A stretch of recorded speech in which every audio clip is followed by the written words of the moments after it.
This remarkable manhua begins on a dark, stormy night in an ancient Chinese residence. Several men dressed in black robes stand in a line. Someone asks if anyone is present. Rain has pooled into a puddle from the endless downpour. A filthy child stands in the rain, facing the men in black robes. Their stillness is disconcerting. A man with crimson eyes observes the boy intently, wondering how anyone could be living in the abandoned martial academy. Addressing him as a young warrior, the man politely asks for permission to take shelter from the rain for the night. The boy examines them, curious about who they might be.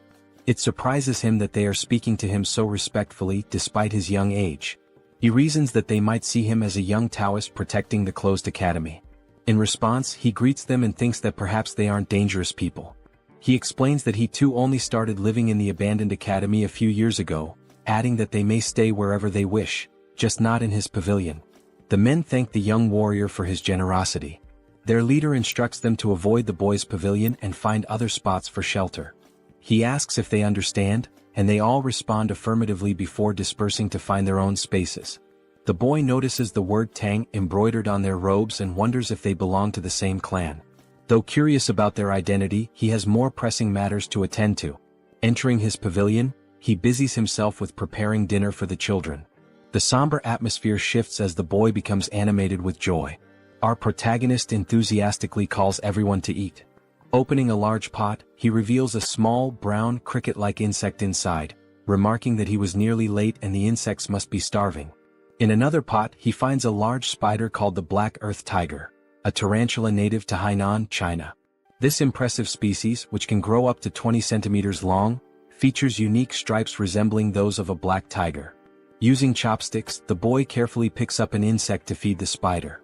While feeding it, he reflects on how he wouldn't have survived without these creatures. The tarantula eagerly eats the insect, pleasing the boy. He marvels at how this spider, once the size of a fingernail, has already shed its shell twice and grown so much. Feeling happy, he notes that the spider has had its fill. Next, the boy opens a drawer to reveal an orange lizard with white stripes, a bewangling cave gecko. This species is native to the region and recognized by its striped body and tail. The boy recalls how difficult it was to acquire such creatures in his previous life when he lacked money. Now he can find them everywhere. His life is filled with joy as he watches over them. While feeding the gecko, it bites his finger. Yelling loudly, he waves his hand to shake it off, but the gecko clings stubbornly. This incident reminds him of his past. Before inhabiting this body, the boy was a streamer named Spicy Fabre, a professional biologist with over 1 million subscribers. His content focused on venomous creatures, and his final live broadcast became his undoing. In a quest to showcase the 10 most dangerous vipers, he embarked on a journey to find the black mamba, known for its aggressive nature. During the live stream, he lamented that he couldn't find the snake and decided to take a break. Viewers joked about the possibility of it being in his house, but to his shock, the black mamba was indeed there, curled up on his refrigerator. Before he could react, it bit him and he died instantly during the broadcast. Returning to the present, the boy pouts, reflecting on the irony of his death after such an exhaustive search. Meanwhile, an elderly man in a black robe knocks on the pavilion door. Thanking the boy for his kindness, he invites him to share their meal, a freshly caught deer. Excited at the prospect of eating proper meat rather than snakes or lizards, the boy eagerly accepts the invitation. The group gathers around a bonfire as the deer cooks.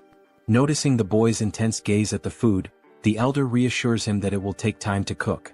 To pass the time, he begins asking the boy questions about his age and living situation. Embarrassed but obliging, the boy answers his inquiries. The boy felt embarrassed when he realized he'd been staring at the deer for too long. Allowing the elder to ask his questions, he listened attentively. The elder wanted to know if the boy lived alone and how old he was. Unsure if he was 14 or 15, the boy decided to fabricate a story, claiming that a childhood head injury had left him with poor memories. When asked if he was staying there by himself, the boy confirmed, explaining that he lacked any real talent and survived by catching snakes and selling their skins. The elder expressed disbelief that the boy engaged in such dangerous work, but the boy simply shrugged, saying he was used to it. Just then, someone brought over some cooked meat for them to eat. An old man commented on how hungry the young warrior must have been. The boy gratefully thanked the elder, happily noting it had been ages since he'd last eaten meat. As he took a bite, pure joy spread across his face. In his mind, he thought, this is what happiness feels like. The older men watched him with smiles, their amusement evident. As he ate, the elders took the opportunity to ask more questions.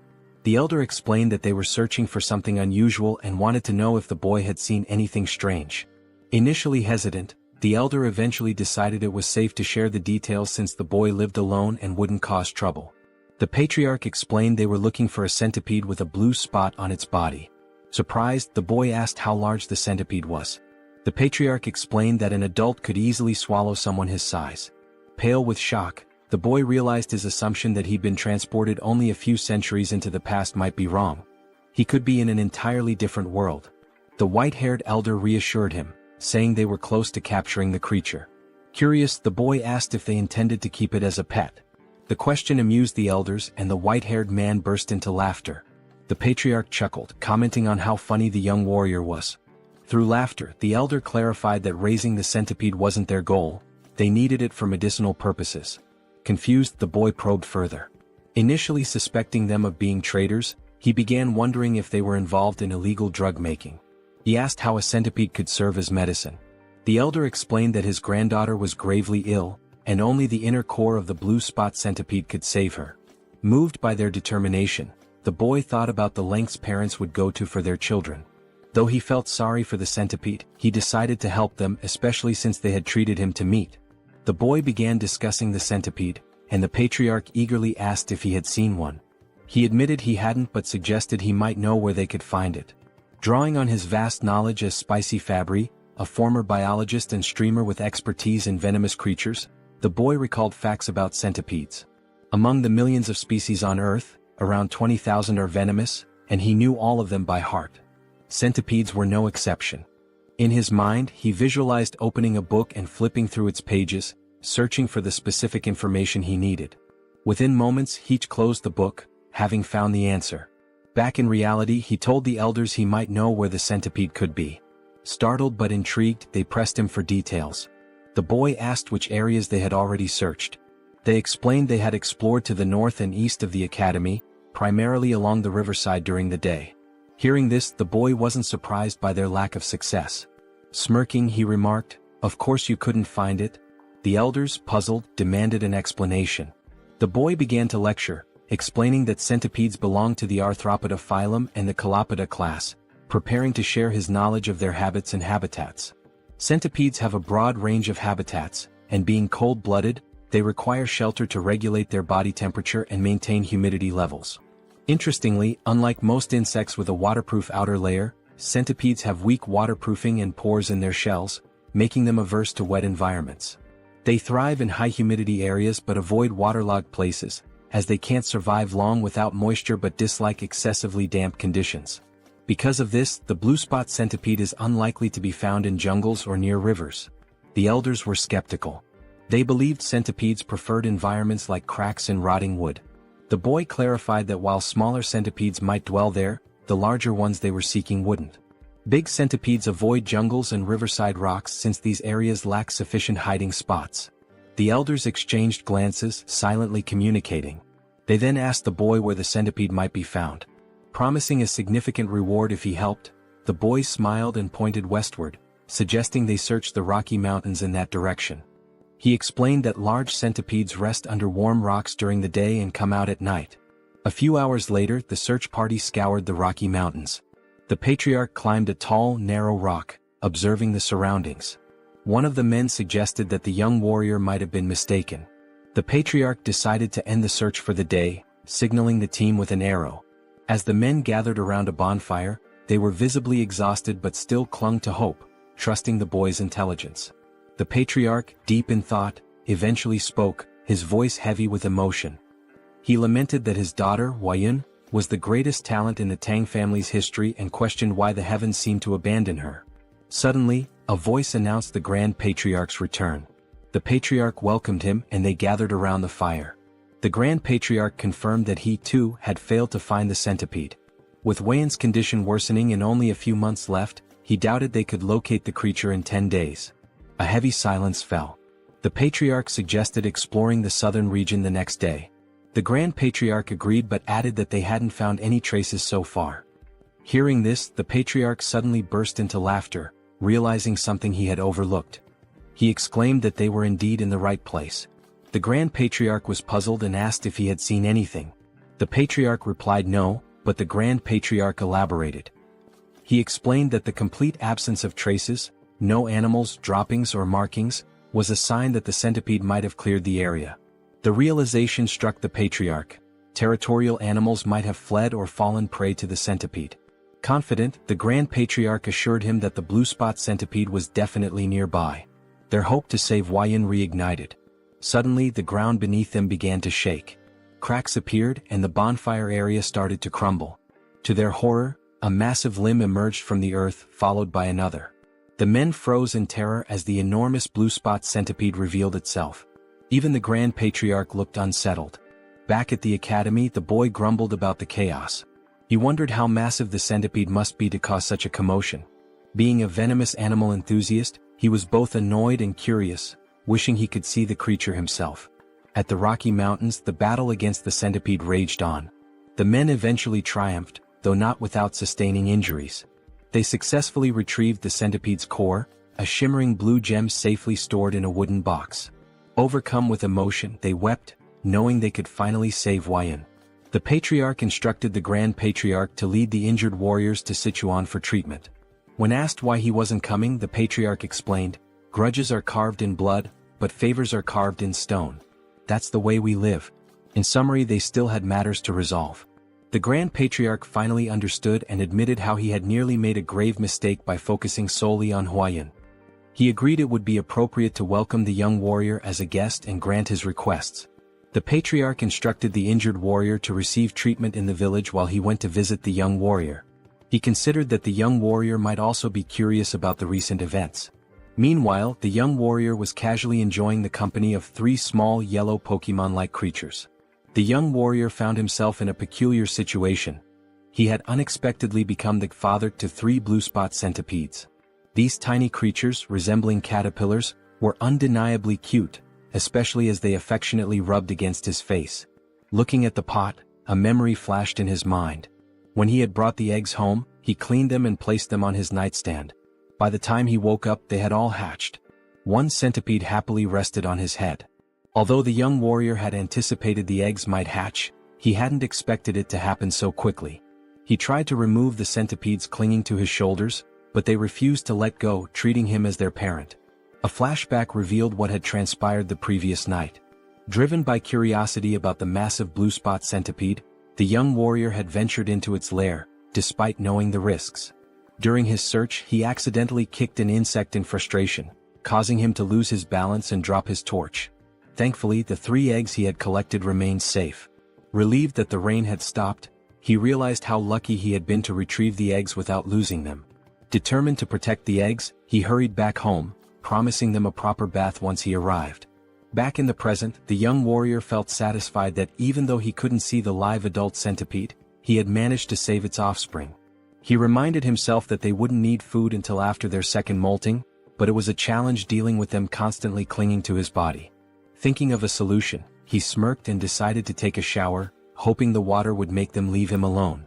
Elsewhere, the elder patriarch arrived at the academy and approached the pavilion. Knocking on the door, he called out to the young warrior but received no response. After a brief hesitation, he turned the knob and entered the room. Inside, he noticed herbs, jars and medicines, which made him wonder if the young warrior was a healer.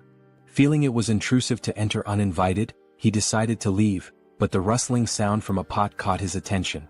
Curious, he opened the pot and found a spider inside. His gaze shifted to the drawers where he discovered a gecko. Checking another pot, he saw beetles, alongside eggs and dried snakes scattered around. The elder was astounded. He couldn't comprehend how the young warrior managed to raise such venomous creatures and their offspring. Even the Tang clan, well-versed in handling poisons, had only been able to extract venom, not cultivate eggs like this. The elder realized his encounter with the young warrior was the true stroke of luck, far beyond the centipede's discovery. As the young warrior appeared and greeted him, the elder noticed the boy's concern about his bandaged arm. Dismissing it as a minor injury, the elder began to share something important but was interrupted by a sudden ominous energy. An explosion rocked the entrance behind them, and a shadowy figure began to emerge. As its form became clear, it resembled an ogre with a single eye and burn scars on one side of its face. The elder immediately shoved the young warrior aside, urging him to flee. The young warrior was caught off guard and confused. The monster let out a deafening roar and moved with alarming speed, attacking with its hand. The elder blocked the strike with his uninjured arm, enduring immense pain. The monster retaliated, throwing the elder back and sending him crashing into the ground. The area filled with dust as the elder struggled to catch his breath, coughing up blood. He realized the monster's strength rivaled that of his own father. He desperately told the young warrior to escape, but when the dust cleared, the scene revealed the young warrior being held in the air, choking as the monster gripped him tightly. The young warrior gasped for air as the monster roared with laughter. The creature mocked him, claiming he had heard that members of the Tang clan had arrived in Hainan. It sneered, saying no one could have imagined that the son of the myriad poison's divine sovereign would end up wounded and alone. The elder calmly retorted that he had no idea who the monster was and demanded to know why both he and the young warrior were being targeted. The creature scoffed, asking if its disfigured face and powerful fists didn't make it obvious. It then introduced itself as Takan Yang, the blood hand Rakasa, and blamed the elder's father for its mutilated appearance. The elder recognized the name. He recalled hearing that Takan Yang had been struck by a poisoned palm and fallen off a cliff, presumed dead. Yet here he was, alive and seething with vengeance. The elder tried reasoning with him, pleading for the release of the young warrior and offering his own life in exchange. But Takan Yang refused, vowing to annihilate anyone associated with the Tang clan. Inwardly, the elder cursed this relentless demon, a term used for martial artists who sow chaos and destruction. It was clear Takan Yang had no intention of sparing the young warrior. As the warrior's face grew pale from suffocation, Takan Yang sneered and prepared to end his life. Desperately, the young warrior begged for mercy, his strength waning with every passing second. Just then, 3 pairs of fierce eyes flashed. The tiny centipedes lunged onto Takan Yang's arm. The once adorable creatures revealed their ferocity, biting into the monster's skin with unrelenting force. Takan Yang was taken aback, shouting angrily that mere centipedes couldn't harm him. But as he spoke, his neck turned violet, and he coughed up blood before collapsing in agony. The young warrior, now free, stumbled backward, staring in disbelief. He cautiously asked the elder if Takan Yang had been a bad person. The elder, equally stunned, watched as the lifeless body of Takan Yang lay on the ground. Slowly, his shock turned into a wide grin as he realized the young warrior was far more extraordinary than a mere guest. The elder thought to himself that this boy must join the Tang clan. A few days later, the elder was recovering, and the young warrior diligently cared for him, placing a damp cloth on his forehead. The elder expressed his gratitude, but the young warrior suggested instead that he tell him the whereabouts of his companions so he could check on them. Realizing he couldn't leave the elder alone and that calling for a doctor wasn't an option, the warrior stayed. The elder reassured him, saying he would recover with rest, but the warrior remained skeptical, bewildered at how calm the elder could be after such severe injuries. When the elder explained that martial artists had extraordinary resilience, the young warrior was incredulous. He asked if martial artists could fly and shoot fireballs. The elder chuckled and admitted that while not everyone could, it wasn't entirely far-fetched. The young warrior marveled at the strangeness of this world, acknowledging that things like giant centipedes only made sense here.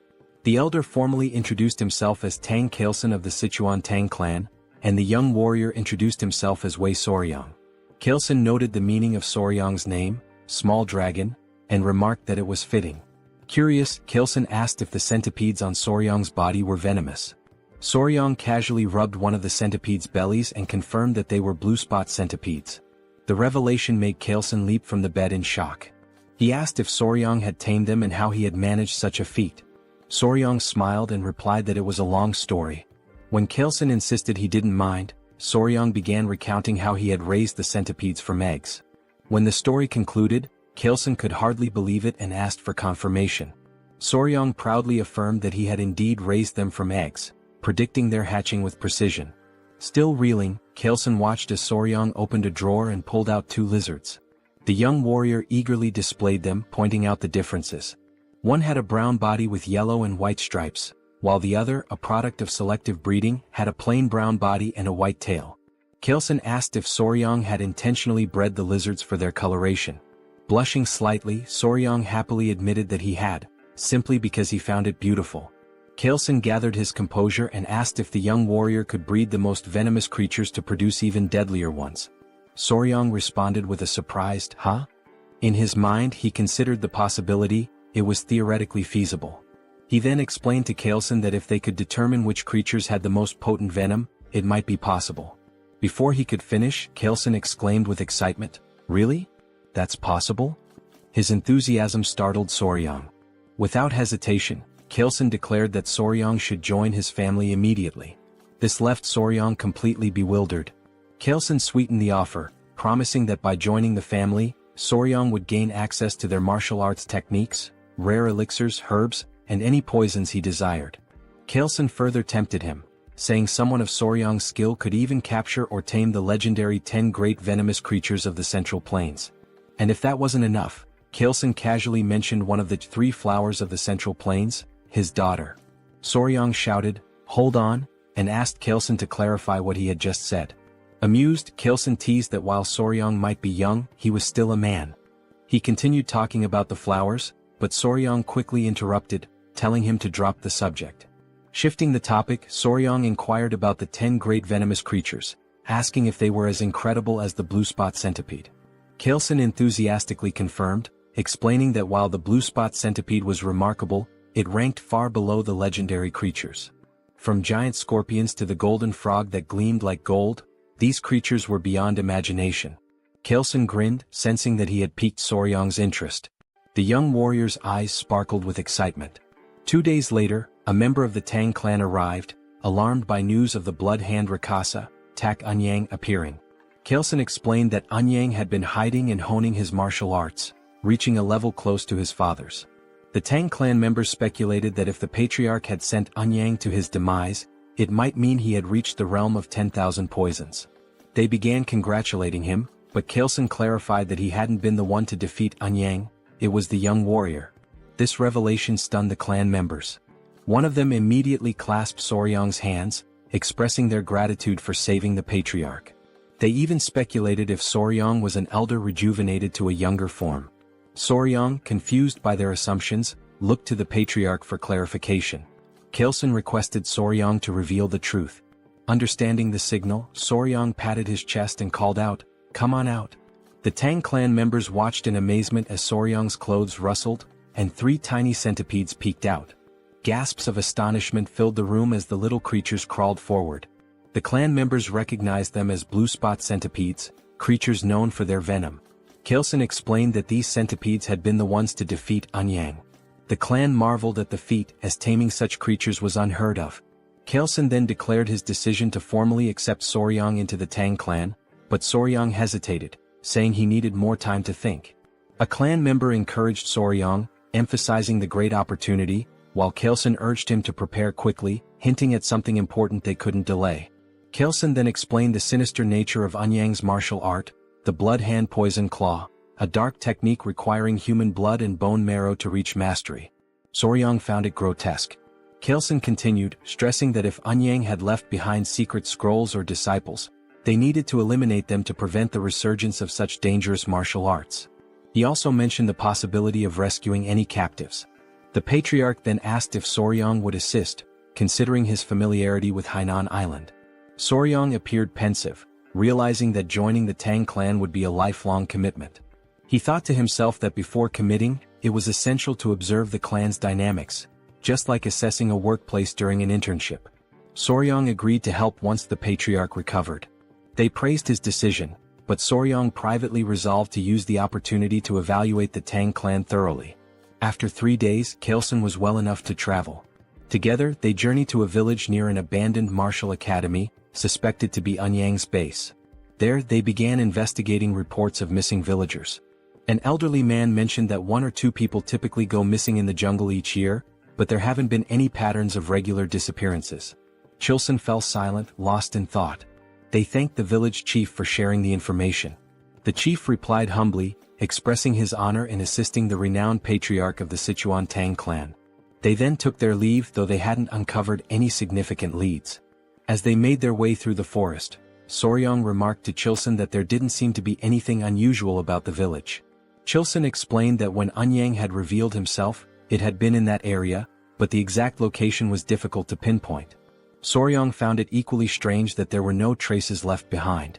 Remembering Anyang's words, he suddenly had an idea. Soryang asked if Chilson recalled what Eunhyang had said when he appeared. Chilson admitted that he didn't, as he'd been knocked away by Eunhyang's attack at the time. Soryang reminded him that Eunhyang had claimed to have heard that the Tang clan had come to Hainan, implying someone had informed him of their presence. Soryang proposed they retrace their steps through the places the Tang clan had visited in Hainan and ask around with Eunhyang's portrait. The Tang clan members were taken aback by Soryang's quick thinking. It made sense that someone who had seen them would have tipped off Eunhyang. Energized by the idea, they set out immediately. Their journey brought them to a gloomy village.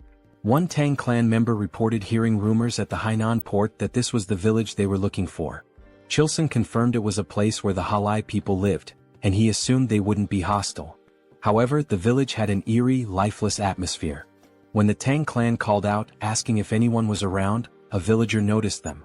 The villagers appeared weak and sickly. An elderly man, possibly the village chief, approached while holding the hand of a frail little girl. 2 guards accompanied them, also looking unwell. Chilson introduced himself politely, while Soryang observed the interaction. He noticed how weak the child looked and how lifeless the villagers seemed. Soryang began suspecting something unusual. Many villagers appeared to have taken some kind of medicine. The chief denied that anything was wrong, insisting there were no missing villagers or unusual events. He abruptly told them to leave. When Chilson tried to point out the disproportion between the number of houses and the few people present, the chief cut him off, repeating that there was nothing of interest and urging them to leave again. Both Chilson and Soryang were puzzled. Chilson whispered to Soryang, wondering why the Halai people who should have been welcoming were acting this way. Soryang had no answer. Just then the little girl collapsed. Everyone was startled. The chief quickly cradled her in his arms, tears brimming in his eyes. He called out to her, saying she was his only remaining family and begging her not to leave him. The scene moved Chilson, who stepped forward and offered his help, explaining that he had some knowledge of medical arts. The chief hesitated and then asked if it was Central Plains medical knowledge. Chilson confirmed that, while he wasn't a physician, he had some expertise in medicine. The chief finally allowed him to examine the child. Before they entered, the chief explained that a plague had been spreading in the village, killing children and weakening healthy adults. He begged Chilson to try to save his granddaughter. Chilson promised to do his best. As they were ushered inside, Soryang asked a Tang clan member if the elder truly knew medical arts. The member explained that the Tang clan's deep knowledge of poisons also made them skilled in medicine. He added that martial arts training often begins with an understanding of one's own body, which includes medical knowledge. Soryang thought to himself that if he joined the Tang clan, learning medical arts would be far preferable to mastering their terrifying poison techniques. However, his thoughts were interrupted when the man casually mentioned that they sometimes tested poisons on captured criminals to study the effects. Soryang's expression turned comical as he realized this meant human experimentation, making him increasingly uneasy. Meanwhile, the streets of the village were eerily quiet. Inside one of the homes, Chilson sighed and explained that he had transferred some of his ki to the girl, stabilizing her breathing. The chief was overwhelmed with gratitude and begged them to save his only granddaughter. Chilson brought up an important point, noting that something seemed strange about the child's pulse. He asked if she had been born with a weak heart. The village chief explained that her illness began about 6 months ago. Not only his granddaughter but others in the village also started falling ill around the same time. They referred to it as a mysterious disease. That was why he initially told them to leave when they arrived at the village's entrance. Chilson reassured the chief, saying he would provide good medicine for the heart.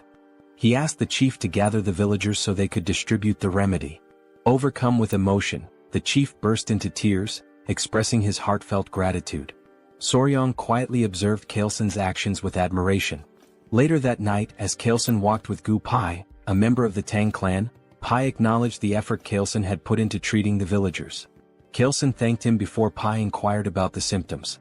Chilson explained they were unusual: lethargy, swollen eyes, mild fever, irregular pulses, but the most severe cases all involved heart issues. Curious, Chilson asked about Soryang's whereabouts. Pai replied that Soryang, likely exhausted from helping despite having no martial arts training, had gone to bed. Chilson agreed that it was understandable and decided to check on him. Pai offered to lead the way. When they entered Soryang's room, they found him sleeping soundly on the bed, with 3 centipedes resting in a basket nearby. Chilson observed from the doorway before suddenly stepping inside. Without hesitation, he raised his hand and slapped Soryang. Soryang jolted awake, clutching his stinging cheek, confused and in pain. He demanded to know why Kaleson had hit him. Kaleson, with a serious expression, apologized and explained there had been a bug on Soryong's face, and he had only wanted to get rid of it.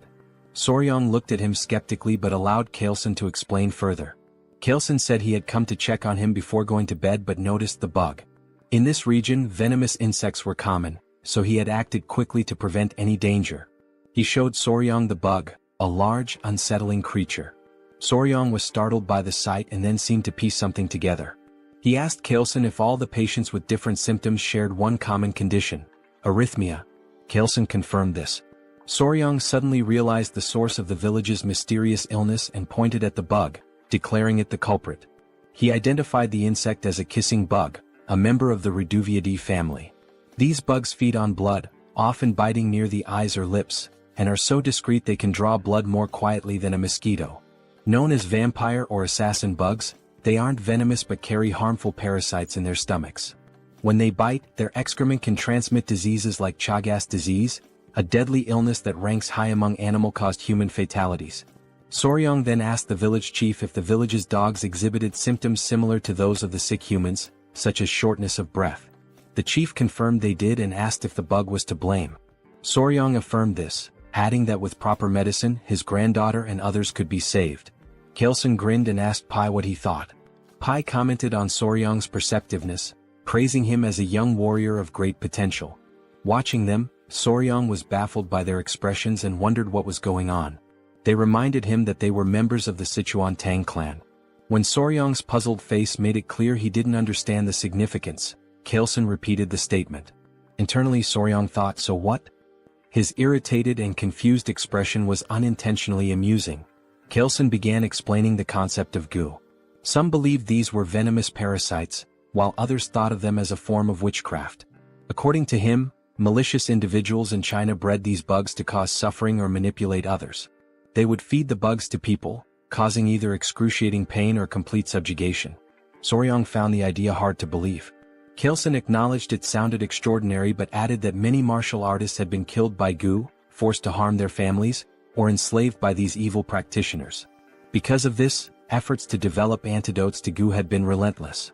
These cures could either expel the parasites from the body or destroy them entirely. As Kaleson spoke, Soryong began to grasp the gravity of the situation. Kaleson posed a question. If someone had succeeded in creating a cure, who could it be? With pride, he declared that it could only be the renowned Sichuan Tang family. He explained that if they had something capable of dissolving a fist-sized roundworm inside a body, dealing with a tiny bug would be no trouble. Then he revealed the curse-melting orb, stating that even a small dose of this medicine would suffice.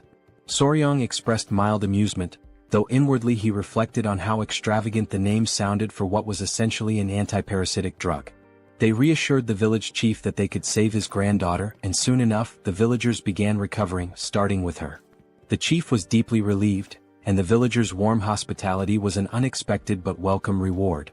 The villagers, with their bright and cheerful demeanor, lived up to their reputation for optimism. Kaleson acknowledged that the situation would have been much harder without Soryong's insight in identifying the cause of the illness. He humbly redirected the villagers' gratitude to Soryong, praising him as their true savior. Despite the Tang family's medicine curing the villagers, Kaleson insisted on giving all the credit to Soryong. Watching the villagers thank Soryong brought Kaleson great satisfaction, as though he were the one being celebrated. Soryong was touched by this gesture. The villagers rejoiced, lifting Soryong and tossing him into the air repeatedly in celebration. Later, the village chief pulled Kaleson aside to revisit their earlier conversation at the village entrance. When Kaleson asked what it was about, the chief mentioned the villages where people had gone missing. Intrigued, Kaleson asked for more details. The chief explained that one of the women in their village, originally from another settlement, had shared a troubling story. Years ago, her hometown suffered a tragedy where several villagers mysteriously disappeared. They believed they had finally uncovered the truth. Kaleson inquired about the village's location, and the chief pointed them westward. Upon arrival, the stench of decay was overwhelming, confirming they were in the right place. The scene was grim. Corpses, refuse and insects littered the area, with poison lingering in the air. Pai warned Soryong not to look, but Soryong had already seen it all. Amid the carnage, a man spotted something unusual, a golden chicken foot peeking out of a pile. On closer inspection, it was attached to a bird, a magnificent creature with a golden tail and feathers in shades of purple, pink, and black. The bird radiated an almost magical aura. One of the men, angered by the bird's presence among the dead, hurled a rock at it despite Kalesen's attempt to stop him. The rock missed, but it caught the bird's attention. Kalesen, sensing danger, placed a calming hand on the man's shoulder, warning that something felt off. The bird spread its wings, releasing a toxic miasma that melted nearby skeletons. Startled, Soryang was grabbed by someone who covered his mouth to prevent him from inhaling the poison. Kalesen commanded everyone to flee while shielding Soryang. He explained that the creature was a jinyao, a poison-feathered bird. Once safe, the group gathered around Kalesen, who described the bird in detail.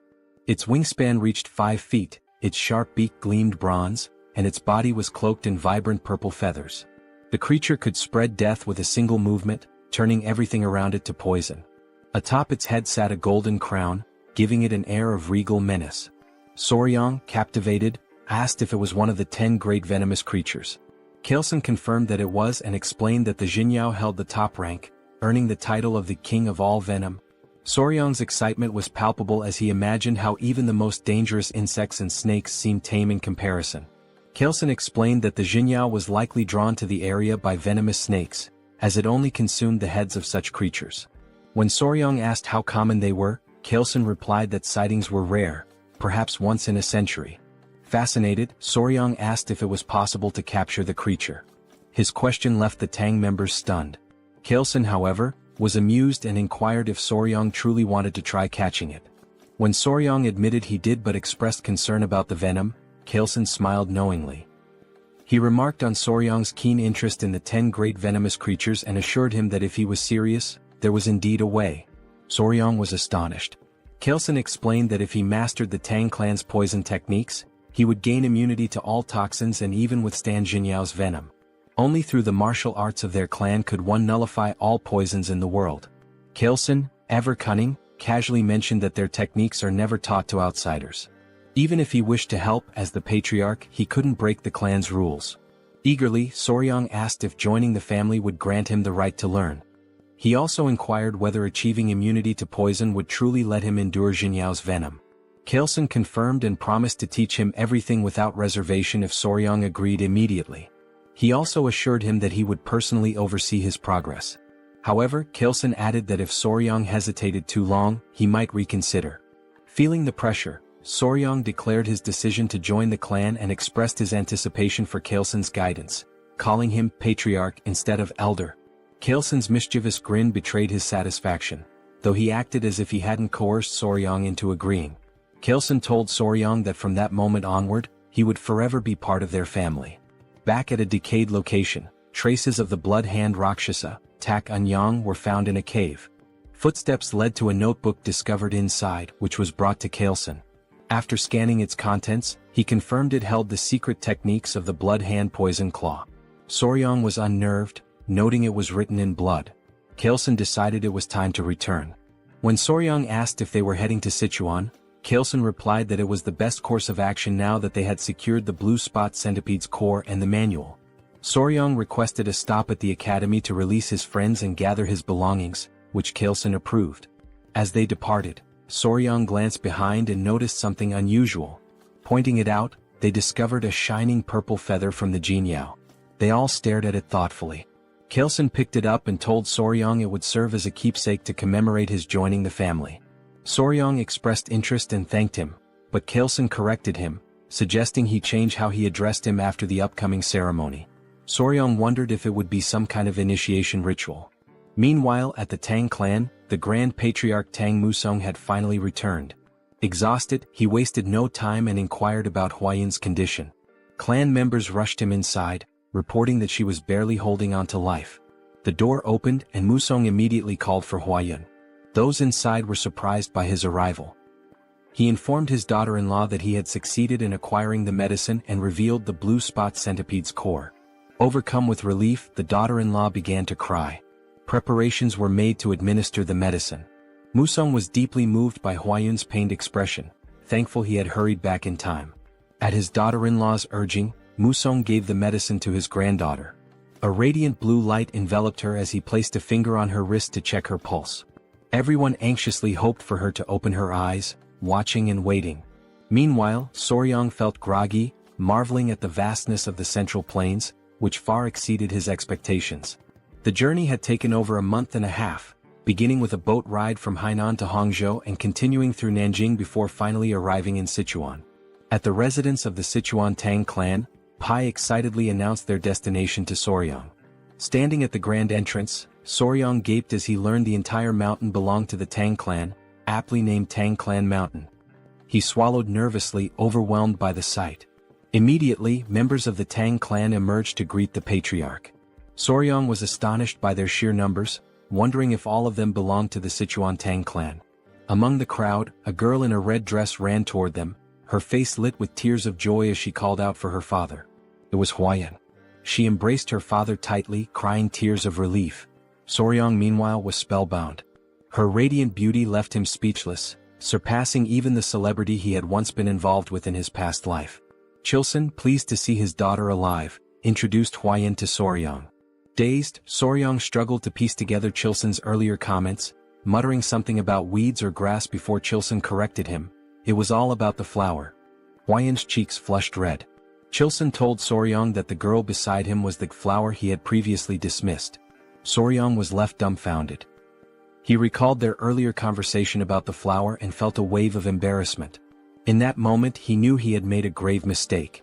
He never imagined he had overlooked the chance of being with such a beautiful woman, the only daughter of the Sichuan Tang Clan, famously known as the venomous flower, Tang Huayan. Since childhood, Huayan carried a hidden emotional weight. She once overheard elders discussing her. While they were uncertain of her talent, they agreed her beauty was exceptional, enough to rank her among the 3 flowers of the Murim. The conversation shifted to finding her a suitable husband. One elder mentioned suggesting the patriarch take a second wife, but the patriarch had declined, leaving him baffled. Hearing this, Huayan resolved to prove herself to the clan by excelling in their martial arts. She wanted to show that even as a woman she could contribute greatly to the family. However, her impatience led her astray, creating an internal heart demon that caused a key deviation in her training. When Huayan awoke, her mother, the Grand Patriarch, and 2 others surrounded her bed. Her mother looked visibly relieved. Tears streamed from Huayan's eyes as she apologized, lamenting that she had failed her family and lost all her inner chi. Her grandfather, the Grand Patriarch, called her a brat and told her to stop crying. He reminded her how far she had come to reach the level of mastering 100 poisons and told her to cheer up. Huayan's confusion grew when he mentioned 100 poisons. She noticed her aura glowing and asked for clarification. The Grand Patriarch revealed a story about a mysterious young warrior who had not only saved her life but also endowed her with the inner chi of 1,000 poisons, far surpassing what she had previously achieved. In the present, Huayan asked about weed, leaving Soryang utterly embarrassed. His earlier flippant remark comparing her to weeds resurfaced in his mind. He berated his past self for such thoughtlessness but tried to dismiss the moment by joking that the patriarch had taken the comment too seriously. Gathering himself, he greeted Huayan formally, stating how glad he was to see her healthy. Huayan introduced herself as Tang Huayan, also known as the venomous flower. She expressed her gratitude, promising never to forget the life-saving favor he had done for her. Soryang, entranced by her beauty, struggled to form coherent thoughts. Kaleson interrupted, asking Soryang what he thought of his daughter. To Soryang's shock, he heard a voice in his head, realizing it was some form of sound transmission. Kaleson teased, asking if Soryang agreed that Huayan was stunning and hinted at the possibility of them growing closer. Later, Soryang rested in a large bath, feeling utterly drained. Nearby, the centipedes he had cared for were sleeping peacefully in a basket. He noticed one waking up and, surprisingly, smiling at him. Despite their intimidating appearance, they seemed to understand his words when he warned them about the hot water, willingly staying in the bucket as he suggested. Amused by their behavior, Soryang recalled Pai's mention that centipedes were spiritual creatures. He made a mental note to learn more about them later. However, Kaleson's earlier remarks about Huayan lingered in his mind, leaving him restless. At another pavilion, the family gathered around a large table. The Grand Patriarch, the Patriarch, his wife, and Huayan. Kaleson announced his decision to give Soryang the East Wing Room, a space traditionally reserved for couples in Chinese residences. The Grand Patriarch questioned if Soryang was truly that talented. Kaleson confirmed, explaining that Soryang's remarkable abilities went far beyond mere chance encounters. He elaborated that Soryang not only possessed unparalleled knowledge of venomous creatures but also defeated Ouyang, encountered legendary spiritual creatures, and even hatched the blue spot centipede eggs himself. The Grand Patriarch commented on the Patriarch's luck in finding such a treasure. The conversation then turned to Huayan. Kaleson told his daughter that he wished to make Soryang his son-in-law, asking for her opinion. As Huayan processed her father's words, realization dawned on her. She grew quiet. Huayan wanted to prove that she could bring greater value to the clan now that she possessed the 1,000 poisons constitution, surpassing the mere 100 poisons constitution. She responded that as a member of the Tang clan, she understood her father's intentions. However, she declared that it was her responsibility to determine if the young warrior was truly deserving of her. Without waiting for a reply, she dashed out of the room, leaving behind an awkward atmosphere. In Kaleson's mind, he thought the young warrior ought to be cautious. Though his rose was stunningly beautiful, her thorns were equally sharp. Huayan ran swiftly, her emotions in turmoil. Now that she had achieved the 1,000 poisons constitution, she was determined not to stop there. She knew that unless she pushed further, the elders would never fully recognize her. She resolved to evaluate the young warrior thoroughly, from his abilities to his character. Meanwhile, Soryang was lost in thought, contemplating how to navigate the situation. He suspected Huayan might harbor resentment toward him. Half-jokingly, he asked his centipedes, his kids, for advice. Suddenly, Huayan appeared before him, stunning him completely. She was breathtaking. Side note: the art style here is so vivid it feels like a scene straight out of a classic manhwa. Back to the moment, Huayan quickly excused herself, saying she was in a hurry, and asked for his hand. Soryang extended his hand hesitantly, blushing as he did so, feeling like a loyal pet offering a paw. Trying to lighten the tension, he suggested that they should only do such things after getting closer, as there's a proper order to such matters. Huayan froze for a moment before understanding his misunderstanding. Her face turned beet red as she corrected him, insisting that wasn't her intention at all. Realizing his mistake, Soryang felt a wave of embarrassment. Huayan sighed and clarified again, explaining that she had only wanted to check his pulse. She apologized for startling him by suddenly asking for his hand. Sitting beside him, she admitted that her approach had been abrupt and assured him that she only wanted to explain some things. Soryang listened attentively. Huayan began recounting her struggles, sharing how, as the Tang clan's sole direct descendant, she constantly faced schemes from the branch families. To secure the family's future, the elders had decided to seek a capable son-in-law. They even considered how Soryang's role within the family might change should he join. She apologized in advance for needing to confirm something but assured him that no matter the outcome, she would treat him with respect as her benefactor, potentially even as a sworn sibling. Soryang reassured her, offering his hand again and saying she was free to confirm whatever she needed. Huayan placed her hand on his wrist, emitting a faint blue aura as she assessed his pulse. She explained that the Tang clan's martial arts were unique. They required practitioners to adapt to toxins gradually as their internal energy grew. The poisons were ranked: 5 poisons, 10 poisons, 100 poisons, 1,000 poisons, and finally 10,000 poisons. To her surprise, Soryang's body could adapt to 10 poisons, a rare feat for someone not born into the Tang clan. However, it was only 10 poisons, which meant his aptitude would place him at the level of a first-rate martial artist but no higher. She explained that this was the pinnacle someone without innate talent could reach. She then took her leave, leaving Soryang deep in thought. Alone, Soryang mulled over the revelation. A 10-poison body? His face paled at the implications. It might mean he couldn't capture the Jinyao, a crucial goal for him. Hours later, Huayan stepped out of her bath. Despite washing multiple times a day, she noticed her body emitted a strange scent ever since she had absorbed the blue spot centipede's inner core. Dressing herself, she wondered if it was some sort of punishment for her ungrateful words toward her savior. Meanwhile, Soryang was fast asleep, dreaming of a conversation with someone who thanked him for his kindness. It was Huayan, or so it seemed. When he asked if it was a dream, the figure explained that while it felt dreamlike, it was not. The entity revealed herself as the blue spot centipede, borrowing Huayan's appearance to avoid startling him. She introduced herself as the mother of all the creatures Soryang had encountered. Just then, 3 small girls appeared, and Soryang deduced that they were the centipede's offspring. He asked her how she managed to appear in his dreams. She explained that after being mercilessly killed, leaving her children behind, her lingering grudge reached the heavens, and her spirit became trapped in her inner core. She added that while she had been cursing the girl who consumed her core, An opportunity to resolve her grudge arose, allowing her to manifest in his dreams. This was possible because he had taken all her children with him. Soryang silently acknowledged his role in revealing her location, which indirectly led to her demise.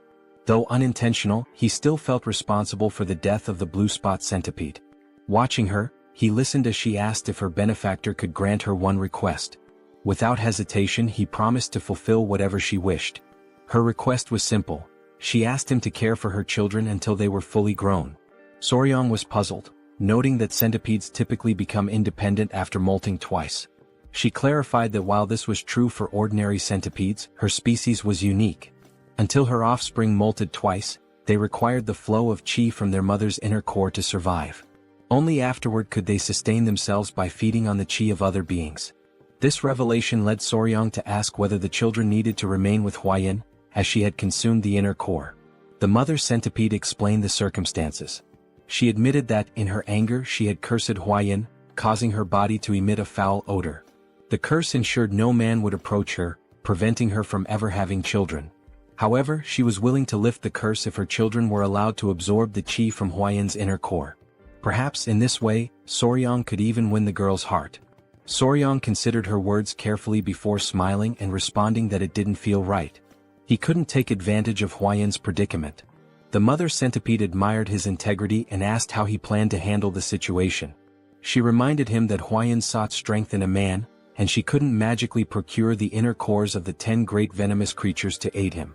This sparked an idea in Soryang. He asked her to trust him, assuring her that everything would work out. The next day, Soryang and Huayan sat side by side.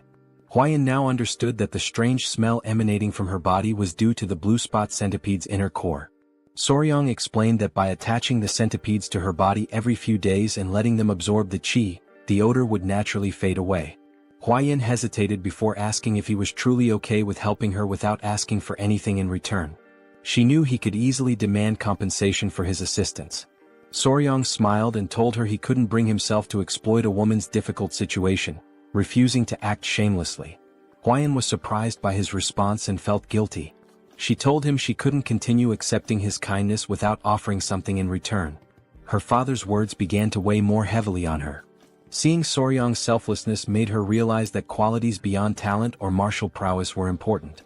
Soryang then shared his own thoughts. Referring to her earlier remark about his 10-poison body, he revealed an ambitious plan. Since he could only absorb 10 types of toxins, he resolved to fill those slots with the toxins of the 10 most venomous creatures in the Central Plains. Huayan was shocked, interpreting his words as a bold declaration to become the strongest under the heavens, all for her sake. The thought made her cheeks flush. For Tang Huayan, one of the 3 flowers of Murim and the venomous flower of the Tang Clan, this was the first time a man had made such an audacious confession to her. Blushing, she asked if he realized what he had just said. Soryang, confused, replied that he didn't.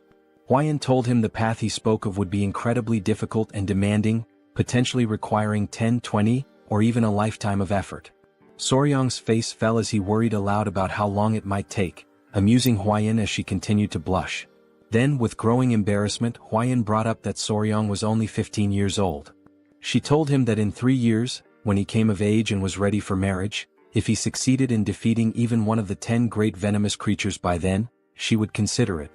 Blushing deeply, she admitted that if he succeeded, there might even be a possibility of a wedding. She cheered loudly, saying she would be rooting for him, then bolted away. Soryang was confused and called out to her. She stopped, turned around, and asked if there was anything else he wanted to say. He suggested that she get some rest and stay for a couple of hours. Embarrassed, she hesitated but eventually returned. He reassured her there was no need to worry since the little centipedes wouldn't bite. Gathering his kids, he told them to go to their mom instead of their dad. Hearing this made Huayan's face flush as red as a tomato. She asked him what he meant by calling them mom and dad, but Soryang quickly clarified that it wasn't what she thought. Meanwhile, Chilson, his wife, and Muziang were seated at the table discussing the young warrior's exceptional talent and how it seemed to have failed to win their daughter's heart. Muziang asked if anyone had seen them earlier that morning. He remarked that it seemed like something was developing between the two. Huayan's mother speculated that her daughter might have rejected the young warrior. The men pondered deeply. Muziang commented that forcing a marriage wouldn't be right and suggested allowing their feelings to grow naturally. Huayan's mother proposed having Huayan oversee the young warriors' martial arts training to spend more time together, believing it could help them bond. Chilson agreed it was a solid plan. Muziang added that they could consult the elder healer sage to see if he could bestow the purifying elixir of marrow and essence to enhance the young warrior's aptitude. Chilson was surprised, noting that such an opportunity hadn't even been extended to Huayan, so they shouldn't get their hopes up. Muziang acknowledged the point.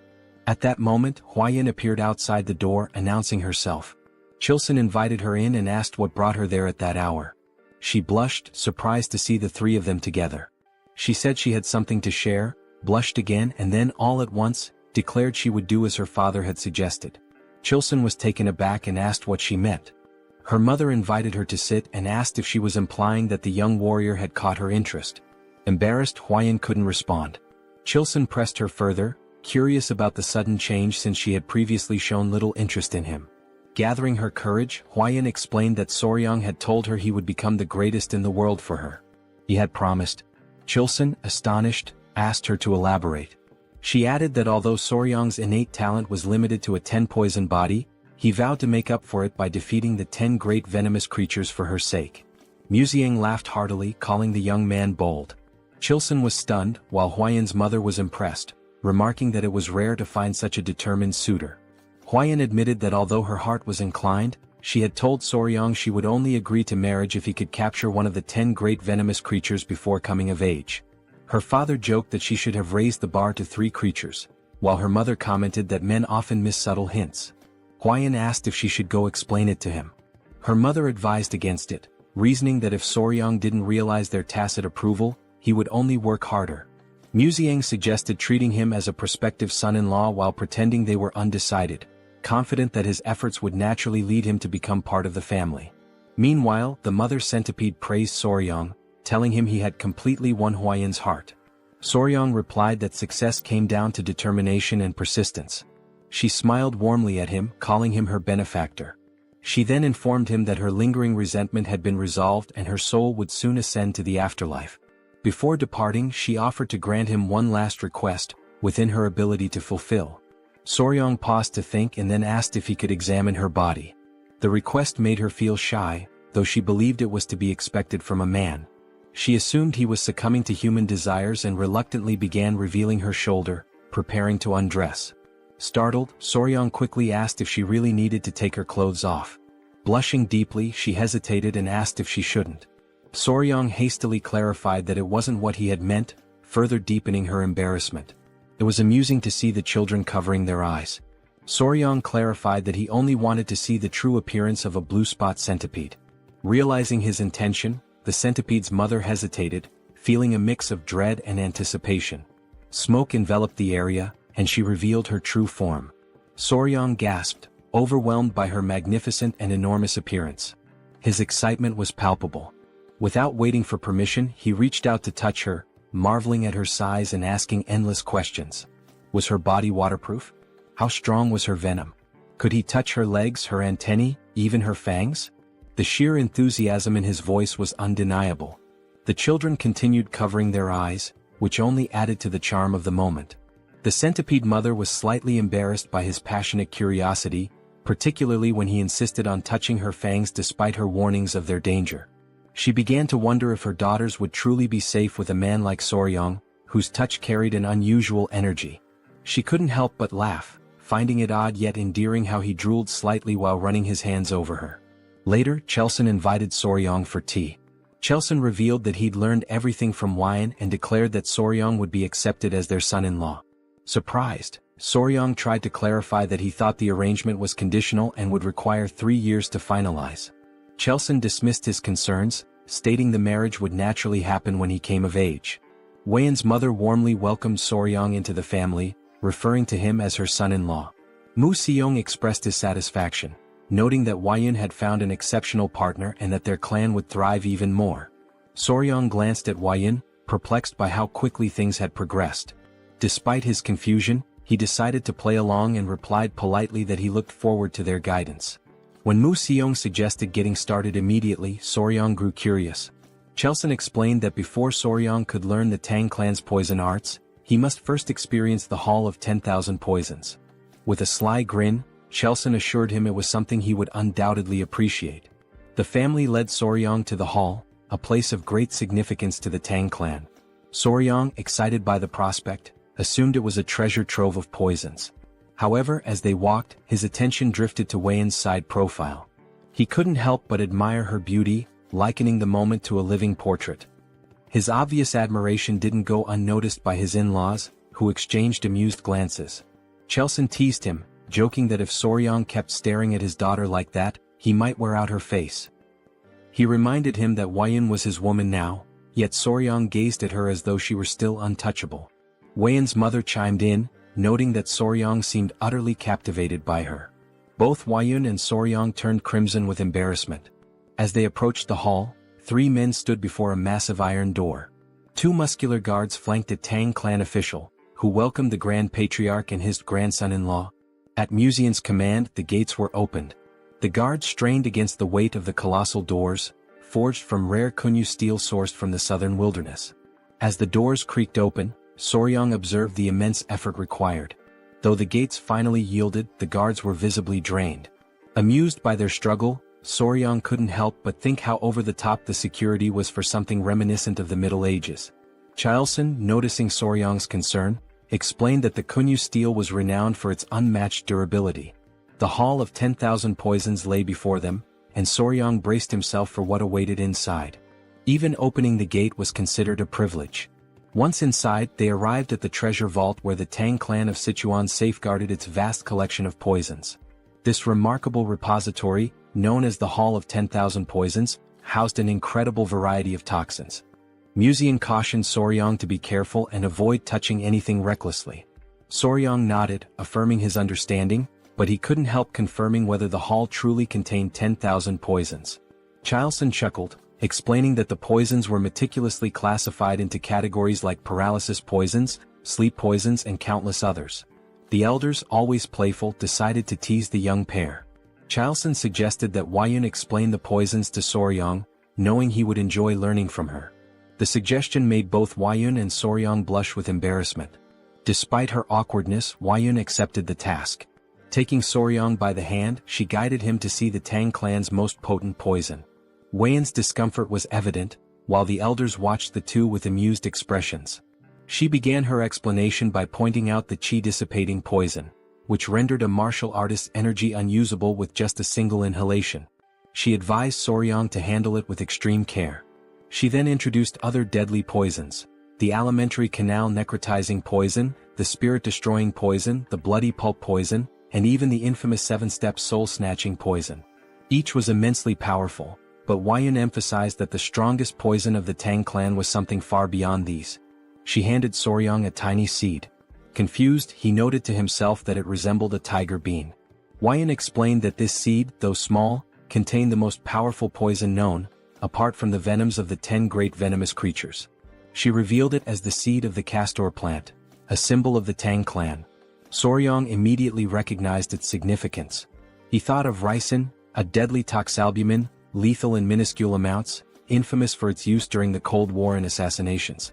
Soryang muttered that the seed came closest to the Tang clan's ideal of a perfect poison: colorless, odorless, tasteless, and invisible. Weiyan elaborated, calling it golden poison. When used, its victims experienced what the Tang clan referred to as a golden death. She emphasized that the strongest poison wasn't about causing the most excruciating pain or the bloodiest death. It was about silent, swift, and untraceable lethality. The Tang clan's poison arts, she explained, embodied the principles of stealth and certainty. To Soryang, it felt like he was learning the methods of an assassin's guild. Muxiang interrupted, saying it was enough for now, and suggested they move on to see the venomous creatures Soryang had been so eager to encounter. He even offered Soryang the chance to oversee their care, with full support from the clan. In Soryang's mind, this translated to the clan indulging his passion as a hobby. His excitement was obvious. Before they could proceed, a messenger named Pai arrived, panting heavily. He urgently informed the Patriarch of a situation at the Black Tortoise Pavilion. The Patriarch asked what had happened, and Pai hesitated before mentioning 2 issues. First, the medicine sent to the Sichuan city lord had failed to achieve the desired effect, prompting a letter of complaints. Pai hesitated again before revealing the second issue, glancing at Soryang. Soryang sighed knowingly. Pai finally explained that it concerned the Hall of 10,000 Poisons. Muxiang guessed that rumors were already spreading and decided they needed to address the matter immediately. He ordered Soryang to accompany them. At the Black Tortoise Pavilion, the elders wasted no time voicing their grievances to the patriarch. They were outraged by his unilateral decision to pair Wuyun with an orphan of unknown origins. This remark infuriated Chiu San, who began to emit a green aura as he questioned whether they were insulting his son-in-law. Despite Chiu San's anger, the elders persisted, claiming their concerns were valid. Muxiang silenced them with a sharp rebuke, declaring that the decision was his alone. He demanded to know if they had any objections to his authority. The elders, caught off guard by his outburst, sought support from the Grand Patriarch, urging him to intervene. They argued that entrusting the Hall of 10,000 Poisons to an outsider with unproven skills was reckless. Muxiang, however, firmly reiterated that his approval was final. Meanwhile, Wuyun, conscious of Soryang's discomfort, quietly whispered an apology to him. In Soryang's mind, his initial reaction was simply goodness. He sighed as it dawned on him that his actions had caused her to worry. He thought to himself that it was she who should be apologizing. Everyone was taken aback when Soryang suddenly spoke up. "Excuse me," he said, "sorry to interrupt your discussion." He then proposed addressing the issue himself, stating that since the problem stemmed from his perceived lack of ability, he would prove his skills to the clan elders. The elders were stunned into silence, and Soryang went on to suggest resolving the Sichuan city lord's troublesome complaint as a demonstration of his capabilities. Wuyun, whispering in disbelief, asked what he was trying to achieve. Though Soryang was not one to draw attention or make a scene, he couldn't stand by while his peaceful life as a pet owner was being disrupted. His boldness left the elders momentarily speechless before their indignation erupted. They scolded him for interrupting the elders' discussion and demanded if he even knew the contents of the Sichuan city lord's letter before barging in. Calling him insolent and irrelevant, they complained to the patriarch about his interference. The elders seized the opportunity to argue for a son-in-law from a reputable martial family instead. Chao Sen's wife, however, was visibly annoyed by their tirade. Meanwhile, Soryang internally remarked on how absurd these old codgers sounded the longer they spoke. Recalling his days as Spicy Fabre, a streamer with over 1 million subscribers and thousands of viewers per session, he likened the elders' complaints to the nonsensical trolling he used to deal with. Addressing the group, Soryang pointed out that they still refused to acknowledge him as the Sichuan Tang Clan's son-in-law, meaning he was merely a guest. With his streaming experience, Soryang was well versed in handling chaos. He reminded them that he had saved the clan's beloved Lady Huayun, defeated the bloodhand Rakshasa Takanyang, and saved the patriarch's life. He then challenged them, asking if it was part of the clan's etiquette to insult a guest and benefactor to their face. The elders, embarrassed by his pointed remarks, admitted to speaking rashly out of desperation. Inwardly, Soryang thought of them as pathetic. The Grand Patriarch, however, appeared impressed by his composure and cleverness. One elder tried to downplay the significance of defeating Takanyang, claiming it was overstated. The patriarch quickly silenced the objection by presenting a document, none other than the secret manual of the blood sect's bloodhand poison arts, written in blood. The elders gasped in shock. Their astonishment deepened when the patriarch asked Soryang to reveal his companions. Tapping his chest gently, Soryang summoned the 3 baby spotted centipedes, which emerged happily. The elders grew visibly uneasy at the sight of the creatures. The patriarch proudly explained that these were the offspring of the blue-spotted centipede, and Soryang had been raising them. He further revealed that these centipedes were the ones that had killed Takanyang. One elder, still in disbelief, confirmed if Soryang had truly managed to control a blue-spotted centipede. Soryang and the patriarch shared knowing grins, teasing the elders. Chao San added that addressing Soryang as a young warrior instead of recognizing him as the clan's son-in-law was telling. Soryang even joked, warning the centipedes not to bite anyone unless they wanted to end up as lifeless as Takanyang. The elders, thoroughly flustered, began backtracking. They denied refusing to accept Soryang, offering feeble excuses about proper procedures and natural hesitations. The Grand Patriarch, exasperated, decided to table the discussion on Soryang's status for the moment and focused on the Hall of 10,000 Poisons. He asked why Soryang was not allowed entry, to which the elders replied that Soryang was not fully integrated into the family and was too young to be entrusted with such responsibility. The Grand Patriarch, seeing an easy solution, asked Soryang to demonstrate his abilities. Soryang smiled confidently and declared that he would prove himself worthy of the Sichuan Tang Clan in their own style, by using poison. The elders were aghast, misinterpreting his words. They shouted in disbelief, asking if he intended to poison the Sichuan city lord instead of helping him. Soryang was left utterly confused by their reaction. Deep down, Soryang was puzzled, as he believed that the Sichuan Tang Clan addressed poison-related matters the following day. The Grand Patriarch announced that Soryang would now begin training in the Tang Clan's martial art, the 5 Venoms returning technique. Soryang asked if the training would also involve physical exercises. The Grand Patriarch explained that as Soryang practiced martial arts, his body would naturally adapt to align with the techniques. Mu Soryang further clarified that the Tang Clan focused on practicality, so Soryang would learn skills that could be immediately applied in real situations. Mu Soryang unpacked an array of weapons, arrows, daggers, shuriken and more. They started with concealed throwable weapons such as needles, coins, darts, powders, daggers and throwing knives. Mu Soryang explained that while there were many unconventional concealed weapons, they could mostly be divided into 5 types. He asked Soryang which one he thought was the easiest to handle. Soryang guessed it was the dagger or throwing knife, which turned out to be correct. Then Mu Soryang inquired about the most difficult weapon. Soryang suggested powder, as it needed to be scattered effectively. However, Mu Soryang informed him that the needle was the most challenging.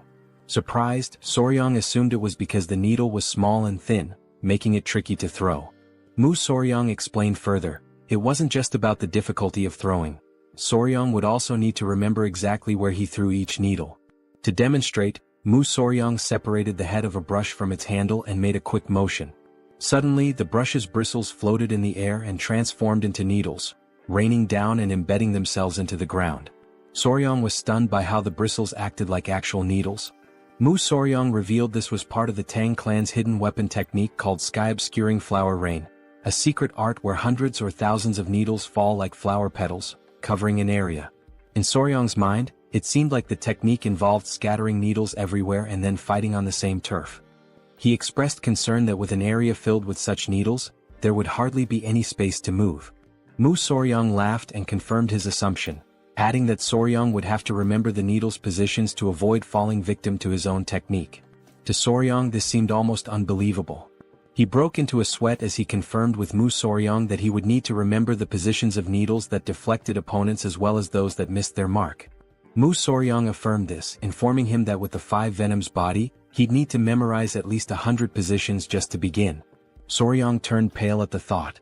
Afterward, Soryang collapsed face first onto the ground. Lady Huayan arrived, wearing a beekeeping suit, and asked if she looked ready. She explained that she had heard he was planning to catch a hornet and wondered if the suit was unnecessary. Soryang assured her it wasn't, her suit would allow them to catch one themselves instead of waiting for it to come. Huayan asked if he knew where the hornet's nest was, and he replied that she'd understand once they arrived. Huayan informed him she had spotted a nest nearby, so they headed out together. As they walked, Huayan brought up the letter sent to the Sichuan city lord and asked if Soryang had read it. Soryang confirmed he had. Blushing, Huayan expressed concern that he might not fully understand the letter's contents due to his young age. Soryang responded confidently, remarking that yang qi, a man's vital energy, was indeed important. Embarrassed, Huayan quickly told him that was enough, but it was clear he already understood. The great issue troubling the Sichuan city lord, as Soryang revealed, was erectile dysfunction. His rod was no longer functioning. Huayan grew suspicious of Soryang's knowledge on the subject, given his age. Soryang brushed it off, explaining he had lived alone for some time. Embarrassed, Huayan quickened her pace. A few hours later they arrived at the forest. Soryang became distracted by the creatures there, and Huayan had to keep him focused until they reached their destination. The nest was located inside a small cave-like hollow, which seemed like an ideal spot for hornets. As they approached, Huayan asked what it meant to find a hive without bees. They put on their headgear as Soryang explained that while they were looking for hornets, they wouldn't be capturing any bees. Huayan was confused but followed his lead. They reached the hole, and Soryang explained that the venomous insect they sought was more likely to be found in smaller, weaker hives. Huayan hadn't known this but was relieved to see that the hive seemed to contain what they needed.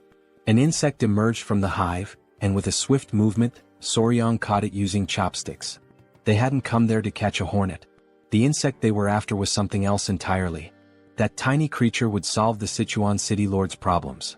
Huayan asked about the bug, wondering if it was a ground beetle. She guessed correctly. Soryang realized that in this world, the insect was indeed called a ground beetle. In the Central Plains, the bug found in the giant hornet's nest was known as a ground beetle, though in the modern world, it's referred to as a blister beetle.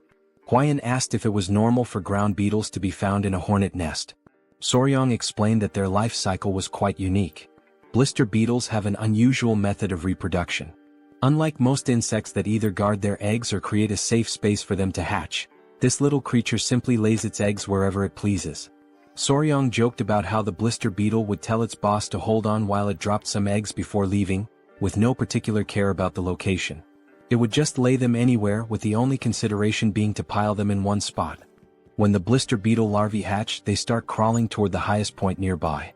Once they reach the top, they engage in an odd behavior. They cluster together and mimic a flower. This false flower then attracts bees, which mistake it for the real thing. When the bees approach, the larvae swarm onto a carpenter bee's body, taking over its home in an instant. Soryang wasn't sure why the larvae favored giant hornet nests, but it seemed to be the ideal environment for their growth. Huayan felt sorry for the giant hornets, but Soryang shrugged, saying there was nothing that could be done. Huayan knew that the bug caused burns on the skin and had heard that eating too much of it could even be deadly.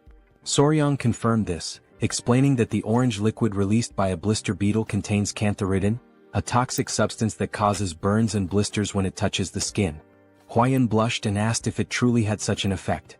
Soryang affirmed, adding that it also had the curious property of immediately raising a man's rod.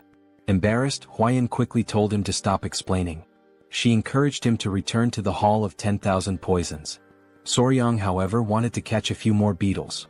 They had already secured the blister beetle, and once back at the Hall of 10,000 Poisons, Soryang began teaching the warriors how to prepare the medicine. He instructed them to listen carefully and explained that they needed to dry the ground beetles and grind them into powder. 1/10 of that powder was toxic and 3 ml of it could prove fatal. If a person consumed 3/10 of a ml per guan body weight, about half of them would die. Soryang requested that they prepare the medicine using only 1/10 of 1 ml of the poison, about the amount in 10 drops of liquid. To clarify, 1 ml equals 3.75 milligrams, and 1 guan equals 3.75 kilograms. He asked if they understood. Deep down, Soryang felt as if his brain might explode from the complexity. One warrior, removing his mask, remarked that Soryang's explanations were incredibly detailed. They never imagined he would be so skilled in mathematics. The warrior assured Soryang that they would make sure to succeed, no matter what. Soryang thanked them, saying he relied on their efforts. Later that evening, Musong was talking to Huayan about how surreal it was that ground beetles had such effects. He mentioned that this made him want to reconsider the poisons in the Tang clan's arsenal. Huayan agreed. Musong then brought up Soryang's remarkable talent in math. Huayan shared how Soryang had calculated the solution's concentration and estimated it to match the weight of 10 drops of liquid. Musong admitted that while he considered himself knowledgeable about poisons, Soryang was on an entirely different level. The more he learned about him, the more he realized what a gem the young man was. Teasing Huayan, Musong asked if she liked Soryang even more now. Huayan blushed, feeling flustered. She admitted that she regretted her hasty judgment in the beginning. Musong replied that as long as she made up for it going forward, that was what mattered. Musong then asked how they planned to test the medicine once it was ready. Huayan turned bright red, almost as if she were a tomato. She mentioned that the branch family elders were saying Soryang had been too insolent. Soryang responded confidently that he'd test it by confronting the clan elders directly. Musong was left speechless, his jaw hanging open in shock. He laughed loudly, finding the boy amusing. The next day, everyone gathered in the hall. The clan elders were doubtful.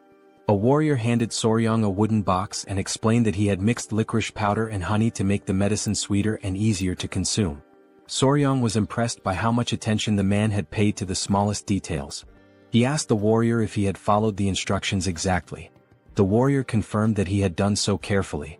Other clan members scoffed, saying they were making too big a deal out of it. They even questioned how amazing it could truly be. The patriarch silenced them and then asked Soryang how he planned to prove the medicine's effectiveness. Soryang feigned surprise at the question. The clan elders shouted that it was only natural they needed confirmation. One elder yelled that they would never dare send unverified poison to the city lord of Sichuan. Another elder agreed, adding that if something went wrong it could lead to disaster. Soryang calmly responded that they had no other choice. The warrior understood, but the elders were confused. They grew irritated, feeling as though Soryang was implying they should test it themselves. A loud elder snapped at Soryang, asking if he even understood what that substance was. Another elder commented that Soryang had been out in the world for so long that it seemed like even his insides had turned black. Soryang grinned and called for his grandfather. Museong appeared, asking what he needed. Soryang brought up Museong's earlier statement that those who mastered the Tang clan's martial arts were never afraid of poison. Museong agreed with Soryang's plan and confirmed the statement. Soryang pointed out that the elders' reaction seemed to imply they were afraid. Museong agreed once more. Soryang taunted the great elders of a clan that was surely skilled in mastering 100 poisons. He used reverse psychology, saying that surely they weren't afraid of something as simple as ground beetle poison. This provoked the elder, who then split the medicine into two. He claimed they had no fear of such a trivial poison and consumed it. The elder warned Soryang that if the medicine didn't work, there would be consequences. The elder declared that they would uphold the laws and principles of the clan. They chewed the medicine and a tense silence followed. Then they smirked and declared that nothing was happening. However, one elder felt his manhood stir. The long slumber of the snake was over. Embarrassed, the elders quickly tried to hide their reactions, and from that day on, the clan's laws and principles were firmly set, with a hint of humor. The medicine was sent to the city lord of Sichuan, and its effects were proven to be excellent. A little later, the elders walked through the hall, holding their pants to hide the evidence. Soryang told Museong it had worked just as he had said. By provoking the elders with something related to poison, they had fallen for it immediately. Museong knew that the elders' actions were driven by their pride, but also by their concern for the clan. He advised Soryang not to resent them too much. Museong reminded him that, in the end, they were all family. Soryang nodded, understanding. Huayan hurried in, saying something terrible had happened. They asked what it was, and she explained that their children were acting strange. Soryang turned red and was taken aback. Museong, now serious, called for his grandson-in-law and grabbed him by the collar. He demanded to know what was going on and asked why they had children. Soryang was drenched in cold sweat. Still holding on, he said they hadn't even had a wedding ceremony yet.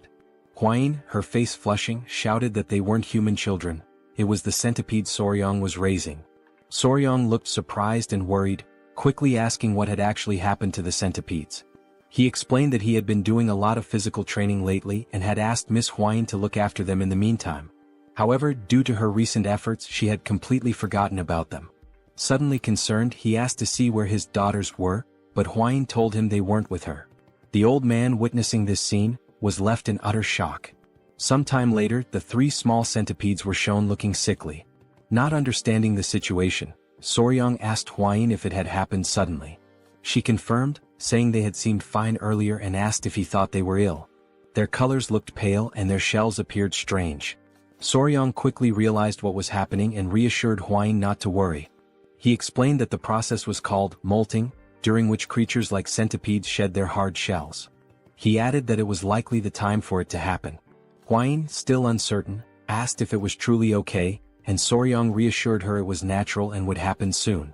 The first centipede started moving within its shell, and moments later, it broke out, revealing something unexpectedly adorable. Everyone was amazed at what they had just witnessed, and Huayin noticed the other two centipedes were also starting to crack their shells.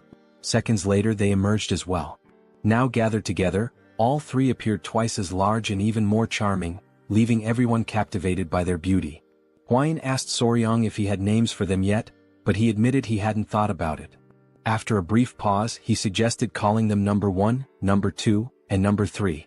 Without hesitation, Huayin rejected the idea, saying such generic names wouldn't do. She explained that centipedes of this species could transform into dragons after living for 1,000 years and deserved names worthy of such grandeur. Soryang, skeptical, dismissed the notion that a centipede could become a dragon, even after a millennium. The old man nervously interrupted, laughing, and explained that these centipedes were known as heavenly dragons, meaning they would indeed transform.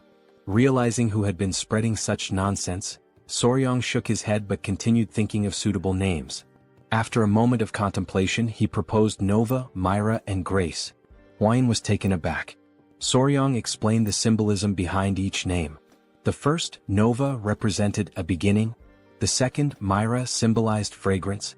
The third, grace, stood for elegance or kindness. Huayin was charmed by the names and their meanings, agreeing that the father should indeed name his children. Sometime later, while strolling through the city, the now larger centipedes clung to Soryang's body again. As he sat down to rest, he noticed that although his training had strengthened him, it wasn't enough for their increased weight, but at least he could still move. Opening his mouth to comment on their added heaviness, one of the centipedes suddenly jumped and hit him square in the face. Now lying flat from the impact, he realized they were clinging to his entire body. As he mulled over the situation, he overheard a conversation nearby that caught his attention. Two men, carrying a bag of money, remarked on how extravagant the Tang clan of Sichuan was, planning to visit a brothel that night. They added that earning money had never been easier, sparking Soryang's curiosity. Later, the patriarch shared good news with Soryang. He asked if Soryang remembered the medicine they had sent to the elders some time ago. Soryang confirmed he did. The patriarch explained that the medicine had worked exceptionally well, mentioning that the Lord had sent a message of gratitude along with a generous reward, which delighted both Soryang and Huayin. The father-in-law praised Soryang for achieving something remarkable, admitting he hadn't expected to reap benefits so quickly from accepting him as a son-in-law. Soryang was pleased by the compliment. Finally, the patriarch suggested granting him one of his elixirs, urging him not to refuse out of modesty. Soryang pondered the benefits an elixir might bring. Excited, Huayin asked her father what type of elixir he was offering. He replied that it was the honey of the golden king bee. Soryang assumed it was just ordinary honey, but thought he should probably accept it since it might boost his internal energy and help him become a martial master. With a serious expression, Huayin called out her father, asking why he had mentioned giving a reward when in reality, it was just honey. Gripping Soryang's arm, she sternly said her father shouldn't be so stingy, emphasizing that Soryang's accomplishments weren't trivial. She also pointed out that the honey was a low-grade elixir. The patriarch, now looking downcast, explained that even though it was low-grade, it had been expensive to acquire. Huayin, visibly fuming, retorted that regardless of its cost, it was far too insignificant compared to what Soryang had achieved. The patriarch silently lamented how difficult it was to have a daughter. Unbothered by the argument, Soryang asked more about the golden king bee they were discussing. After a moment of thought, the father-in-law described the golden king bee as a venomous, mid-level creature found in forests. He explained that its size was comparable to that of a small dog. He added that consuming its honey provided internal energy equivalent to 2 full months of meditation. Soryang's eyes lit up, marveling at the idea of a bee as large as a dog. Meanwhile, Huayin excused herself, frustrated on Soryang's behalf. Thinking quickly, the father-in-law fabricated an excuse, saying he thought Soryang might enjoy seeing the golden king bee in person. The suggestion instantly lifted Soryang's mood, and he grew excited at the prospect of seeing the bee for himself. The father-in-law gave an approving nod, and Soryang became euphoric. He recalled how in his past life he used to harvest honey alone while filming videos for YouTube. Wasting no time, he ran off, proclaiming himself an expert on bees. The father-in-law followed, commenting that this had turned out to be a good idea. Huayin sighed deeply, realizing she would have to deal with this new situation. Thus began the journey to harvest the honey. Despite their advanced knowledge, when they arrived, they found two groups arguing over who had the right to collect the honey from that area. One group claimed they had purchased the information fairly, while the other argued that they had arrived first and had also bought the details from a man with messy hair and a large wart on his face. Soryang recalled having seen someone with those exact features before. One of the members of the Tang clan of Sichuan grew furious and shouted that those swindlers had insulted their clan. Upon hearing the name Tang clan, the entire opposing group was struck with fear. Moments earlier, the patriarch had gathered with the couple, warning Soryang to be cautious on his first journey outside. He reminded him not to forget that he was now a member of the Tang clan family. Soryang nodded, saying he understood. Huayin, already aware of the topic, remained silent, while Soryang, surprised, glanced to the side and noticed a group of Tang clan members awaiting leadership. The patriarch explained that Soryang now needed to learn how to manage others. Soryang protested that Huayin would be with him, but the patriarch called him foolish, stating that now that she was his wife, it made him the highest authority. Stunned and confused, Soryang froze when the patriarch referred to Huayin as his wife. Meanwhile, in the background, Huayin reassured him that he would do just fine. Desperate, Soryang promised to do his best. Returning to the current scene, tension filled the air as the two groups glared at each other, vying for the right to harvest the golden king bee's honey. Soryang asked Wolfgang, the leader of the venomous blood unit, if they should share information with the other group. After a moment's thought, Wolfgang questioned who had dared to leak information about the Tang clan of Sichuan. Huayin remarked that whoever had the audacity to sell information bought by the Tang clan must be very bold. Upon seeing her, the opposing group grew visibly uneasy. Recognizing her as the poison flower of the three flowers of Murim and a direct descendant of the Tang clan, they were struck with fear. Realizing their mistake, the leader of the other group apologized, introducing his faction as the Central Wind sect and announcing their withdrawal. He insisted they had no intention of interfering in Tang clan affairs. The other sect members also apologized, vowing to track down the scoundrels who had sold the information. They quickly departed, leaving Soryang amazed and giving him a glimpse of the Tang clan's influence. Naively, Soryang asked if everything was now resolved. However, Wolfgang, with his seasoned experience, responded that it wasn't over yet, explaining that groups with their reputations wouldn't back down so easily. Wolfgang then instructed his men to set up camp nearby and organize shifts for keeping watch, suspecting that the sect members were hiding and waiting for the right moment to strike. He ordered one of his subordinates to gather intelligence on the enemy. Huayin, noticing Soryang's uneasy expression, reassured him with her experience, but Soryang could only think about the honey. The scene shifted to the group observing the golden king bees from a hidden vantage point. The bees were indeed larger, about the size of small dogs. Soryang was captivated by their appearance, and Huayin admitted it was also her first time seeing such bees. The two noted how adorable the bees looked, with their golden fur making them appear even cuter. This was likely the reason they were called golden king bees. Soryang observed that their colony seemed quite small but reasoned that, considering their size, it made perfect sense. He explained that a small hive would usually house around 5,000 to 7,000 bees. This information caught Huayin off guard, prompting her to ask how he knew this without even entering the hive. Soryang replied that, based on his experience, he could deduce it simply by observing the number of bees entering and exiting the hive. Suddenly, someone approached them from behind. They turned to find it was the man sent to gather intelligence. He reported that he had located the sect, who had established themselves on the opposite side and appeared calm, likely waiting for the right moment to act. Wolfgang speculated that they were waiting for nightfall to use the Tang clan's technique to harvest the honey. Curious, Soryang asked about the technique. Wolfgang explained that it involved burning artemisia leaves, whose smoke would calm the bees, providing enough time to collect the honey. Soryang found the method ingenious. The scout then made an observation that left everyone tense. The wind was blowing in their direction. In the silence that followed, Soryang had an idea, pointing out that if the wind was blowing toward them, it would also mask their scent. Huayin agreed. Excited, Soryang leapt up, announcing he would make a quick visit to the hive. Huayin, alarmed, grabbed him to prevent him from approaching the venomous mid-level creatures. Holding onto his clothes, Huayin scolded him, while Soryang insisted he would only do it once. Meanwhile, they accidentally struck a stone, which bounced multiple times and landed near the tree that housed the bee colony. This left the pair frozen in terror. Before they could react, the bees poured out of the tree ready to attack. Realizing the danger, Huayin grabbed Soryang by the neck and bolted far away from the scene. After receiving a stern scolding for causing trouble, Soryang sat on a rock, deep in thought. He began pondering if there was another way to approach the situation. Lighting a fire against the wind could trap them between the sect and the hive. Additionally, he noted that these bees were different from the ones he was familiar with. They could detect vibrations from the ground several meters away. While he was lost in thought, someone approached him from behind. It was Huayin, who announced she had brought the children. She explained that they had finished their meal and were wandering off. Soryang thanked her for her concern. In a gentle tone, he asked the children to behave, and they chirped in agreement. Huayin then sat beside him, making Soryang visibly uneasy. She asked if there had been any progress, to which he replied that he needed more time to think and observe. She apologized, admitting she might be pressuring him too much.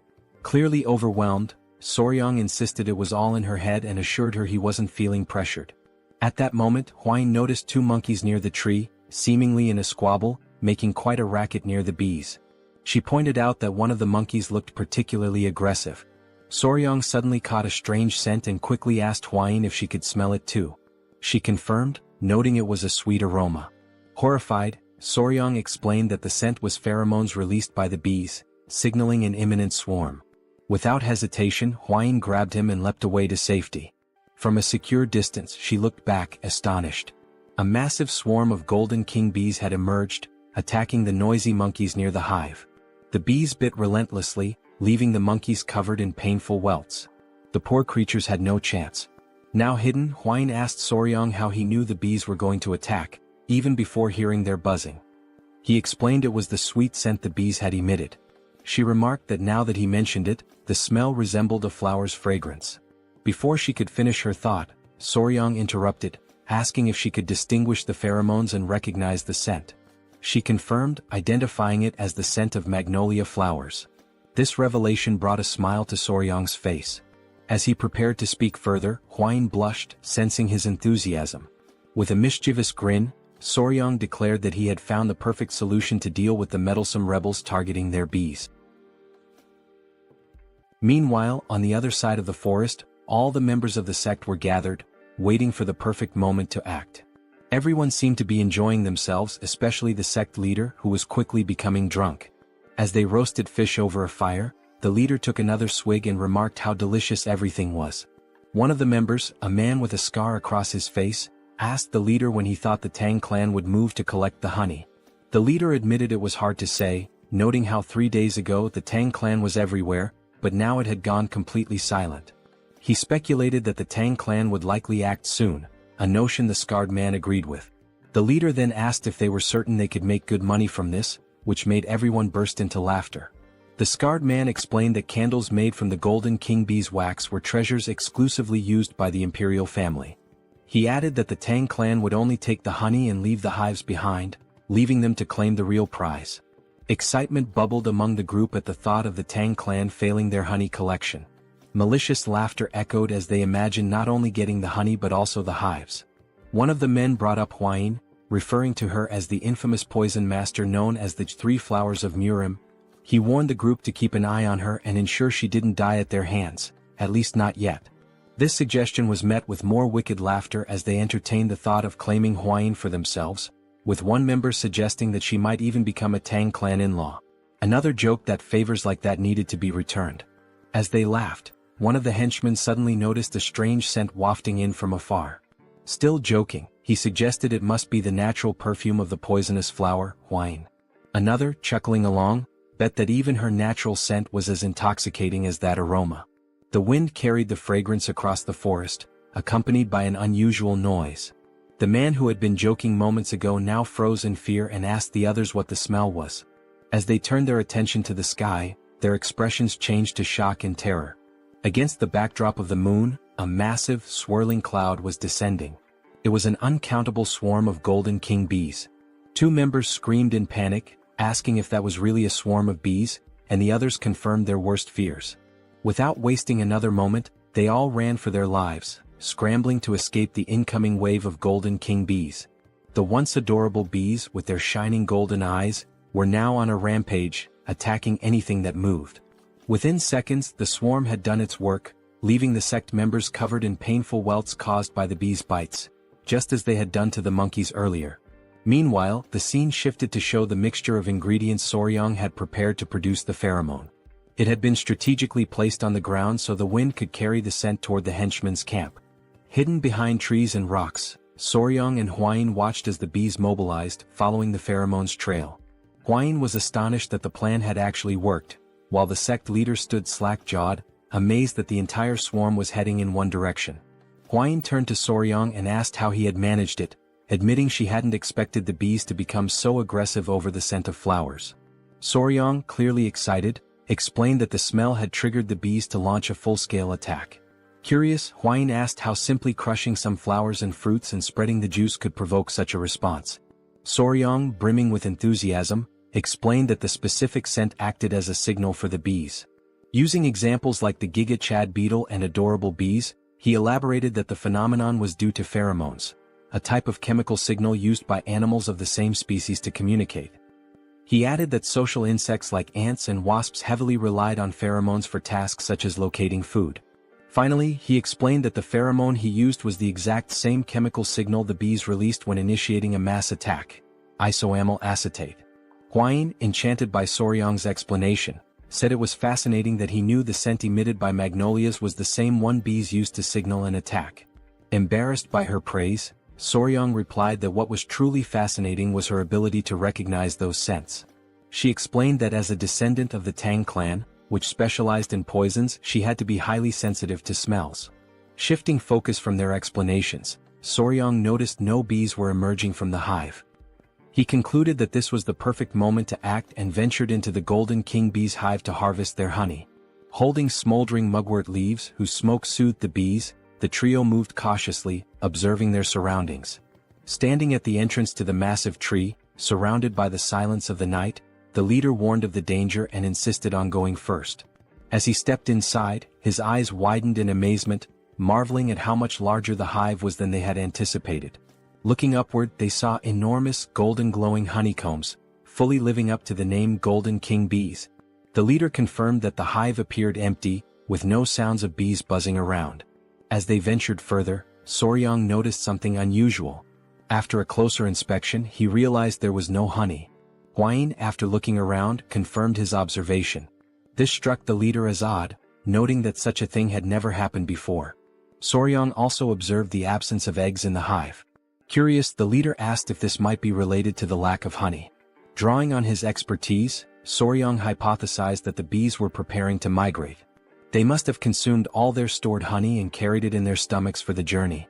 He suggested this behavior might have been triggered by the frequent presence of humans nearby. Huayin agreed, stating that it made complete sense. Soryang elaborated that when bees prepare to migrate, the queen stops laying eggs because they can no longer care for larvae during their transition. While exploring the tree's interior, Soryang suddenly froze in shock. Hidden and camouflaged among the hive's remains, he spotted a lone Golden King bee that had been left behind. With a sly smile, Soryang turned to the leader and asked how long he could sustain his mobility techniques without resting.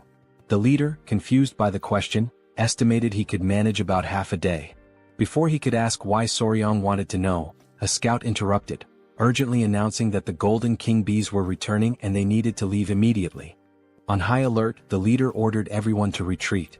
He told Soryang to abandon his search and get out of the hive. In the background, Soryang continued inspecting the hive until Huayin came to retrieve him. Grabbing him by his clothes, she insisted they leave immediately. They all dashed to safety, knowing that even the Tang clan's techniques to calm the bees wouldn't be enough to prevent an attack. As Soryang was dragged along, it became apparent that he had taken the Golden King bee and hidden it inside his clothes. Moments later, the group finally breathed a sigh of relief, grateful to have narrowly escaped a potential mass attack. Huayin expressed her relief at having made it out before the bees returned, only to pause when she noticed something moving inside Soryang's clothing. Horrified, she demanded to know what he was carrying. With a sheepish smile, Soryang revealed the Golden King bee queen and nonchalantly explained that, since they couldn't retrieve the honey, he had brought the one who could produce it. Everyone stood speechless, processing the situation. When the gravity of what he had done sank in, they were thrown into a panic, unsure of what to do next. The Golden King bee queen, ever adorable, emitted a soft sound that only emphasized her charm. Soryang, now grinning, turned to the squad leader and warned that the bees would soon realize their queen was missing and start chasing them. As if on cue, a massive swarm of Golden King bees, willing to sacrifice themselves for their queen, appeared on the horizon, heading straight for them. With an innocent smile, Soryang cheerfully stated, "We need to run, now." And so began a life-or-death chase. Woolgang carried Soryang on his back, running as fast as his legs would allow. The queen bee was restless, her wings trembling with unease. Soryang gently stroked her head, trying to soothe her, and promised that he would take her to a place where no one could disturb her. It had been several days since their desperate escape from the swarm of honeybees began.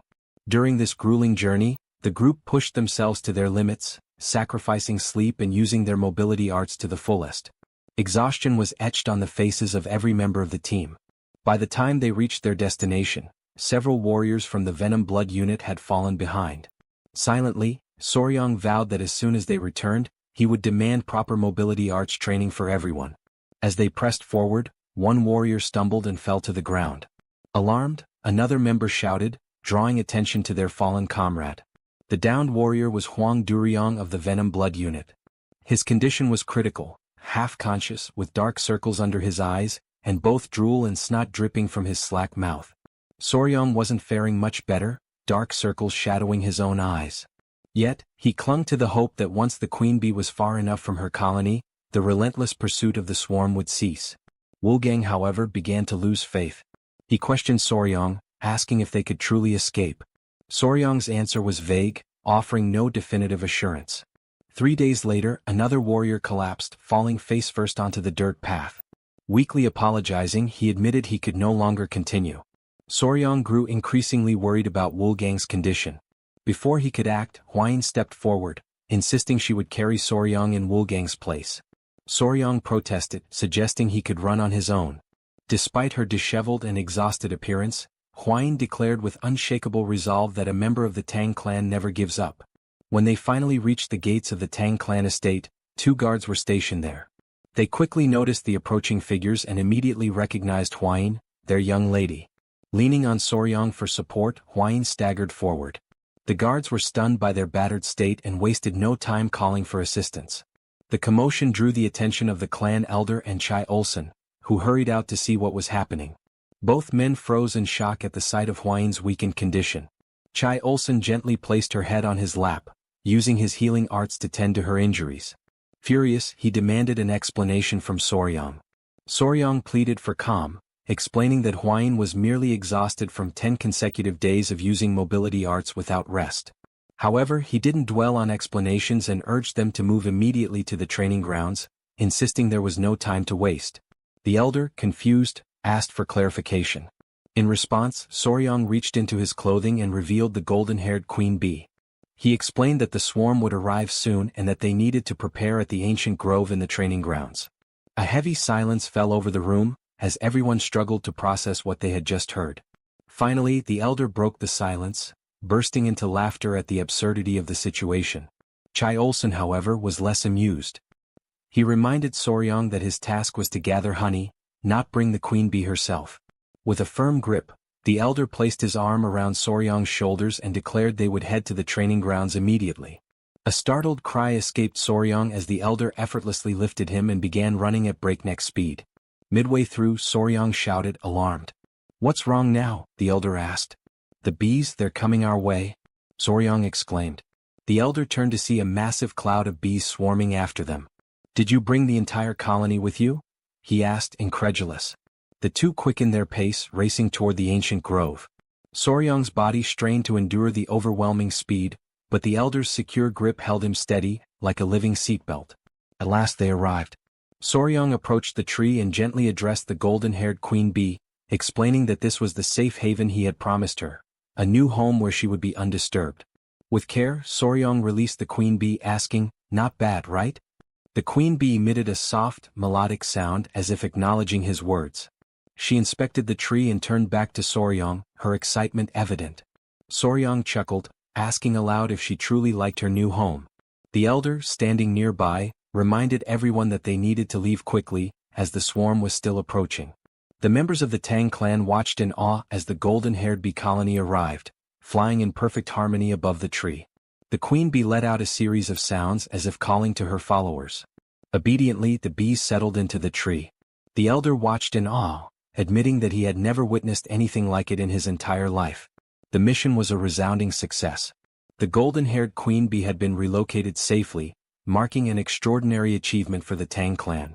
Soon after, the adorable bees, each the size of small dogs, could be seen drinking a sugary mixture. Sugar water had been offered to the exhausted golden bees, who had followed the group tirelessly. As the saying goes, bonds are often forged over shared meals, and goodwill begins with a moment of kindness. Fortunately, in this world, a refined sugar substitute existed, working perfectly for the task. Soryang hoped this small feast would help ease the bees' distrust of them. Deep down, he wished for more, for the bees to eventually see him as their master. Suddenly, Soryang shouted, his expression changing as he remembered something. Both Chul-san and the elder turned to him with suspicion, asking what was wrong. Nervously, Soryang asked about Huayin. Irritated, Chul-san retorted that Soryang was only thinking of her now, after everything that had happened. He explained that he had instructed other members to escort Huayin back to her mother so she could rest. Chul-san then asked, clearly annoyed, whether they had really used mobility arts to travel from the forest all the way back to the estate while being followed by the bees. Soryang hesitated, then confirmed with an awkward nod. He apologized, explaining that they had managed only 4 hours of sleep per day, spending the rest of their time running. The elder suddenly seemed to realize something. Turning sharply to Soryong, he asked where the members of the Venom Blood Unit were. Sweat beaded on Soryong's forehead as he stammered out a hesitant answer. They had collapsed somewhere along the roadside. Quickly he added that he would go back to retrieve them. Eventually, the members of the Venom Blood Unit returned safely to their families. In Hwain's room, she had recovered enough to sit up and look cheerful. Soryong sat beside her. Excitedly, Hwain remarked that the golden bees had regained their strength. Soryong explained that the bees were now busy gathering nectar from the poisonous flowers on the Tang Clan's mountain. Hwain laughed, commenting on how adorable it was. At that moment, someone burst into the room, calling Soryong's name urgently. It was Pei, insisting that Soryong come quickly. Something seemed wrong with the golden bees. They appeared to be searching for something. Soryong and Hwain rushed outside to find the bees scattered everywhere. As soon as the bees spotted Soryong, they swarmed toward him, clinging to his clothes and tugging at his shirt. Confused, Soryong couldn't make sense of their behavior. The bees tugged harder, lifting him off the ground. Hwain watched in astonishment as Soryong floated in midair, arms outstretched and legs stiff, forming a T-shape. After a moment, the bees set him back down. Still dazed, Soryong asked what was going on and why they were acting so strangely. The bees began nudging him toward the hive and he finally understood. They wanted him to go inside. Looking around, Soryong noticed that the bees had already begun constructing part of their hive and were diligently collecting honey. That's when he saw the queen bee approaching him. Extending his palms, he asked if she needed help climbing up. Before he could react, the other bees grabbed him again, pinning him in place. One even pinched his cheek. Soryong glanced at the queen bee, noting her elegant and surprisingly charming appearance. And then, to his utter shock, the queen bee closed her eyes and leaned toward him. Panic surged through Soryong, but he didn't have time to protest. The queen bee pressed her lips to his. He felt something placed in his mouth and instinctively swallowed. Immediately, the other bees released him and the queen bee stepped back. Face blazing red, Soryong shouted at her, utterly mortified. "That was my first kiss. What were you thinking?" But before he could say more, an intense wave of pain shot through his body. He collapsed to the ground, writhing in agony. "What did you give me?" Soryong wondered in his mind. From his perspective, the queen bee watched him with an enigmatic expression, leaving him completely bewildered. Meanwhile, Soryong was lying on the ground, writhing in pain, while the queen bee observed him passively. As he agonized on the ground, he noticed that beneath the strange discomfort, like an intense itch, his entire body was engulfed in overwhelming heat, and his heart was racing uncontrollably. He turned toward the queen bee beside him, still struggling, and demanded to know what she had made him eat.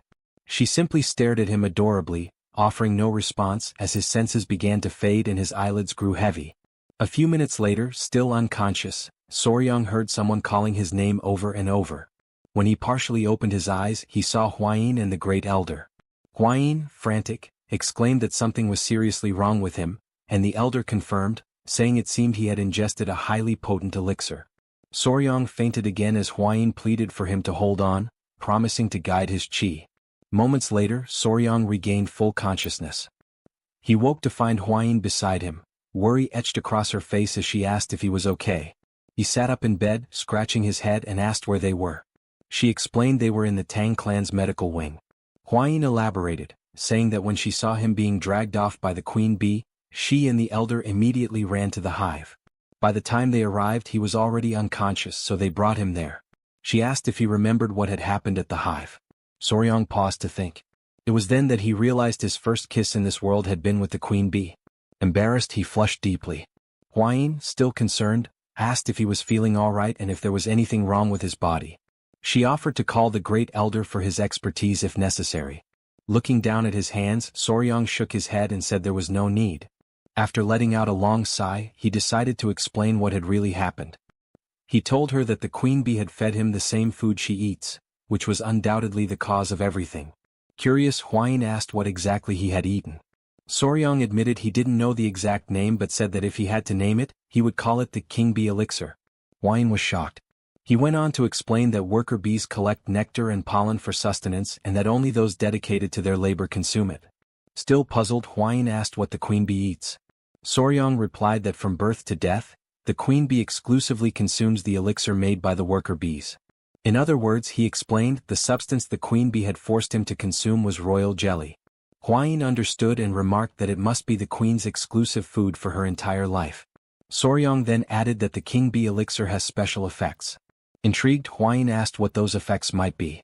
Excitedly, Soryong explained that while worker bees typically live for about a month and a half, the queen bee, sustained solely by the elixir, can live up to 690 times longer. Huayin, startled by his enthusiasm, told him to calm down. She concluded that the mystery was solved and there was no reason to worry. She noted that the internal cultivation method he had practiced, the 5 venoms return technique, was only a beginner-level technique, so he couldn't absorb the elixir's full power.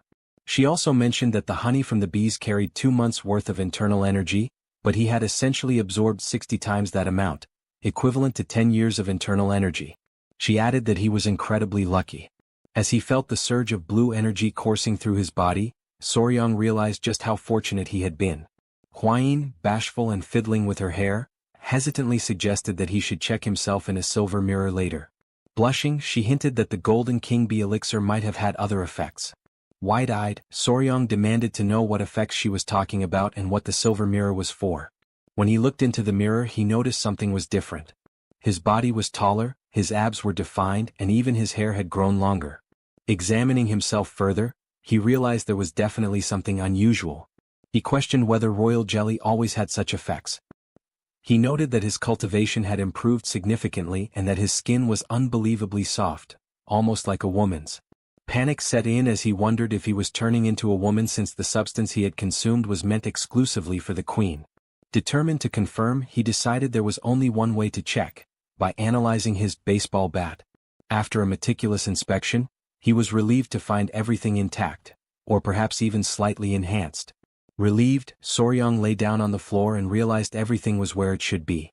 Huayin mentioned that the elder had guided his qi, otherwise the outcome could have been disastrous. Soryong admitted that he had indeed been at death's door and that the great elder had saved him. Later, as he walked through the city, Soryong noticed he was receiving strange stares that hadn't happened before. He wondered if it was due to the increase in his internal energy. When he overheard 2 girls talking about him, he decided to slip away quietly. Now at the Sichuan clan's restaurant, Soryong sneaked in, trying not to draw attention. However, Huayin's mother noticed him as he arrived while everyone was being served at the table, which was adorned with several beautiful dishes. Her mother teased that her son-in-law looked even more handsome now and asked how he was feeling and if his body was all right. Soryong replied that he was fine and apologized for causing any worry. She told him not to fret and said that it was now something to celebrate. After all, his skin looked amazing and Huayin must be feeling jealous. Embarrassed, Huayin blushed deeply. Flustered, she urged everyone to stop teasing and to take their seats. With everyone gathered around the table, the servants began serving the meal. Huayin's father asked if Soryong was feeling better, to which he replied yes and apologized again for causing concern. Soryong also took the opportunity to thank the elder, saying he had heard how well he had taken care of him. The elder graciously acknowledged the gratitude and commented that Soryong seemed to have had a stroke of good fortune. At this, Huayin's father and the elder turned to Soryong and asked if he could explain what had happened.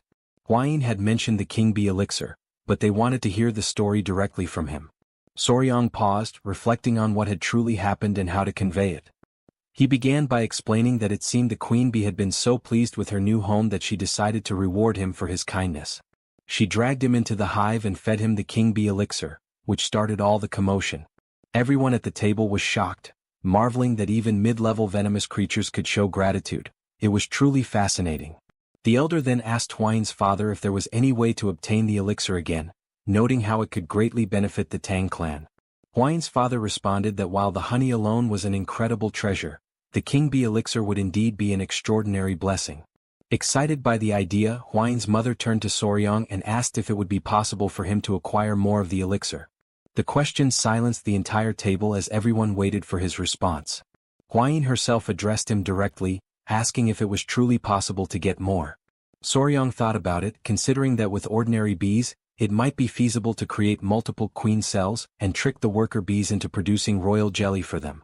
However, he concluded that attempting such a trick with the highly intelligent king bees would likely result in them turning everyone into a hive.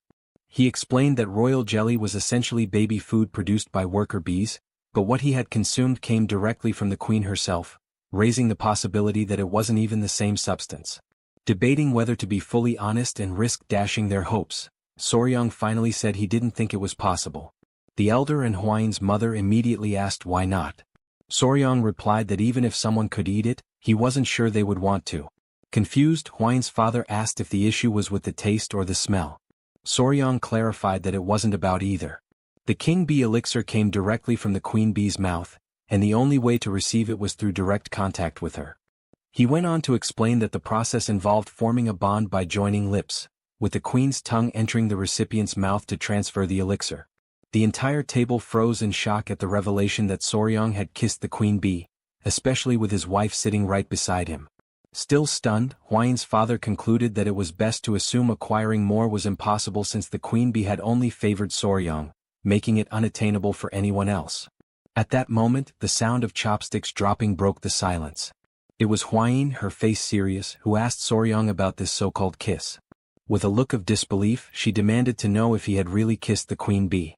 It seems our young warrior might be in serious trouble now. Meanwhile, night had fallen, and the full moon illuminated an otherwise calm and serene place.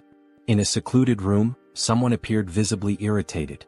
His hand, scarred and veined, rested heavily on the table. This hand belonged to none other than Ju Young-hak, the leader of the Murim Martial Alliance and known as the Emperor of the Fist. Suddenly, from outside the room, a voice announced the arrival of tea. Young-hak allowed the person to enter, and a young woman with brown hair stepped in, carrying a tray with a tea set. She mentioned that she had prepared Seosan Bikro tea, which startled Young-hak, as it was the tea of his homeland. He commented on the coincidence, and she smiled, explaining that she was aware of its origins because the tea was famous. Grateful, Young-hak thanked her and promised to savor it. As she poured the tea, he prepared to take a sip, the woman watching him intently. Just as the tea neared his lips, another voice interrupted, identifying itself as General Jigul Hu. Young-hak asked what brought him there at such an hour and invited him to enter. Jigul, full of respect, apologized for disturbing the leader's rest and explained that he had received an urgent message from the Sichuan Tang Clan that he believed required immediate attention. Young-hak assured him it was fine and urged Jigul to share the news, assuming its urgency meant it was important.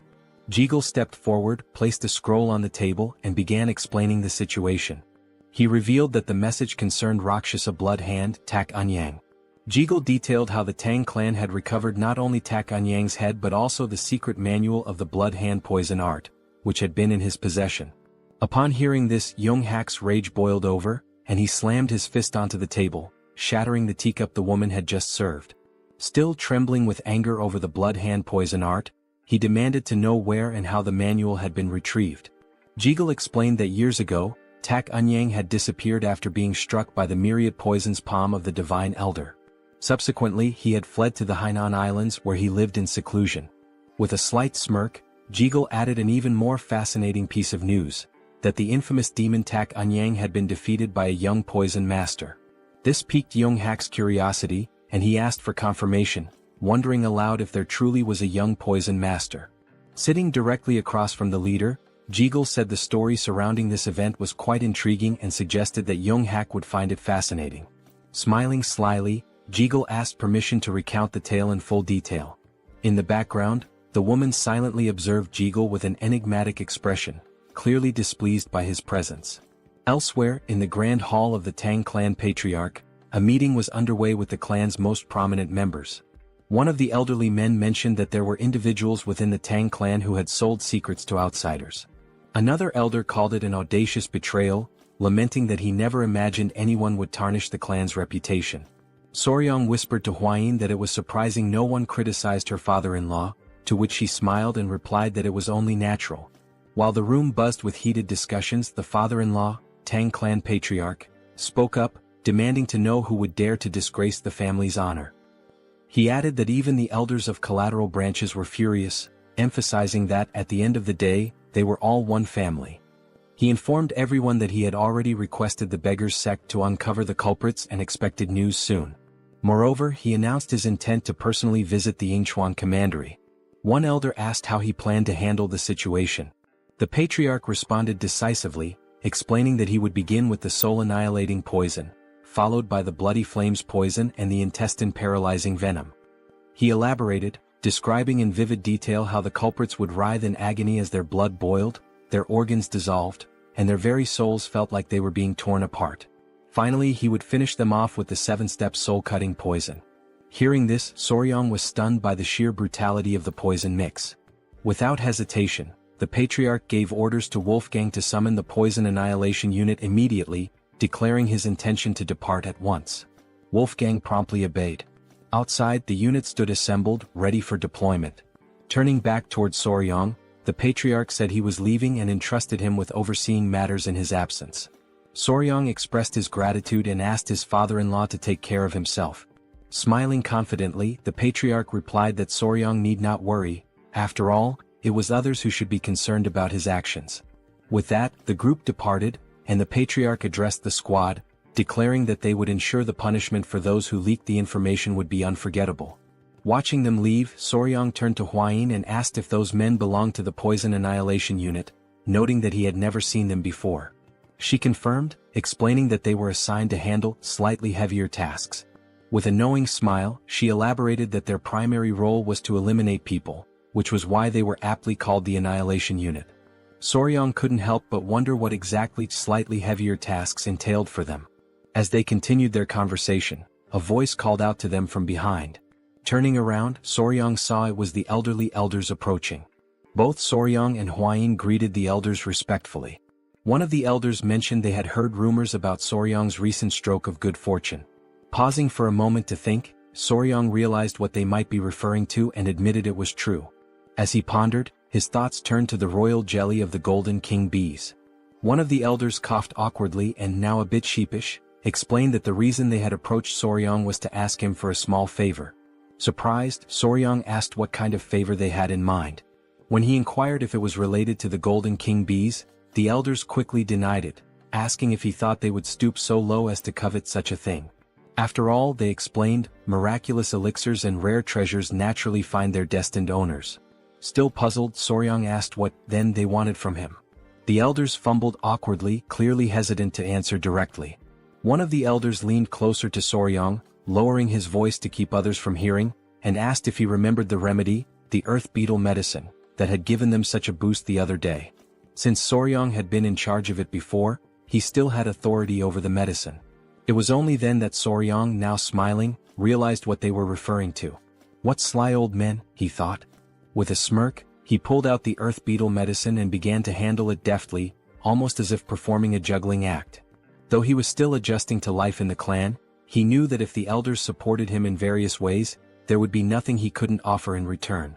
The elders burst into laughter, promising that from now on, they would fully support their son-in-law. Huayin, however, felt slightly disappointed. At that moment, the great patriarch emerged from the temple and noticed the elders laughing boisterously. Just as Soryang was about to hand over the earth beetle medicine, the patriarch asked what was causing such merriment. Panicking, the elders scrambled to cover up their intentions, awkwardly beginning to dance, claiming it was just a friendly gathering. The plan worked. The great patriarch believed them, thinking they had finally come to appreciate Soryang's true value. Huayin, however, remained disappointed and quietly furious. Their moment was interrupted when a man rushed in, announcing a serious problem. Everyone turned their attention to him, and the great patriarch demanded to know the issue. The man revealed that Lord Sichuan was on the verge of death. Shock and panic spread throughout the room. Soryang immediately asked if Lord Sichuan had been using the medicine correctly. The man confirmed but explained that after observing its effects, Sichuan had taken a new concubine and consumed more than double the recommended dose. Sweat formed on Soryang's brow as he imagined the potential consequences of such recklessness. The great patriarch, visibly displeased, decided to personally investigate the matter. Since Soryang was the only man left in the household, he was tasked with protecting the women while the patriarch was away. Accepting the responsibility, Soryang bid him farewell and took up the role with determination. The great patriarch departed, leaving Soryang feeling reassured that nothing would go wrong under his watch. Later that evening, with nightfall, Soryang and Huayin sat on a bench, talking. She asked how he was finding the 10 Venoms dual origin art he had been learning. He replied that it wasn't as difficult to grasp now as it had been at the start. He explained that if the 5 Venoms returning technique felt like a single large sphere moving through the body, the 10 Venoms dual origin art was more akin to a twin-cylinder engine. Huayin noted that by this point, Soryong must have already developed some tolerance to common poisons. She added that he could now release his inner energy directly or infuse it into objects.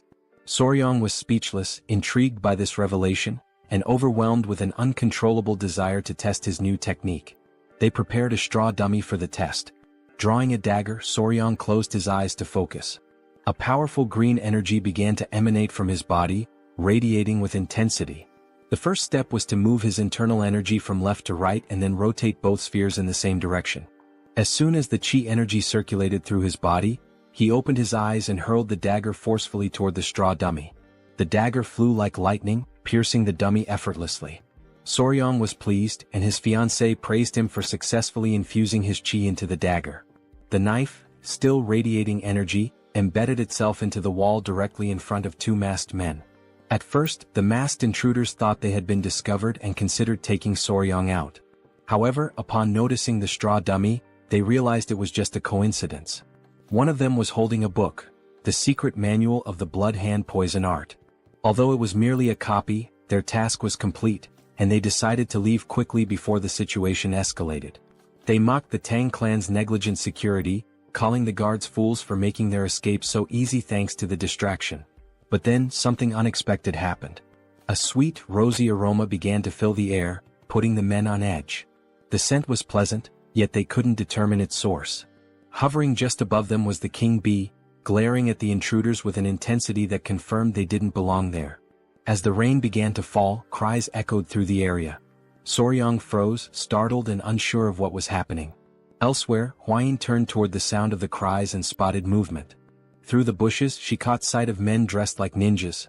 Two were hidden while one stood in plain view. The king bee attacked the man who appeared confused, clearly not understanding why a bee was in the training grounds. Soryong and Huayin observed the scene and quickly realized they were dealing with intruders. With a furious expression, Huayin knew she had to act. She dashed toward the intruders and instructed Soryong to prepare the bow. She moved so quickly that a trail of dust followed her. Soryong shielded his face with his arms, stunned by her sudden action. He had no idea what she was planning. Meanwhile, the king bee bit the ear of one of the intruders. The man, desperate, tried to grab the bee, tears forming in his eyes as he called for help from his companions. One of the ninjas turned to Soryong and, noticing Huayin approaching rapidly, panicked and ordered the others to retreat. The king bee clung to the struggling intruder as the other two ninjas leapt away, scattering in different directions. Huayin sprinted after them, commanding them to stop. Determined, she pulled out a whip. With all her strength, she lashed it against the ground, causing a small explosion. Fortunately for the intruders, they managed to leap away in time, avoiding the attack. Huayin's eyes widened in surprise at their successful evasion. The man being attacked by the king bee unsheathed his sword and charged toward her. The king bee clung to his head in what might have seemed endearing under different circumstances. Soryong panicked, shouting for Lady Huayin to be careful. As the king bee sucked on the man's head, he swung his weapon with immense force. To his shock, Huayin blocked the attack effortlessly with her whip. She locked her piercing gaze on the man, who barely had time to react before she counterattacked. The next thing he knew, the whip was right in front of his face. The strike caused a small explosion on the man's body, sending the king bee flying away. After neutralizing her opponent, Huayin moved gracefully, appearing behind him. The man lost consciousness and collapsed to the ground. Soryong stood there, mouth agape, deeply worried about her. Huayin, her expression calm, turned to reassure him, telling him not to worry as she was fine. The man's body began to emit a sinister energy, causing him immense pain. The king bee landed on Soryong's shoulder as he stared at the body, unsure who the man was or whether he was dead. Huayin stowed her whip as she observed the strange energy emanating from the man's body. Within seconds he perished. Huayin explained that he had bitten into poison to end his own life, undoubtedly to conceal something crucial. Not far away, someone noticed the intruder's presence and shouted to alert the guards. Huayin turned and decided to organize a pursuit team to hunt down the fleeing enemies. Soryong began to sweat, overwhelmed by her determination. Huayin ordered him to follow her along with Gu Pei, the leader of the blood poison unit.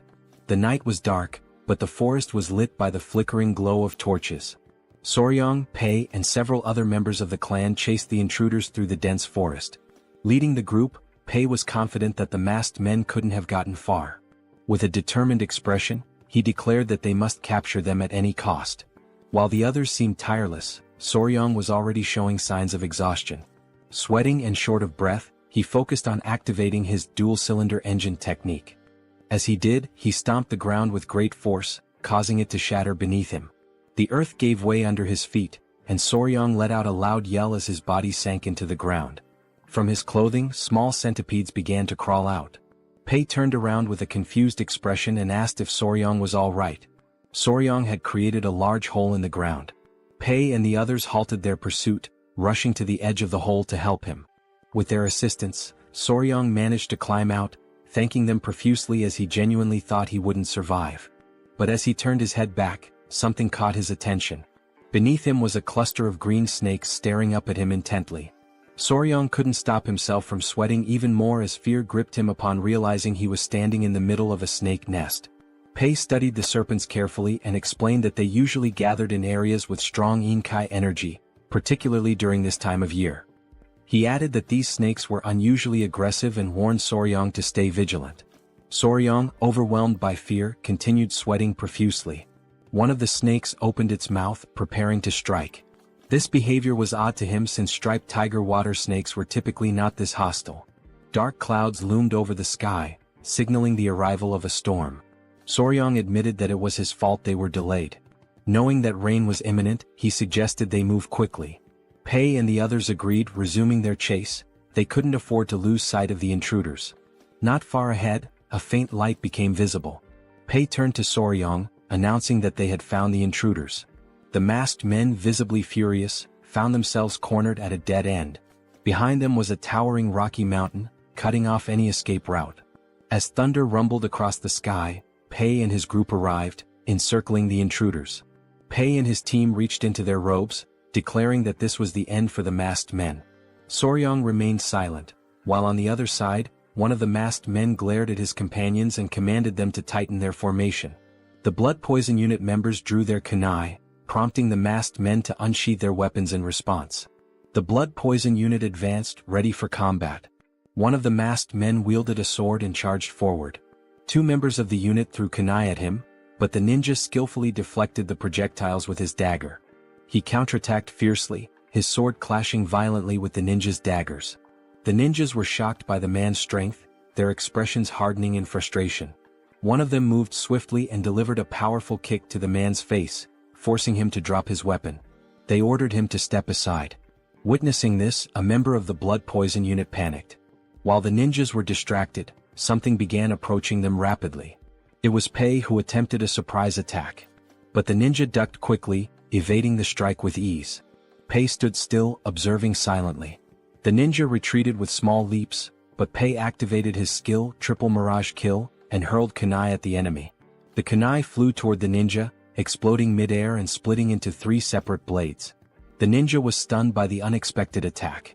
Luckily, he managed to block 2 of the blades, but the third embedded itself in his shoulder, causing excruciating pain. He clutched his wounded shoulder, grimacing.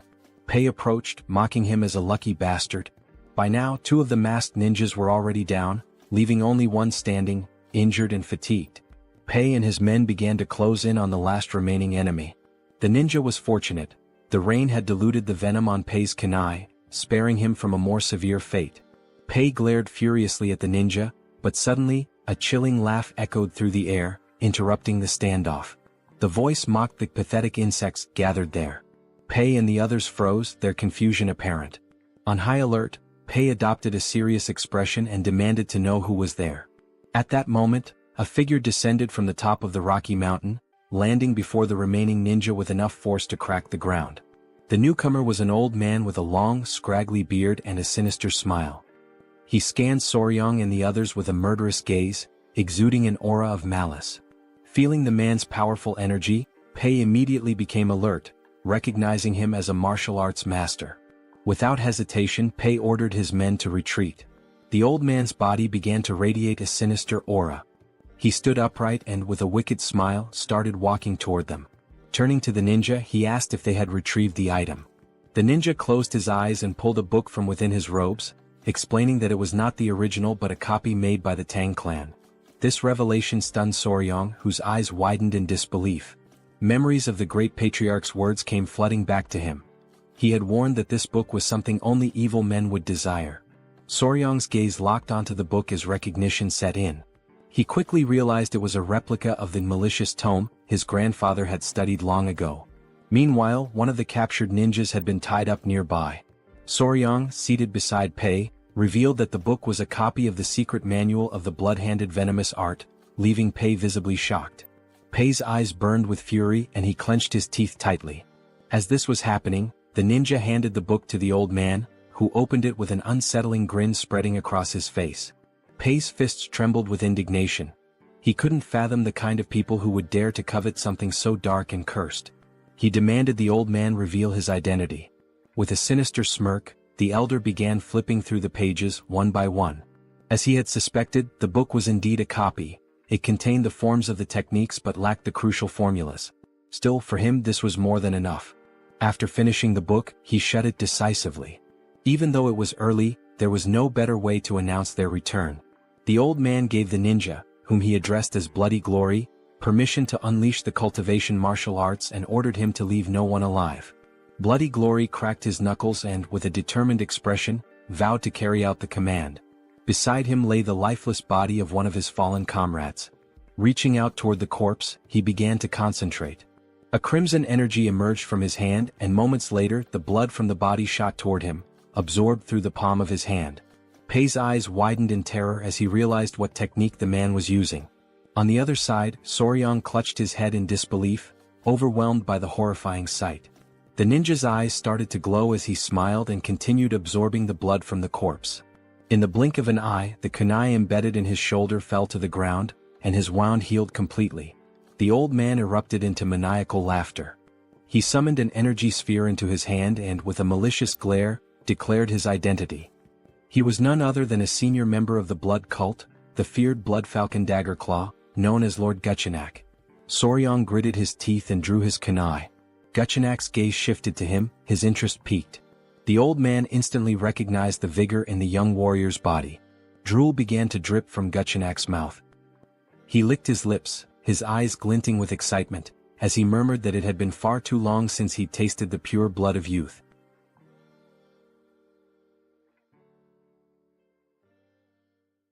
Lord Guchenak commanded ninja to capture their target, believing that nothing aids recovery better than the pure blood of a young boy. Without hesitation they pursued their prey. In response, Pai ordered the deployment of the 5 poison annihilation formation, determined to prevent their enemies from reaching Soryang. Amused by their efforts, Lord Guchenak retaliated with a devastating attack, unleashing a powerful explosion that sent debris flying in all directions. In the chaos, Soryang was instructed to evade, but before he could react, a force seized him from behind. Ninja's grip tightened around his neck, immobilizing him as he coldly declared that the elder required his blood. Soryang, struggling to breathe, managed to utter a signal. At his command, baby centipedes emerged, sinking their fangs into Ninja's flesh. The sudden attack caught him off guard, their bites relentless. Before he could recover, a dagger pierced his skull, and his body was consumed by flames. A familiar voice called out to Soryang. Huayin had arrived, accompanied by Wolfgang and an elder. However, their approach came to an abrupt halt as they noticed the 5 poison annihilation formation, leaving them momentarily unsettled.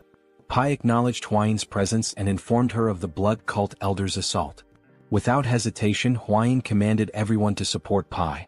Wolfgang, responding swiftly, instructed his allies to enhance the formation, transforming it into the 9 poison annihilation formation. Encircling the elder, they prepared for battle. Lord Gu, rather than being intimidated, was intrigued. He quickly identified Soryang as the one responsible for defeating Taken Yang's blood hand poison claw.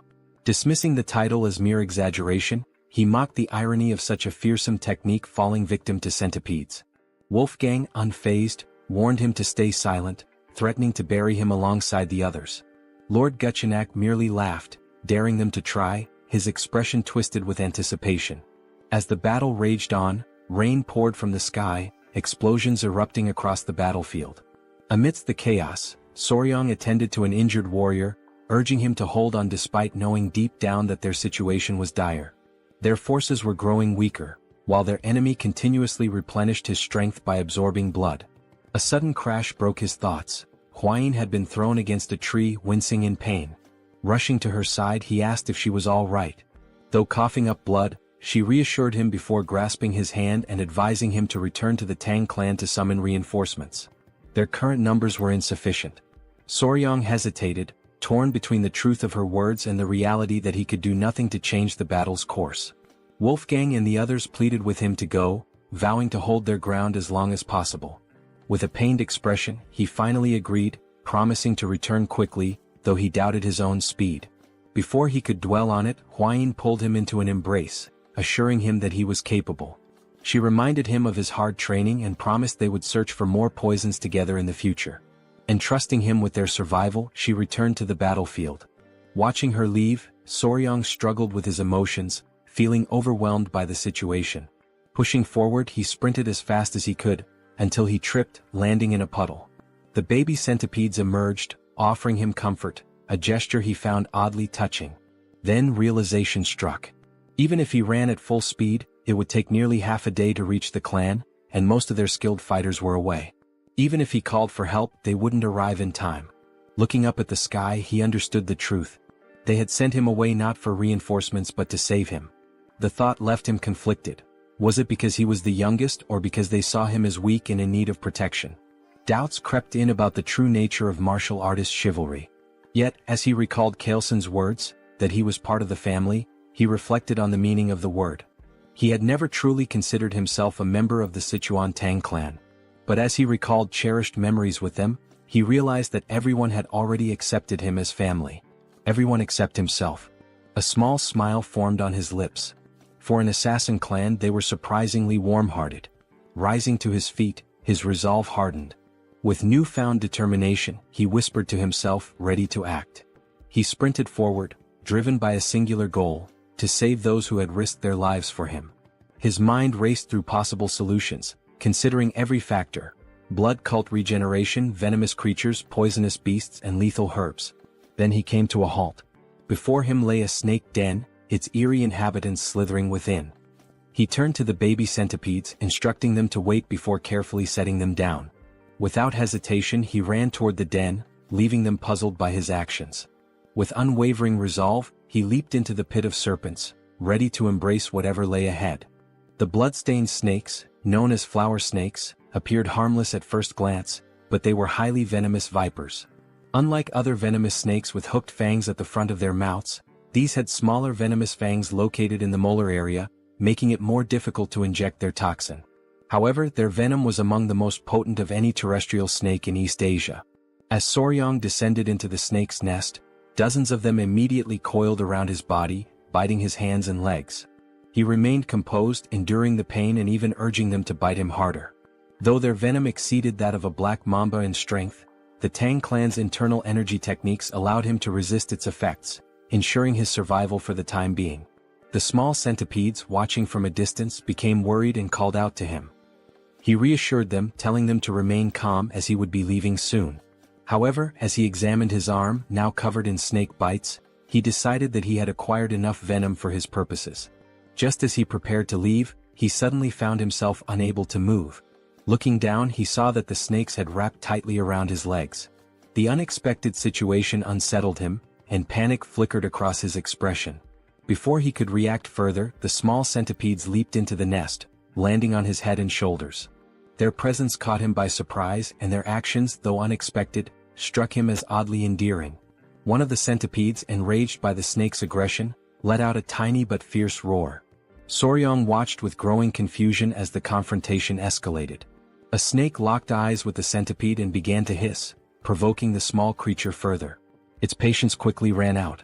With sudden intensity, the centipede lunged at the snake, biting it before slamming its body against the ground with surprising force. Soryang could only watch in disbelief. The tiny creature then turned its attention to another snake, continuing to fight with unexpected ferocity. Within moments, it had defeated its opponent, its eyes gleaming with triumph as it flashed a satisfied smile. With most of the snakes now deterred, Soryang crouched down, realizing that the centipedes had intervened out of concern for him. He gently patted the head of the victorious centipede, his expression softening. The small creature climbed onto his head and, seemingly exhausted, fell asleep. With a quiet smile, Soryang prepared to leave, knowing he still had something important to do. Meanwhile, back on the battlefield, Huayin was exhausted, but her determination remained unwavering. Many members of the clan had already fallen, and those who remained surrounded Guchenak, who showed no signs of slowing down.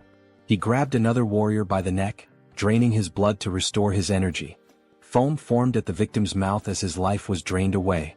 Guchenak's eyes gleamed with twisted delight as he mocked his opponents, claiming their struggle was meaningless. Though weary, Huayin refused to retreat. She drew her whip, prepared to fight to the very end, all while hoping that Soryang had managed to escape safely. She instructed the remaining warriors to keep Guchenak in their sights while maintaining as much distance as possible.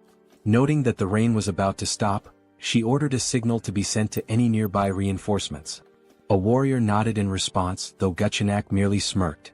An elder stepped forward, urging Huayin to leave with Soryang.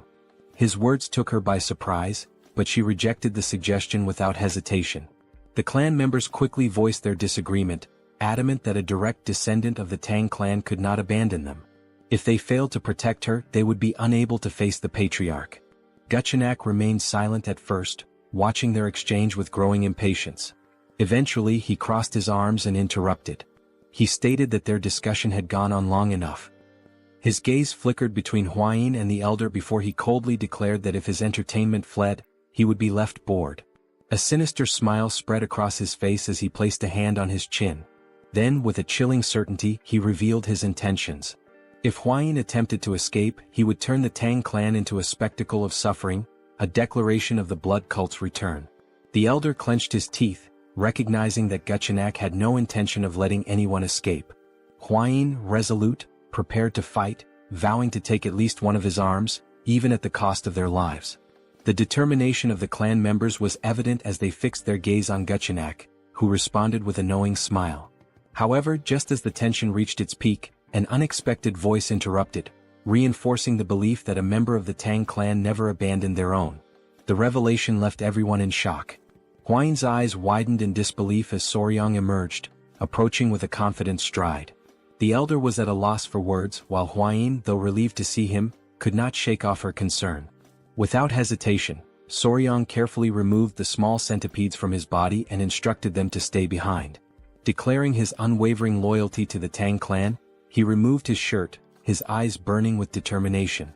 With no intention of retreating, he prepared for battle, drawing his weapons before charging directly at Guchenak. Seeing Soryang's reckless advance, Huayin's worry deepened, but Guchenak simply welcomed the confrontation with amusement. He had previously spared Soryang's life, and now the young warrior had willingly returned. To him this was sheer foolishness. Without much effort, Guchenak seized Soryang by the neck, his eyes gleaming with cruel delight. With his grip tightening, he placed a hand on Soryang's abdomen, eager to taste his blood. Despite the pain, Soryang reacted swiftly, blocking the attack with his arm. However, Guchenak, reveling in his control, began to absorb Soryang's blood through his arm instead, causing an agonizing sensation to overtake him. Panic spread through Huayin and Pai as they witnessed the scene. Without hesitation, Huayin commanded the others to assist Soryang, but before anyone could reach him, Guchenak exerted his power. With a forceful stomp, he unleashed the blood-filled wave technique, shattering the ground beneath him and repelling all who approached. Pai and the others were thrown back, crashing violently onto the ground. Fortunately, Huayin managed to react in time, catching Soryang as he lost consciousness. Meanwhile, Guchenak, now feeling invigorated, smirked in satisfaction. The hidden weapons thrown at him had been bothersome, but thanks to Soryang, he had dealt with them all at once. Huayin, filled with desperation, held Soryang close, attempting to wake him. Observing the situation, Guchenak decided to grant Soryang a swift and painless death. However, as Huayin refused to accept this fate, Soryang suddenly coughed, slowly regaining consciousness. His awakening startled Guchenak, whose expression twisted into one of confusion and horror. Drool dripped from Guchenak's mouth as he demanded an explanation. His hair began to fall like scattered leaves, his youthful vigor fading as his body rapidly aged. A growing fear overtook him as he realized the cause, a potent energy-dissipating poison. Strength drained from him, and his limbs trembled as the truth set in. This should have been impossible. The cult's internal energy techniques were designed to resist such poisons. Panic consumed him. He clutched his face, unable to comprehend how this had happened. The reality of his weakening body was undeniable, and he demanded to know Soryang's true identity. But Soryang, now recovering, merely smiled. With deliberate calm, he pointed at Guchenak and declared himself his natural enemy. Hwayin, witnessing Soryang's resilience, finally felt a wave of relief wash over her.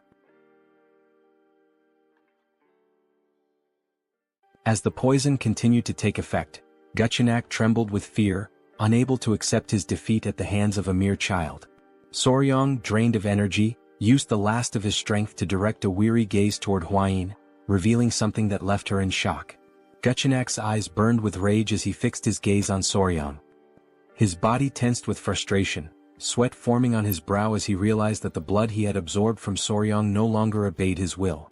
Panic set in as he struggled to comprehend what had been done to him. Determined to seize control, Guchenak took a step forward, convinced that his domination through the blood cult was imminent. Overcome with madness, he lunged toward Soryang, refusing to fall at such a crucial moment. In a fit of rage, he charged ahead with the intent to kill.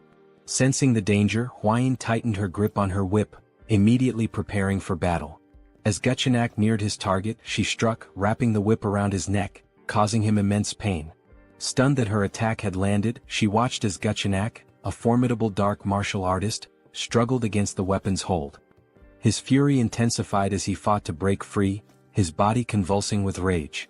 His mind raced, unable to comprehend how his blood arts had failed him. Enraged beyond reason, he launched himself forward once more, determined to destroy them all, declaring the return of the blood cult. Hwayin, alarmed by his relentless pursuit, clenched the whip tighter. With a fierce determination, she acted swiftly, severing Guchenak's head in a single decisive motion. His lifeless body collapsed as his severed head landed nearby. The sight filled P with confusion at first, but as realization dawned, a victorious smile spread across his face. With Guchenak defeated, the elder of the clan rushed toward Soryang and Hwayin, concerned for their well-being. The members of the clan erupted in celebration, their leader having vanquished the elder of the blood cult. Hwayin, still processing the events, turned to Soryang, questioning how he had managed to weaken such a powerful enemy. When he addressed her in a way that caught her off guard, a blush of embarrassment crept onto her face. Despite his weakened state, Soryang maintained a smile, but the toll of the battle was evident. Dark circles shadowed his eyes and sweat dripped from his forehead. As he spoke of needing to be bitten by a tiger-striped water snake to counteract the poison, Hwayin grew frantic, unable to make sense of his request. His face had turned pale, prompting her to recall that such snakes carried no venom. Without hesitation, she commanded the clan members to retrieve an antidote. Hours later, Soryang regained consciousness, his body still weak. Confusion filled his mind as he found himself in an unfamiliar place. The great patriarch, observing him closely, advised him to remain still. Hwayin, also present, noted his condition with a mix of relief and concern. Soryang lay face down, unable to move, his confusion deepening as he questioned his predicament. The great patriarch channeled his energy into Soryang's back, aiding his recovery. As he learned that 10 days had passed since he collapsed, Soryang was left in shock. Hwayin, with a grateful expression, acknowledged that his actions had allowed her to defeat their formidable foe. She explained how his condition had been dire, and without the timely return of the great patriarch, the situation would have been disastrous. The memory of being bitten by a snake in his past life resurfaced in Soryang's mind, sending a shiver of fear through him. With the treatment complete, the great patriarch assured him that he would recover. With Hwayin's help, Soryang managed to sit up and expressed his deep gratitude. The great patriarch then studied him carefully before deciding it was time to discuss something important. Placing his hands on Soryang's shoulders, he questioned whether the tiger-striped water snake truly possessed venom and sought to understand how Soryang had managed to defeat the elder of the blood cult. As Hwayin grew anxious and urged her grandfather to remain calm, Soryang, still feeling the lingering effects of the poison, prepared to explain everything. With a calm expression, Soryang raised 2 fingers and explained that the tiger-striped water snake possessed 2 types of venom, one located in its mouth and the other produced by venom glands at the back of its neck. Hwayin and the great patriarch, seated near his bed, listened with growing curiosity, as this was information previously unknown to them. Soryang continued, stating that these snakes were naturally shy and typically avoided humans, and their fangs were too small to be easily noticed. In fact, it was not until the 1980s that people discovered their venomous nature. The great patriarch, quick-witted as ever, immediately connected this revelation to the dissipation of the elder of the blood cult's internal energy. However, he hesitated, recalling that the blood cult had long been known for its resistance to toxins. Soryang, turning toward him, clarified that while it was only a hypothesis, he believed that the elder's energy loss had resulted from exposure to the snake's venom. He elaborated that the primary component of the venom was hemotoxin, a hemorrhagic toxin capable of destroying red blood cells, blood vessel linings and tissue cells. He then posed a crucial question. What would happen if cultists who relied on blood for their martial arts were exposed to such a substance? The success of his plan became evident. Resting his hand under his chin, Soryang speculated that the cultists' blood, the very core of their strength, had likely been altered, leading to their downfall. He also revealed that although little known, the tiger-striped water snake's venom was 5 times more potent than that of a viper. If enhanced with yin energy, it became a lethal weapon. Upon hearing this, the great patriarch's eyes widened in shock, and a cold sweat formed on his brow. The realization that such a powerful venomous creature resided near Sichuan left him deeply unsettled. Huayin turned to Soryang with admiration, a smile forming as she acknowledged his incredible achievement. The great patriarch then cleared his throat, drawing their attention. Crossing his arms, he recalled that the elder of the blood cult had referred to Soryang as the nemesis of heaven, his natural enemy. The title made Soryang uneasy as it sounded overly dramatic, almost like something from a high school fantasy. Embarrassed, he pulled the blanket over his face, looked away and blushed. Witnessing his reaction, Huayin and her grandfather placed reassuring hands on his shoulders, affirming that the title was fitting given how he had managed to seal the elder's martial arts completely. The great patriarch's expression then shifted to one of gratitude as he sincerely thanked Soryang for protecting his family. However, his gratitude soon turned into anger as he clenched his fist, unable to comprehend how the blood cult had dared to attack in his absence. With gritted teeth, he vowed to eradicate them entirely. Both Soryang and Huayin remained silent, their expressions serious. The great patriarch insisted that the blood cult must be completely destroyed, a sentiment Soryang fully agreed with. Now that their weakness had been discovered, the next step was to gather a significant quantity of venom from the tiger-striped water snakes. A fiery determination filled Soryang's eyes as he recalled Guchenak and his subordinates, viewing them as nothing more than pests that needed to be exterminated. Since the reappearance of the blood cult, the Tang clan had been in a state of emergency. Many warriors had been wounded and some had lost their lives. A message was tied to the leg of a messenger pigeon, which was then released into the sky. The great patriarch had sent it, summoning Murim's allied orthodox factions to the Tang clan to assist in the upcoming battle. Despite the minimal casualties considering they had faced an enemy at the pinnacle of martial arts, the great patriarch's expression darkened at the thought of the blood cult plunging Murim into chaos once more. The cult had never been satisfied with merely abducting victims to drain their blood. 30 years prior, they had carried out a massacre that cemented their status as sworn enemies of Murim. The severity of the situation weighed heavily on him. While Soryang remained lost in thought, the great patriarch placed a firm hand on his shoulder, pulling him back to the present. A confident glint appeared in the elder's eyes as he stated that this time, the situation was different. Soryang's curiosity was piqued and he turned to listen. The great patriarch then revealed the reason behind his confidence. The Sichuan Tang Clan was now the natural enemy of the blood cult. Hearing this, Soryang's expression twisted in frustration, sweat forming on his brow as he struggled to determine whether his grandfather had said this intentionally. The great patriarch turned to Soryang with a knowing smile, confirming his suspicions. Placing his hands behind his back, he spoke of a request, asking if Soryang would be capable of fulfilling it. With curiosity, Soryang immediately agreed, especially if it concerned the clan, vowing to do his best. The patriarch's expression grew serious as he revealed that members of the Murim alliance would soon arrive, including their military forces. He had decided to present them with the poison that Soryang had discovered, now that the blood cult's weakness had finally been uncovered. Soryang's eyes widened in surprise before he respectfully clasped his hands and, with a smile, expressed his agreement, believing it was for the greater good.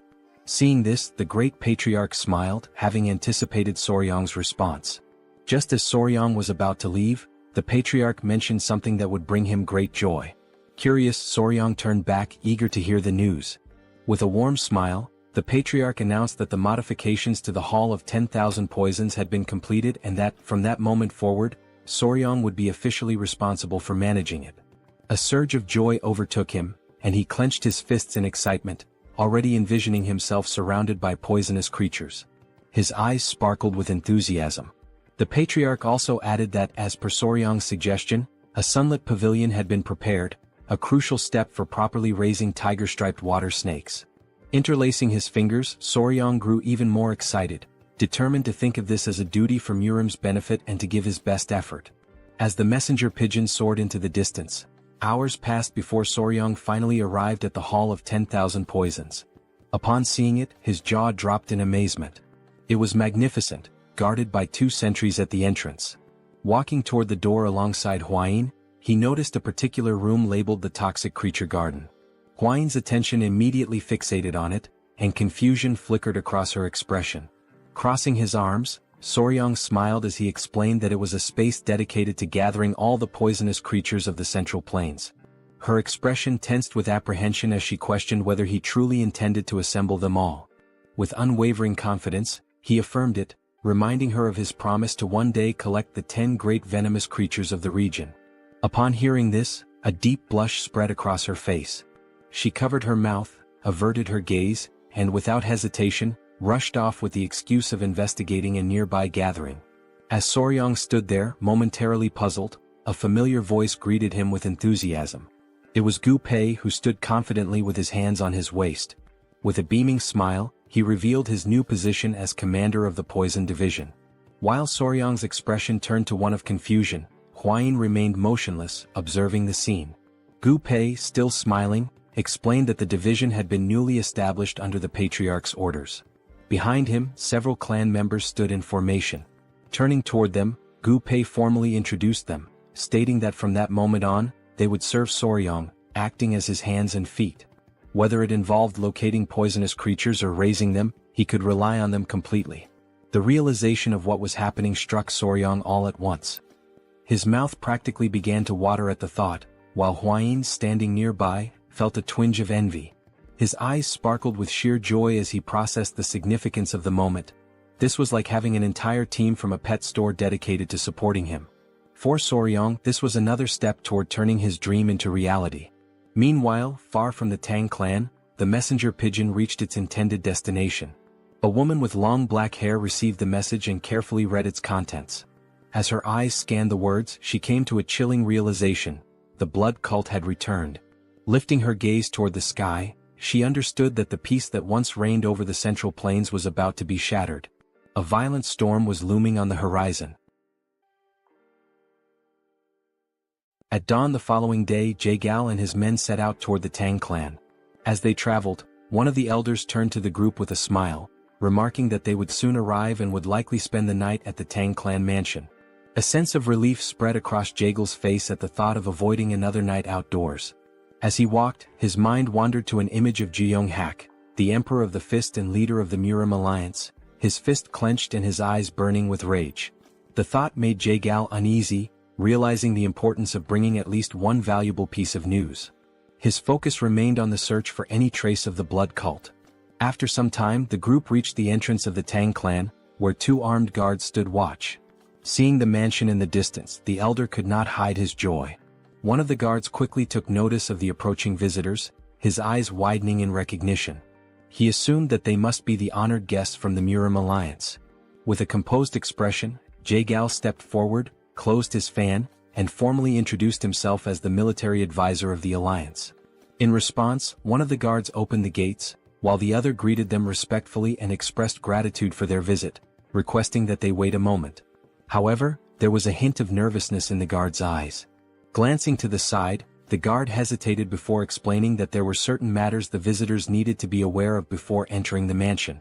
Jaegal's eyes narrowed with curiosity, while the elder, more direct in his concerns, asked whether they were required to surrender their weapons before proceeding.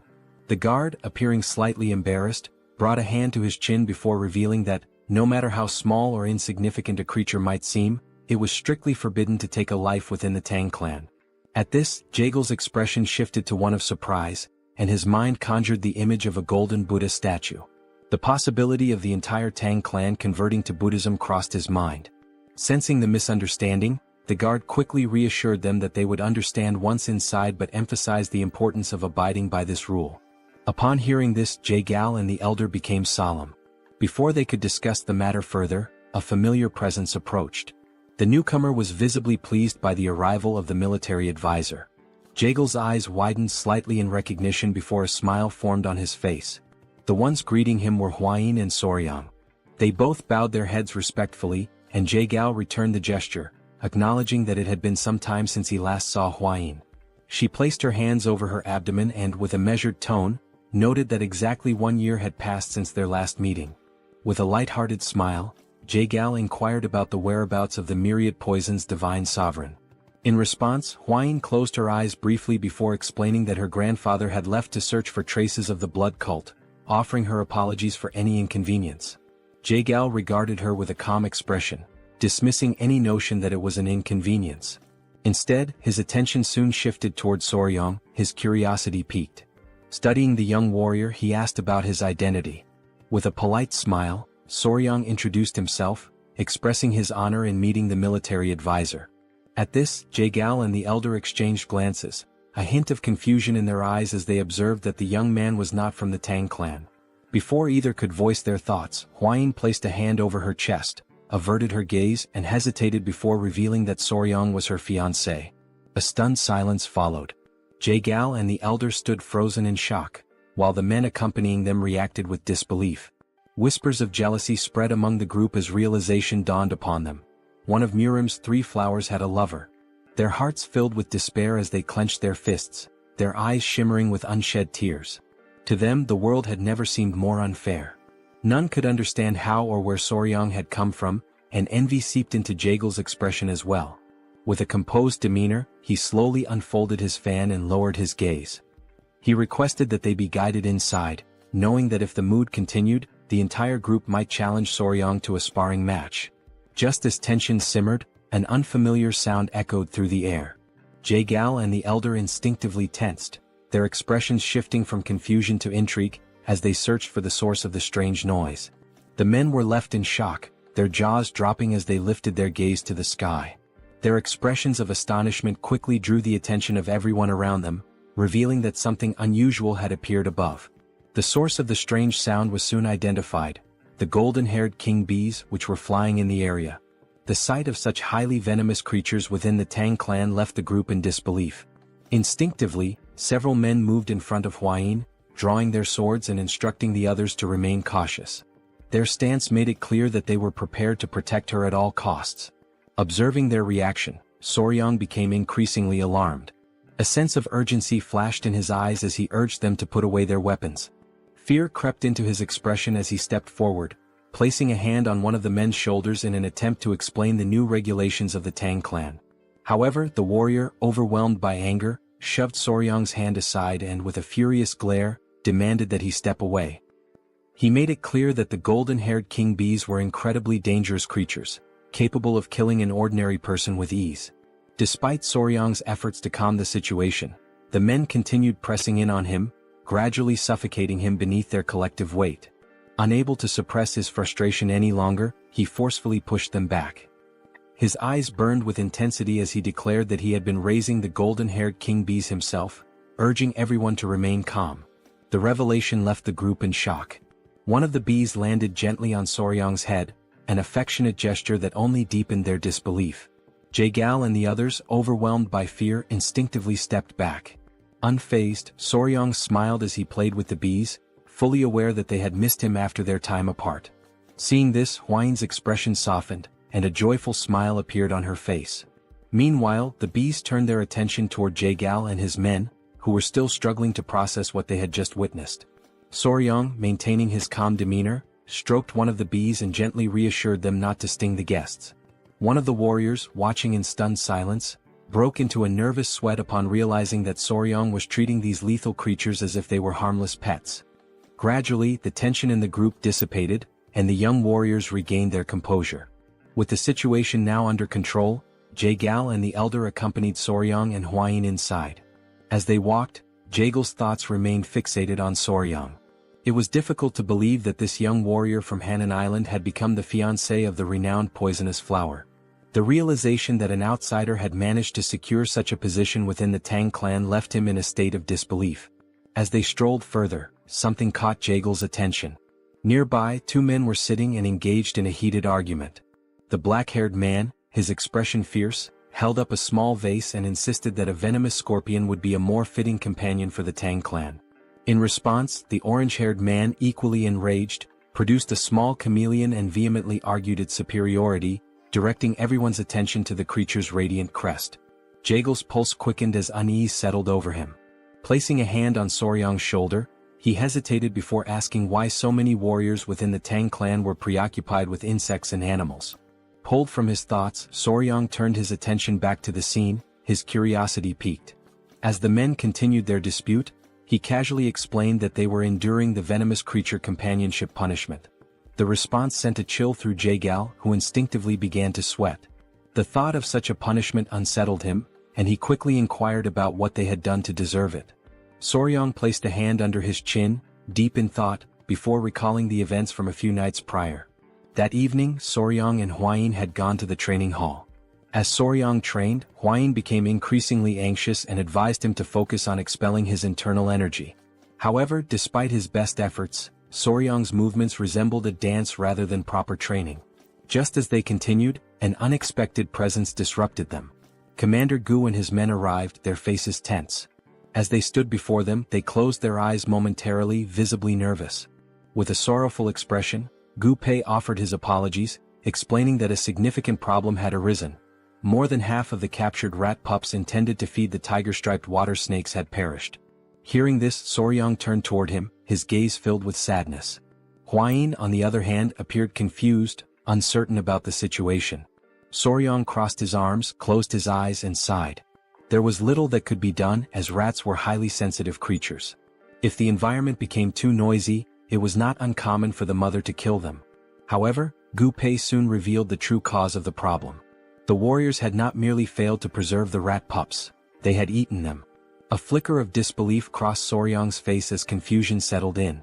Gu Pei continued, explaining that the men had consumed the young rats as snacks while drinking alcohol. The weight of this revelation left Soryang speechless. His eyes widened in shock, struggling to comprehend that the warriors had treated the rats as nothing more than side dishes to accompany their drinks. Soryang was overwhelmed by confusion, struggling to grasp the situation unfolding before him. Hwayin, arms crossed, turned her gaze toward Gu Pei and clarified the meaning of 3 screeches, a dish in which live baby rats were dipped in sauce and eaten. Embarrassment washed over Gu Pei as he lowered his head once more and apologized. Soryang, paralyzed by disbelief, attempted to make sense of what he had just heard. Hwayin stepped forward and scolded them, prompting Gu Pei to clutch his ears as he explained the reasoning behind their actions.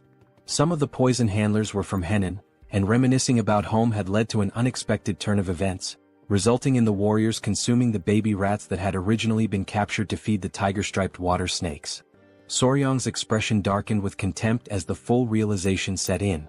Anger surged within him, and he understood that measures needed to be taken to ensure they learned the true value of the creatures they raised. It was through this incident that the Tang clan of Sichuan established the venomous creature companionship punishment and implemented a new set of rules. Back in the present, Soryang stood with his arms crossed, his gaze unwavering as he explained that each warrior was now responsible for raising a venomous creature. The warriors began to argue among themselves, their reactions varying, while Jaegal, unable to contain his unease, broke into a nervous sweat. The reason behind each warrior's association with a venomous creature had finally become clear to him. His curiosity intensified, and he focused his attention on Soryang, finding him increasingly fascinating. As Soryang observed the warriors with thinly veiled disdain, Jaegal came to a sudden realization. This young man was far from ordinary. When night fell, the great patriarch arrived, and the 3 of them sat together at a table for discussion. With a serious demeanor, the great patriarch recounted the series of events that had transpired. Jaegal, closing his eyes momentarily, smiled and remarked that Soryang must be the enigmatic young warrior whom the patriarch of the Tang clan had encountered on Hainan Island. The great patriarch studied him for a moment before smiling and inquiring about his thoughts on the Tang clan's most treasured possession. Jaegal expressed his admiration for Soryang, remarking that the term enigmatic hardly did him justice. He acknowledged the astonishing nature of the golden-haired king bees, further reinforcing his intrigue. Soryang, however, could not suppress a sense of nervousness at being the subject of such praise. Jagel's expression shifted to one of grave seriousness. His mind lingered on a troubling matter: the complete lack of any clues regarding the blood cult. The great patriarch, his composure steady, turned toward Soryang with a knowing smile. He declared that they could not afford to remain passive while the influence of the blood cult continued to spread unchecked. Soryang's curiosity was piqued, and he directed his full attention to the patriarch. Without hesitation, the elder instructed him to retrieve something. Jagal, taken aback, felt his confusion deepen as his curiosity reached its peak. The great patriarch raised a finger and, summoning his power, formed a protective barrier around them. His eyes closed briefly as he explained that no sound could be allowed to escape, and for that reason he had invoked a Kai barrier. As Soryang reached into his clothing, Jagal turned his attention to the shimmering barrier, his jaw tightening in astonishment. With unwavering confidence, Soryang produced a small jar and placed it on the table. Jagal immediately seized it, scrutinizing the object while his mind raced with questions. The mere presence of the Kai barrier suggested the jar contained something of great importance. Unable to hold back his curiosity, he questioned what kind of item required such extreme secrecy. The great patriarch, maintaining his steady gaze, revealed that the jar contained a poison capable of dissipating internal energy. Jagal, unimpressed at first, argued that such poisons were fairly common and did not seem to warrant the use of a Kai barrier. However, as Soryang and the patriarch exchanged knowing glances and nodded with subtle smiles, the revelation came. This particular poison had a unique property: it exclusively affected members of the blood cult. Jagal's expression shifted instantly. His focus locked onto the jar and his eyes widened in shock. Panic surged through him as he slammed his hand against the table, demanding confirmation. The great patriarch, eyes closed in calm certainty, affirmed the truth of the claim. A deep, burning hatred flickered in Jagal's gaze as his thoughts turned to the blood cult. The significance of this discovery could not be overstated. He recalled the brutal rebellion of 30 years prior, when their fiercest battles had been met with devastating setbacks. The realization dawned upon him: the blood cult had survived the onslaught not because of their superior strength alone, but because the internal energy-dissipating poison had been entirely ineffective against them. The great patriarch, reflecting on the past, confirmed Jagal's suspicions. When martial artists like themselves were poisoned, their internal energy dispersed, rendering them powerless. However, the members of the blood cult had remained completely unaffected. Jagal, maintaining a serious gaze, inquired about the potency of this particular version of the poison. The great patriarch's expression radiated confidence as he explained that, according to Huayin, the poison was capable of reducing the physical abilities of its target to that of an ordinary person. He further revealed that she had successfully defeated a blood cult elder who had been poisoned, striking him down with a single blow. Upon hearing this, a smile spread across Jagal's face, his eyes gleaming with satisfaction. The revelation confirmed that the poison's effect was reminiscent of the internal energy-dissipating poison used in the past. Acknowledging the significance of such a discovery, he offered a gesture of respect to the great patriarch and expressed his gratitude. With a weapon like this, even the leader of the alliance could find some relief. The great patriarch, however, redirected the recognition toward Soryang, explaining that the true credit belonged to him. It was Soryang who had made this discovery, having willingly poisoned himself to bait the blood cult elder into absorbing his blood. The consequences had been severe. He had lingered at the brink of life and death for nearly 10 days. Jagal's admiration deepened as he processed the extent of Soryang's sacrifice, recognizing both his wisdom and bravery. Soryang, caught off guard, instinctively touched his neck, his face flushing with embarrassment. Jagal, moved by the young warrior's actions, placed a firm hand on his shoulder. With a grateful expression, he declared that if Soryang had any wish, he need only voice it, and he would personally ensure that the leader of the alliance granted it. A smile played on his lips as he awaited an answer. Soryang lowered his head, deep in thought, his fingers grazing his chin. After a moment of hesitation, he finally spoke, his expression betraying a hint of nervousness. Instead of requesting martial manuals, rare elixirs, or treasures of gold and silver, he asked if it would be possible to obtain information about toxic creatures. Jagal's confusion was immediate. His eyes narrowed as he struggled to comprehend why Soryang, given such an opportunity, would prioritize knowledge of venomous creatures over invaluable martial resources. A bead of sweat formed as he tried to make sense of the young warrior's unconventional request. Observing this, the great patriarch let out a hearty laugh. Jae-gal, closing his eyes, came to a realization. Soryong was truly unlike anyone he had ever encountered. Even within the long history of Murim, such eccentricity was unprecedented. When he reopened his eyes, a knowing smile formed on his face. Though he admitted that he might not have precisely the information Soryong sought, he presented an alternative. He inquired whether Soryong would be interested in a mystical stone lizard.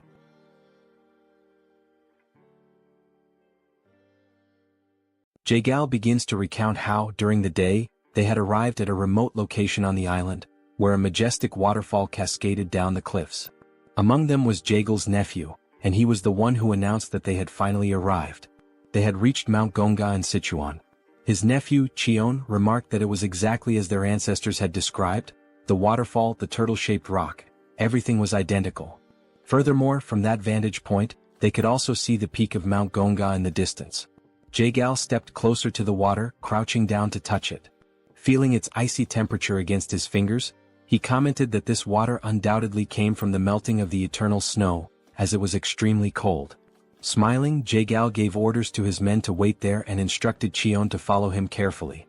The men obeyed, and Cheon's face lit up with excitement.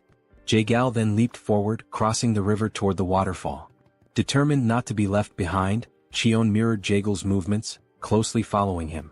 After some time they finally reached their destination. Jae-gal placed his hand on a rock, waiting for Cheon to catch up. The two of them then gazed beyond a cave hidden behind the waterfall.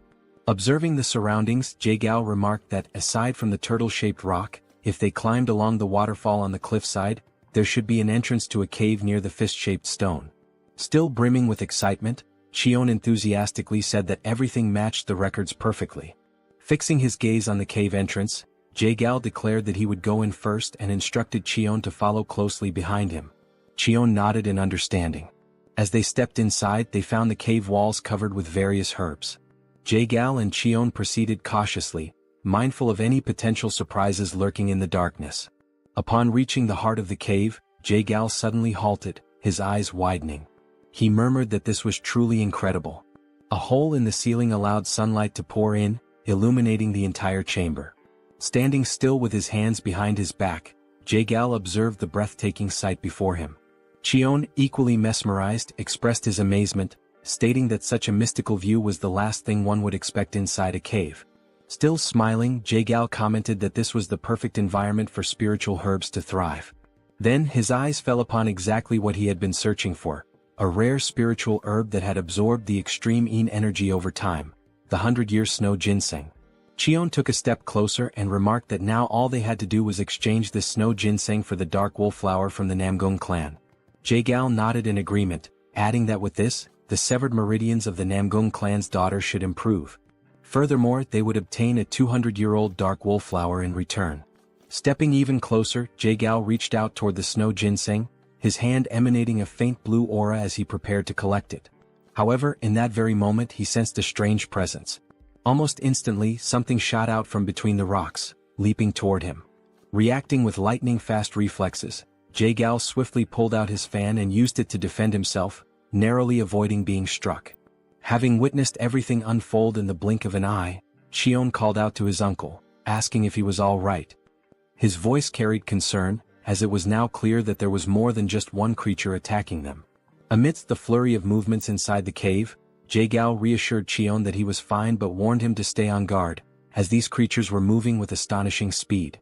Seizing an opening behind Jae-gal, two of the creatures launched another attack. Sensing the danger, Jae-gal quickly turned around and blocked the strikes with his fan once more. But this time he noticed something unusual. These attacks carried a freezing effect as the tip of his fan was now coated in ice. Cheon approached and asked what was happening, but Jae-gal remained silent for a brief moment. Then he spoke, stating that this was a lizard. Cheon, puzzled, hesitated before asking if he had heard correctly. Jae-gal confirmed, explaining that yes, it was indeed a lizard, an incredibly fast, blue-scaled lizard with piercing yellow eyes and dark skin. Returning to the present moment after hearing this story, Soryong questioned whether it was truly real, as naturally occurring blue lizards were extraordinarily rare. The great patriarch inquired whether these lizards were venomous and if Jae-gyal was certain that the situation was safe. Practically drooling with excitement, Soryong assured them that everything was fine and that they could leave it to him. Soryong mentioned that lizards carried venomous chi in their eyes. However, the great patriarch admitted that he had no idea what Soryong was talking about but trusted him nonetheless. Observing the entire exchange and Soryong's sheer enthusiasm, it became clear just how eccentric he was when it came to this particular subject. As night fell, Jae-gyal stated that if he came across any new information regarding toxic creatures, he would make sure Soryong was the first to know. The following day his father-in-law returned. Calling out for his son-in-law, he sought Soryong. Still seated in the same place, Hwayin welcomed him, while Soryong asked if something had happened. Approaching him, the patriarch suddenly pinched Soryong's cheeks, asking if he was all right. Soryong, somewhat confused, responded that he was fine, while Hwayin observed the entire scene, shocked by her father's reaction. Then Soryong revealed his arms, which were covered in snake bites. He casually explained that although he had woken up after 10 days with scars all over his arms, he was in fact alive. Upon hearing this, the patriarch's expression darkened, his anger igniting against those wretched bastards from the blood cult. It was only then that the patriarch realized he had completely forgotten something. Then he turned to Hwayin and shouted, asking if she was all right.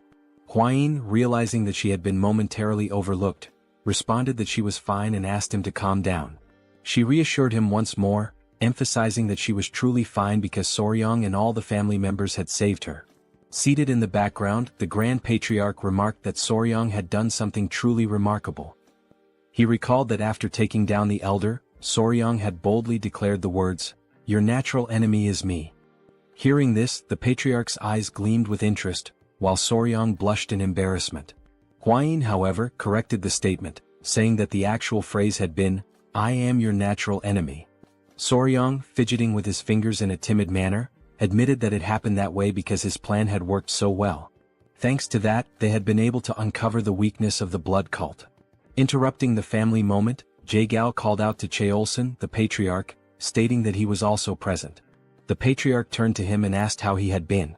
Clasping his hands in a formal greeting, the patriarch remarked that ever since Jae-gyal had risen in rank, they had not communicated much and were now finally meeting under these circumstances. Jae-gyal acknowledged this as true and expressed his regret over it. Soryong, not entirely understanding the situation, had a confused look on his face.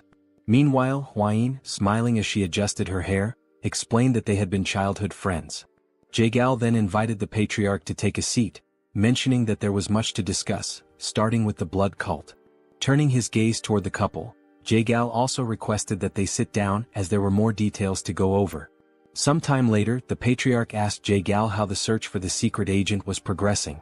Hearing this, Soryong thought to himself that they might be talking about a spy or something similar. So, he asked what kind of secret agent they were referring to. The patriarch stroked his chin and gave a faint smile. He then asked if Soryong remembered how the bastards from the blood cult had invaded to steal the secret manual of the venomous claw of the bloody hand. Soryong confirmed that he did and added that it seemed like they considered it to be of immense value. The patriarch stated that this was exactly the point. He then asked Soryong how he thought their enemies had discovered that the venomous claw of the bloody hand was in the possession of the Tang Clan. This revelation left Soryong in shock. He had not even considered that possibility. Rising from his seat, slightly agitated, Soryong exclaimed that this was a huge problem. He then asked if someone from the Tang Clan could possibly have leaked information to the blood cult. This question stunned both the patriarch and Jae-gyal. Jae-gyal then turned to the patriarch and suggested that he educate his son-in-law, as being a newcomer, he was unaware of certain histories, despite having heard quite a few entertaining stories about him. The patriarch chuckled, stroking his mustache. Meanwhile, Soryong, sweating slightly, wondered if he was being perceived as odd. Hwayin then turned to Soryong and firmly stated that secret agents could never exist within the Tang Clan. She explained that even when selecting a mere servant, they conducted thorough background checks on all direct relatives and even distant cousins. Cheolsun added that only if the individual passed these strict evaluations would they bring all direct family members into the clan. He further explained that all children were raised within the Tang Clan. Under such circumstances, no one would dare betray them. Listening to this, Soryong realized that they took extremely rigorous precautions. Still processing it all, Soryong then asked who the secret agent was. Jae-gyal revealed that it had been the woman who served tea. She had been discovered, and the necessary measures had already been taken. He also stated that she was a servant of the Murim alliance and mentioned that, within the alliance, only 3 people had knowledge of this matter. At this point, the leader of the alliance must have already captured her. Meanwhile, as the situation within the Tang clan was beginning to settle, an unexpected guest arrived at the Tang clan's mansion. The new visitor, standing at the entrance, requested that the guard inform the patriarch of his arrival. He stated that he had finally made it there and that running the entire way from Hebei without using mobility arts had been quite an amusing experience. Then, pounding his chest, the man introduced himself as Peng Muwen and asked the guard to announce that the leader of the Peng clan had just arrived. After he arrived, a signal in the form of an arrow was sent soaring through the sky. Without wasting any time, Soryang and Huayin immediately rushed to receive the new guests. As they ran, Soryang grew concerned and questioned Huayin about whether it was a good idea for only the 2 of them to go. She reassured him not to worry, reminding him that the others were engaged in an important discussion. With a subtle smile, she pointed out that the young master was also the son-in-law of the Tang family and encouraged him to have a bit more confidence in himself. Upon arriving at the location, Soryang slowly opened the door, convincing himself that it was merely a guest from another clan and that there was no reason to be nervous. However, the moment his gaze landed on the newly arrived individuals, he froze in place, overwhelmed by the intimidating presence of the men standing before him. Peng Muwen studied him with a slightly suspicious expression before shifting his focus elsewhere. Suddenly, both he and his men brightened as soon as they saw Lady Huayin. Their expressions softened with joy as she formally introduced herself and greeted the head of the Peng clan. Muwen commented on how much time had passed since their last meeting and admitted that he had barely recognized her, as she had been much smaller back then. Huayin, smiling, agreed, remarking that it had already been 5 years, a considerable amount of time. As Muwen observed Soryang standing beside Huayin, his expression shifted once more, and he questioned the identity of the man accompanying her.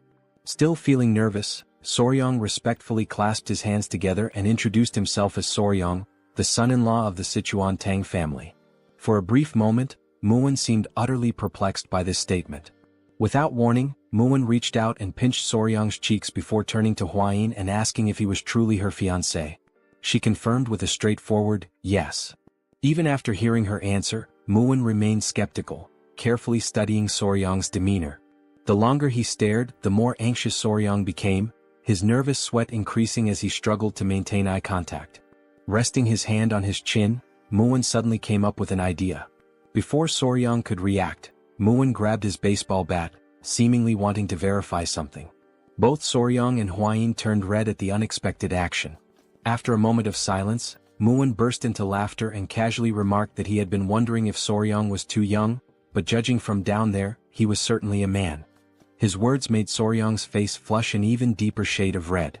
Turning back to Huayin, Muwen praised her for finding a good partner, confidently stating that Soryang would become an incredible man in the coming years. Embarrassed, Huayin shyly covered her face, unable to hide her blushing cheeks. As laughter filled the air and Soryang remained awkwardly speechless, one of Muwen's men silently noted that the Hebei Peng clan truly had no regard for etiquette or formalities.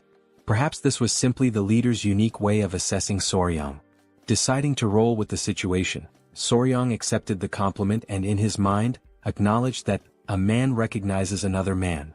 Muwen, still amused, let out another hearty laugh and commented that Soryang was unlike the useless heirs from other famous clans. With a firm pat on Soryang's back, Muwen officially introduced himself as the head of the Peng family, expressing his pleasure in meeting him. Huayin then called out to Peng, prompting him to ask if something was wrong. She inquired whether he had truly come all the way from Hebei to the Tang clan to offer assistance and, more importantly, how he had managed to arrive so quickly. At her question, Muwen's demeanor turned serious once again. He asked what kind of help was needed and whether something had happened to the Tang family. However, instead of giving a direct answer, he simply reached out and ruffled Soryang's hair, which in turn irritated Huayin slightly. Now joining the ongoing meeting with Jagal, Muwen was brought up to speed on the recent events concerning the blood cult's appearance. However, Huayin quickly reassured him that the cult members had already been eliminated. Hearing this, Muwen sighed, regretting that he hadn't arrived a little sooner. At this point, Wilson, the patriarch, took his turn to speak, questioning why the leader of the Peng clan had traveled all this way. Muwen, slightly embarrassed, admitted that in his anger toward the blood cult, he had completely forgotten to mention the real reason for his visit. He then revealed that, in truth, he had come to seek the Tang family's assistance. His words piqued everyone's curiosity, and the patriarch promptly asked what kind of help he needed. Scratching his head, Muin internally complained about the unnecessary formalities, finding them a hassle.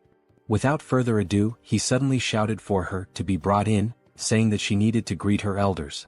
One of the scar-faced men who had arrived alongside Muin immediately stepped forward and opened the door. Both Huayin and Soryang were stunned, sharing the same thought. Muin had spoken about her needing to greet the elders, yet the person who entered was a massive brute of a man. The towering figure stood before the table and, in a gruff voice, stated that she needed to come down now to properly greet the leaders of the Sichuan Tang Clan. A small voice, coming from somewhere on the man's back, sleepily muttered that it was still too early. As realization dawned upon Soryang, he was left utterly speechless, shocked that no one had noticed this presence the entire time. Slowly, something began sliding down from under the man's cloak. And before anyone could fully process what was happening, a tiny girl, sucking on a lollipop, emerged before them. The room fell into stunned silence as everyone at the table stared at the child, unsure of how to react. Calmly, the little girl clasped her hands together in a respectful greeting and introduced herself as Peng Ying of the Peng family. Muin pulls the little girl close and states that she is his daughter. Soryang and Huayin watch from the background, completely frozen in shock. Both of them, utterly astonished, can only think that this must be some kind of genetic miracle because she is incredibly adorable. Meanwhile, Muin proudly boasts that they look very much alike. Now gently stroking his daughter's head, Muin explains that this child is the reason he came to the Tang family to ask for help. While she calmly nibbles on a biscuit, he continues, stating that she has been feeling somewhat unwell and asks if the Tang clan could take a look at her.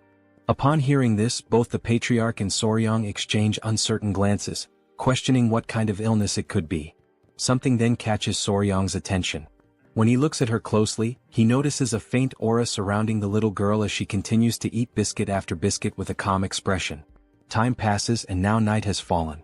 Soryang lies in bed, surrounded by his centipedes, deep in thought. After hearing about and analyzing Ying's symptoms, they were still unable to determine the exact cause. As he absent-mindedly pinches the cheek of one of his tiny centipedes, he recalls Muin's explanation regarding his daughter's condition. Muin had described how, at times, she suddenly becomes short of breath, and large red blotches appear all over her body. In severe cases she even loses consciousness. However, after some time she regains consciousness as if nothing had happened, and no one has been able to figure out why. Muin also explained that he had already tried everything to uncover the cause.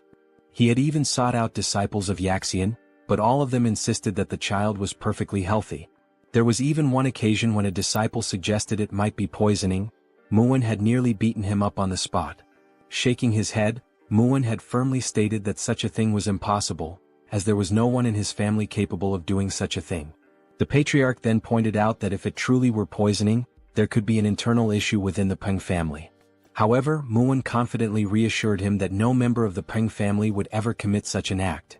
Scratching his head, Muin sighed and said it was better not to dwell on it too much, as he didn't want to start suspecting his own family. Jagal then intervened, saying that jumping to conclusions would not help since poisoning is not always caused by another person. Looking at the little girl, the patriarch decided that they would provide an empty courtyard house where she could stay for some time, allowing them to observe her condition closely. After all, it was essential to confirm whether this was truly poisoning or something entirely different. Muin, feeling relieved, expressed his gratitude to the patriarch, acknowledging that from now on, they would be under the Tang clan's care for a while. Lying in bed, Soryang could only think that what was affecting the little girl might be juvenile diabetes since sugar seemed to be accumulating rapidly within her body. Sitting up, he tried to recall whether red blotches were a symptom of childhood diabetes, but he concluded that the best way to know was if more prominent symptoms appeared. At that very moment, someone knocked on Soryang's door. A voice called out, addressing him as young master, and informing him that a serious problem had arisen. Without hesitation, Soryang quickly opened the door and demanded to know what had happened this time. The woman before him wasted no time in explaining. The young lady of the Peng clan had just collapsed. In the dead of night, Soryang sprinted toward the scene as everyone rushed to verify what had happened. Upon arriving, he saw Muin crouched down, holding the unconscious girl in his arms, his expression filled with worry. He overheard Muwen explaining that she had been sitting in the pavilion when she suddenly started coughing and then collapsed without warning. The patriarch, analyzing the situation, commented that since she had collapsed here as well, it meant there were no spies within the Peng family. As soon as he said this, he noticed Muwen's face twist with anger and asked him what was wrong. Without a moment's hesitation, Muwen delivered a brutal punch to his own face with all his strength. The impact was so powerful that one of his teeth went flying far into the distance. Now grinning, toothless, Muwen apologized, admitting that despite what he had previously said, he had not been able to forgive himself for even briefly suspecting his own family. His men, overwhelmed with admiration, began to weep proudly. Muwen, still holding his daughter, continued, saying that if Ying had collapsed here as well, then the cause must be something else entirely. The other men of the Peng family, moved by their leader's actions, followed suit, delivering fierce punches to their own faces and shouting apologies. They lamented their failure, insisting that despite being by her side, they had not been able to prevent the young lady from collapsing, branding it as their own disgrace. The patriarch, watching this bizarre display, simply sighed and urged them all to calm down.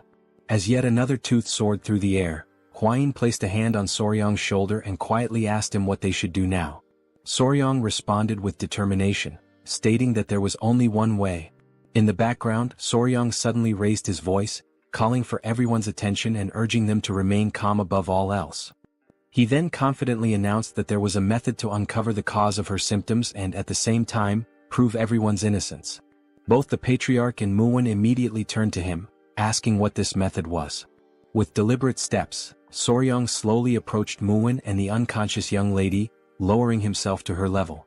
The entire room fell into an uneasy silence, every person anxiously waiting for his next words. With a serious expression, Soryang finally declared that the first step was to remove all of the young lady's clothing. The room was instantly filled with shock. Huayin and the patriarch were left completely speechless, their faces frozen in sheer disbelief at the audacity of his statement. Meanwhile, Muwen's expression twisted into pure rage as he struggled to comprehend Soryang's intentions in attempting to undress his daughter. Holding his daughter in his arms, Peng asked Soryang to repeat what he had just said, while the patriarch observed the situation in silence, showing no reaction. At that moment, countless doubts raced through the young warrior's mind.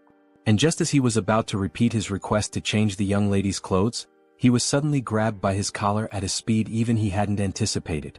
Muwen, his heart burning with fury, demanded to know if he had truly just heard Soryang suggest removing his daughter's clothing, just like that, out of absolutely nowhere. With no other choice and in utter desperation, Soryang pleaded with him to wait. Sensing the imminent danger, a baby centipede emerged from within Soryang's clothing, crawling out to assess the situation, but he quickly ordered it to go back inside.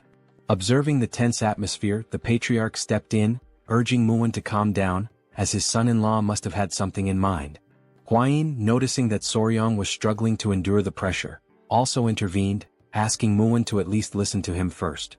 Reluctantly, Muwen released Soryang's collar, but his anger had not yet subsided. His voice remained sharp, his words laced with irritation as he pointed out that Soryang had dared to suggest removing his daughter's clothing, who had not even reached adulthood yet. He demanded a proper explanation for such an outrageous statement. Now that the tempers had cooled slightly, Soryang took a deep breath and asked Lord Peng to remain calm and listen to him until the end. He then clarified that what he truly meant was that her clothes should be removed and replaced with different ones, as there was a strong possibility that something within her garments or personal belongings had caused her to faint. It was only then that Muwen finally grasped the boy's true intentions. Realizing his mistake and deeply irritated with himself, he clenched his fists, fully expecting to lose yet another tooth, as he begrudgingly admitted that he had doubted the young warrior's words. Soryang urged him to stay calm, pointing out that his daughter's sudden collapse must have left him shaken. Muwen, now grinning despite his missing tooth, expressed his sincere gratitude for Soryang's patience and understanding toward another person's mistake. Taking on a more serious tone, Soryang then firmly declared that, from this moment onward, the young lady would remain under the care of the Tang clan. Until further notice, all contact with the Peng clan would be strictly restricted. Muwen, visibly unsettled by this decision, immediately asked if that meant even he would be prohibited from seeing her. Soryang confirmed it without hesitation, stating that not even Muwen himself would be allowed. He then explained that if she exhibited the same symptoms while under his care, it would prove that the cause had nothing to do with the Tang clan. He elaborated further, explaining that this technique was known as controlled environmental adjustment, a method commonly used by breeders of insects, reptiles, and amphibians. Since animals cannot verbally express what is wrong, humans cannot immediately determine the exact cause of their ailments. Therefore, breeders systematically alter aspects of the animal's environment, such as their food, feeding bowls, and even their habitat, to pinpoint the specific factor causing their illness. Soryang stated that he would apply this method to diagnose the young lady, completely resetting her environment and gradually reintroducing elements to identify the trigger. All of this was to ensure that she would no longer faint without understanding the reason behind it. The patriarch noted that this process might take some time, but he was confident that they would be able to uncover the root of her condition. He then praised his son-in-law for coming up with such a thoughtful solution. Hearing this, Soryang became visibly flustered, while Muin simply nodded in understanding. Then, with tears welling up in his eyes, Muin, his voice heavy with emotion, begged them to take good care of his daughter. Soryang smiled, pounded his chest confidently, and assured him that he could leave it to him. In his mind, he thought that after raising countless creatures, taking care of a little girl should be nothing in comparison. However, Soryang had not anticipated what happened next. Unlike the creatures he had raised, the child, being entirely different from them, began to cry. Minutes passed, yet the little girl still hadn't stopped crying, and he had absolutely no idea what to do. From the moment she had regained consciousness, she had burst into tears and had not stopped since. Meanwhile, Huayin and her mother were busy gathering essential supplies to care for the child, leaving Soryang completely alone with her, just the two of them. At a loss, he hesitantly asked her if she was hungry or sleepy, unsure of what else to do. Seeing that her sobbing did not subside, he tried another approach and asked if she was crying because Lord Peng was not there. Hoping to soothe her, he assured her that Muin had gone to fetch medicine for her and would return soon. However, to his surprise, the little girl pouted and firmly stated that this wasn't the reason for her tears. She was crying because she wanted sweets. Soryang could only sigh internally, realizing that she preferred sweets over her own father. Now reflecting on this, he suddenly remembered that while they were changing her clothes, she had several sweets hidden away. Trying to calm her down, he gently asked her to relax, explaining that since she had just woken up, she couldn't eat sweets right away.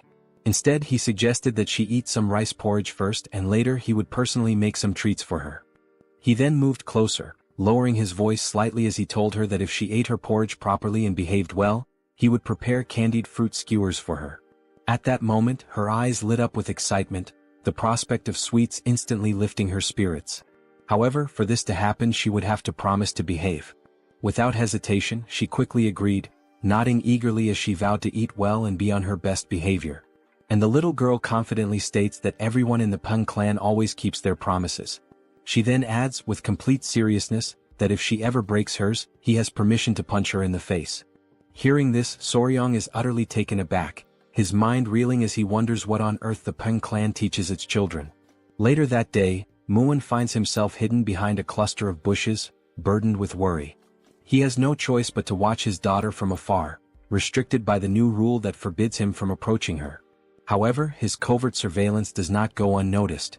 Soryang, catching him in the act, immediately questions what he is doing hiding there. Before responding, Muin swiftly grabs Soryang by the collar and yanks him into the bushes as well, determined to maintain his cover. Lowering his voice, Muin anxiously asks how his daughter is doing.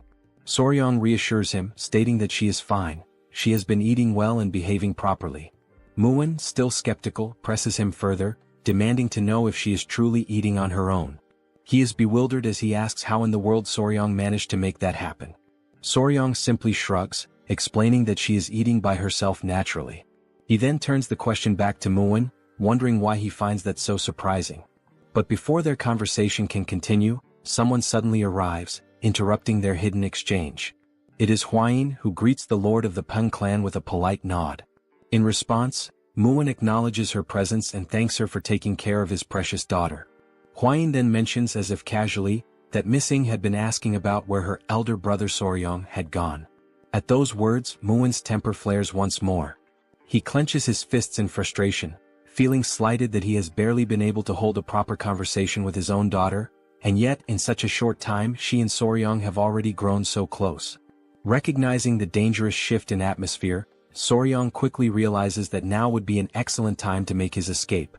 As he turns to leave, Muin, still fuming, demands to know when exactly his daughter started calling Soryong by that title.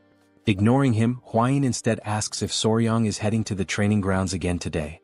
Soryong nods, explaining that when Ing spends time playing with the bees, she behaves much better. As he hurries toward the training grounds, he muses to himself that, oddly enough, the bees seem to have taken a liking to the little girl as well. Upon his arrival, he sees Ying happily holding one of the golden royal bees in her small hands. The moment she spots him, her face lights up with a genuine radiant smile, and she excitedly urges him to come over quickly. After watching her interact with the bees for a while, Soryong gradually realizes something. Thanks to these bees, he was able to form a bond with Ying in record time. The adorable golden royal bees were absolutely enamored with her. Most likely because while eating sweets she had managed to spill syrup all over herself and the surrounding area. At that moment, Ying points ahead, calling out to Soryong with excitement, saying that the queen bee is over there. Still seated at a distance, Soryong reminds her that the queen bee is busy and asks her not to disturb it for now. As he observes her, he thinks to himself that if he had a younger sister she would probably be just like this. Maybe, just maybe, taking care of children isn't as bad as he originally thought. However, Ying refuses to give up. She continues to call out to him, insisting that there are other bees there as well. Just as Soryong is about to explain that bees can sting if they feel threatened, his words barely leaving his lips, the inevitable happens. Ying is stung. In an instant, Soryong rushes to her side, his concern evident in his expression.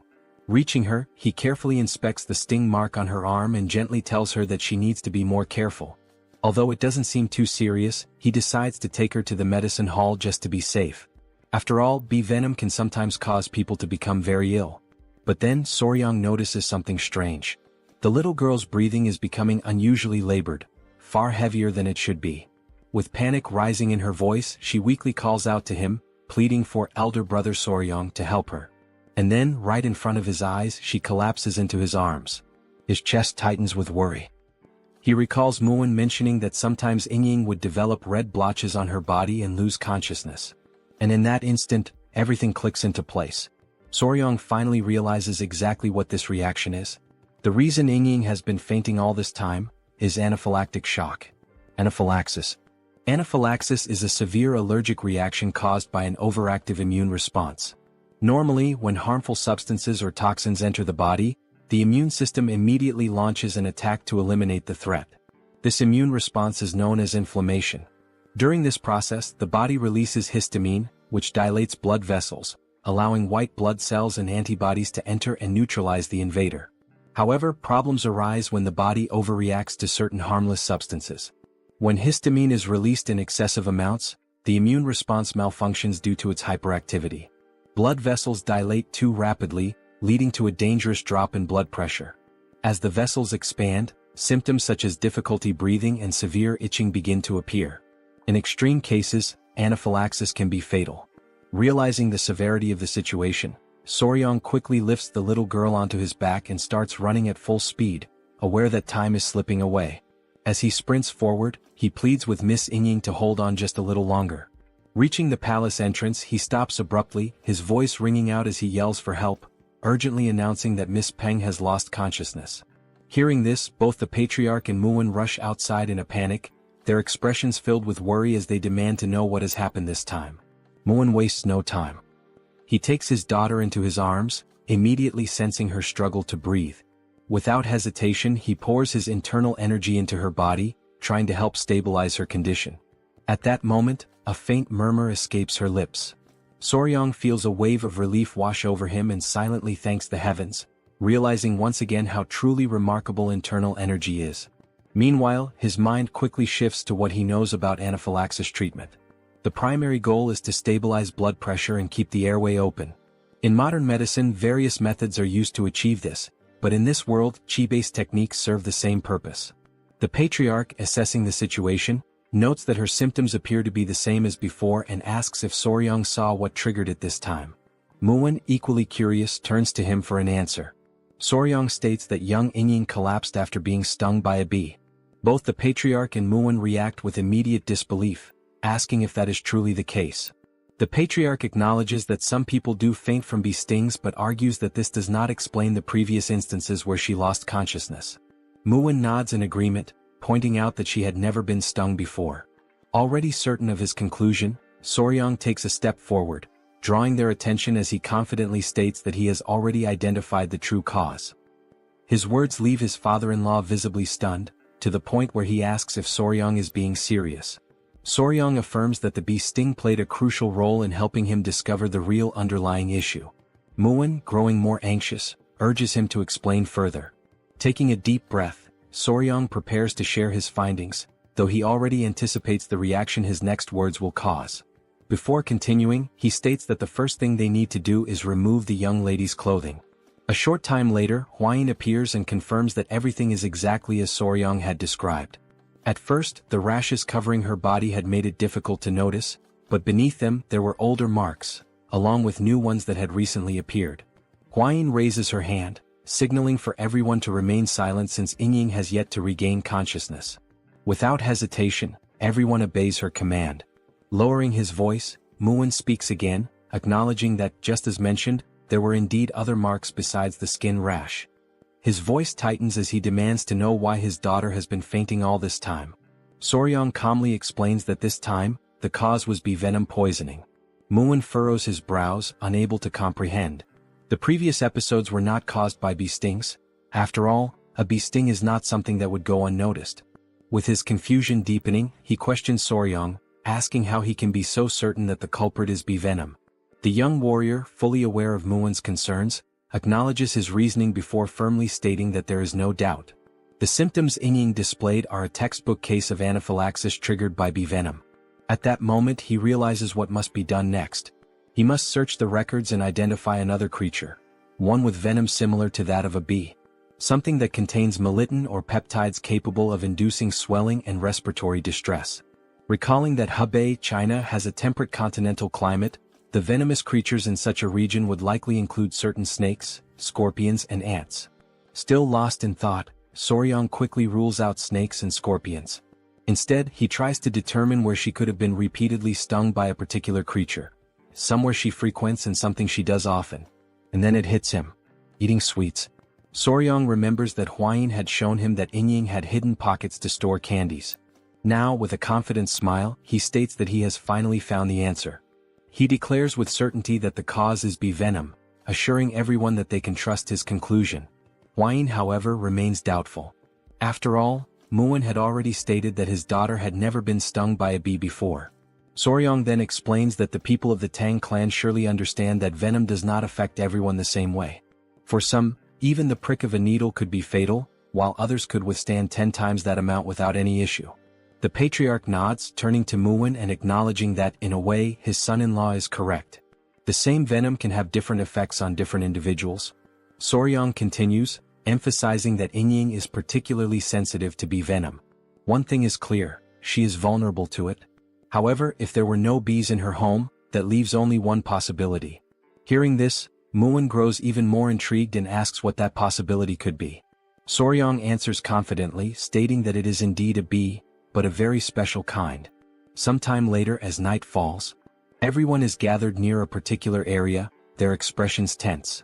Huayin holds up a lantern, casting light over the scene. Still skeptical, Muin questions whether Soryang is truly certain. Without hesitation, Soryang confirms that he is. He then asks Huayin to illuminate the area more clearly, and she immediately complies. As the light reveals the ground, they see several ants feasting on one of Yingying's sweets.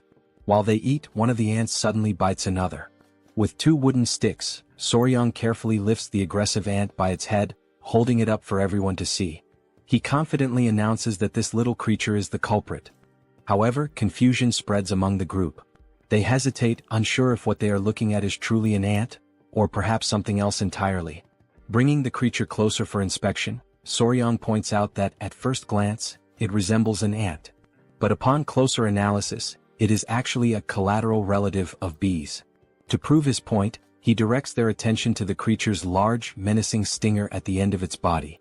At that moment, they finally understand what he meant by collateral relative. It is an ant, but one with a prominent, formidable stinger. Soryang then reveals the true identity of the creature. "This little thing is a king stinger ant," he declares. And with that, the real culprit behind Yingying's condition is finally exposed. Demonstrating his deep knowledge on the subject, Soryang elaborates further, stating that this species belongs to the order Hymenoptera, within the Formicidae family. It is commonly referred to by its nickname, the Asian needle ant.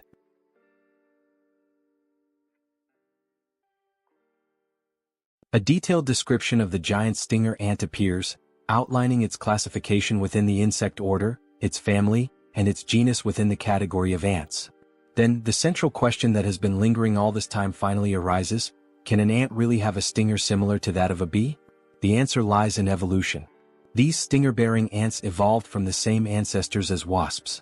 Thus, even after countless generations, they have retained many characteristics of their wasp lineage. For this very reason, scientific studies on the venom of ants and wasps have shown that patients who experience anaphylaxis from stinger-bearing ants also tend to exhibit the same severe reaction to wasp venom. The research supports this connection. In any case, Soryang suspects that he came to hunt down demonic insects that had entangled themselves with the Tang family and in doing so, ended up stinging Yingying.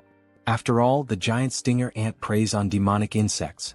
Furthermore, the marks left by the ant's sting resemble mere blemishes, making it nearly impossible to identify whether the young lady had been stung before. It is now clear that, whenever Yingying woke up and noticed the marks, she and her family likely assumed they were nothing more than common skin spots. Upon hearing this explanation, Murim is stunned. He can hardly believe that his precious daughter had been fainting all this time because of such a tiny creature. Now convinced, Murim turns toward the patriarch and asks if he can develop an antidote. The patriarch nods and confirms that he can. He then adds that an antidote for bee venom already exists, but for someone as sensitive as Lady Yingying, it may not be entirely effective. Murim, momentarily uneasy, questions what might happen to his daughter. The patriarch reassures him, telling him to stay calm. Now that the cause has been identified, they can exercise greater caution to prevent future episodes before she faints again. Though still apprehensive, Murim takes a deep breath and agrees. Now, turning his attention to Soryang, he acknowledges that he has not yet properly thanked him. He expresses his deep gratitude to the young warrior for everything he has done. Soryang offers a modest smile and returns the gratitude. Then, in an attempt to reassure Murim, he tells him not to worry. Though the process will be slow, there is indeed a way to treat Yingying's condition. Murim, once again surprised, asks if there is truly a way to resolve this. Soryang confidently explains that the method is known as desensitization. Huayin, standing quietly in the background, watches him intently, thinking to herself just how brilliant her companion is. Then, Soryang begins to explain the process in highly technical terms, leaving everyone completely lost in confusion. Realizing their bewilderment, he simplifies his explanation. In more straightforward words, he explains that small doses of bee venom must be administered to Yingying over time, gradually reducing her sensitivity to it. The process will require patience, but it is effective. At this, Huayin suddenly frowns, visibly unsettled by the mere thought of deliberately poisoning the young lady, even if for treatment. Soryang reassures her, stating that while it will take time, once the process is complete, Yingying will no longer suffer allergic reactions to bee venom. Hearing this, the patriarch nods in agreement, saying that the approach makes sense. Even within the Tang family, certain training methods involve injecting small doses of poison to build resistance. Now filled with newfound hope, Murim eagerly asks again if this means that, once the treatment is complete, his daughter will no longer suffer from this condition. The patriarch, maintaining his composure, tells him that it will take time, but yes, it is very likely. At this, Murim breaks into the most genuine toothy smile he has shown thus far. Still grinning, he slaps Soryang on the back in a gesture of deep appreciation for saving his daughter's life. With gratitude shining in his eyes, Murim declares that he cannot possibly let such a massive favor go unrewarded. He then asks Soryang if there is anything he desires, saying that he can grant him whatever he wishes. As Murim continues shaking him enthusiastically, Soryang can only wonder why the people of this world always throw around blank checks after receiving help. After composing himself, he clasps his hands together in a polite gesture of refusal. He tells Murim that Lady Yingying is like a younger sister to him now, and he cannot ask for any reward. Murim, however, laughs heartily and increases the force of his backslaps, declaring that within the Ping family, there is no need for modesty. Soryang can ask for anything. Realizing that if he doesn't request something soon, he might end up being crushed to death, Soryang thinks quickly and comes up with an idea. Excitedly, with eyes practically sparkling, he asks if the Peng clan, having traveled from afar, would be willing to accompany him on a journey to visit some famous mountains. A few days later, they now stand before the Gunga Mountains of Sichuan, the very place that Jagal had mentioned before. Gazing at the majestic peaks, Muwen, smiling in admiration, comments that it is indeed a famous mountain range. Soryang, standing beside him, agrees. He remarks that he has heard of the beautiful rock formations that can be found here. Huayin approaches, adding that, according to the second military officer, this seems to be the right place. Soryang also nods in agreement but then poses an important question. How will they reach the cave behind the waterfall? Upon hearing this, Muwen recalls something. He mentions that he has heard that Soryang recently learned the technique of light footwork. However, given that it is still new to him, he is likely unfamiliar with the technique known as flying swallow steps. However, Soryang questions what Muwen is talking about, leaving Muwen momentarily speechless.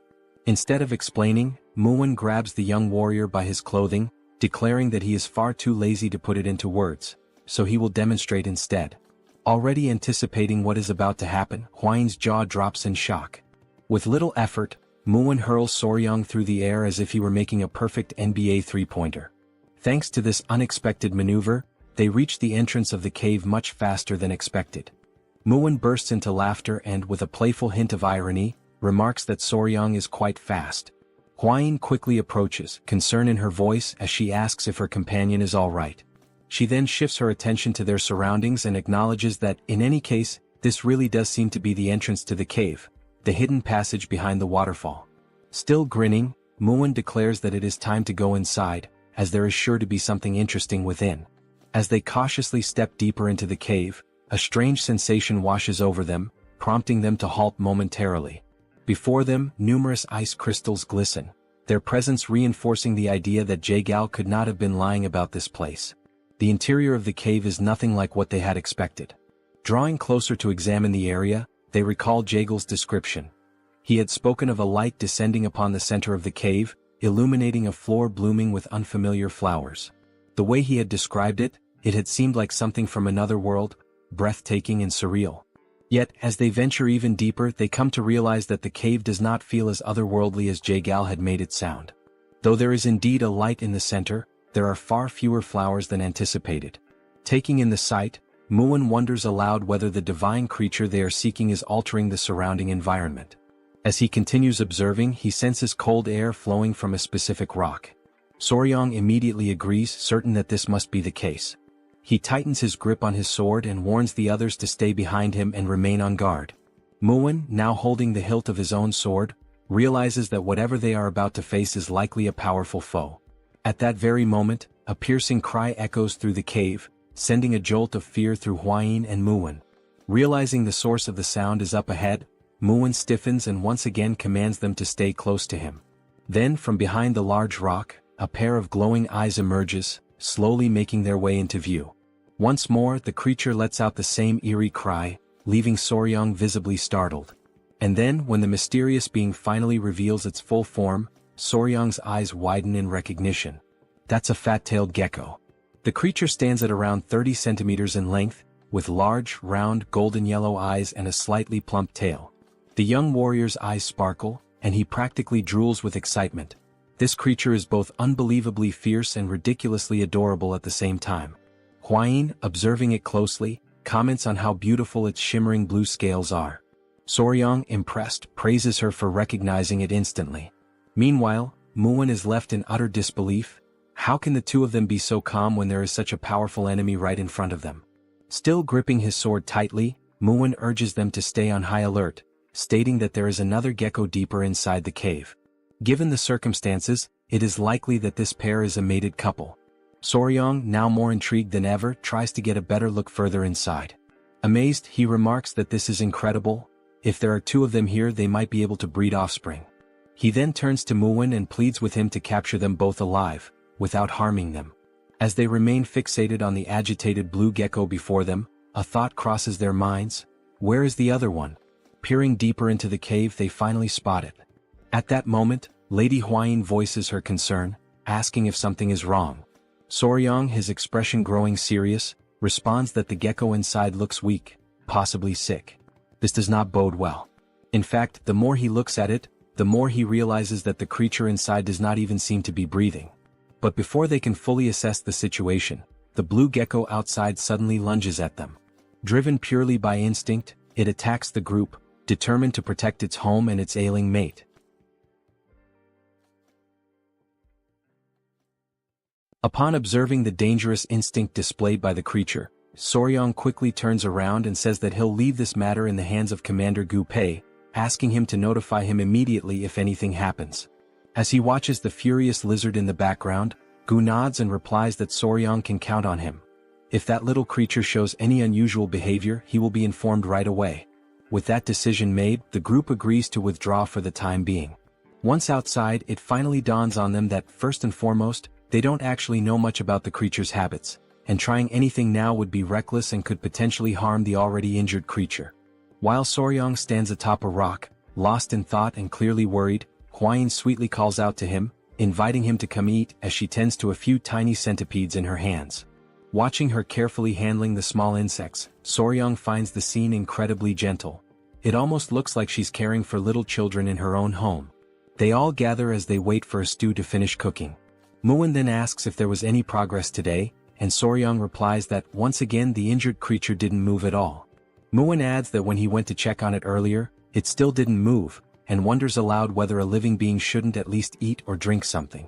Soryang immediately agrees, but explains that geckos or lizards in general sometimes go without eating for days when they're under stress. In particular, fat-tailed geckos store energy in their thick tails, and if one isn't eating at all, it's likely surviving entirely off the stored energy. And given the current situation, they're reaching a point where a decision must be made, because they can no longer remain uncertain. The reason why the creature isn't moving needs to be investigated.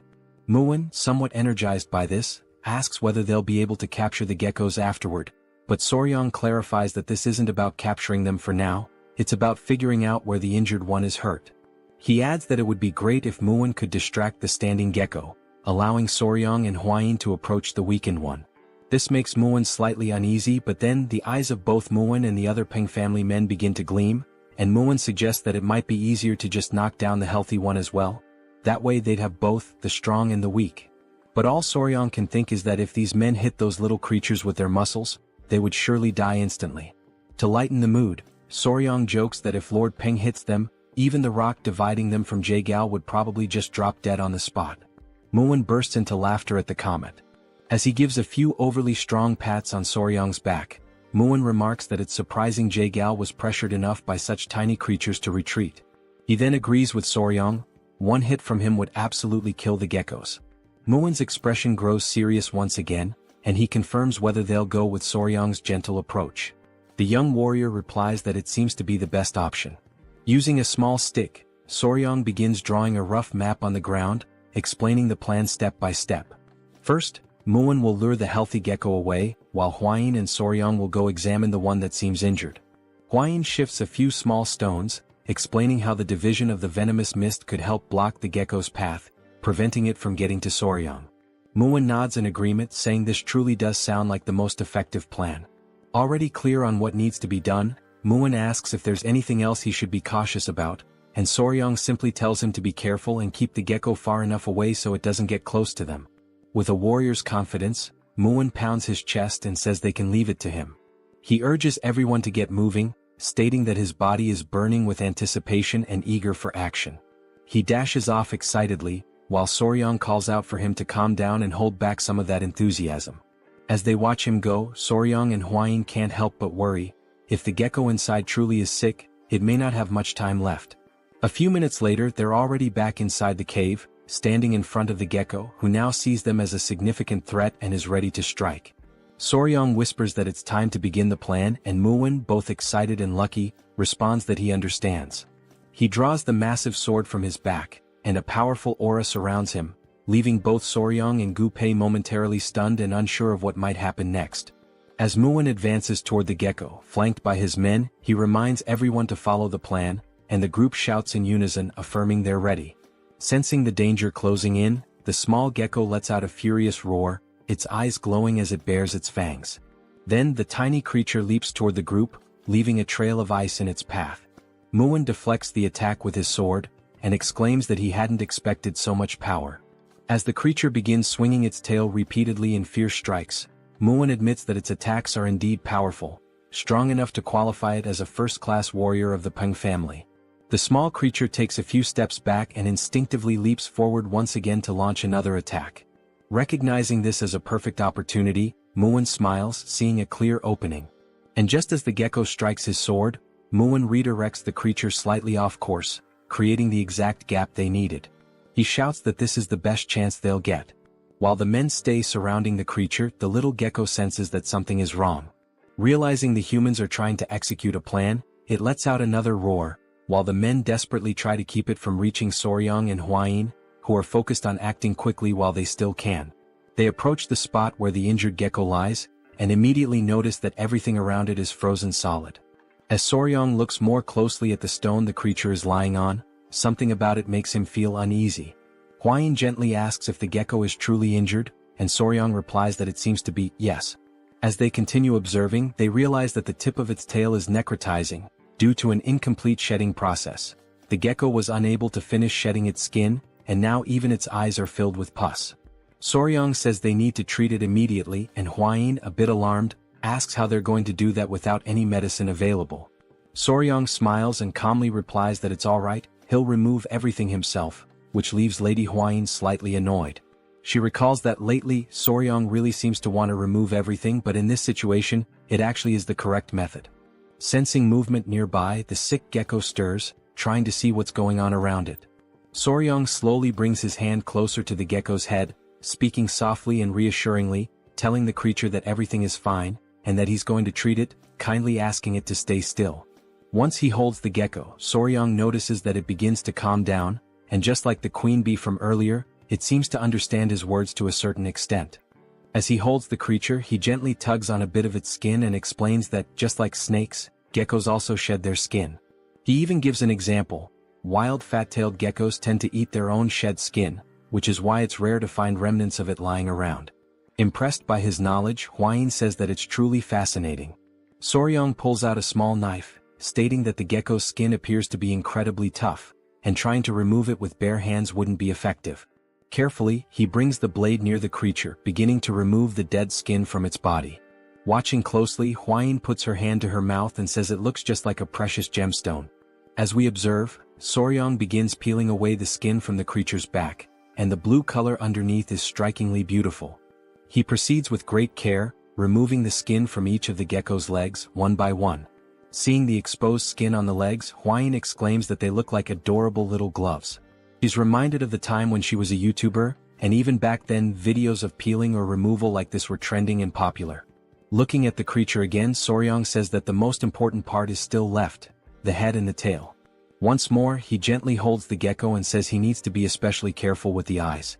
Just as he had predicted, pus had built up inside the creature's eyes, and because it hadn't been properly removed, the inflammation caused the eyes to swell badly. With deliberate, slow movements, he begins removing all of the dead skin, working patiently until he successfully peels the skin off the gecko's entire face. Once everything has been taken off, Soryang gently asks the creature how it feels now, wondering if there's any improvement. At that very moment, Huayin gets visibly excited, because it's the first time she's seen the gecko open its eyes, and it no longer looks sick. Still holding the small creature, Soryang appears serious, and Huayin asks if something is wrong. He answers that yes, there is. He points to the tail, saying that he's trying to figure out what to do about it. It's clearly necrotizing. He adds that perhaps the only way to stop the necrosis is to cut the tail off entirely, but in the gecko's current weakened state, amputating the tail could very well kill it. At that moment, as they silently consider their options, they suddenly hear the voices of the men nearby, shouting for them to be careful. The men yell that they've lost sight of the other gecko, and as the couple turns around, there it is, ready to attack. Seeing that the creature is even more furious than before, Soryang is startled and begs it to calm down.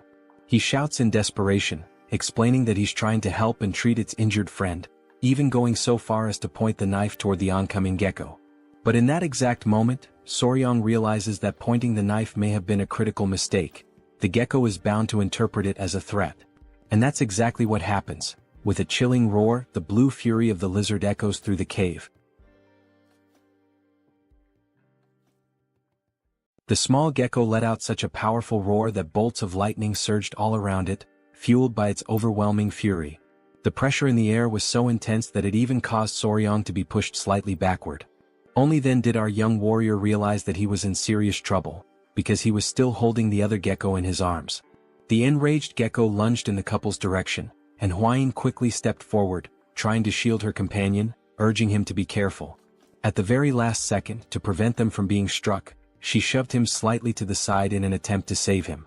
The furious gecko then slammed into the ground with immense force, shattering a nearby rock on impact. Soryang was thrown to one side, while Hwayin was tossed in the opposite direction. After hitting the ground from the push, Soryang did his best to shield the weakened gecko in his arms from the impact, but the other gecko, still enraged, refocused its attention on them. Soryang tried to gather himself and asked the furious gecko to wait just a moment, but it began to roar once more, sending more lightning crackling through the air. Still holding the debilitated gecko, and remembering that they seemed to understand human speech to some extent, Soryang tried to explain that things were not what they looked like, pleading for a moment to speak with the furious little one. Right after saying that, he heard a strange sound, one he hadn't noticed before. The gecko in his arms began to emit a soft noise, and Soryang was completely stunned by what was happening right before his eyes. The furious gecko paused for a brief moment upon hearing the sound. Then, seemingly calmed, the anger began to fade from its expression, and it responded by making the same sound back to the other gecko. Both of the geckos began to exchange the sounds and even smiled, and in that exact moment Soryang realized that they were actually communicating with one another. Right then Murim and his men came rushing over in a panic, trying to check whether Soryang was okay. Holding his sword, Murim commented that the slimy little bastard was fast, way faster than he expected, and that he hadn't anticipated it slipping through his legs like that. But when the small gecko saw the men again, it immediately began to growl, and its expression once again twisted into one of irritation. Soryang stepped between the gecko and the men while still holding the injured one, asking them to wait a moment, saying that there was no need to keep fighting. He assured them that he was fine and asked them to step back a bit, as he was going to try speaking with the geckos for a moment. Murim briefly wondered if Soryang had lost his mind trying to talk to that thing, asking if he really believed the creature could understand human words. Still observing the gecko, Soryang responded that yes, it seemed like the creature could understand human speech to some extent, and if so, it probably wouldn't attack again. He turned to Hwayin and asked if she could grab some of the dried grass he had seen nearby, and she answered that she could. Then she went off in a cute moment, appearing almost chibi-like, collecting the dry grass alongside a little centipede. Soryang arranged the dried grass so that the weakened gecko could lie on it, judging that it would be more comfortable than resting directly on the cold ground. The couple knelt down beside the geckos, and Soryang gently told them not to worry, that he wasn't trying to hurt them. He had only removed the stuck skin that wouldn't shed on its own and cleaned what was covering the sick gecko's eyes. Then Soryang reminded the healthy gecko not to forget to lick the eyes of the sick one, and immediately the small gecko did just that.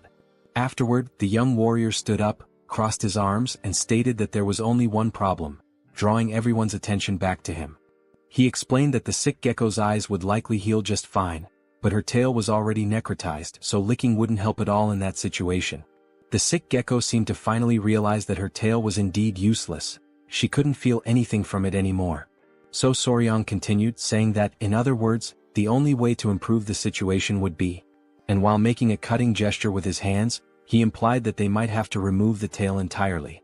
At that moment, one of the geckos imagined his partner's tail being cut off, and the vision of her crying out in pain filled his mind. He began to roar once again, and Soryang, growing nervous, made a scissor shape with his fingers to try to explain. The fury returned to the little gecko, who suddenly leapt toward the young warrior, taking him by surprise with the sudden mood swing. Realizing he wasn't fast or strong enough to stop this charge, the only thing Soryang could do in that moment was scream in desperation. Several minutes later, the couple sat on a rock with Murim beside them, while the men prepared a campfire. Hwayin was tending to some kind of wound on her companion's face, and he kept complaining that it hurt every time she touched it with her fingers. Soryang becomes a little irritated with the ungrateful gecko, since he was only trying to help.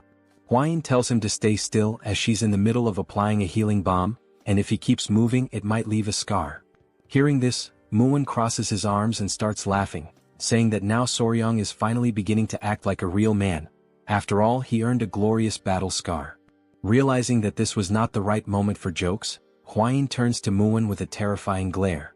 Along with Hwayin, the little centipedes also fix their gaze on him, trying to intimidate him, and without saying a single word, Muin understands the message loud and clear.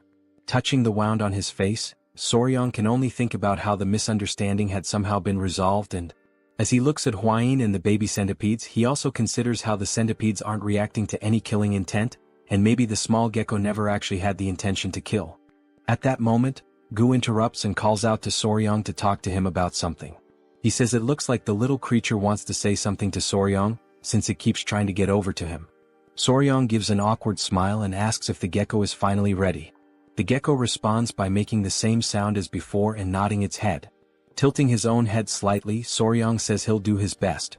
But first, there's something he needs to ask, which makes the little gecko curious. So he asks what geckos usually eat, explaining that if they really do need to cut off her tail, she'll need to eat something nutritious to recover properly. Before Soryang can even finish speaking, the small gecko quickly leaps away to show what they usually feed on. Soryang follows him, asking him to wait up since he's way too fast. The gecko stops in front of a small plant and begins making some sounds. Soryang realizes that with these sounds, the little one is definitely trying to communicate something. The gecko then picks the plant up with its mouth and lifts it, clearly wanting Soryang to see it. Soryang takes the plant from the gecko, and Hwayin arrives shortly after, asking if she can take a quick look at it. She takes the plant and carefully examines it. Then she says it's weak, but she can still feel a bit of chi coming from it, so this little plant is definitely a seed of a spiritual herb that used to grow there. Soryang takes the plant back and is left stunned when he realizes it's that seed. This spiritual herb that everyone had talked about so much. Muin comments that he's heard of it before a long time ago. And it's said that spiritual herbs always grow in places where spiritual beasts live.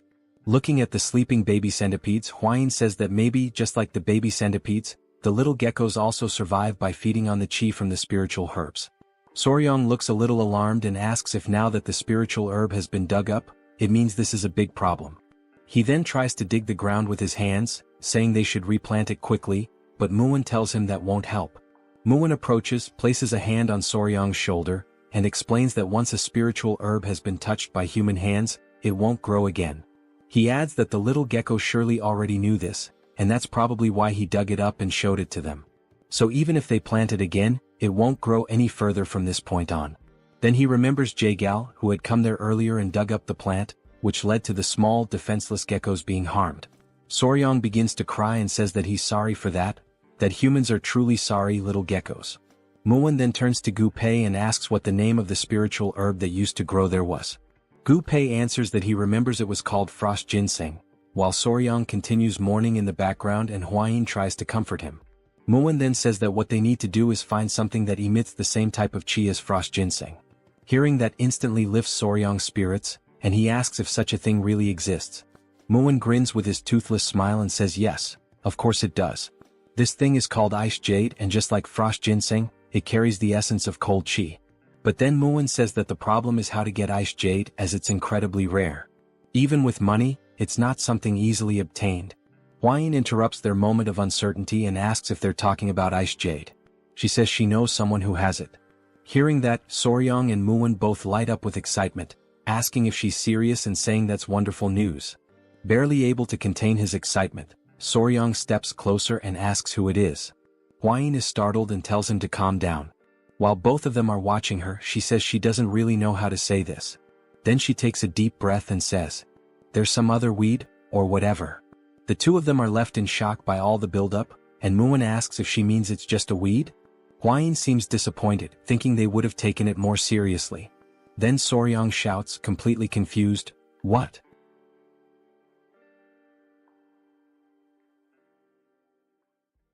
Both Soryang and Muin continue staring at her, completely shocked by this recent revelation, unable to process what they just heard. Muin asks if what she just said about the herb is really true. Soryang, knowing the partner he has, immediately starts to get nervous and begins to sweat. As the tension builds up, Soryang starts recalling how his father-in-law once gave Hwayin the nickname Weed when she was just a child, and that most likely led to this very misunderstanding.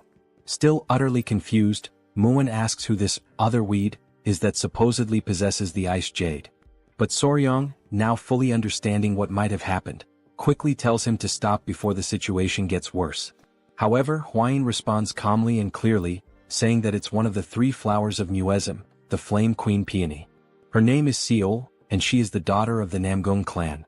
Hwayin mentions that from what she's heard, Seol possesses the ice jade, although she isn't completely certain about it. It's only after hearing this that Soryong and Muin become excited again. At that moment, the fat-tailed gecko approaches and starts making noises, trying to get the attention of the young warrior. Seeing the gecko's distressed expression, Hwayin asks what the little one is saying, and Soryong responds that it seems like he's begging them to quickly treat the injured gecko.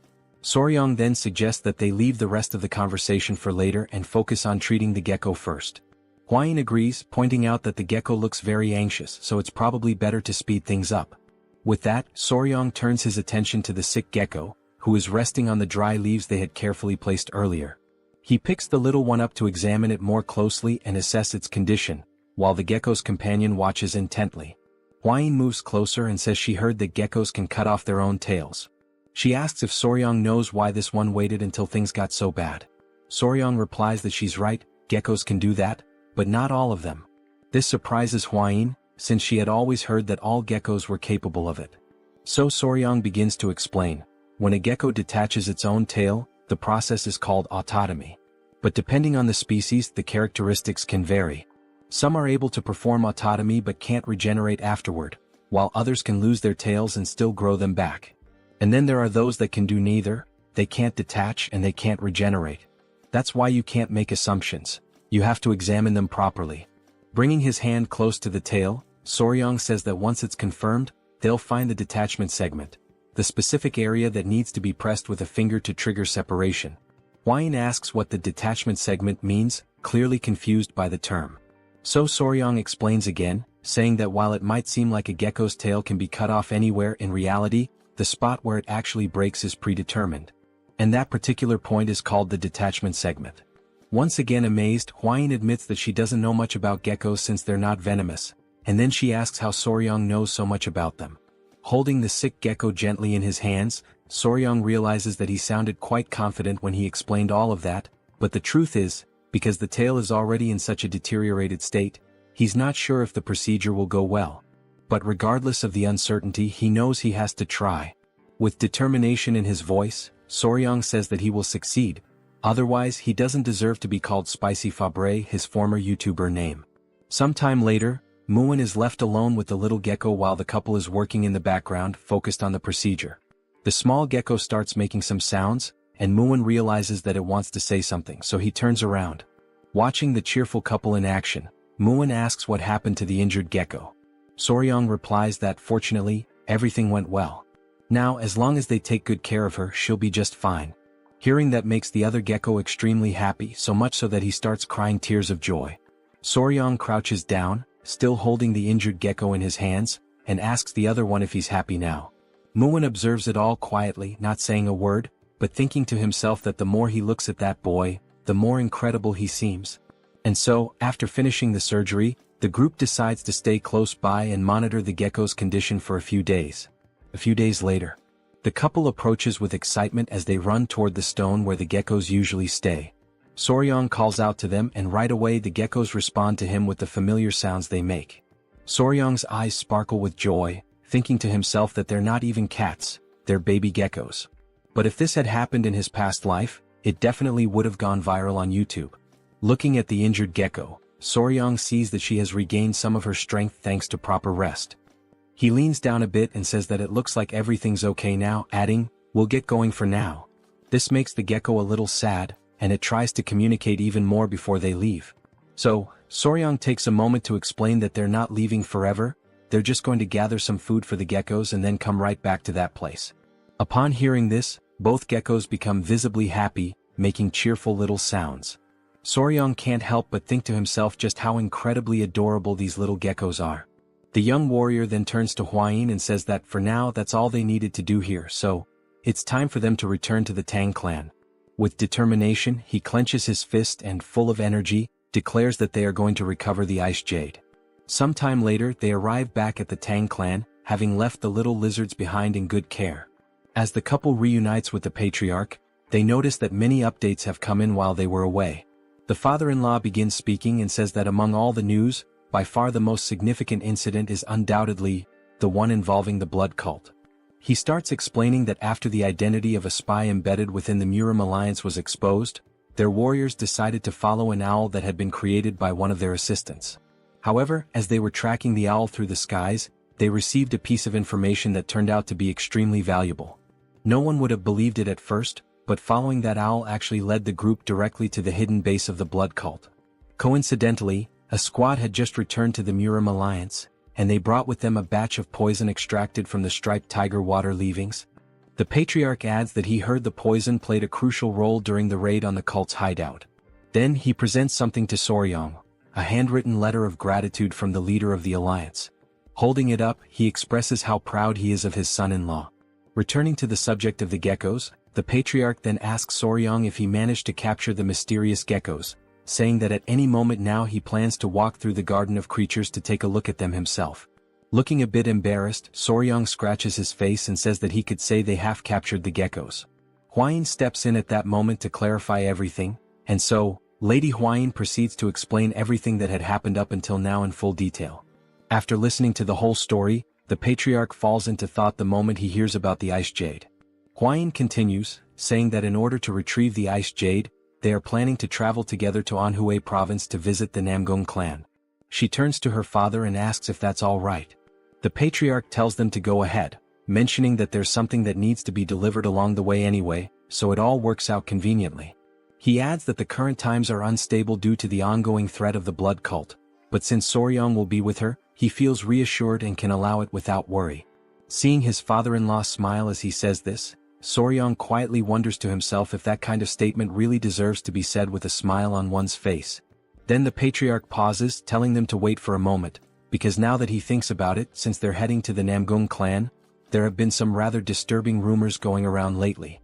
The couple exchange glances, already expecting that it must be something strange, and they ask what kind of rumors these are this time. The patriarch begins to recount what he's heard. Near the Namgung clan, around Yellow Mountain, there are whispers that some men have been walking through the forest late at night.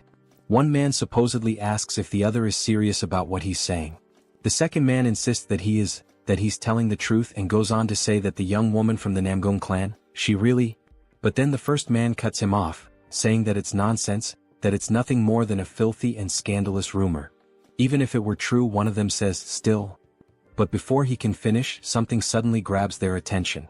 Both men ask aloud what in the world they're seeing as they spot a man lying unconscious on the forest floor. They rush toward him, realizing someone has collapsed right in the middle of the woods. As they get closer to the fallen man, they call out to ask if he's okay. When he doesn't respond, they even wonder if he might be dead. Suddenly, the unconscious man starts smiling, leaving the other two completely bewildered and unsure of what to think. The man on the ground has a creepy, perverted look on his face. He seems to be under some kind of spell or trance. Blood trickles from his nose, and he's drooling as if he's not fully conscious. The two who tried to help him look at each other, still unable to grasp what is actually going on. From a distance, a feminine figure watches the whole scene unfold. The men carry the unconscious man on their backs, asking aloud whether he was drunk or something. Meanwhile, the woman observing them emits a soft, mysterious pink aura. She continues walking alone through the dark forest, her silhouette blending into the shadows. Everything about her presence is shrouded in mystery, and then, there's a subtle hint that she might have some kind of connection to spiders. Still during that same night, a woman dressed entirely in flowing white garments remains intensely focused, emanating a concentrated chi as she firmly grips her sword, holding it poised and ready to strike at any moment.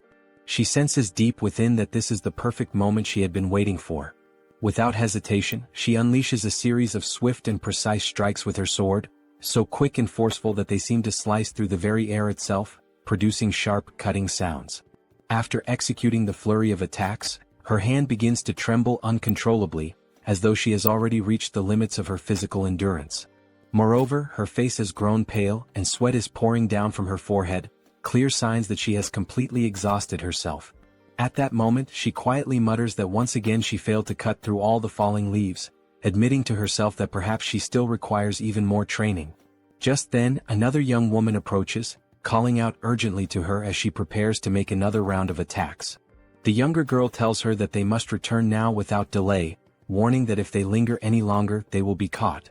It becomes apparent from their conversation that the two are sisters, as the younger girl mentions that their father will scold her as well if they get caught this time. She continues, saying that although she knows her elder sister is an excellent swordswoman, she should also take better care of her own health. The older sister removes the traditional Hanfu hat from her head and in a gentle voice, responds that she understands, calling the younger girl Un. At that moment we are formally introduced to the elder sister, whose name is Seol, and it is revealed that both of them are daughters of the prestigious Namgung clan. Suddenly, Seol begins coughing harshly, causing Un to grow visibly concerned. Seol's cheeks flush red, and weakened by her earlier exertions, she appears clearly unwell. It is explained that this condition is known as an overflow of qi deviation. In the beginning, everyone in the family believed it to be a blessing. This condition occurs because her qi channels are extraordinarily open, allowing for the extremely rapid accumulation of internal energy, with no obstructions blocking the flow of pure qi. An elderly man who had been monitoring the sickly girl from her bedside explains that many of her vital blood points are wide open, causing her innate qi to be consumed at an alarming rate.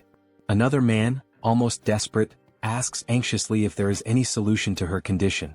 The elderly man contemplates deeply before speaking again, stating that what the girl truly needs is yin energy, a strong, pure form of yin energy that must be supplied before her innate qi is completely depleted. If not, he warns gravely, her life will be tragically short-lived. Returning to the present moment, Seol is still coughing heavily, and her younger sister anxiously asks if she is truly all right. Seol, trying to smile reassuringly, insists that she is fine and suggests they head back immediately. Un, not fully convinced, hesitantly asks if she is sure about that. As they walk together under the night sky, making their way back home, Seol's gaze falls upon the lantern that Un is carrying in her small hands. Seol makes a quiet analogy in her heart. She likens herself to the flickering oil flame inside the lantern, a fragile existence destined to vanish the moment the oil is exhausted. In that bittersweet realization, Seol understands that she must hurry and master at least the basics of the Emperor's sword style as quickly as possible. Lifting her eyes to the pale moon overhead, she reflects silently that under this frail body, she will simply burn away and vanish. The scene shifts to the Yangtze River, where a small boat is calmly gliding across the wide, shimmering waters. Aboard this modest vessel are Soryong, Huayin, Gu Pei, and the commander in charge of steering the boat. Gu, knowing well that Soryong has a deep love for animals, excitedly calls him over to witness something incredible, the sighting of a baiji dolphin. Soryong immediately thinks to himself that he has read about this creature somewhere before, in an old book perhaps. As they watch the rare dolphin swim gracefully through the river, a wave of excitement spreads among them. Soryong exclaims that he can hardly believe he is seeing with his own eyes a species that had once been declared extinct. Although he usually prefers insects and reptiles over mammals, even he has to admit that dolphins are truly magnificent beings. Huayin, smiling, points out that if they continue following the flow of the Yangtze River, they will soon reach Wuhan, where the headquarters of the Murim alliance is located. Soryong recalls aloud that his father-in-law's orders were to make a stop in Wuhan to deliver the keelback red-necked snake venom. After completing that task, they will then be free to sail downstream toward Angyang, which has been designated as a safe zone. As they navigate the waters, they realize with growing excitement that at this speed, they might arrive much earlier than they had originally anticipated. The couple then sits down together, seeking a moment of calm, and Soryong calls Huayin over, telling her that there is something weighing heavily on his mind. Curious, she immediately asks what it is. He then poses a question that has been bothering him. If the ice jade is truly so valuable, would the Namgung clan really be willing to hand it over as easily as she had claimed earlier? He admits that he has thought long and hard about this issue, and no matter how he reasons through it, it continues to trouble him. In response, Huayin simply smiles warmly and urges him to trust her. She reminds him that the ice jade was intended for a very special use, to help Namgung Seol, and apparently Seol needs something she can actually consume, but the ice jade itself cannot be eaten. Pointing directly at Soryong, she explains that since they possess this, implying whatever they are carrying, then they will be able to negotiate. Surely in exchange the Namgung clan will be willing to give up the ice jade. After all, this can be consumed unlike the ice jade. Adjusting his clothes or whatever precious item he is guarding beneath them, Soryong agrees that she is not wrong. However, he confesses that he still cannot shake the feeling of uncertainty about whether the ice jade is truly safe. He explains that since the geckos already have cold blood, they naturally hate anything that is too cold. He tells her plainly that he feels uneasy about feeding them something when he is not entirely sure of its effects. Then he adds that he actually has another question forming in his mind. Soryong then says that she had mentioned before that the jade possesses a cold yin energy, and he asks her what exactly she meant by that. He admits that although he has heard about yin and yang energies before, he still finds it very difficult to fully understand them. She becomes visibly excited at the opportunity to explain, knowing how important this knowledge is for martial arts cultivation, and she asks him to listen carefully and to remember everything she is about to say. She begins her explanation by saying that yin qi is the qi that generates yin fire. Among the qis of heaven and earth, yin qi refers specifically to the qi that sinks and gathers. Normally, she continues, yin energy suppresses the activities of living beings. Things that are dark, cold, and frightening, all of these are manifestations of different types of yin energy. She goes on to clarify that the expression cold yin energy simply refers to a specific variety of yin energy, emphasizing that it is still a part of the broader concept. Soryong is completely captivated by her explanation, but more questions start to arise in his mind. The first question he asks is whether yin energy, then, should be considered a bad or negative energy. She quickly responds that it is not exactly the case. In contrast to yin energy, yang energy creates yang fire, but too much of it can accelerate the activities of living beings, leading to faster aging and rapid depletion of energy. She explains that the reason why the two geckos need cold energy is because their bodies are inherently composed of cold energy themselves. Therefore, they grow stronger by absorbing yin energy, almost as if they were recharging their inner reserves. Scratching his head in confusion due to the increasing number of questions piling up in his mind, Soryong asks whether yin and yang are not supposed to be in balance. He then wonders out loud how they can achieve that balance when they are dealing with pure yin energy. Knowing that he is intelligent and endlessly curious, she begins to blush, her cheeks turning a soft pink. Then, awkwardly and still blushing, she starts to stammer and admits that she actually does not know how to explain it properly. A little flustered but gathering her courage, she raises her voice slightly and says that they will figure it out together later, how to find that balance between yin and yang. Soryong also blushes slightly upon seeing her so shy, but deep down he knows that he himself has absolutely no idea how they are supposed to discover that balance either. He tries to comfort her, but just at that moment, Gu suddenly shouts loudly that they have arrived and that everyone should prepare to disembark. They have just reached Wuhan. The boat is anchored there at the bustling port. As the couple steps off the boat, Huayin immediately introduces herself as Huayin of the Tang Clan from Sichuan, and she announces that she has brought what was requested. The man who came to greet them informs them that the general is already waiting for them. As they follow the man through the streets, Soryong carefully observes everything around him, taking in the atmosphere. This is the famous Murim alliance, and it is even larger and more imposing than he had imagined. Glancing backward, he notices three figures, a group composed of two men and one woman. The woman is tugging sharply at one of the men's ears while he protests, asking her to let go. The man pleads for her to release him, calling her Sword Phoenix, and insisting that he had been just about to teach someone an important lesson. The woman sternly responds that he cannot duel against allies. The other man watching the scene, comments that indeed, their companion acted too rashly without verifying the facts first. The man whose ear is being pulled argues that he was simply trying to defend the honor of the young lady. At that moment he suddenly notices something, or someone, that captures his full attention. He immediately calls out to Huayin, using her well-known nickname, the Poisonous Flower. Huayin instantly recognizes the three individuals. The first is the Slaying Dragon, the woman is the Sword Phoenix, and the third is the Spear Dragon. Huayin remarks that it has been a long time since they last met, not since the Dragon Phoenix gathering, and she asks how they have been doing. The man, visibly excited, responds enthusiastically that it is a great occasion to see her again, the Poisonous Flower herself. Watching them interact, Soryong realizes that only those with truly exceptional skills are allowed into the Murim Alliance, and that many of them earn prestigious titles like Dragon or Phoenix. All those gathered here are elite martial artists. The woman then says that there is something she would like to ask Huayin and mentions that a strange rumor has been circulating about her lately. Huayin asks if the rumor is truly about her, and the woman confirms it with a nod. The rumor, she says, is absurd, a ridiculous claim that Huayin has a lover. Hearing this, Huayin is left momentarily speechless, caught completely off guard. Soryang, overhearing the entire conversation, simply listens in silence, not uttering a single word. Lady Huayin then asks, seeking confirmation, if the rumor really is about her having a lover. The man immediately steps forward and, with visible agitation, says that all the warriors had been gossiping about it, and that he had been just about to challenge them to a duel to defend her honor. Soryang, silently observing the situation, begins to realize that this man is clearly in love with Huayin. Huayin withdraws slightly, and with a somewhat shy and embarrassed expression, she softly says that indeed, the rumor is incorrect. The man responds energetically, saying that he already knew it was false, and declares that he will now return and teach a lesson to the warrior who dared to spread such false gossip. At that moment, Huayin decides to settle the situation once and for all. She suddenly grabs Soryang firmly by the arm and pulls him close to her, taking everyone around by surprise with the suddenness of her action. She then corrects the rumor with clear and determined words, announcing that she does not have a mere lover, what she has now is a fiancé. She officially introduces Soryang as her fiancé.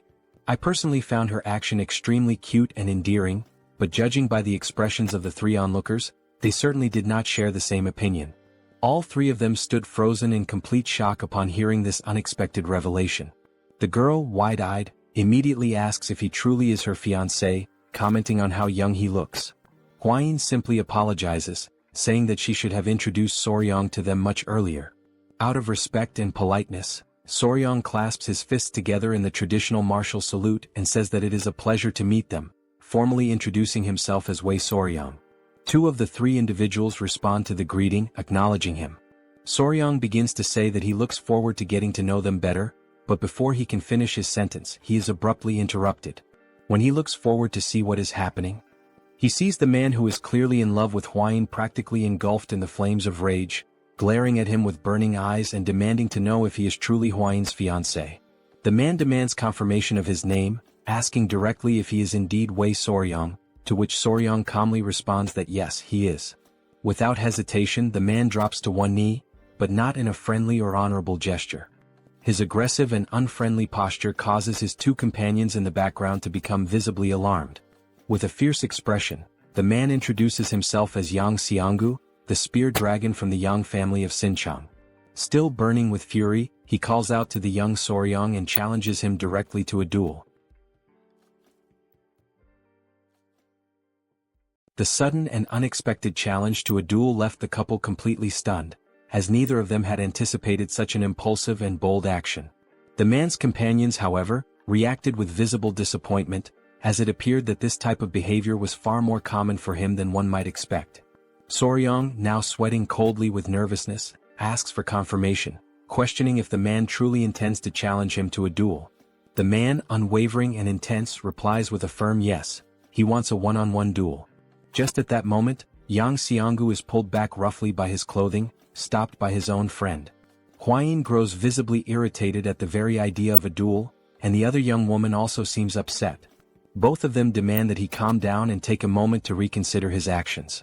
In the background, Soryang remains completely frozen, unsure of how to respond to the chaos unfolding around him. Suddenly, a thought crosses Soryang's mind. He remembers Murim and the men of the Peng family. He recalls how someone had challenged him to a duel the very moment they met, and now, once again, he finds himself wondering why he keeps encountering such strange and unpredictable people. At that very moment, another figure arrives on the scene, interrupting the growing commotion and asking what all the fuss is about between those gathered there. The newcomer is none other than General Jaegao, always holding his elegant fan, though this time his expression is more serious and commanding than usual. Soryang, maintaining etiquette, clasps his fists respectfully and introduces himself to General Jaegao. The man with the spear also greets the general, though his greeting is noticeably more casual and lacking in proper decorum. Perhaps in response to this lack of formality, General Jaegao uses his fan in an unusual way. He strikes the man's face with it in a sharp and pointed gesture. Jaegao then demands to know what on earth the spear-wielding man thinks he is doing, especially with the honored guests. The man offers nothing but a quick apology in response.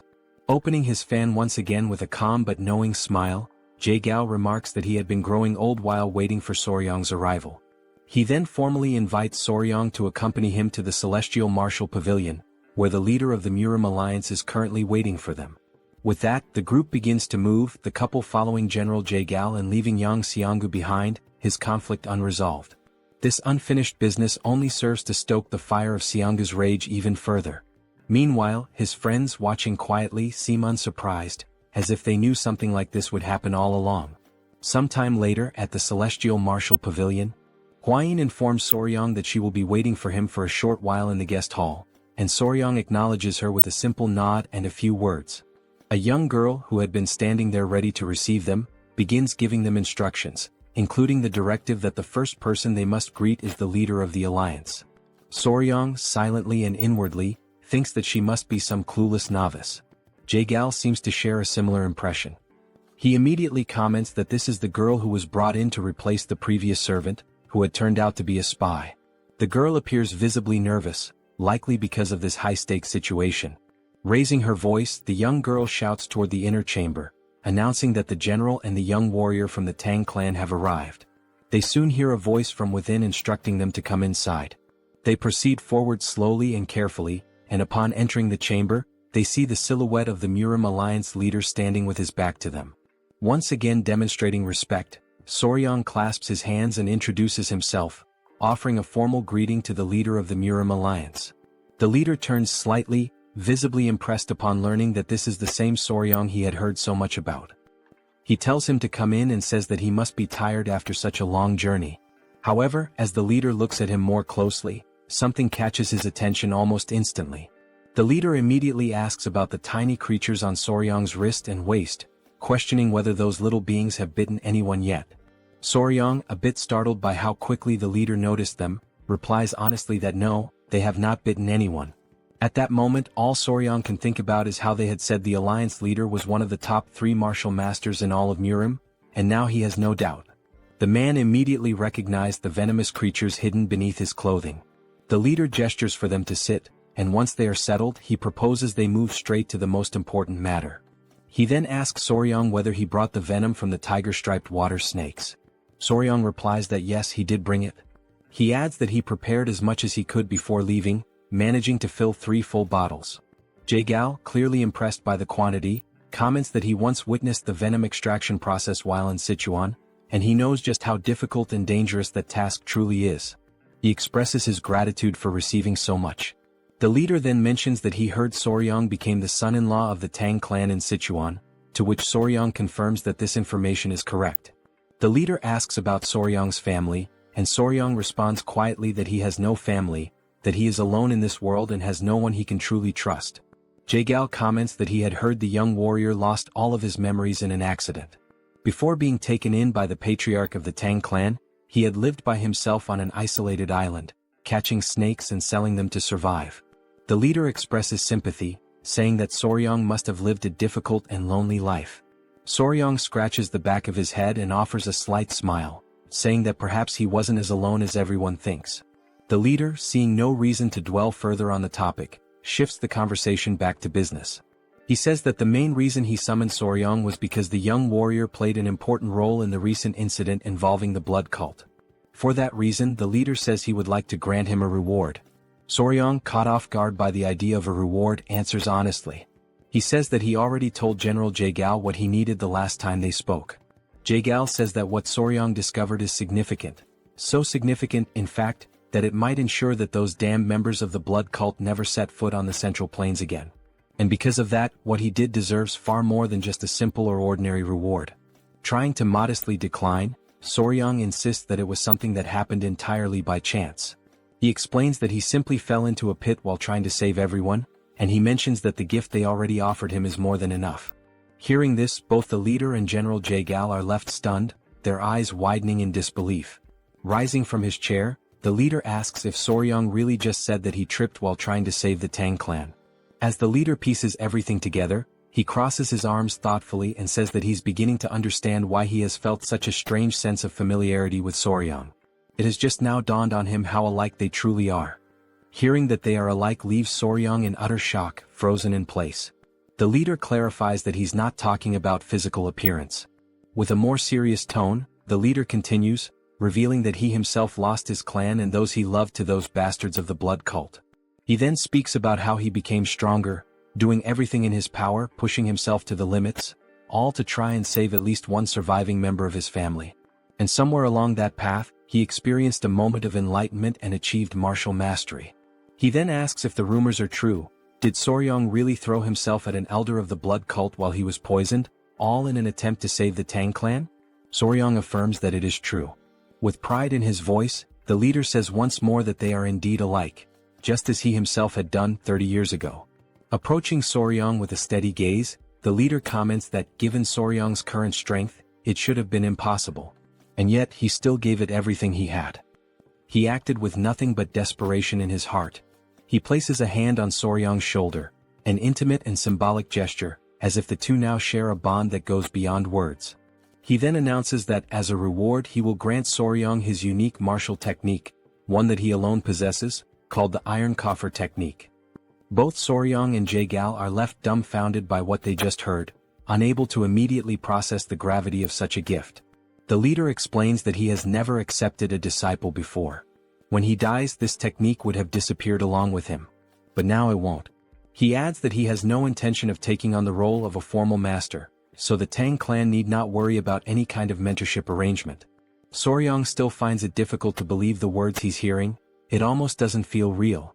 A bit overwhelmed but also clearly excited, Soryong expresses his gratitude and promises that he will make sure never to bring shame to the leader's great name. Smiling with his arms now crossed, the leader replies that it's good to hear and that he'll count on the young warrior. Later, as night falls, Soryong is seen walking while carrying a very heavy book in his arms. He can only think about how unbelievable it is that the leader of the alliance actually granted him his personal martial technique. He remembers how Jaegal instructed him to keep this a secret from everyone, except for the elders of the Tang clan, because if this information spreads, it could easily make Soryong a target of the blood cult. While walking and thinking about returning to the guest hall, because if he tells Hwayin what he received, she'll likely be overjoyed, someone suddenly calls out to him from behind. As Soryong turns around, he sees the spear-wielding man from earlier, still burning with the fury left over from the events of that afternoon. The man declares that they have met again due to fate, which only makes Soryong feel even more unsettled and anxious.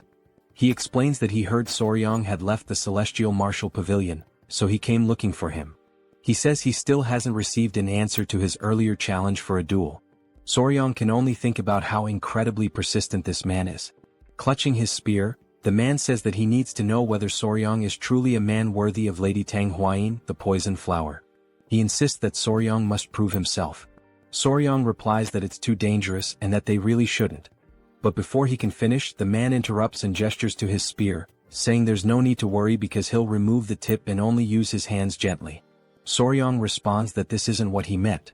He explains that the danger isn't to himself, but rather he's afraid that the spear warrior Yang might actually die. For a moment, the area falls into complete silence. The two men simply stare at one another. This only serves to infuriate the spear-wielding man even further. Grabbing Soryong by the collar, he demands that Soryong repeat what he just said. At that moment, something completely unexpected happens. The three tiny centipedes leap from Soryong's body, instantly preparing to attack the man. But Soryong quickly reacts, managing to hold them back. He tells them that everything is fine, that he is not in danger, and pleads with them not to attack the man. The man, now breathless and clearly terrified, is left wondering what the hell those creatures even are. After partially calming the tiny centipedes, Soryong apologizes to the warrior Yang. While the man remains on the ground, still shaken with fear, Soryong states that this is exactly what he meant. It really is too dangerous. Soryong steps closer to him and kneels down. The man's breathing grows heavier with each passing second. Then, with a devilish expression on his face, and the centipede still wriggling ominously, Soryong places a hand on the man's shoulder and says that he has just spared his life, for now.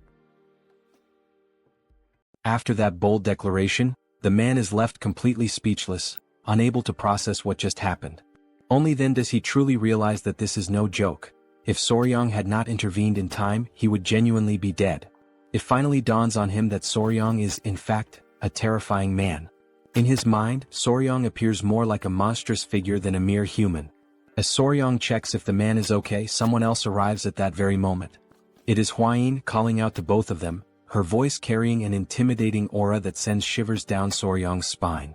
With a murderous intent evident in her tone, Huayin demands to know if the dragon spear wasn't once again trying to cause trouble for Soryang. Realizing the dangerous path this could take, Soryang quickly makes up a story, saying it was just a misunderstanding. He lies, claiming that he got lost and that the dragon spear showed up to guide him back. Huayin, still suspicious, asks if that's really the truth, and then questions why the tiny centipede seems so lively and animated. Trying to reinforce his story, Soryang places one of the centipedes on the dragon spear's head and explains that they were simply talking about the centipedes. He goes on to say that he jokingly asked the dragon spear to release a bit of killing intent as part of their playful conversation, and things ended up like this. Continuing his improvisation, Soryang insists that it was just a harmless prank, but it seems like the dragon spear genuinely got scared. The man, still visibly shaken, gets up and awkwardly agrees with Soryang's fabricated version of events. Although Huayin doesn't seem entirely convinced, she remains silent, merely observing them. Then she thanks the dragon spear for guiding Soryang and calls the young warrior to return to the guest hall. Soryang quickly dashes to follow Huayin, leaving the man behind, still in shock and disbelief. With a long, deep sigh, the man can only think about how that situation almost escalated into a far greater disaster. While running, Soryang calls out to the dragon spear and reminds him that he has saved his life twice now. This comment leaves the spear-wielding man even more bewildered, struggling to process the events. The next morning arrives. The couple, along with Gu Pei, are already prepared to set out on their journey. Huayin bids farewell to the group, saying that she has matters to attend to and they must leave now. She adds that it was a pleasure to see them again. The young woman also expresses her gratitude and tells them to be careful on their travels. As the couple turns to leave, the girl calls out to Soryang, asking him to wait for a moment. She then pushes the dragon spear forward, clearly forcing him to say a proper goodbye, as if trying to make him apologize sincerely. The girl explains that she heard everything from that idiot the night before and thanks Soryang for his generosity as a young warrior. The dragon spear, feeling awkward and slightly embarrassed, mutters an apology and also expresses his gratitude for what Soryang did the previous day. He then adds that after talking with the Sword Phoenix, he finally realized just how foolish he had been. Clenching his fists and almost on the verge of tears, he admits that, judging by Soryang's actions, he truly seems to be a suitable match to be the fiancé of the poison flower. The man then bows respectfully, thanking Soryang earnestly and asking him to please take good care of Huayin from now on. The young warrior nods, saying he understands and tells them to take care as well. Soryang also mentions that he has heard they will likely meet again soon at some upcoming ceremony, so there's no reason for any animosity between them. They board the boat, bid farewell to their new friends, and set off toward their next destination.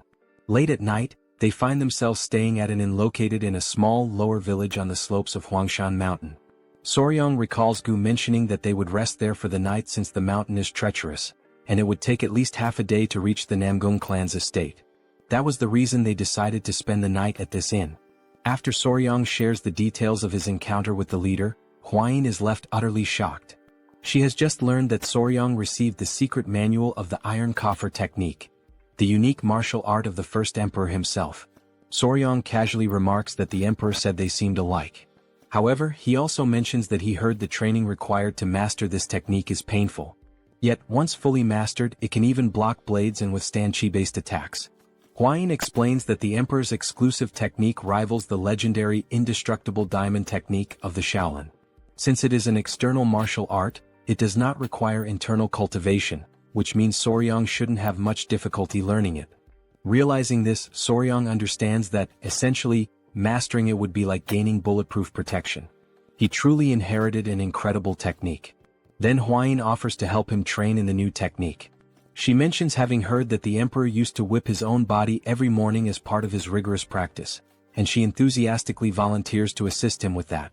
Soryang is left utterly speechless, his jaw dropping as he processes what Huayin just said. He then asks in disbelief if it's really true that the emperor used whips as part of his training. Huayin, still excited, firmly confirms it, explaining that hardening one's skin through repeated whipping is an essential part of mastering the technique.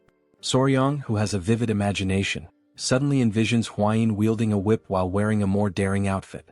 This mental image makes him hesitate for a moment, but then he rationalizes that if it's for the sake of cultivation and becoming stronger, he would be willing to accept it. Just then, an elderly man who works at the inn interrupts their conversation. Apologizing for the intrusion, he asks if they are planning to climb Mount Huangshan. Huayin responds affirmatively and inquires why he's asking such a question.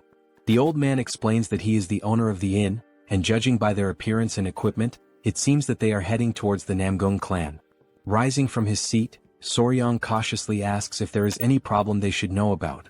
Before the old man can respond, Huayin recalls that her father had mentioned some unsettling rumors circulating lately. Curious, she asks if those rumors are related to what he's about to say. The elderly man then reveals that, in truth, over the past few months, people who have ventured up the mountain have mysteriously disappeared. Fortunately, those who went missing were later found safe, but something disturbing had happened to them. They had their yang energy completely drained. Both Soryong and Huayin feel a slight chill at this revelation. Huayin, clearly puzzled, remarks that it sounds rather strange and questions what this has to do with the Namgung clan. Blushing slightly and appearing somewhat embarrassed, the old man hesitates before confessing that all those who regained consciousness after the incident said the same thing. The person they spent the night with was none other than Lady Namgung Seol. This shocking statement leaves both Soryong and Huayin completely stunned. Huayin immediately questions whether this could possibly be true. Outraged, she continues, asserting that this is clearly a malicious trap, a vile and baseless accusation. Seeing that she is becoming increasingly agitated, Soryong gently urges her to calm down. The old man, equally taken aback, reassures them that, naturally, everyone reacted the same way at first. However, before he can finish his sentence, the scene transitions to the Namgung clan. Inside the clan's estate, Lady Seol is meticulously practicing her manual skills when she hears approaching footsteps. A young girl pushes the door open and calls for Lady Seol's attention. The girl informs her that the patriarch has summoned her to the hall immediately. Curious and slightly apprehensive, Lady Seol asks what her father wants. As she hurries toward the hall, she wonders what could be so urgent and also worries whether her father has discovered that she has been secretly practicing sword techniques at night. Arriving at the hall, Lady Seol is met with an unpleasant surprise. Her father is there, surrounded by several men kneeling on the ground, while another man holds a spiked mace. The patriarch gestures for her to come closer, and Lady Seol hesitantly steps forward, questioning the meaning of this gathering. The patriarch commands the kneeling men to lift their heads and look at her, instructing them to say whether the woman they saw was indeed his daughter. The trembling men, filled with fear, profusely apologize to the elder, some even breaking into tears. Annoyed by their hesitation, the patriarch firmly demands that they speak the truth at once. Turning his attention to Lady Seol, the patriarch pointedly asks if she has been sneaking out to the mountain at night. Stunned, she remains silent, unsure of how to respond. He presses on, stating that these men claim she drained their yang energy. Lady Seol, completely taken aback, repeats the accusation, trying to comprehend how such a rumor even started. Frustrated by her silence, the elder insists that she speak up and give a clear answer immediately. Finally gathering her thoughts, Lady Seol admits that it is true she has been training with the sword on the mountain recently, but she swears that aside from her training sessions, she has done nothing else. The patriarch shifts his gaze back to the men, stating that his daughter has declared her innocence, and therefore they must present concrete evidence to support their accusations. One of the men, clearly fearful for his life, insists that they only reported what they saw with their own eyes and had no intention of disrespecting the young lady. Another man, his voice quivering, suggests that maybe they all went mad or were possessed by spirits, as nothing else could explain their experience. Realizing the dangerous implications of their statements, one of the men nervously backtracks, admitting that it might indeed have been some sort of hallucination. Then, one of the men hesitantly mentions something peculiar, a distinguishing mark. The patriarch, curious, demands more details, asking what kind of mark he is referring to. With great reluctance, the man explains that the woman they saw had a mole on her chest, pointing to the approximate location. The patriarch, increasingly skeptical, calls the claim absurd and immediately questions Lady Seol to see if there's any truth to it. This unexpected accusation leaves Lady Seol in utter shock, her mind racing with confusion and disbelief. For a few moments she is completely paralyzed by the implication. Her father, growing increasingly irritated, raises his voice, demanding to know whether she truly dared to do something so reckless and dishonorable. In her mind, Lady Seol desperately searches for an explanation, bewildered by how such a situation could have come to pass. The next morning the couple is walking together, and Huayin seems to be in a somewhat gloomy mood. It's quite evident from her expression that something has deeply bothered her. Soryong, noticing her demeanor, moves closer and gently asks if she is still upset about the story the innkeeper told them. She quickly denies it, but Soryang knows she is not good at lying, and her reaction only confirms his suspicions. Suddenly Hwayin stops walking, her frustration finally breaking through. She vents her anger, firmly stating that the idea of Lady Namgung draining the yang qi from men in the middle of the night is an absolutely absurd and ridiculous rumor. Soryang can clearly see that she is deeply irritated and tries to think of a way to calm her down. Realizing that her anger is getting the better of her, Hwayin takes a deep breath, visibly trying to regain her composure. After a moment of silence, she seems more relaxed and even apologizes to Soryang, admitting that she didn't want to get so angry. However, she can't help but express how incredibly unbelievable the rumor is, and she feels the need to explain herself. Hwayin then elaborates, revealing that Lady Namgung Seol is actually unable to come into contact with men. Soryang, taken aback by this unexpected revelation, listens attentively as Hwayin continues. She explains that Seol suffers from a condition where, without sufficient yin energy, her life would be significantly shortened. Consequently, yang energy acts almost like a poison to her, making it unimaginable that Seol would be involved in any nightly escapades with men. Being so careful around men, the thought of her doing such things night after night is simply inconceivable. Soryang, after hearing this, can't help but associate the whole story with tales of fantasy heroines.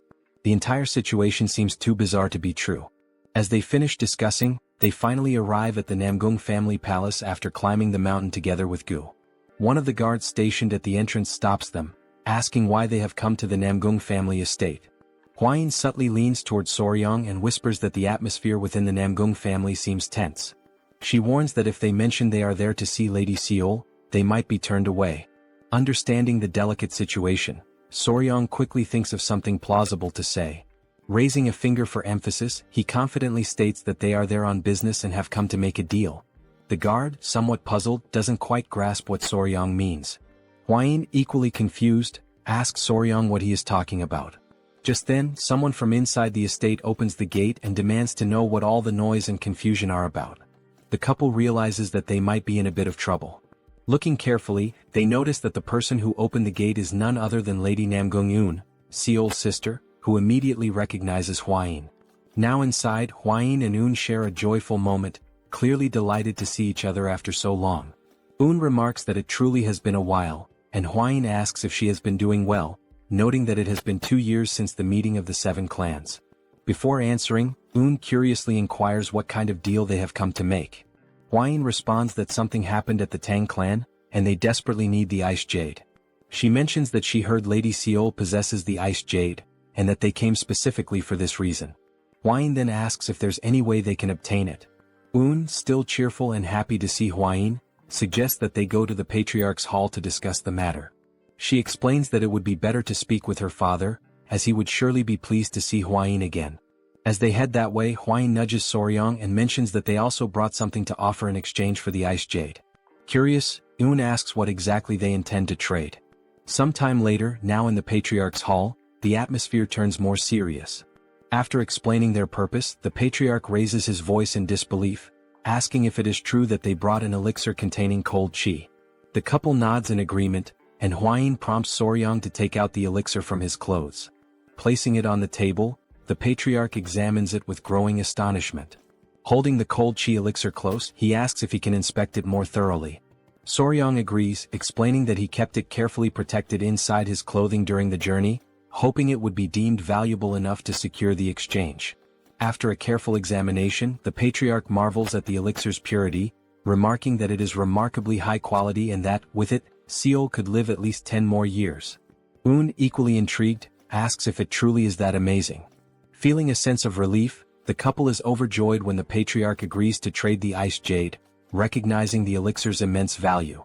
However, the Patriarch then notices something peculiar within the crystal of the elixir and questions what it might be.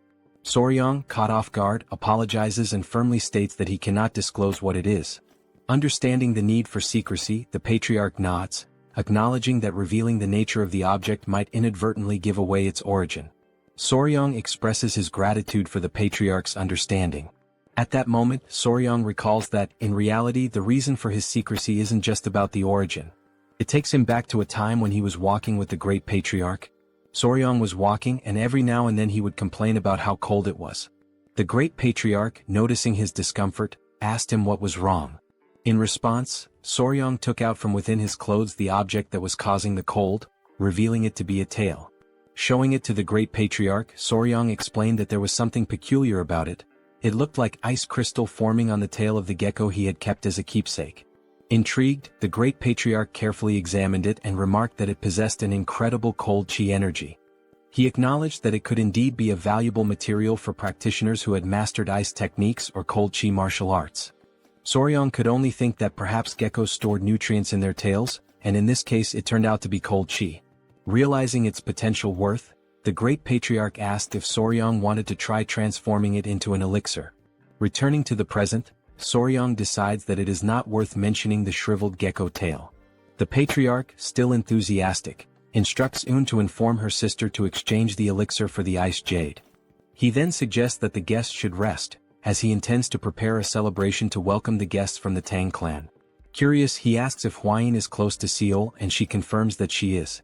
The patriarch continues, explaining that his daughter Seol has recently been through something distressing, and perhaps Hwayin's presence could help comfort her during their stay. Un then offers to guide the couple to the guest residence, and the patriarch entrusts this task to her. As they walk, Un mentions that thanks to Hwayin, her father's mood has improved somewhat, as in recent days, it felt as if they were walking on thin ice. To clarify, Hwayin cautiously asks if something happened to Lady Seol. Hwayin then shares that she has heard some troubling rumors and admits that she has been worried. Un, a bit disappointed, asks if Hwayin really heard about the rumors. With a hint of frustration, Un confesses that she doesn't believe Seol would do something like that, but unfortunately, they haven't been able to find any clues to prove her innocence. As a result, Seol had to be confined in the seclusion room and marked with virginity sand to prove her purity. Hwayin is utterly shocked by this revelation, while Soryong, confused, can only ask what on earth virginity sand is. Un and Hwayin proceed to explain that virginity sand is a substance that women apply to their bodies to demonstrate their purity. If one raises a gecko and feeds it with cinnabar, the gecko's body will turn red. The gecko's body is then ground into powder and stamped onto a woman's skin. If her body is pure, the mark cannot be washed away, not even with water. Hearing this, Soryong feels a surge of indignation, thinking that identifying a woman's purity should be the job of a unicorn, not a gecko. To him, this practice seems like an outrageous violation. Un then points out that Seol is just ahead, prompting the couple to turn their attention towards her. For a moment, the young warrior is speechless. Even from a distance, it's clear that Seol's beauty is truly unique. As they move closer, they see her sitting there, seemingly untroubled, though on her hand remains the mark left by the virginity sand. Hwayin feels relieved to see Seol and quickly approaches her, catching Seol by surprise as she didn't expect to see Hwayin there. Un takes the opportunity to explain that Hwayin brought an elixir containing cold chi, and that their father has agreed to exchange it for the ice jade. Observing the elixir up close, Seol comments that she can indeed sense the powerful cold chi emanating from it. The couple's spirits lift as Seol gratefully acknowledges the gift, revealing that she has the ice jade with her right there. She takes out the ice jade and shows it to them. Soryong takes the jade, and both he and Hwayin feel an immense sense of relief at having secured it. However, before they can fully rejoice, Seol lets out a deep sigh, interrupting their moment of celebration. Noticing Seol's apparent sadness, Hwayin cautiously brings up the rumors, expressing that she still finds it hard to believe that Seol could do something like that. Seol, appreciating the concern, softly admits that there were indeed many witnesses. She wonders aloud what exactly those people saw and, more puzzlingly, how they knew about the location of her mole. The young warrior's eyes light up with a sudden spark of excitement, as he is now convinced that this must be a truly mysterious case. An enthusiastic grin spreads across his face, and he can't help but burst into hearty laughter. Seeing this unexpected reaction, Hwayin looks at him with concern and asks if he is feeling all right. Quickly shifting his expression to one of confident seriousness, Soryong proudly declares that he is an expert in such matters. In fact, he even goes as far as to claim that in his past life, he was famously known as Sherlock Fabre when it came to solving cases like this. Then, seemingly out of nowhere, Soryong asks Seol if she has ever bathed alone in a pond or river at night. The sudden and random nature of the question leaves all the girls puzzled, unsure of where this line of reasoning is leading. Hwayin tries to make sense of it and cautiously suggests that maybe, in doing so, someone might have spied on Seol. However, Seol shakes her head and confidently states that she has never washed her body outside the house. Even if someone had seen her, they would have no reason to spread such malicious rumors. After all, even the people living in the lower parts of the mountain are considered family to her. Upon hearing this explanation, Soryong realizes that his deduction was completely off the mark, and a heavy sense of disappointment settles over him. His enthusiasm drains away as he contemplates his failed reasoning. Hwayin, on the other hand, suddenly appears thoughtful, as if an idea has just struck her. She confidently says that maybe she has figured something out and asks if there could be another, more plausible explanation for this entire situation. Still sitting on the ground and lamenting his lack of deductive prowess, Soryong lifts his head and notices that Hwayin is speaking with a renewed sense of determination. It seems she might have a clearer idea of what could have actually happened. Hwayin begins to create an air of suspense, building up the moment with dramatic mystery, leaving everyone tense and curious.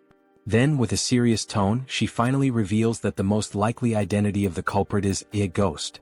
Hearing such a declaration leaves the two sisters wondering, exchanging uncertain glances as they question whether it really could be a ghost.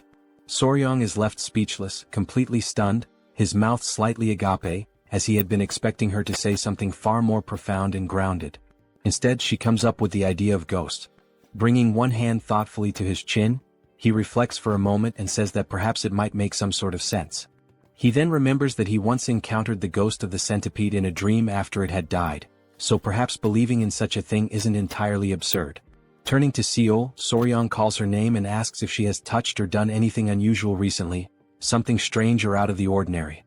He gives an example, suggesting maybe she accidentally consumed the inner core of a mystical beast. Seol asks for a moment to think carefully. After a pause, she replies that recently she touched an acorn and also a tree branch. Soryong, upon hearing this, can only think to himself that this might be what people call an idiotic charm. Then, Seol seems to recall something more significant. She explains that while she was training alone during the night, she felt the distinct presence of someone near her. It was as if this presence was watching her the entire time, silently and closely. Un asks if that's really true, and Seol confirms it without hesitation. At first she had even thought it might have been Un nearby, but when she checked there was absolutely no one around. While Seol starts to question whether she was just feeling overly sensitive at the time, Soryong is quietly convinced that this is an undeniably suspicious situation. At that exact moment, a young girl rushes toward them in a panic, breathless and shouting for Lady Seol. The little girl is clearly out of breath and struggling to speak. She tries to catch her breath as Seol asks her to calm down and explain why she is running around in such a panic. The girl finally manages to say that another villager has disappeared, and the clan's warriors have already left the estate to begin the search. Upon hearing this news, Seol lowers her head slightly, as if she were hiding something deep within herself. Soryong notices this change and asks her what is going on. Seol lifts her head once more, but this time there is a new clarity and conviction in her expression. She declares that no matter what, she must personally capture this ghost and avenge the humiliation of her lost chastity. Un quickly steps in, warning Seol that if she goes off alone and gets caught again, the consequences this time will be far more severe. Seol responds with a smile, gently reassuring her sister that everything will be alright, because this time she won't be going alone. Confused, Un asks what exactly Seol means by that. In response, Seol takes Hwayin's hand and asks both her and Soryong if they would be willing to help her. The couple is left momentarily speechless, caught off guard by the unexpected request to venture out into the mountains in the middle of the night. But in the end they cannot bring themselves to refuse her, and they agree to go. Nightfall arrives and they find themselves walking through the mountains under the dark, quiet sky. Un, not hiding her concern, mutters that if she gets caught this time, she will certainly be locked away in the cultivation chamber for half a year as punishment. She turns toward Soryong and says that he could at least try to stop Hwayin. Then she asks how he even managed to fall in love with her in the first place. Soryong simply replies with a sarcastic smirk, saying nothing more. A little earlier that same evening, Seol had shown them a small golden ornament and explained that it was a naragi made of knots, a traditional charm where the ice jade could be safely stored. She had gone on to say that she wasn't entirely sure why they wanted the ice jade, but if they were planning to take it with them, this naragi would certainly help. Hwayin had been mesmerized by the delicate beauty of the item. She had opened the small golden charm down the middle and remarked that it could serve as a symbolic gift between the couple. She added that if they helped her she would give it to them as a reward. Enchanted by the elegance and meaning of the artifact, the couple had found themselves unable to say no. Back in the present moment, Soryang states that it's not even because of the artifact that he agreed to come, it's because he wants to defend Seol's honor. Eun scoffs and calls him a liar. Seol interjects, addressing Eun and telling her to be less impulsive in front of their guests. They arrive at a certain spot in the forest, and Seol suddenly stops walking. She looks around and says that this is the exact place where she had felt that strange presence. It had come from that direction, and she believes there might be some kind of trace or clue left behind, so it would be wise to examine the area carefully. The girls begin to whisper among themselves, wondering if it really could be a ghost after all. Seol firmly declares that her sword is infused with the energy to destroy evil and reveal justice. Meanwhile, Soryang silently reflects that the situation has just become far more intense than he had anticipated. Then, at that very moment, a thick fog begins to appear out of nowhere. It rolls in suddenly and unnaturally, completely engulfing the area and leaving everyone in a state of panic and confusion. The dense mist blinds their vision entirely, as if it had been conjured without warning or explanation. Soryang stands still, frozen for a second, trying to comprehend what exactly is happening. He begins shouting the names of the girls, calling out to each of them one by one, his voice filled with urgency and concern. But not a single voice answers him back. As he starts to move carefully through the fog trying to find his bearings, his foot suddenly gets caught in something sticky. Startled, he looks down and begins to struggle to free himself, asking aloud what on earth is that? Upon closer inspection he realizes that it is a spider web. He grabs it with his hand and immediately notices how unusually thick the strand is. He then wonders why the thread is so abnormally strong and heavy, and instantly begins to question just how enormous the spider must be to produce something of that magnitude. Just as he is lost in thought, trying to make sense of the situation, he hears someone scream. His ears instantly recognize the voice. It is Lady Eun. Uncertain of what to do next but desperate to act, Soryang quickly summons 2 baby centipedes. He crouches and asks them if they can locate their mother, Hwain. The tiny centipedes jump up with energy, and Soryang instructs them to find and protect Hwain without delay. With that, Soryang starts to run in the direction from which he heard Eun's voice, calling out to her, urging her to respond. As he keeps moving forward, he gradually realizes that he is getting deeper and deeper into the forest, farther away from where they began. Soryang, being someone knowledgeable in these matters, reflects on a basic principle about spiders. He knows there are generally 2 types, the sedentary ones and the wandering ones. The sedentary spiders like to stay in their nests or homes, while the wandering ones tend to roam and explore. However, in either case, no spider spins flat webs laid out along the ground like this. That means, whatever kind of spider this is, it is definitely not a normal one. He soon notices that the fog is beginning to lift slightly, the visibility improving just a bit. He says to himself that he needs to hurry up and find the girls before something worse happens. But then he suddenly stops running. In front of him, every single tree is covered in spider webs, woven thickly between branches and trunks, forming a ghostly maze of silken traps. Now walking slowly and cautiously, he looks around and asks himself what in the world all of this could possibly be. He lifts his gaze upward, and what he sees there, high above him, is something he never expected. It is Lady Eun, suspended and entangled in spider webs, stuck to the side of a tree. She appears to be unconscious, her body limp and unresponsive. Just then, a strange and eerie sound catches his attention, something moving nearby. Emerging from the mist, he sees a woman sitting atop a gigantic spider, a creature so massive and unnatural that it radiates a terrifying aura. The woman lets out a chilling, almost gleeful laugh that echoes across the webbed forest. As he focuses his eyes more clearly, Soryang sees the woman's face, and he is taken aback. She looks strikingly similar to Seol. She is sitting proudly and ominously on the back of a ground spider, her entire presence sending a shiver down his spine. Soryang stands completely paralyzed, overtaken by sheer shock, unable to tear his eyes away from the bizarre and unsettling scene unfolding right in front of him. The woman sitting atop the massive spider grins with twisted delight, her smile dark and malicious. She calls him a bastard, making it clear that she recognizes exactly who he is. His eyes widen with unease, and sweat begins to drip down his face as tension rises within him. Despite the insult, he remains strangely unfazed, his attention drawn instead to something peculiar. He suddenly notices that the spider she is riding on is a type of terrestrial creature he has never encountered before in his life. As they continue to stare each other down, locked in this eerie confrontation, Soryang carefully observes that the spider is weaving its web on the ground rather than suspending it in the air, an unusual trait that confirms beyond any doubt that this is indeed a new species, unfamiliar and possibly undiscovered.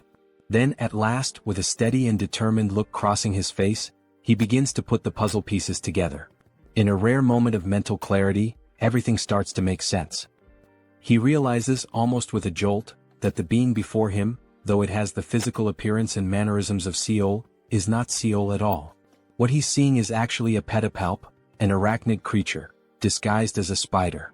The scene briefly transitions to a more detailed explanation, offering insight into what a pedipalp really is. Normally, the term refers to the anterior legs of a spider, limbs that function as sensory tools, assist in mating or help subdue prey. Despite being labeled as legs, pedipalps are far more than simple limbs. They are sophisticated appendages connected directly to the creature's head, serving unique and specialized purposes.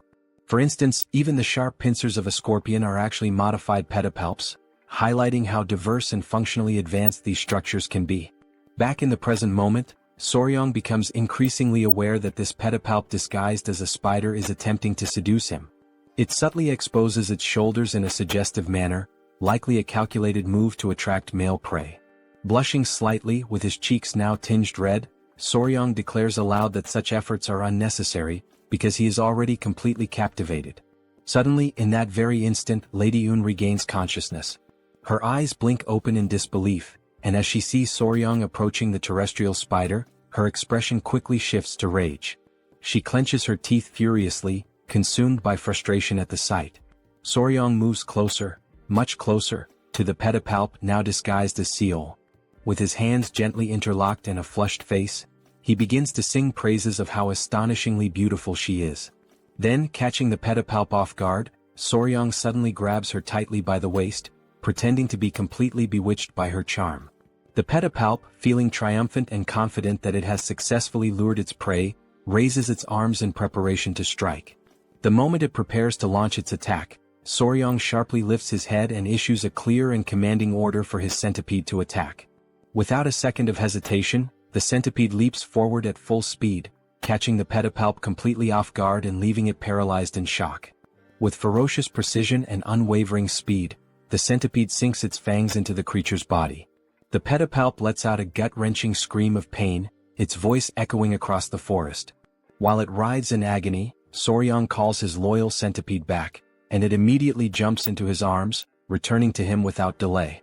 Screaming in pain, the pedipalp feels its strength slipping away rapidly, its breath becoming shallow and erratic. It places one hand instinctively over the site of the injury, trying in vain to contain the damage.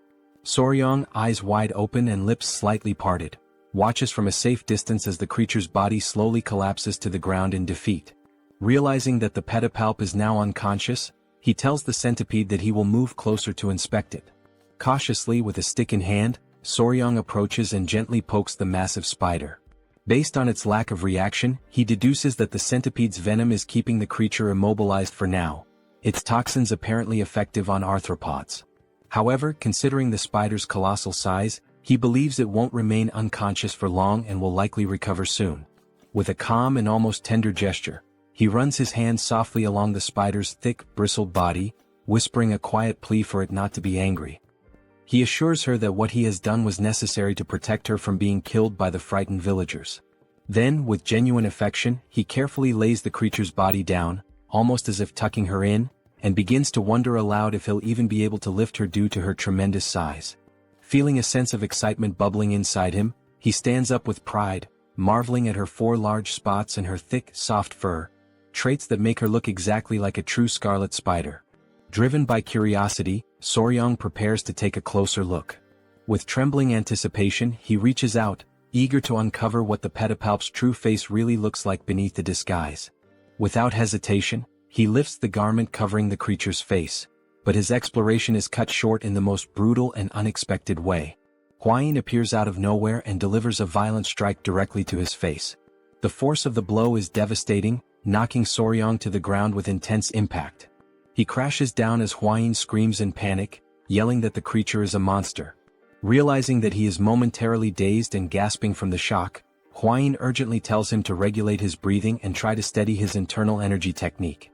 But to her surprise and growing concern, she notices that he is completely incapable of doing so. He has entirely lost control of both his energy and his breathing. He is left utterly disoriented, mentally adrift and physically overwhelmed. After what feels like a long moment, he finally manages to recover his senses and slowly rise to his feet. Huayin, looking deeply worried, asks if he's all right. But Soryang seems confused, unsure of what exactly she means. Stunned by his response, Huayin suddenly realizes the grim truth. The thick fog that had enveloped them earlier was not natural, it was created by the spider. A fog deliberately meant to heighten and distort desires in a surreal, overwhelming way. She told Soryang that when she inhaled just a small amount of the mysterious fog, she immediately felt a strange and unfamiliar sensation creeping over her body. She had to summon her power and channel it with great focus in order to expel whatever it was that she had breathed in. Only after doing so was she finally able to escape from that place. On the other hand, Soryang stated, with a calm and almost puzzled demeanor, that he had not felt anything at all. With one hand resting under his chin and his lips slightly parted in contemplation, Soryang begins to reflect. It suddenly dawns on him that the villagers who had been pretending, or perhaps truly believing, they were possessed, were likely behaving that way because of the effects of the fog. Silently, within his own thoughts, he questions whether this strange mist might actually be some kind of pheromone emitted by the spider. Shortly afterward, Huayin becomes visibly upset as she watches Soryang gently stroke the spider, his hands running carefully across its body, all while speaking to it in a soft voice about the origin of the fog and its unusually large size. Time passes and the couple remains in the forest, lingering together in that strange and tense environment. Eventually Huayin, her cheeks tinged with embarrassment, gathers her courage and apologizes to Soryang. She admits that for a while she genuinely believed he had fallen under the spider's seductive spell. Embracing the spider with visible tenderness and affection, Soryang explains that all he was trying to do was uncover the creature's true form, to understand what lay beneath the disguise. Huayin nods, saying that she understands now, but her emotions quickly shift. With a burst of frustration, she yells at him to stop hugging the spider. Moments later, Huayin appears startled. Her eyes widen as she expresses an odd sensation. She feels as though there's something important she's supposed to remember, something lingering at the edge of her memory, but she just can't grasp it. She confesses that she still hasn't memorized all the known venomous creatures. Meanwhile, Soryang remains trapped in his own uncertainty, still trying to understand what exactly is causing such deep frustration and agitation within Huayin. Suddenly, something grabs both of their attention. A faint but unmistakable sound rises in the stillness of the forest. Soryang immediately turns toward the spider, wondering aloud whether it could be the source of the strange noise. With his mouth open and his expression full of suspicion, he finally realizes that the sound is not coming from the spider, it's coming from behind him. It is Un. Still tied to the tree, she is the one producing the sound. Without hesitation, Soryang calls out, admitting that in the midst of all the chaos and confusion, he had completely forgotten about her. Now, with Un lying on the ground, the couple stands over her, unsure of what to do to wake her. They soon notice that Un is still breathing, albeit with difficulty, which brings them a small measure of relief. It means that she is not dead but only temporarily paralyzed. Time continues to pass and the dense fog around them thickens, sinking even lower into the forest floor. The strange atmosphere compels Huayin and Soryang to resume their search for Seol. But just before they leave, Soryang announces that there is something he must do first. His tone piques Huayin's curiosity. He then begins using the spider's own silk to tie it up carefully, wrapping it methodically while holding the other end of the binding securely in his hand. Before long, Soryang starts dragging the large creature along behind him, telling Huayin that he intends to take it back to the clan. He believes it is not just any ordinary venomous beast, and therefore should not be treated like one. Suddenly, a scream cuts through the air, and Huayin immediately spins around, alarmed and tense. It is Seol, her voice hoarse but forceful, calling out to her sister with every last ounce of strength she can muster. The fury in her voice is unmistakable, and it freezes both Soryang and Huayin in place, leaving them momentarily paralyzed, unsure how to react. Seol continues shouting, declaring that the creature has dishonored her, and vowing that she will never allow it to do the same to her sister. Without hesitation, she draws her sword, her determination carved into every movement. Her eyes blaze with resolve and she prepares herself to strike. At that exact moment, Soryang cries out desperately, begging her to wait, just for a single second. But nothing could stop her now. Unshaken and unwavering, Seol rushes forward, aiming directly at the creature with relentless momentum. In a flash of motion, Soryang throws himself in front of the creature, spreading his arms wide open in a protective gesture, trying with everything he has to block her attack. Seol, still unwilling to stop, points her sword at him, ready to strike, and commands him to move aside. But Soryang stands firm. He doesn't move an inch. With clear conviction in his voice, he declares that he will not move under any circumstances. Remaining solid and unyielding, he points to himself and states that he is the one who captured the creature. Therefore it now belongs to him. Hwain's eyes go wide, stunned and speechless at the gravity of what he just said. Then Soryang's expression hardens. He clenches his fists tightly, bracing himself for whatever may come next, ready to face any threat head-on. At that moment, a sinister and intense aura begins to radiate from Seol. Her eyes gleam with burning fury and her voice, dripping with hatred, demands that he repeat himself. She wants to hear it again to be absolutely sure she hadn't misheard. Soryang continued staring directly at Seol. Once again, Seol demanded that he repeat what he had just said, if he had the courage to do so. In Soryang's mind, the memory of the gecko with the poisonous chant resurfaced, one that Seol had already killed before. He wondered, filled with indignation, if now she also intended to kill the spider. At that moment, Hwain suddenly shouted, urging Lady Seol to wait before doing anything drastic. She firmly stated that Un was only paralyzed, not dead. Upon hearing those words, Seol froze in shock as the realization struck her that her sister was still alive. To remove all doubt, Hwain assured her again that Un was truly alive. Understanding how Seol felt, she explained that if the host were to be killed and the body's clone were undone, the imitation would simply revert into something else. This process in turn would serve to clear Lady Un's name. Hwain implored Seol to think calmly about her actions before acting on impulse. She questioned whether, by taking the host and exposing it before the entire family, Seol would actually feel that her anger and sorrow had been resolved. Finally, directing the attention of everyone present, Hwain brought the focus back to the essential point. It was Soryang who had discovered and captured the host, and beyond that he was also the one who saved Un's life. Upon hearing everything, Seol appeared visibly embarrassed by the way she had behaved at the beginning. She turned to Soryang and offered an apology, admitting that she had failed to consider his kindness and had acted too hastily in judging him. Soryang, relieved by her words, accepted the apology. Wasting no time, he turned to Hwain and sincerely thanked her for clarifying the entire situation so smoothly and effectively. Seol then turned her gaze back to Soryang and asked what he planned to do with the creature. Excited, he declared that, before anything else, he intended to take it to the Tang clan. Swept up in his enthusiasm, he commented to Seol that he actually thought the creature was cute. Seol, now entirely frustrated, asked in disbelief whether he seriously found that thing cute. As she mulled over the deeper meaning of the word cute, Seol began to panic and, driven by impulse, asked if Soryang didn't already have Lady Hwain.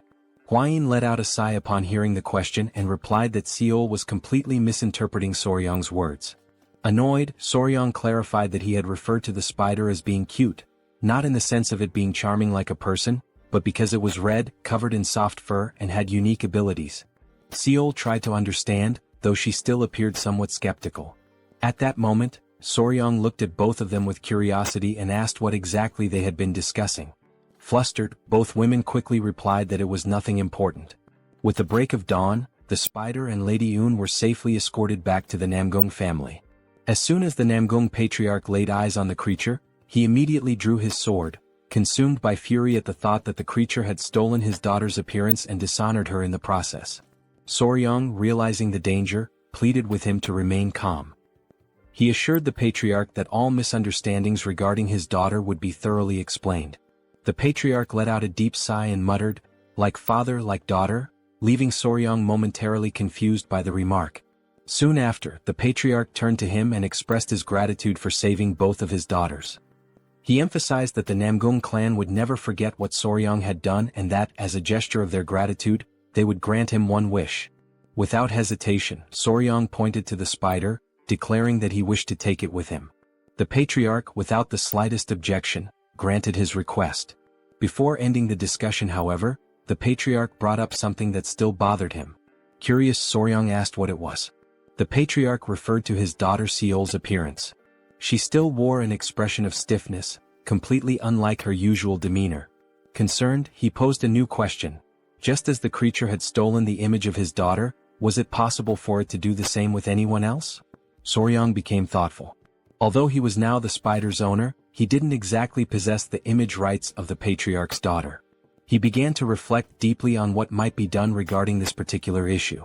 Suddenly, interrupting his train of thought, something drew Soryang's attention.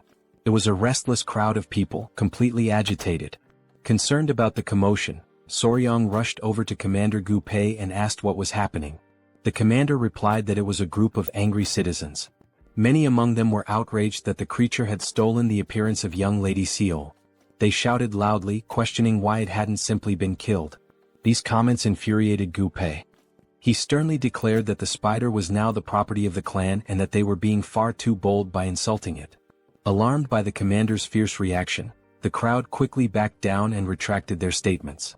Soryang then declared that the misunderstanding had already been resolved and that everyone who needed to see her had already done so. Concerned about the creature's safety, he stated firmly that no one else should be allowed in. Upon hearing this decision, Gu Pei immediately gave the order to close the entrance. At that very moment, quite unexpectedly, someone appeared. It was an elderly man leaning heavily on his staff. Coughing lightly, he asked if he could just take a quick look. The guard at the entrance, following the orders from above, replied that he could not allow him to pass. The old man insisted, saying it would only take a moment, but the guard repeated that it simply wasn't possible. Soryang stepped in and argued that, given the elder's frail health and the long journey he had clearly undertaken, the least they could do was allow him a brief visit. With permission granted, the old man walked through the entrance and made his way directly toward the creature. With misty eyes, he recognized her in a strange, almost mystical way. She turned to Soryang and asked what her fate would be. With excitement in his voice, he answered that she would live, for she was a precious creature and would be raised within the Tang clan. Still enthusiastic, Soryang emphasized that, despite her unusual appearance, she was simply a spider, nothing more. The old man was visibly moved upon hearing such kind words about the spider for the very first time. Feeling relieved, he stated that he could trust Soryang, though the young man did not quite understand what he meant. Suddenly, the elder began untying the creature, leaving everyone nearby utterly stunned by the sight.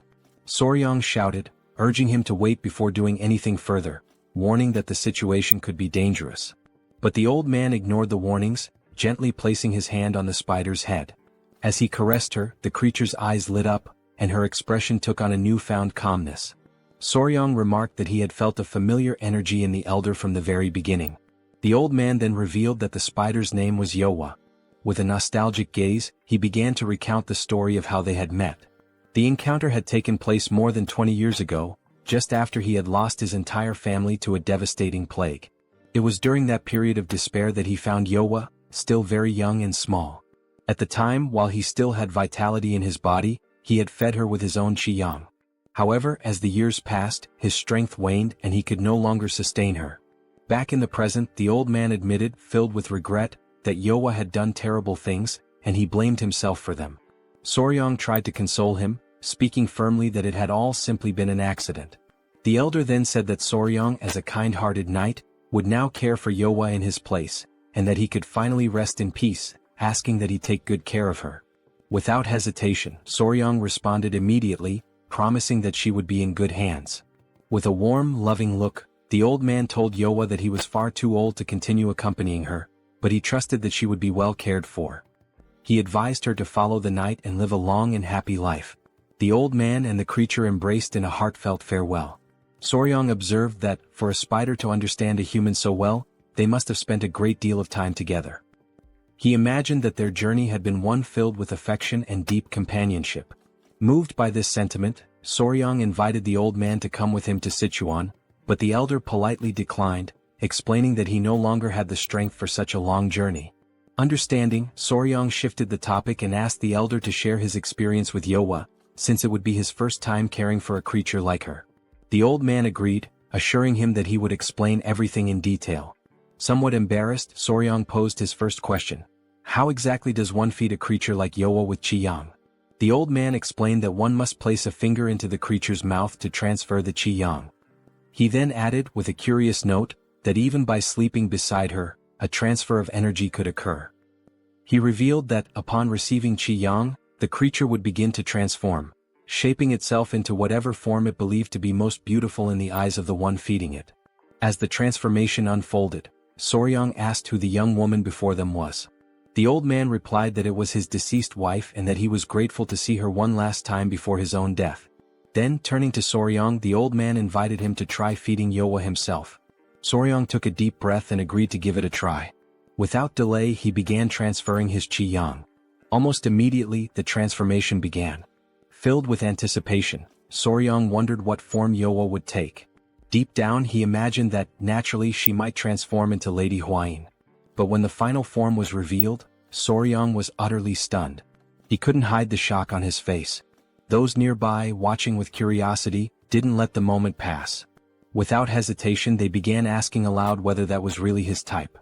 Then, the old man explains that he had only seen that particular form once before, long before the creature ever assumed a human shape for the first time. Completely stunned, Gu Pei questions what exactly is happening and why the creature doesn't look anything like Lady Huayin. However, Soryang, visibly confused, admits that he is not entirely sure what is going on. As he reflects, a thought resurfaces in Soryang's mind. Perhaps the creature had maintained Seol's appearance because, in the eyes of the villagers, she was considered the most beautiful woman in the region. But now they were speaking of Huayin, who was hailed as the most beautiful woman in all the Central Plains. Suddenly, overwhelmed by panic, Soryang dashes off, running in desperation, his mind clouded by the fear that the clan might see this as a sign of betrayal. As he races away, a wild thought crosses his mind. Could the creature have believed that he preferred poisons over Huayin? Is that why she had taken on such an unexpected form? Elsewhere, in a quiet room, rests peacefully with Soryang keeping her company in silence. But suddenly the door bursts open. Soryang enters abruptly, calling out Huayin's name, startling her completely. Frightened, Huayin immediately asks what happened and why he's so out of breath. Without wasting a second, Soryang blurts out that it's sudden, but he needs a favor. Soryang approaches Huayin and, his voice slightly hesitant, asks if he can hold her in his arms. The unexpected request catches her entirely off guard. Confused and scared, she doesn't understand what's going on. Seeing her reaction, Soryang quickly tries to reassure her, insisting that she shouldn't interpret it the wrong way.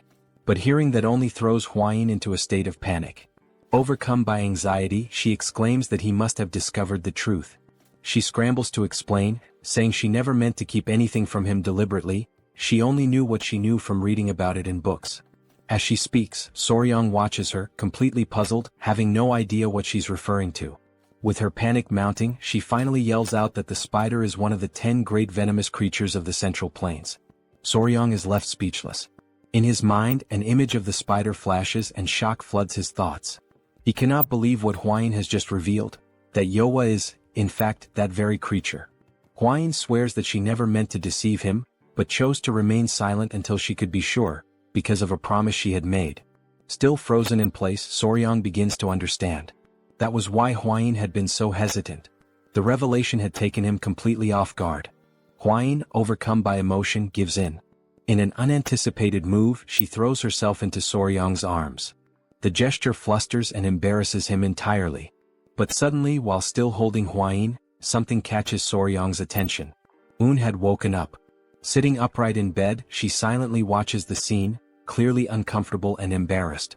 Panic overtakes Soryang the moment he realizes that is indeed awake.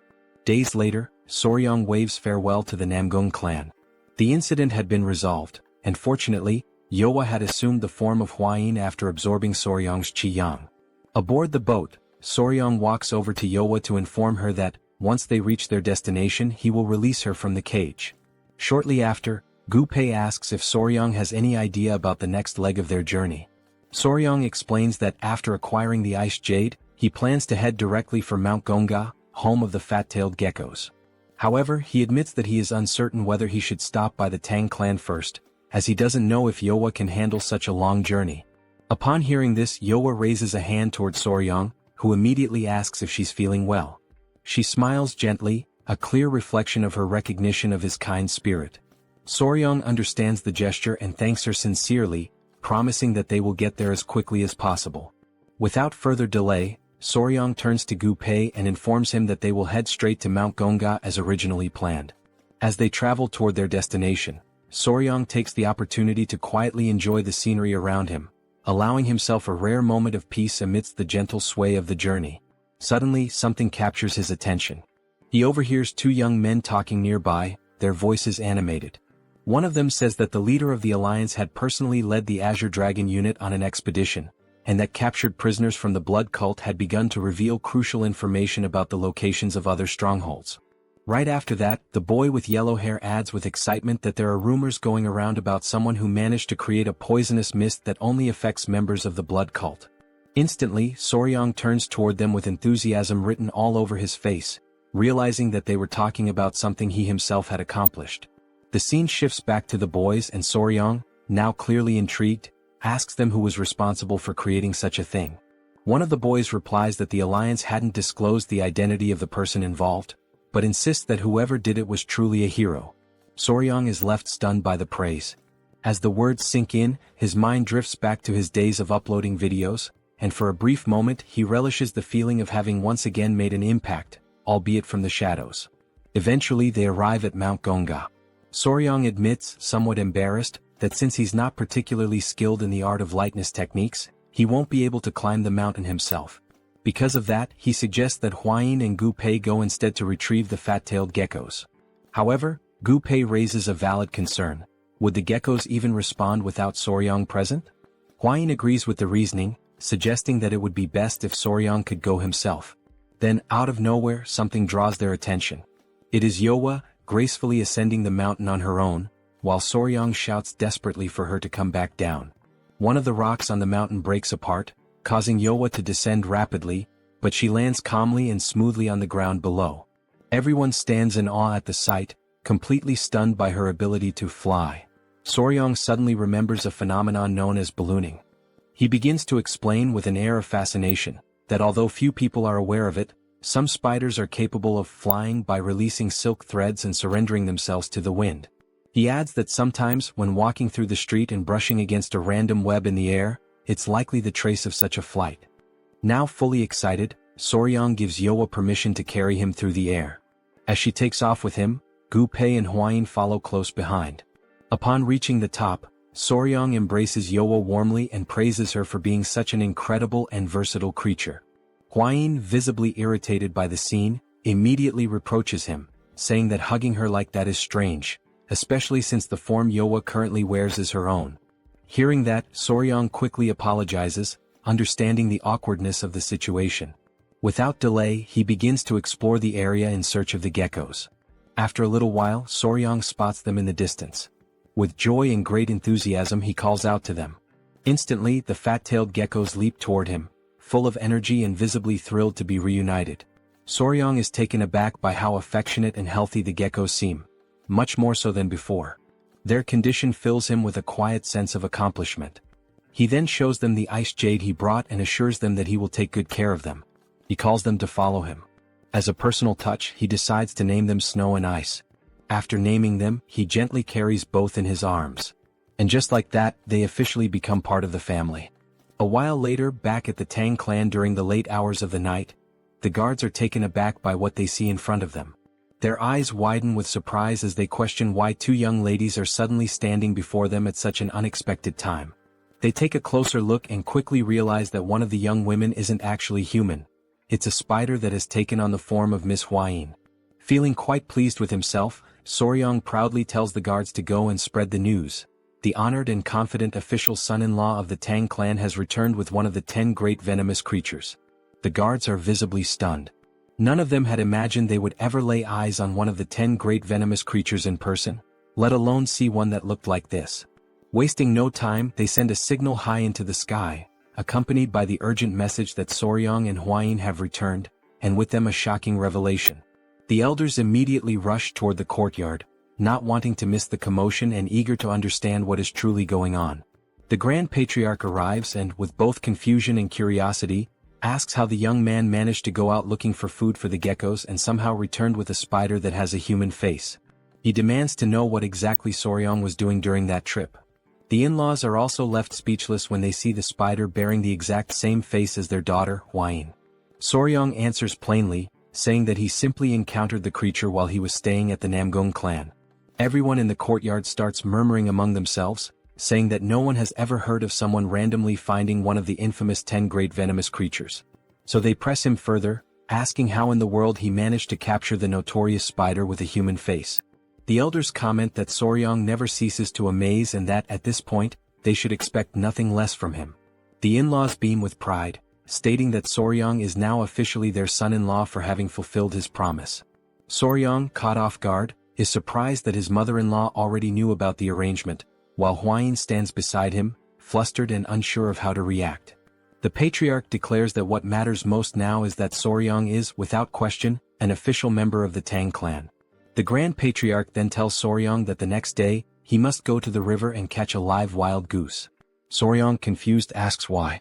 The elder responds that it is the young man's responsibility to prepare the goose for the upcoming ceremony. He adds with a wise tone, that while Soryong is still too young for marriage, it is time for him to hold an engagement ceremony. His father-in-law, with a teasing grin, jokes that after this ceremony, if Hwayin still doesn't want to marry him, she won't have any more chances to run away. At that, everyone present bursts into warm laughter and smiles, the mood light and cheerful. Soryong then steps forward, takes the initiative, and calls for everyone's attention. He clasps his fists together in a respectful gesture and in the name of the Tang clan of Sichuan, and now as an official son-in-law, he expresses heartfelt gratitude for all the support and kindness he has received. After the formalities and celebrations, the very first thing he does upon arriving home is to decide where the children will live. Yowa, the spider, chooses a tree near a well as her new residence. As for the geckos, which behave much like loyal puppies, instead of placing them in the creature courtyard, Soryong decides for the time being, to let them stay in his own room. Once everything is set up and organized to a reasonable degree, Soryong gathers them all and asks if they're happy with their new home. He tells Yowa that if she ever feels hungry, she should go straight to her chosen tree. Yowa, pointing at something that resembles a spider sneaker, seems to want to communicate something important. No one quite understands, but what she is trying to say is that if bad people come to that place, she will personally teach them a lesson. Soryong and Hwayin pretend to understand what she means. Then, to confirm, Soryong asks her if that's really what she's trying to say. Yowa lights up with joy, thrilled that he understood her message. The geckos also begin trying to express themselves, and Hwayin smiles warmly, realizing that they too are attempting to say that they will help protect the place. The new little family begins to settle into their lives, bound by trust, loyalty, and a deepening sense of belonging. Soryong feels genuinely joyful and deeply moved, so without hesitation he runs forward to embrace his children with warmth and affection. With their new home now secured and their small family settled in, the engagement ceremony is held later on, attended by the elders of the Tang clan. It is a simple and modest affair where the couple exchanges heartfelt vows, and only the ceremonial offerings are presented as part of the tradition. However, before all that, a minor confusion arises during the preparation of the offerings. The young warrior is caught completely off guard when Hwayin declares that she wants the geckos as her engagement offerings instead of traditional jewels. Soryong stands there stunned. Out of all the discussions surrounding engagement gifts, she wants the geckos? He reflects to himself that for quite some time now, he had noticed how her eyes lingered fondly on the geckos, but never did he imagine she would openly say something like that. He calls her young miss, and trying to remain composed, tells her that what she is asking will be difficult. Stepping closer, he grabs her gently by the arm and explains that traditionally, engagement offerings are meant to symbolize a promise of eternal love. He adds that while the geckos are indeed wonderful and dear, the offering should be something unchanging and enduring, like the ice jade. He continues, emphasizing that once the engagement ceremony concludes, everything he owns will naturally be considered hers as well. Moved by his words and taken aback by the way he held her arms so intimately, Hwayin blushes deeply, her cheeks flushed. She softly responds that she understands and agrees to follow his guidance. But just as the moment calms, she calls out to him again and says that there is another matter she must address. She declares that from now on, he must stop referring to her as young miss. Since they are now officially engaged, such a title is no longer appropriate. This request also catches Soryong completely off guard, and now it's his turn to blush. As the geckos snuggle adorably in her arms, he manages to nod and replies with a simple affirmation that he understands. Shortly after, in the patriarch's main hall, the father-in-law greets them and casually asks whether they slept well the previous night. Soryong, however, can only think about why exactly he has been summoned. The father-in-law soon clarifies that the reason for calling him in is to speak about Soryong's great art. Hwayin elaborates, explaining that this great art involves learning a qi cultivation technique unique to the Tang Clan, one that involves internalizing poison. Soryong then asks whether they're referring to the ritual of taking the 10 poisons that had previously been mentioned. The Grand Patriarch confirms this and comments that it was fortunate Soryong captured the human-faced spider, as her venom is considered the weakest among the poisons from the 10 great venomous creatures. Soryong then asks whether he should begin immediately, but his father-in-law replies that the time hasn't come just yet. To his surprise, the elder reminds him that he had previously said he would prepare the 10 poisons on his own. However, the patriarch now presents him with a new proposal. He explains that when he observed the creatures Soryong has raised, and those he is still destined to raise, he remembered something long forgotten within the Tang clan's legacy. Then he asks whether Soryong has ever heard of the exact significance of the 5 poisons. Soryong, thinking carefully, asks if he is referring to the art of the returning 5 poisons. The elder confirms, saying yes, and then proceeds to list them: centipede, gecko, scorpion, snake, and toad. These 5 deadly creatures form the foundation of the ancient 5 poison technique. Finally, the patriarch looks directly at him and asks whether Soryong would be interested in attempting to cultivate the divine art known as the returning 5 poisons. He explains that, within the Tang clan, venomous creatures are divided into 2 distinct categories: common beasts and spiritual beasts. The common animals can be found almost anywhere in everyday places, but spiritual beasts are different. They possess mystical powers, higher levels of intelligence, or even internal cores. Soryong, curious and eager to learn more, asks whether the bee, the gecko, the centipede, and the human-faced spider are considered spiritual beasts. His father-in-law affirms that they are indeed spiritual beasts, and precisely because of that, he is going to propose something different. The Grand Patriarch begins to elaborate, explaining that the traditional 5 poisons technique is limited, as it only allows for the absorption of venom from common creatures. However, its true and complete form, the returning 5 poisons divine art, goes far beyond that, granting the ability to absorb venom from spiritual beasts. With the fat-tailed geckos and the centipede already in his care, 2 spiritual beasts are secured. If they can obtain venom from a snake, a scorpion, and a toad, all at the spiritual level, then all the conditions will be met for Soryong to fully master the returning 5 poisons. The elder then looks at him intently and asks whether Soryong would like to begin training in this divine art. Upon hearing this, the first thing Soryong manages to ask is whether the gecko actually possesses venom. The Grand Patriarch calmly responds that he conducted some studies and discovered that the geckos have the ability to bring people to a state of extreme cold. That, in itself, is a form of venomous effect. Then, his father-in-law presents him with 2 paths to choose from. The first path involves absorbing the venom from the centipede and the gecko in order to master the returning 5 poisons divine art. The second path requires absorbing the venom from the human-faced spider, which would initiate the cultivation of the dual-core 10 venoms body. Soryong, still unsure, asks whether he could possibly use the 10 most venomous creatures instead to complete the 10 venoms body. But his father-in-law calmly explains that the gecko is not one of the 10 great venomous creatures. Internally, Soryong begins to realize that if he proceeds by absorbing the venom from lesser beings, such as the blue centipede and the gecko, he will no longer be able to walk the full path of the 10 venoms. Therefore, he now finds himself at a crucial crossroads: either follow the spiritual path of the returning 5 poisons, or begin collecting all 10 of the great venomous creatures to forge the 10 venoms body. He likens this dilemma to choosing a skill tree in a game. Soryong remembers that, in his past life playing RPGs, the skill tree was everything. One wrong choice meant a weak character, the right choice led to god-tier strength. His father-in-law advises him to think carefully, stressing that the returning 5 poisons divine art is already an extraordinary achievement. Without great fortune, one might never find all 10 great venomous creatures, much less manage to tame them. Soryong remains deep in thought, his mind spinning as he contemplates the path ahead. He questions himself inwardly: should he take the simpler, more attainable route with the 5 poisons? Or dare to pursue the punishing path of the 10 venoms, which could ultimately elevate him to unimaginable heights? Still lost in indecision, he walks beside his companion. She calls out to him gently and says that if he's hesitating just because of the promise he made, then there's no need to feel trapped by the 10 venoms body. After all, the returning 5 poisons divine art is already an extraordinary cultivation technique. Huayin offers him words of reassurance, telling him not to decide anything out of haste or pressure. No matter what path he chooses, she emphasizes, he will remain someone special in her eyes. Soryang responds that even the patriarch mentioned how the preparatory process would be exactly the same, and only the final venom to be absorbed would change. He says he'll take more time to reflect before making his final decision. Days pass and Soryang still hasn't reached a conclusion.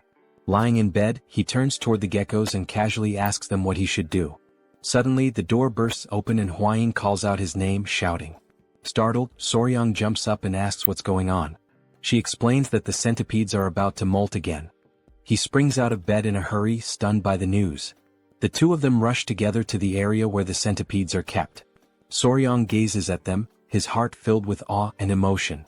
Huayin notes how quickly the centipedes are growing, and she's surprised. They weren't expecting a second molting to happen this soon. She wonders aloud whether their appearance will change again, and Soryang nods, confirming that this time, blue spots will start to appear on their bodies. He recalls their mother and, filled with excitement, wonders aloud whether they might begin to resemble her. Huayin says she's excited too, and Soryang confidently declares that they'll definitely become even cuter. But suddenly in that very moment his expression freezes. Soryang realizes he shouldn't be celebrating just yet. If the centipedes don't properly dry their bodies before the grand technique is performed, it could lead to serious problems. Desperate, he reflects that even ordinary centipedes take an entire day to dry after molting, and considering the timing of the previous molt, this current one is bound to take even longer. Deep down he knows that the gecko's venom is something truly special. It requires a careful preparation process before it can be safely extracted. His dilemma has been whether to use the centipede's venom or the spider's venom for the first dosage. But now, with the molting in progress, he isn't even sure if the centipede's venom will still be viable once the process is complete. Soryang realizes that forcing the extraction of venom at this stage could bring about serious complications. Yet, at the same time he is fully aware that he cannot afford to wait until their bodies have fully recovered and strengthened after the molt. After all this reflection, he silently wonders why on earth he's been torturing himself so much over this decision in the past few days. Several days later, Soryang stands firm in his decision. Inside the Hall of Grand Techniques, the complex and meticulous preparation of the great technique has finally been completed. Though Soryang had considered delaying the ritual for the sake of the centipedes, the intricate nature of the process made postponement virtually impossible. Divided into multiple stages, the preparation begins with hundreds of cauldrons boiling various herbs, each selected to extract a specific medicinal essence. After this, the extracts are cooled down and stored in large ceremonial jars. Inside these containers, various potent venoms and the blood of venomous beasts are combined. Maintaining the right balance among all these volatile substances is no easy task. One delay or a minor error could render the entire mixture useless. That is why Soryang understands he cannot afford to simply sit and wait. So, he makes his decision. He will use the venom of Yowa, the human-faced spider, one of the 10 great venomous creatures. As he gazes into the ceremonial liquid, he notes how dark and ominous its color has become. At that moment, the Grand Patriarch enters and solemnly announces that the time has come to begin the ritual. He instructs Soryang to remove his garments and step into the jar. Without hesitation, Soryang complies and immerses himself. The moment he enters, a sensation washes over him. Something almost nostalgic, like being in a place that his body somehow remembers. The Grand Patriarch explains that a single drop of Yowa's venom will be added to the liquid, followed by the application of medicinal compounds. This combination will initiate the absorption process, causing Soryang's body to begin merging with the venom. He also mentions that, under normal circumstances, this would be an excruciatingly painful process. But given that the spider's venom is paralyzing by nature, Soryang should only feel a minimal amount of pain.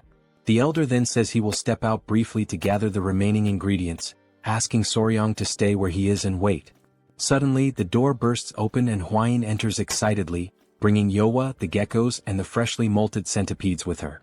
Soryang compliments how much more beautiful they look now, although he also notes with mild surprise that the changes were not as dramatic as he had anticipated. With a playful smile, he jokes with the centipedes, saying how odd it must be for them to see their father soaking in a giant jar. Soryang warns them that it's dangerous for them to be in the room at this moment, prompting Huayin to call the centipedes back toward her. Just then, something unexpected happens. The ceremonial liquid begins to bubble violently, and a small splash hits one of the centipedes, startling it. Panicked, Soryang shouts out that the centipede's antenna has come into contact with the potion, and it needs to be washed immediately with warm water. Hwayin quickly grabs the centipede to move it away from the danger.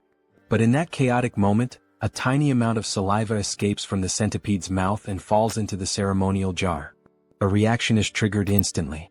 Upon seeing this, Hwayin becomes frantic, screaming that venom has entered the potion. Suddenly, an intense wave of pain courses through Soryang's body. Every fiber of his being begins to absorb the venom, while the dark liquid surrounding him bubbles and churns with an almost violent intensity. The reaction is so intense that, while Soryang endures the unbearable pain, Hwayin and the creatures around him struggle to cope with the violent aftermath. Hwayin, overwhelmed and in a state of panic, shouts for Soryang to maintain control with every ounce of strength he has. Amid the agonizing sensations ripping through his body, Soryang says it feels as though his skin is being flayed and his insides are burning from within. In the midst of this chaos, he recalls the critical instruction: do not move during the great technique. But his instincts scream at him to flee to escape the torment. Clenching his teeth, he resists the overwhelming urge, anchoring himself in place, even as his mind insists that it is all too much to endure. Hwayin, stunned by his condition, desperately wonders what she can possibly do to help him. Her heart pounds in helpless fear. Suddenly, his father-in-law and the Grand Patriarch return to the chamber. They both freeze, momentarily paralyzed by the scene before them. As they hurry closer, Hwayin hurriedly explains that the centipede accidentally spilled a small amount of venom into the solution.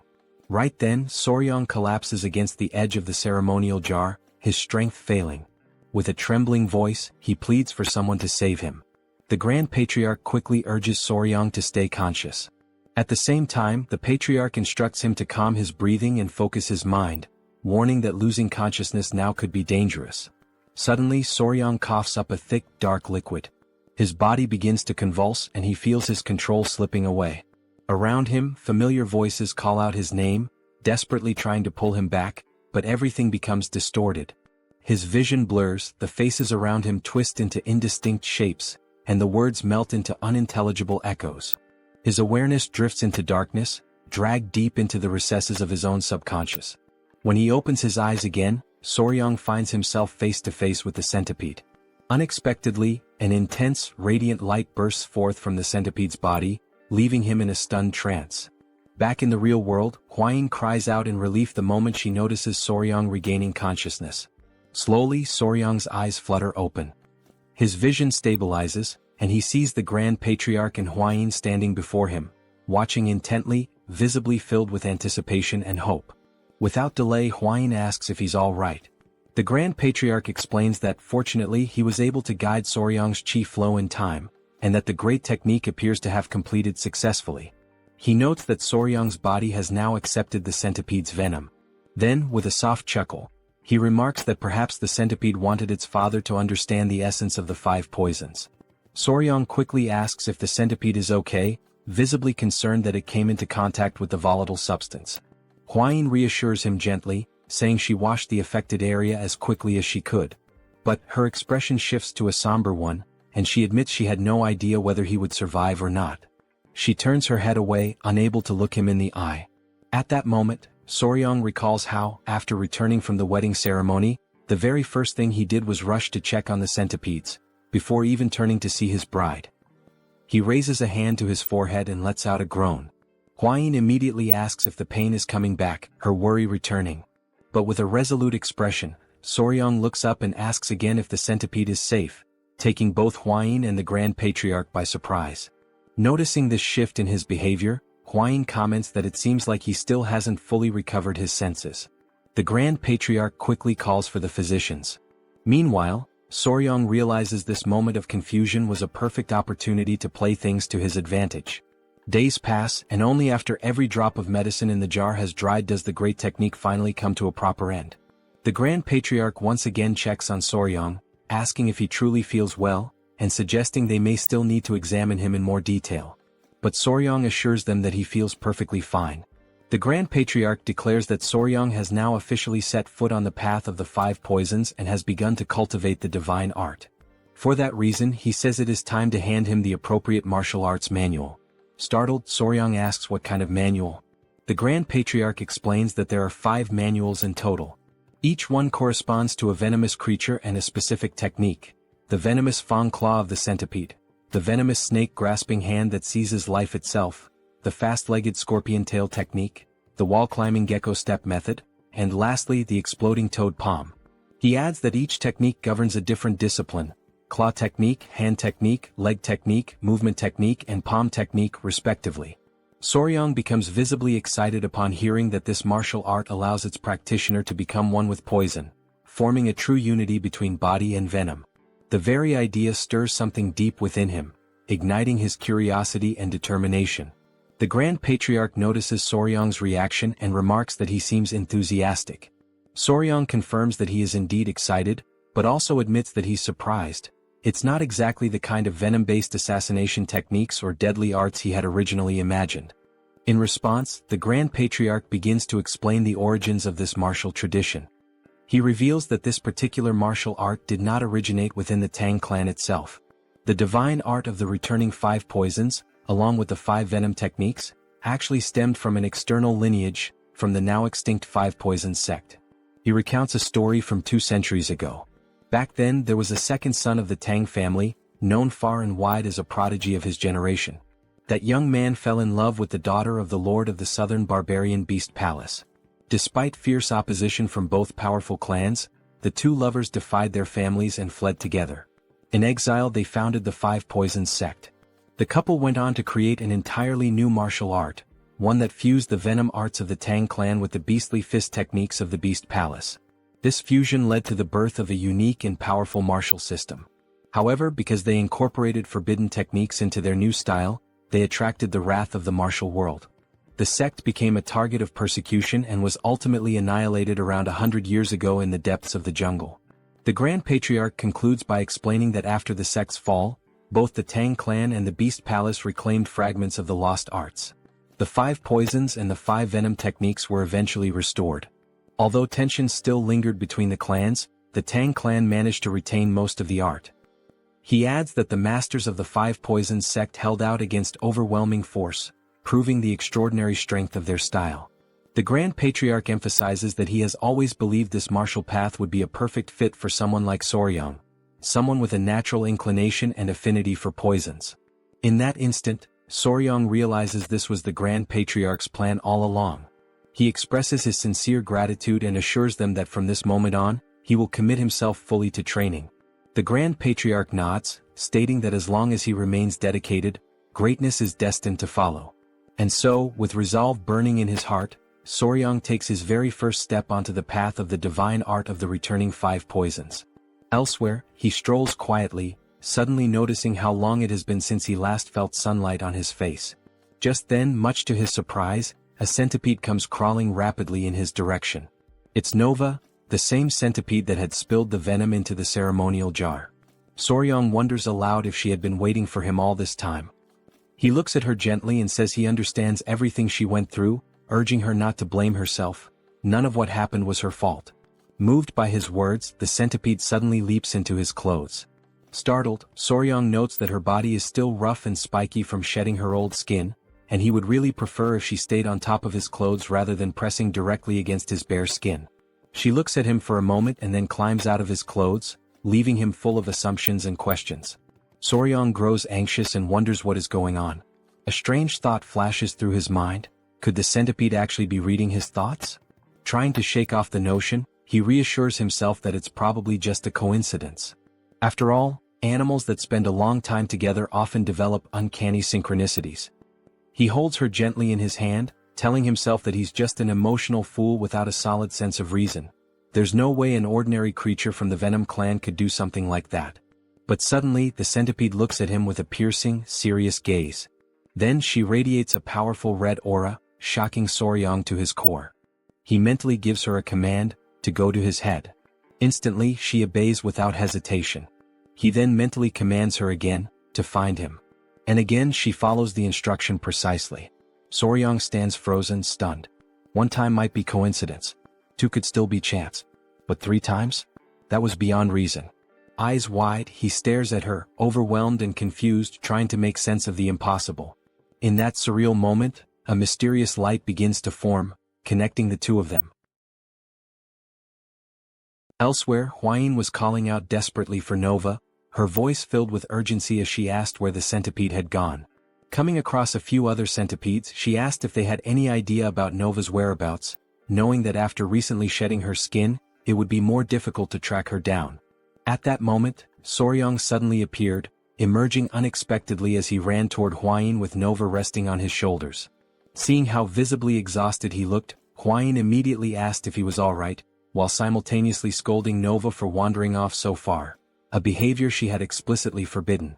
Catching his breath, Soryong lifted Nova gently and pointed out something far more important at that moment.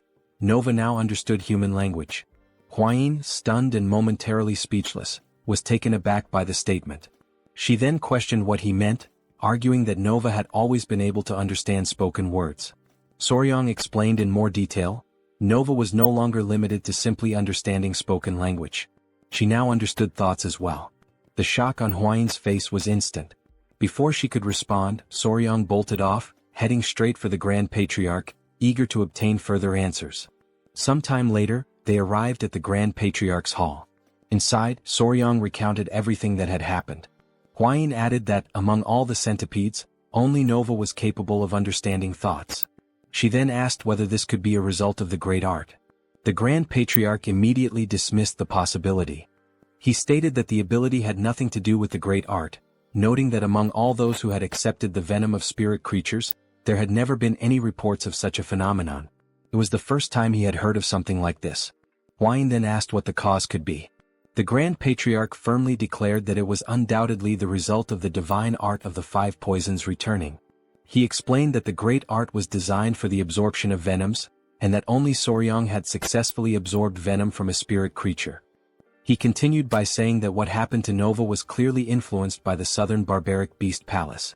Soon after, the Grand Patriarch elaborated further.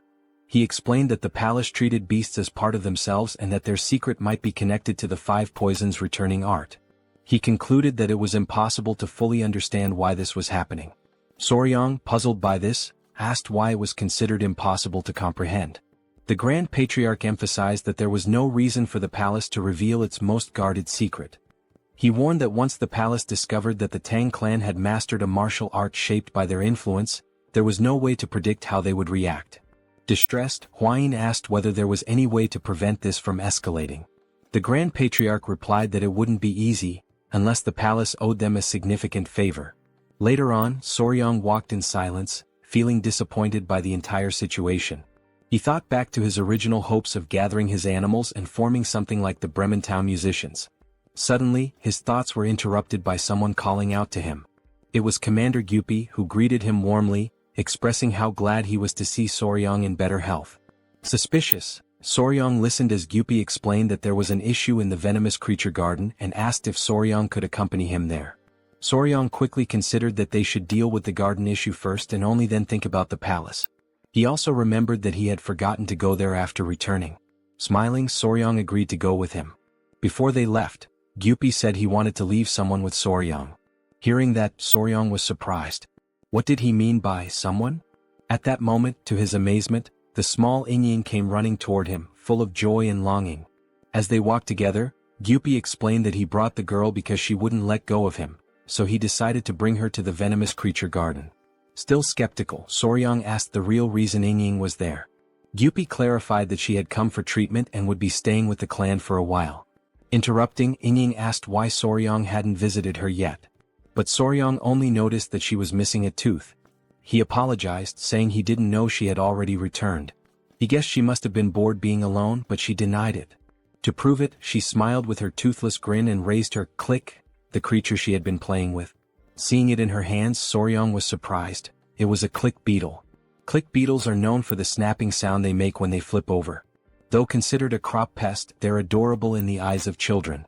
Surprised, Gyupi asked if that really was a click beetle. Inying, slightly upset, insisted that it was much more than that. It was click. Soryong recalled that when he was younger he used to call them click insects, and this one was the very first he had ever raised in his past life. Then he asked Inying if she truly liked bugs. She enthusiastically replied that she did, especially the rage bee in the clique. Upon hearing those words, Soryong couldn't help but think that the little girl seemed like a smaller version of himself. The idea crossed his mind to teach her how to handle venomous creatures. He then invited her to explore and learn more about insects, and to his delight, she absolutely loved the idea. However, Gyupi could only think about how he would explain Soryong's decision to Patriarch Peng. Later that day, in the Garden of Venomous Creatures, little Yingying watched with curiosity as a snake slithered inside a glass container. Meanwhile, Soryong and Gyupi were discussing the colony of rats they were raising, which would soon exceed 1,000 in number. During their conversation, Soryong inquired about the water snakes, having heard there was an issue, and wanted to understand what was going wrong. While the two men talked, Yingying remained preoccupied with the surrounding animals. Gyupi explained that while the snake's diet had been stabilized, the number of crickets was falling short, causing some creatures to go hungry. Soryong then reflected that, in truth, no matter how many crickets they had, it would never be enough, and the only real solution was to find an alternative food source. Suddenly, Yingying let out a loud scream and burst into tears, drawing both men's attention instantly. Soryong quickly asked what had happened, but before the girl could explain, he noticed an unfamiliar smell. Through her sobs, Yingying raised her hand and said she was sensing a strange odor. Soryong immediately realized something and gently asked her to show him what she had inside her bag. As he inspected the contents, he recognized that the little girl had made the exact same mistake he once made as a child. With patience, Soryong invited Yingying to come with him and see something different from the click beetles she had collected. He showed her a red flower beetle. In fact, its real name was the tenebrio beetle, and once it reaches adulthood, it releases a foul odor through glands, which was the source of the smell. Because of their similar appearance to click beetles, it was easy to confuse the two. Soryong explained that only click beetles make a sound by snapping their abdomens. Tenebrio beetles do not. Still, he praised the girl for her efforts, saying she had done a good job because, coincidentally, he actually needed those very beetles. Gyupi then asked him why he would need them. With excitement, Soryong said he planned to raise all the beetles Yingying had gathered. He explained that, although it might not seem like it, tenebrio beetles were actually one of the most common foods used for feeding both insects and lizards. Confident in his plan, Soryong declared that if they could replace the crickets with tenebrio beetles, their food supply would finally be sufficient. He told Gyupi that, thanks to Yingying, they might have just found the solution to their problem, and invited him to accompany him to the cricket breeding area for further inspection. After some time, they arrived at the breeding facility. At first glance, Soryong didn't notice anything obviously wrong. He opened one of the containers to investigate more closely and immediately realized that the crickets' legs were falling off. Startled, Soryong concluded that the crickets were turning to cannibalism, which explained why their population wasn't increasing. Hearing this, Gyupi assured him that they had been fed adequately, but Soryong reassured him, mentioning that he had experienced the same issue back on Hainan Island. He added that, sometimes even when food is available, cannibalism among crickets still happens. He admitted that he didn't know much about crickets, and that ignorance was frustrating, especially since the problem was so serious and so far they hadn't been able to identify its cause. Just then someone arrived, politely asking for permission to speak. Awkwardly, the man said that if the issue was about crickets, he knew the right person to consult. Gyupi introduced the man to Soryong, explaining that, aside from him, this man was the only other volunteer in the poison division. Wanting to be honest, the man then admitted that he occasionally visited cricket fight rings for entertainment. Not knowing what a cricket fight ring was, Soryong asked for clarification. The man explained that they were gambling events where crickets fought one another, and bets were placed on the outcomes. He further added that the strongest and largest crickets were sold at high prices, usually raised in the very homes of those who ran the rings. The man then mentioned that there was a woman who raised crickets and lived nearby. He had heard rumors that she knew absolutely everything about them. After some time had passed, during the evening, a crowd of people had begun to gather in a bustling and lively area. Among them were Soryong, Hwayin, Gyupi, and Wangyan. They were heading to the betting house in order to meet the cricket breeder that the man had previously told them about. Soryong had assumed they would use their foot techniques to travel, since the place seemed to be far away. However, they were instructed to dress properly and ride in a carriage, given that the location was part of a gaming district. After a while on the road, Hwayin informed him that they had arrived at the well-known betting house. Gyupi approached a man and informed him that Hwayin, a direct descendant of the Tang clan, was present there with her fiancé. He then asked if the man could guide them to the gaming house. The man was startled upon hearing that members of the Tang clan were there. But he quickly composed himself, respectfully greeted them, and thanked them for visiting the establishment, of which he was the owner. Wang Yan then asked if they could see the crickets. Excitedly, the owner confirmed and informed them that on that particular day, there would be a match between General Crickets. He promptly invited them to come inside. Once inside, Soryang was stunned by the sight. A group of men were gathered around a table, eagerly waiting for the match to begin. They shouted loudly, urging the crickets to fight, while one of them remarked that he had bet everything he had during the last match. On the table, the crickets were already getting into position for the duel. Very quickly they began clashing with each other. The men grew wild with excitement as they watched the intense battle, each one hoping that the cricket they had placed their bets on would emerge victorious. Watching the scene unfold, Soryang was left amazed to witness such a spectacle, while Wang Yan, clearly thrilled, explained that the cricket that turned its back would be considered defeated. On the table, one of the crickets took a hit to the back and was defeated instantly. One of the men confirmed the end of the round. Wang Yan went on to explain that the victorious General Cricket would now go to auction, and it was said that such crickets could be sold for as much as 30 taels of silver. Hearing this, Soryang briefly considered the idea of selling crickets himself. But before he could entertain the thought further, Huayin interrupted him, calling him over to meet the breeder. They then made their way toward the area where she was. The owner mentioned that sometimes guests wanted to meet her, but to him the brat wasn't anything special. Her only roles were feeding and cleaning. He pointed at the girl and said she was useless, which is why she was kept tending to the crickets. He then barked at her to stand up, informing her that important guests were present and she should greet them properly. The girl quickly got to her feet and apologized. Upon seeing her face clearly, Soryang was completely taken aback. She was in fact a woman. The group now stood facing her directly. Still stunned, Soryang introduced himself and explained that they were members of the Sichuan Tang family. He then said he had some questions about how to care for crickets and asked if she could assist them. In response, the breeder simply gave a faint nod of her head. Soryang then explained that he had been raising a large number of crickets in a certain place, but they continued to eat each other. With few words she replied that they were craving meat. She explained further, saying that they were probably only feeding the crickets grass, but crickets are omnivores. They need meat. Otherwise they'll devour each other. Soryang was stunned. Inwardly, he realized that he had completely overlooked the possibility that a lack of protein was causing the cannibalism. Right then, Soryang began to question if this was what a true cricket specialist looked like, and he concluded that he needed to keep a close eye on her. Then, without saying a word, he subtly turned toward Huayin, who immediately understood the signal. She, in turn, asked the owner if it would be possible to buy the breeder. He was confused at first, not understanding why someone would want to purchase her. But without hesitation he agreed, shoving the girl forward and saying they could take her right away. However, to everyone's surprise, the breeder refused. Her reaction irritated the owner, who yelled at her, demanding to know what she thought was so special about herself and if she even understood who she was refusing. Then he orders her to shut her mouth and go, but once again she refuses to obey. Soryang steps in at that moment, interrupting the tense situation, and firmly demands that they stop with that behavior immediately. Following his lead, Huayin walks over and gently says that the girl will be treated well and can even bring her family to live with the Tang family. But the woman responds firmly that she will not go. Once more the owner asks in frustration if he's going to have to fight with her again. Before he can do anything further, Soryang cuts him off, asking him to calm down. Soryang then asks if she is working there on behalf of someone else, but the man shakes his head and denies it. He recalls that 5 years ago she came forward offering to work for free, and so he took her in and gave her the task of feeding the crickets.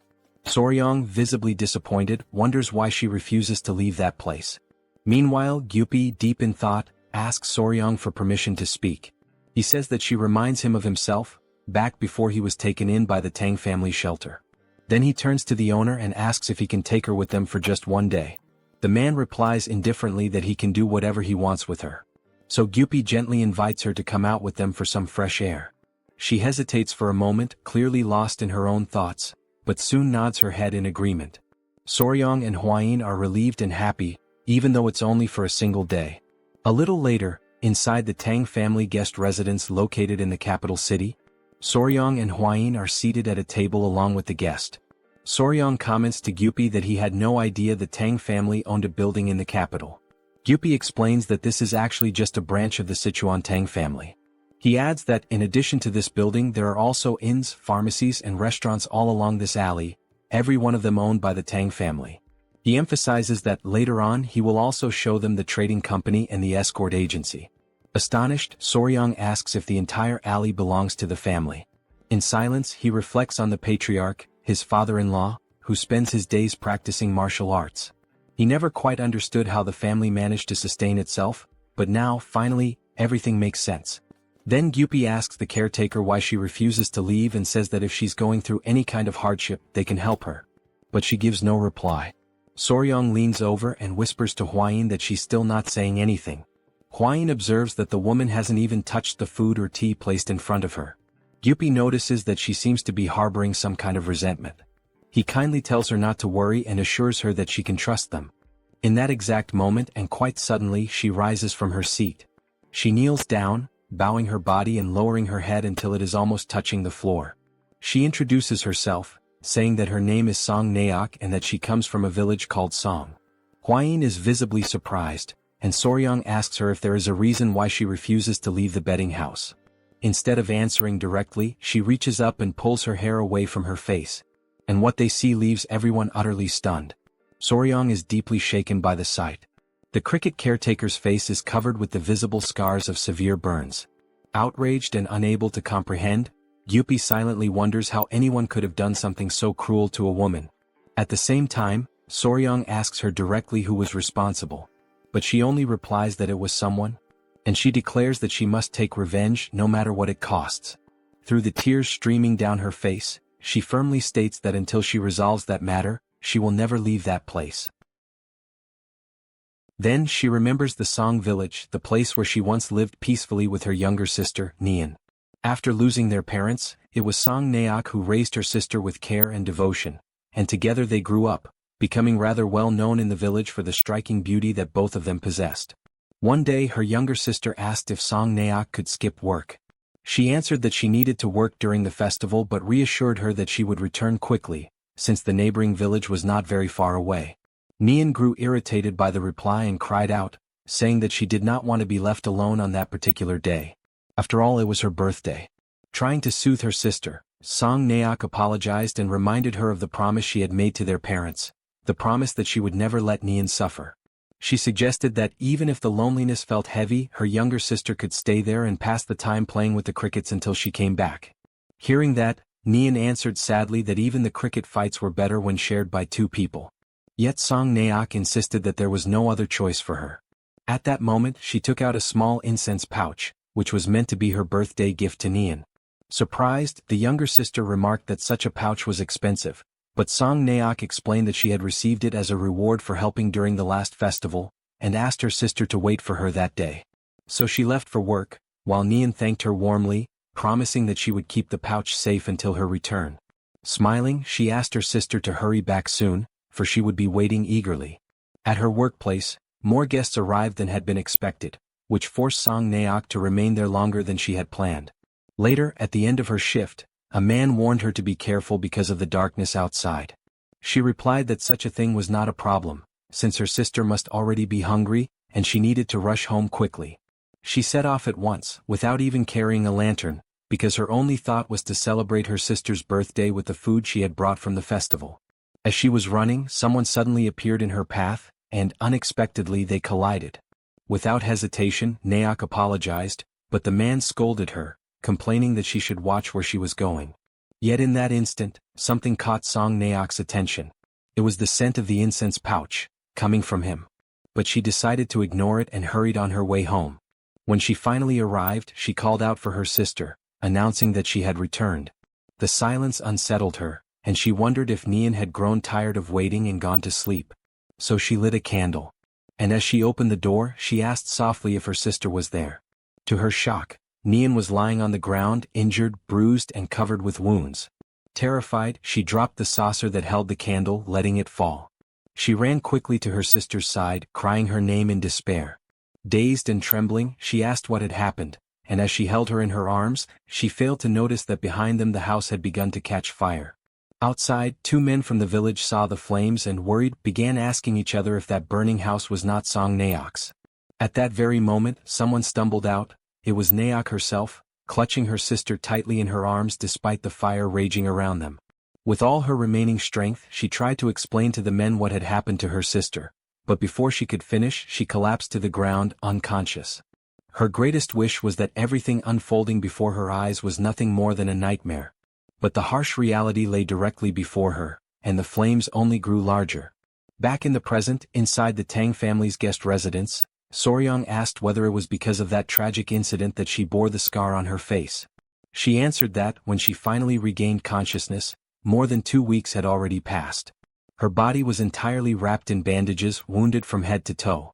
She explained that she had begged the escort agency to track down the person responsible, but they had failed, admitting that they did not know how they would face young Nim after everything. Just as life slowly fades at the end of autumn, her heart, too, was gradually dimming. The only form of communication she had with the world were the faint groans that escaped her lips whenever she touched the bandages in an attempt to treat her wounds. Time passed quickly and soon spring arrived, bringing with it the awakening of the new crickets. In that moment, the image of her sister surfaced vividly in her mind. Amidst the flames, Nian had begged her desperately to catch that wretched man and put an end to her torment by avenging her pain. That haunting image of her sister left Song Naok utterly desperate and deeply terrified. She emphasized that when the sound of the crickets began to resemble Nian's own voice, echoing in her mind, she managed to regain consciousness. From that moment onward, there remained only one unshakable certainty within her: the burning will to find and kill that vile man. When the man came to know of this powerful motivation, he was alarmed and immediately asked her where she thought she was going. Naok answered with unflinching determination that every single night she was tormented by the agonizing screams of her sister, and as a sister herself, it was her duty to avenge her no matter the cost. The man then questioned how someone like her could possibly take revenge, since she did not even know who the culprit truly was. At the same time, a woman warned her to think first of her own well-being and take care of herself. Naok was even locked away by the two of them, who were trying to prevent her from leaving. Yet in the end she slipped out of the village during the night, unseen by anyone. She carried nothing but her incense pouch with her. Her resolve was absolute. She was determined to go all the way and avenge her sister. Thus she set out for the city, knowing deep inside that the man had also gone there. Amidst the bustling crowd, she did not know his face, but his voice was etched into her memory like an unerasable seal. Naok began speaking to strangers, but many, frightened and unsettled by her face scarred with burns, simply ignored her. 2 long years passed, and again it was the season when the crickets awakened. Seeking shelter from the rain, she entered a cricket fighting pit. When she asked the owner for permission to stay, she was coldly driven away as she was interfering with his business. Without hesitation, a man pushed her toward the exit, throwing her out. Suddenly she froze in her steps, her whole body shivering as she caught a familiar scent buried deep in her memory. The man complained bitterly, saying she was putting him in a bad mood. But inside her heart she reflected only on one thing: she had never truly forgotten. And on that very day she had finally found the owner of that voice. Back in the present, Huayin is left in shock, and Soryang can only ask what happened after that moment. Naok explains that while she was wandering through the city speaking to strangers, she encountered a beggar who told her that the wretched man often visited the gambling house. Immediately, Soryang understood that this was the reason she had gone to work there. Calmly, she revealed that she wanted to follow him and stab him to death, but the beggar warned her that he was a martial artist, making it an impossible task. So instead she tried to poison his drinks. But she admitted with bitterness that the poison she had bought seemed to be fake and had no effect at all. After that, she began caring for the crickets, yet their constant sound always reminded her of her sister, leaving her restless and unsettled. Now, through tears, Naok cried out with every bit of strength she had that she needed to kill that wretched man and would never leave until she did. Upon hearing this, Soryang understood her situation. Though he was troubled, she needed to tend to the crickets, but the sound of them only left her lost and hopeless. Huayin pointed out that her hatred was what kept her moving forward, and once she avenged herself, everything would be resolved. Helping someone with such a fierce spirit meant that person would never betray the clan. At that moment, Gyupi recalled that before avenging his parents he used to speak alone in the rain, but when the Tang family finally avenged them, everything changed for him. He added that now he finally understood why he had felt such a strong connection with Naok. Then Soryang turned to her. He declared that they would help her resolve that deep resentment and offered her a proposal. Once it was accomplished, she would be able to become part of the clan. Overcome with emotion, Naok asked if they truly intended to help her. She swore that if they did, she would serve the clan with her very life, down to her last breath. With gravity, strength, and unwavering determination, Soryang finally asked her the crucial question. Who was that wretched man? For a brief moment, she hesitated to reveal the truth about who she truly was. But soon after, she confessed that it was none other than the third son of the Great Harmony sect, Jim Dizung. Upon hearing those words, Soryang grew excited, almost eager, as if ready to confront him immediately, while Huayin was struck with astonishment at such a revelation. Still suspicious, she sought confirmation, and Suk's response once again reinforced the certainty that it was indeed Jim Dizung. Soryang, intrigued and unsettled, could not understand why it should be a problem for him to belong to such a lineage. At that point, Gyupi explained that the Great Harmony sect belonged to the same orthodox faction. In Sichuan, this clan held immense influence, surpassed only by the Tang sect, the Amei sect, and Qin Guixiang. The magnitude of such power left Soryang alarmed. Even so, Huayin clarified that regardless of the family's weight or prestige, that was not the central issue. She stressed that the true problem lay in the past. The Tang had once promised the Great Harmony sect to forgive a single offense, in return for a favor they had received. This information horrified Soryang, leaving him unable to believe in the burden of such a binding promise. Huayin then added that in the Murim world, oaths sworn upon martial arts, the family name, or an inherited title could never be broken. Meanwhile, Suk, who had been watching from behind, asked if there was some kind of problem. Soryang denied it, explaining that he simply had not expected that individual to turn out to be such a significant figure. Huayin then declared that the wisest course of action would be to begin the fight first, and she advised Suk to rest without worries, assuring her that they would take care of the matter. Soon after, Suk expressed her gratitude for the support she had received. But without warning, her body weakened, and she suddenly collapsed to the ground, fainting before everyone's eyes. Huayin immediately concluded that the fall was caused by the strain she had endured and decided it would be best to take her to the Tang residence so she could rest properly. Still, Gyupi perceived the seriousness of the situation, and Soryang insisted that they needed to report the matter both to the Patriarch and to the Great Patriarch. Sometime later, in the main hall of the Tang family, everyone was gathered. The Great Patriarch spoke of the prestige of the Great Harmony sect, but he lamented the disgrace brought by the son who now stained its lineage. At the same time, Soryang's father-in-law expressed sorrow for the circumstances, yet he reinforced that the vow once made by their ancestors was deeply tied to the honor of the Tang family. He emphasized that if actions were to be taken out of mere pity, then no one would ever again trust the word or future agreements of their family. For this reason, he decided to forbid the use of poison or the direct lineage of the Tang in helping Suk. This decision left Soryang shocked and desperate. He tried to persuade them otherwise, but his father-in-law remained firm and unshaken. Huayin quickly held Soryang's hand, urging him to respect the patriarch's will. She explained that as long as neither the Tang poison nor the direct lineage was involved, and as long as the clan itself did not interfere officially, it was still possible to help, since Soryang was not part of the direct line of the family. Then the patriarch questioned him directly, asking if the young warrior would truly give up. At that moment, Soryang finally understood the true meaning of the permission granted. Internally, he reflected that this was now his chance to prove his worth and his skills as a member of the Tang family. He also knew that, within such organizations, it was almost a rule that someone always had to endure physical hardship at the beginning. Later, Gyupi explained that despite the permission granted, the young warrior should never expose the Tang clan and that he himself would discreetly monitor Soryang's steps through the beggar sect. After leaving the hall, Soryang reflected that the first step would be to track Jin Dizung, a task now entrusted to Commander Pei, a former member of the Poison Annihilation Unit. After this discussion, Soryang met with Huayin and Suk. He asked Suk if she had slept well, to which she replied that she had. Internally, Soryang reflected upon Suk's decision to remain with the Tang family, and he noticed how much more beautiful she looked after arranging herself with care. He then handed her an ointment from the Tang clan, specifically prepared for burn wounds. Immediately after, he asked if he could pose a few questions regarding the crickets. Yet, just as he was about to ask the one question that most intrigued him, Gyupi suddenly appeared, interrupting the moment. He said that he had thought the young warrior was outside, gathering information. And right after that, he announced that he had brought a guest. An imposing figure suddenly appeared at his side, with a stern face and a rigid, unyielding posture. Yet, in the very next moment, in a lighter and almost casual tone, The figure remarked to Huayin that she was like a poisonous flower and that it had been a long time since he had last seen her. That unexpected situation froze the pair in place, paralyzing them for an instant.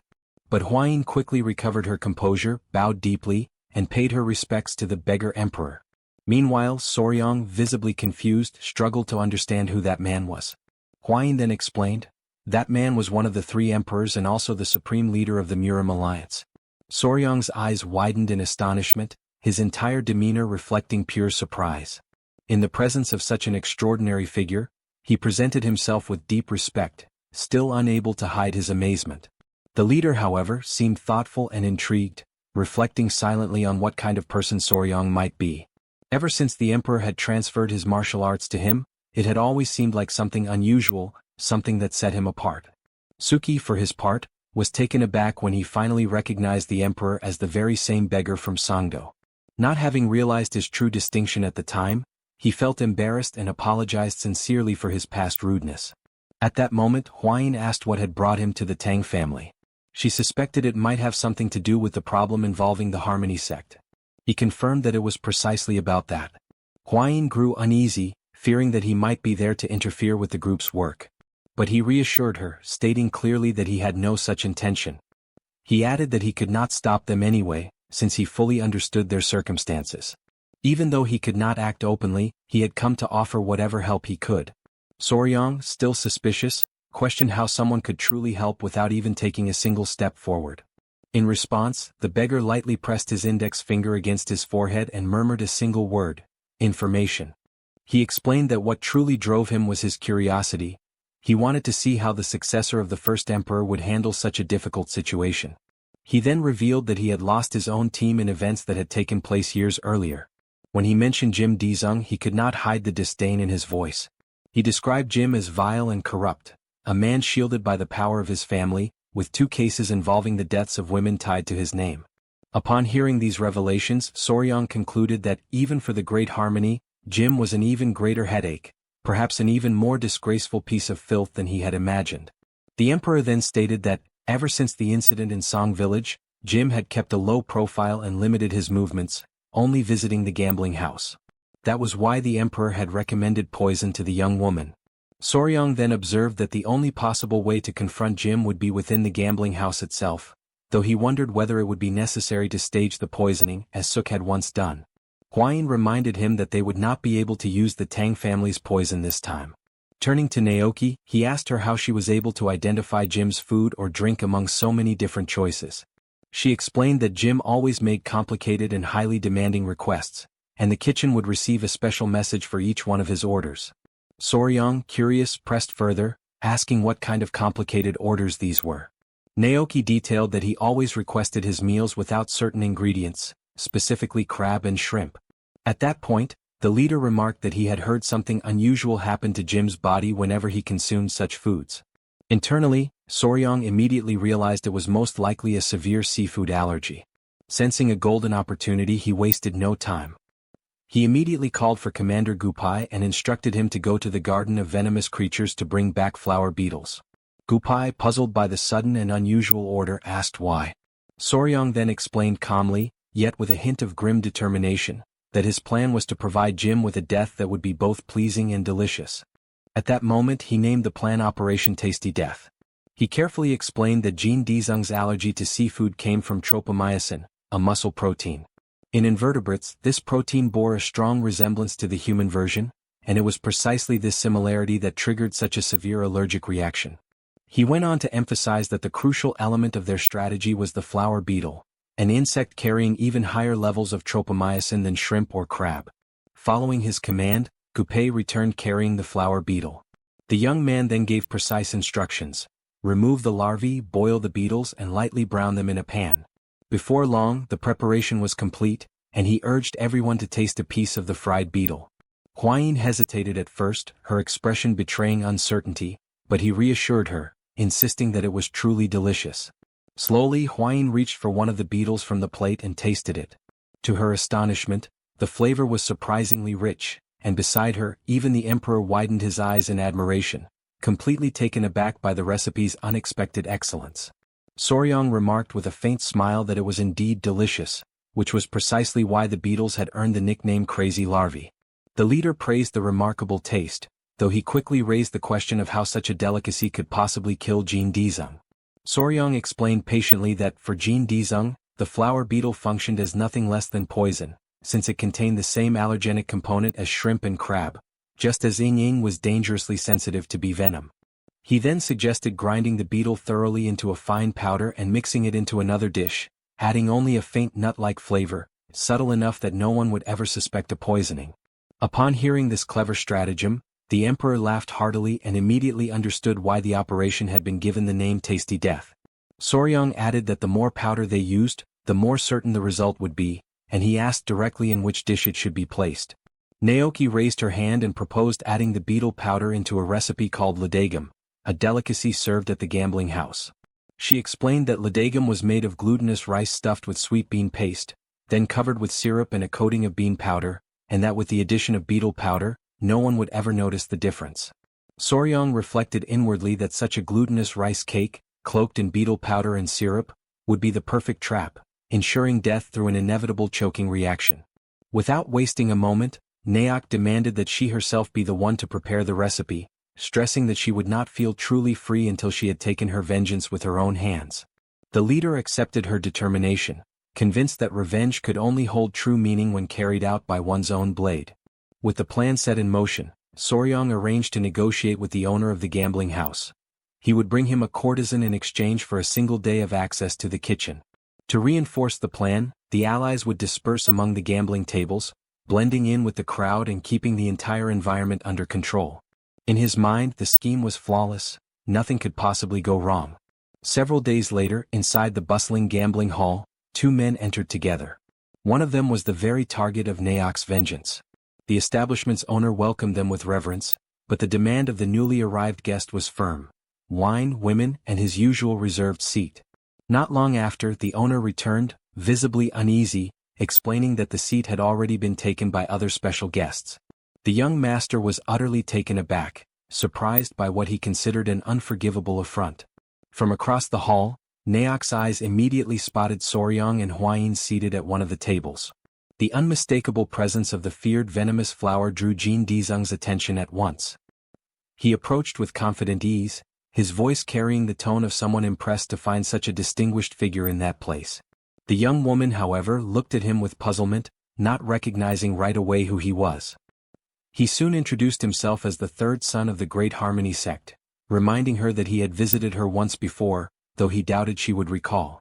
Soryong, sharp-eyed, recognized the plan unfolding step by step, while Huayin marveled at his composure and resourcefulness. Dizeng then turned toward her companion, wondering aloud if the young man at her side was the rumored fiancé she had supposedly chosen. Looking at Soryong, he judged him weak and inexperienced, unworthy of supporting someone of Huayin's stature. Inwardly, his mind compared the moment to past memories, recalling the girl from Song Village, Naok's sister. He reflected bitterly that, had she not fought with such ferocity, she would not have ended up dead. He regretted deeply that the elder sister, said to be even more beautiful, was not present. Lost in these dark musings, he leaned forward on the table, drawing the attention of the pair, and sat down with boldness. To him, it was an honor to meet the venomous flower face to face, and with daring arrogance, he issued a challenge to Soryong, one that Soryong accepted without hesitation. For him, that moment represented a golden opportunity to transform the confrontation into something truly memorable. Not long after, however, he was thrown into shock when he suddenly heard Huayin celebrating yet another victory of Soryong. It became clear to him that, in only 2 short hours, he had already lost half of all the money he had brought. Meanwhile, Soryong, visibly satisfied with the outcome, calmly indicated that it was time for him to take his leave. As he watched them departing, the man, the very target of the group's meticulous plan, felt the weight of humiliation crash down on him, burning into a deep anger that he could not contain. Turning to one of his attendants, he ordered him to bring something to eat, since the constant tension of the gambling table had left him overwhelmingly hungry. At that precise moment, his attention was drawn by a conversation at the neighboring table, where guests were praising the ludagam that had been served. Curious, he asked the waiter directly if the dish was truly as remarkable as they claimed. The young man confirmed with confidence, assuring him that, particularly on that very day, it was prepared with exceptional flavor. He then took a piece of the delicacy, lifted it to his lips and began to eat. As he chewed, he openly praised the quality of the dish, remarking that the more he chewed, the more layers of flavor unfolded, growing increasingly rich with each bite. Yet, in a sudden and terrifying shift, the expression of pleasure that had lit his face dissolved into one of sheer desperation. He collapsed to the ground, overtaken by a violent agony, struggling as though he were choking on every breath. Soryong reacted immediately, stepping forward with sharp authority and demanding that everyone stand back at once. He assumed full control of the moment while the man, in panic, clutched at his clothes, begging desperately for help. But Soryong, with an icy composure, reminded him that this was not the result of Ladagam itself, but rather the consequence of the sins he had committed in the village of Song. In his torment, the man gasped inwardly, wondering in disbelief how Soryong could possibly know the truth of what had taken place in that distant village. All around, the crowd stood stunned and silent, unable to comprehend what was unfolding, while Soryong commanded that they hold him down firmly. At once, hands pressed against his body, gripping him with force and refusing to release him. And in those final moments, the persistent taste of walnuts from the Ladagam became the last lingering memory of his life. Elsewhere, the couple who had once cared for Naok during the time when her body was burned approached and pleaded that she continue to be treated with kindness. Soryong reassured them with calm certainty, promising that he himself would protect her, for from now on, she was considered part of the Tang family. Before returning to the Tang residence, they made a necessary stop in the village of Song. The matter of Jin Daesung was resolved swiftly. Since he was a chosen son of a prominent household, any investigation was deliberately avoided so that no scandal would spread beyond control. At her sister's grave, Naok wept with sorrow for all the precious time that had been lost in her pursuit of vengeance. Her trembling hands reflected the depth of her grief as she cried, lamenting that she had not returned home earlier on that fateful day. Watching the scene quietly, Soryong remarked to Hwayin that even the crickets seemed to be weeping in unison with her. The young lady Naok, her voice fragile, said that the sound of the crickets reminded her of the voice of her younger sister. And for a fleeting instant, she wondered to herself what words her sister might be whispering to her at that very moment. Later, in the narrow alleys of the Sichuan capital, the leader of the Murim alliance walked with a relaxed demeanor, displaying a faint smile as he savored the lingering taste of the recipe prepared by Soryong. However, amidst this calm, his steps suddenly came to a halt. At once, he sensed a hidden presence and concluded that only a thief would move in such a way. He immediately questioned whether they would not reveal themselves. The concealed observers, realizing they had been discovered, grew uneasy. Nevertheless, it did not take long before they revealed themselves, acknowledging that the sharp perception of the leader remained unshaken. Standing before him was Kang Ji-ho, known as the Divine Thief and one of the 5 emperors, accompanied by his disciple Yang Ryan. He made a remark about being called a thief after such a long time without meeting, while the leader replied that there was no other way to refer to him. Even so, Kang requested some dignity since his disciple was by his side. Yet the emperor merely thought that dealing with Kang alone was already troublesome enough. Now, with a disciple in the mix. Soon after, the leader asked what had brought him to Sichuan. Kang Ji-ho explained that he was searching for the person who knew the most about the secrets of the silkworms. He then revealed his arm, where his sacred item, known as the celestial bristles, had recently been torn. He emphasized that, according to his tradition, the celestial silk was passed down once the disciple completed the training, but at that pace he would never be able to do so. The master then mentioned that he knew someone who could help, reinforcing that among all in the Central Plains, that person was the greatest expert in insects. A few days later, at dawn in the poison garden, Soryong cried out desperately. Behind him, Gu urged him to endure just a little longer while striking him with the whip. Soryong was cultivating the art of the iron box, a unique martial technique based on the venom of the first emperor. Whenever struck, the muscles would recoil, yet the chi would circulate throughout the body, hardening it and making it stronger the more blows he endured. Hwayin carefully observed everything, holding the centipedes, and offered him words of encouragement. One of the centipedes, not understanding anything, became fascinated by the whip in Gu Pei's hand. In an impulsive leap, it hurled itself toward him. But Soryong intervened.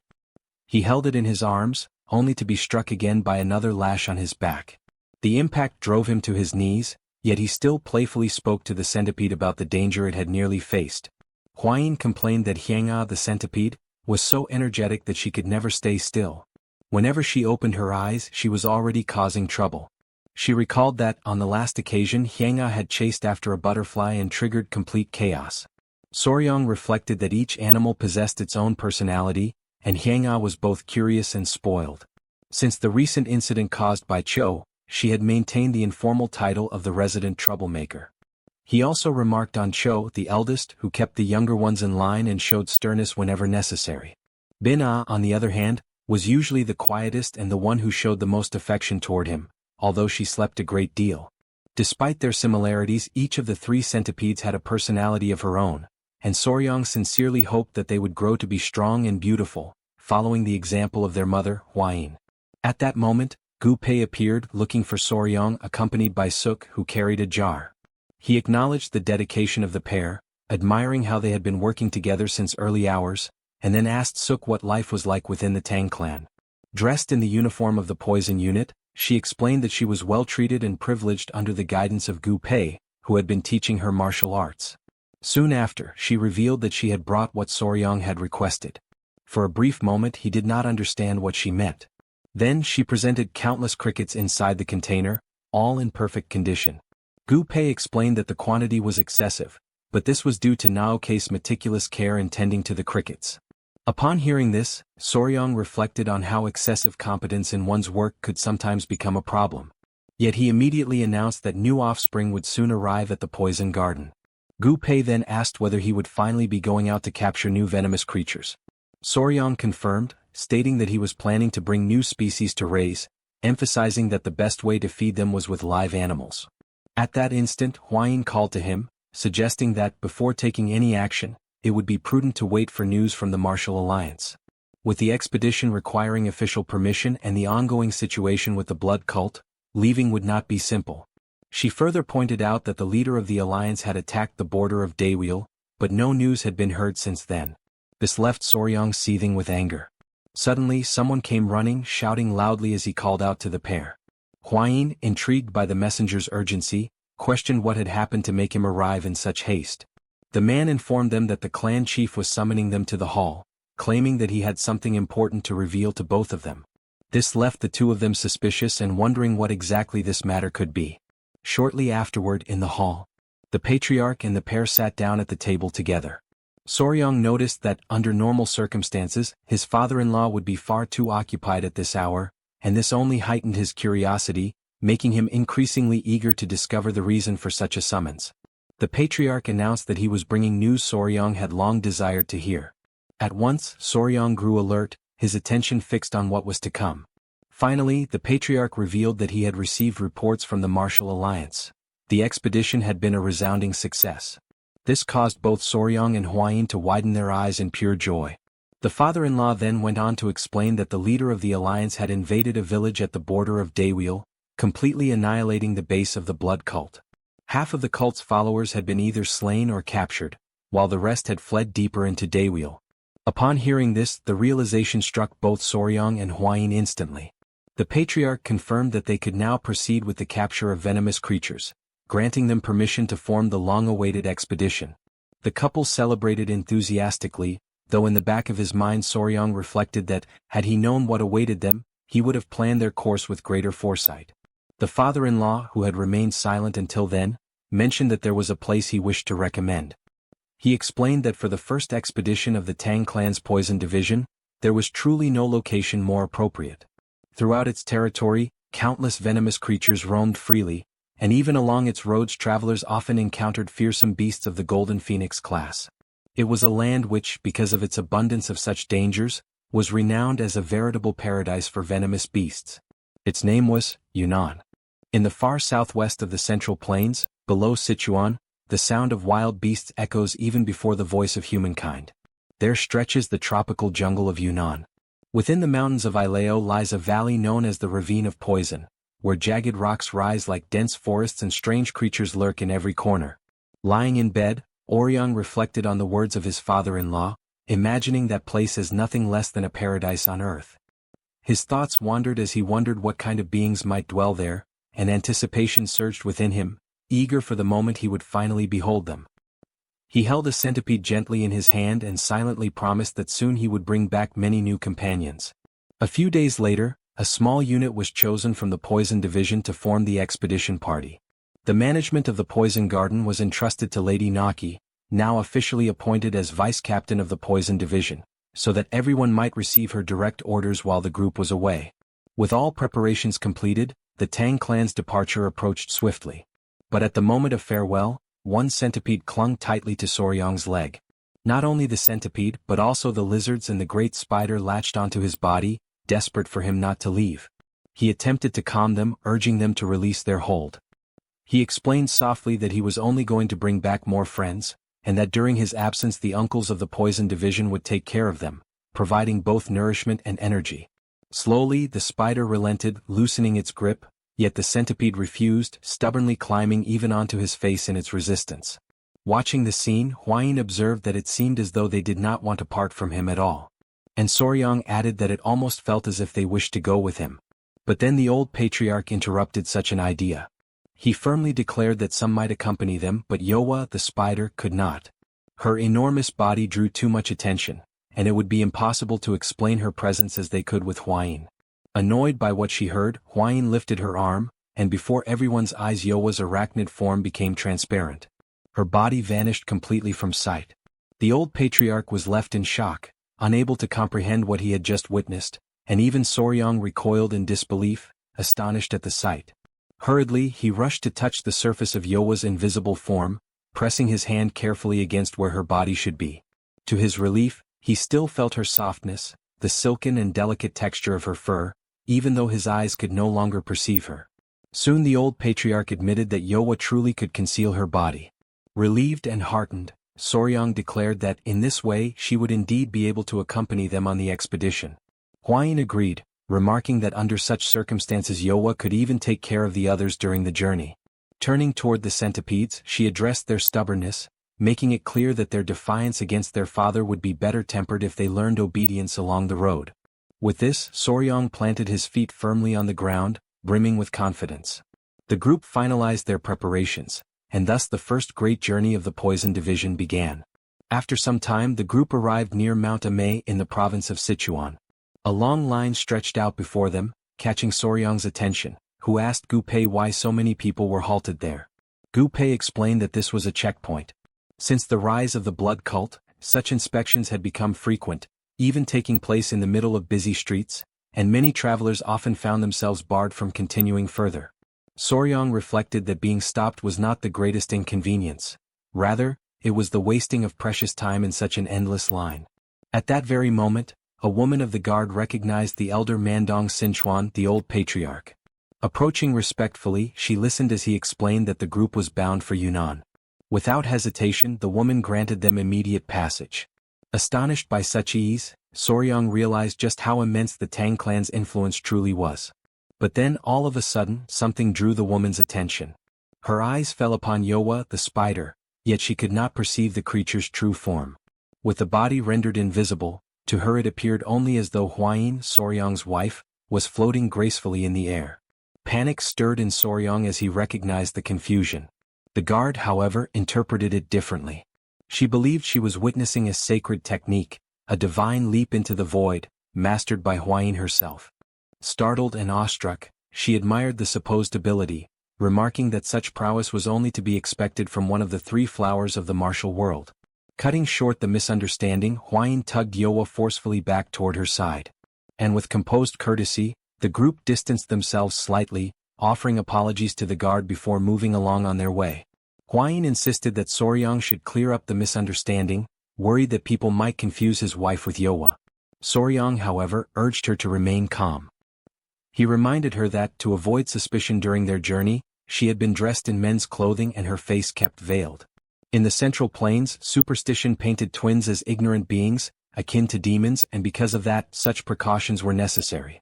Amidst small incidents such as these along the road, the group eventually reached their destination in Yunnan safely.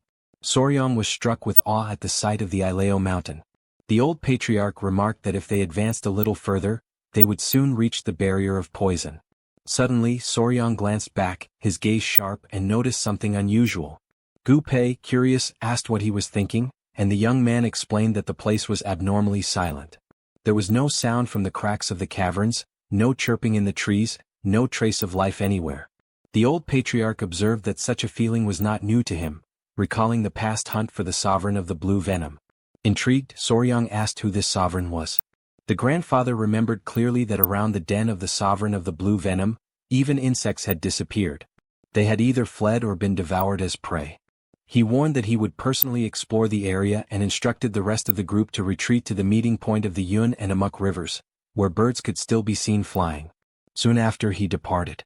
Huayin confirmed that in the area they had crossed, there were still birds and insects present, while Gu Pei commented that it seemed as though something was dividing the territory along the river. Soryang pondered that some powerful creature must be dwelling in the Ileo mountain. Huayin approached, asking what felt so strange to him. Soryang explained that, for a beast to occupy such a vast expanse as its lair, it would have to be enormous, comparable to the sovereign of the blue venom. He reflected further, noting that the absence of all signs of life, save for the river, raised troubling questions. How could such a creature hunt in an environment seemingly incapable of sustaining enough prey?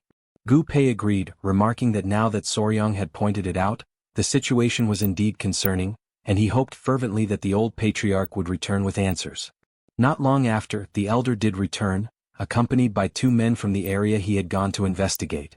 The grandfather declared that the situation was truly problematic, for even at the entrance of the Ileo mountain they had found nothing at all. Soryang was shaken by this report. The patriarch continued, warning that the ravine of poison was likely in the same state. He emphasized that the sun was nearly setting, and they would do best to stop for the day and resume the search on the following morning. Inwardly, Soryang thought to himself that they could not return empty-handed. Whatever was there, they had to uncover it. As night fell, the group sat around a blazing campfire, while Soryang, positioned a little further back, tended to the beasts. Huayin arrived carrying a dish of food, insisting that he eat, and gently asked the creatures to allow their father to rest.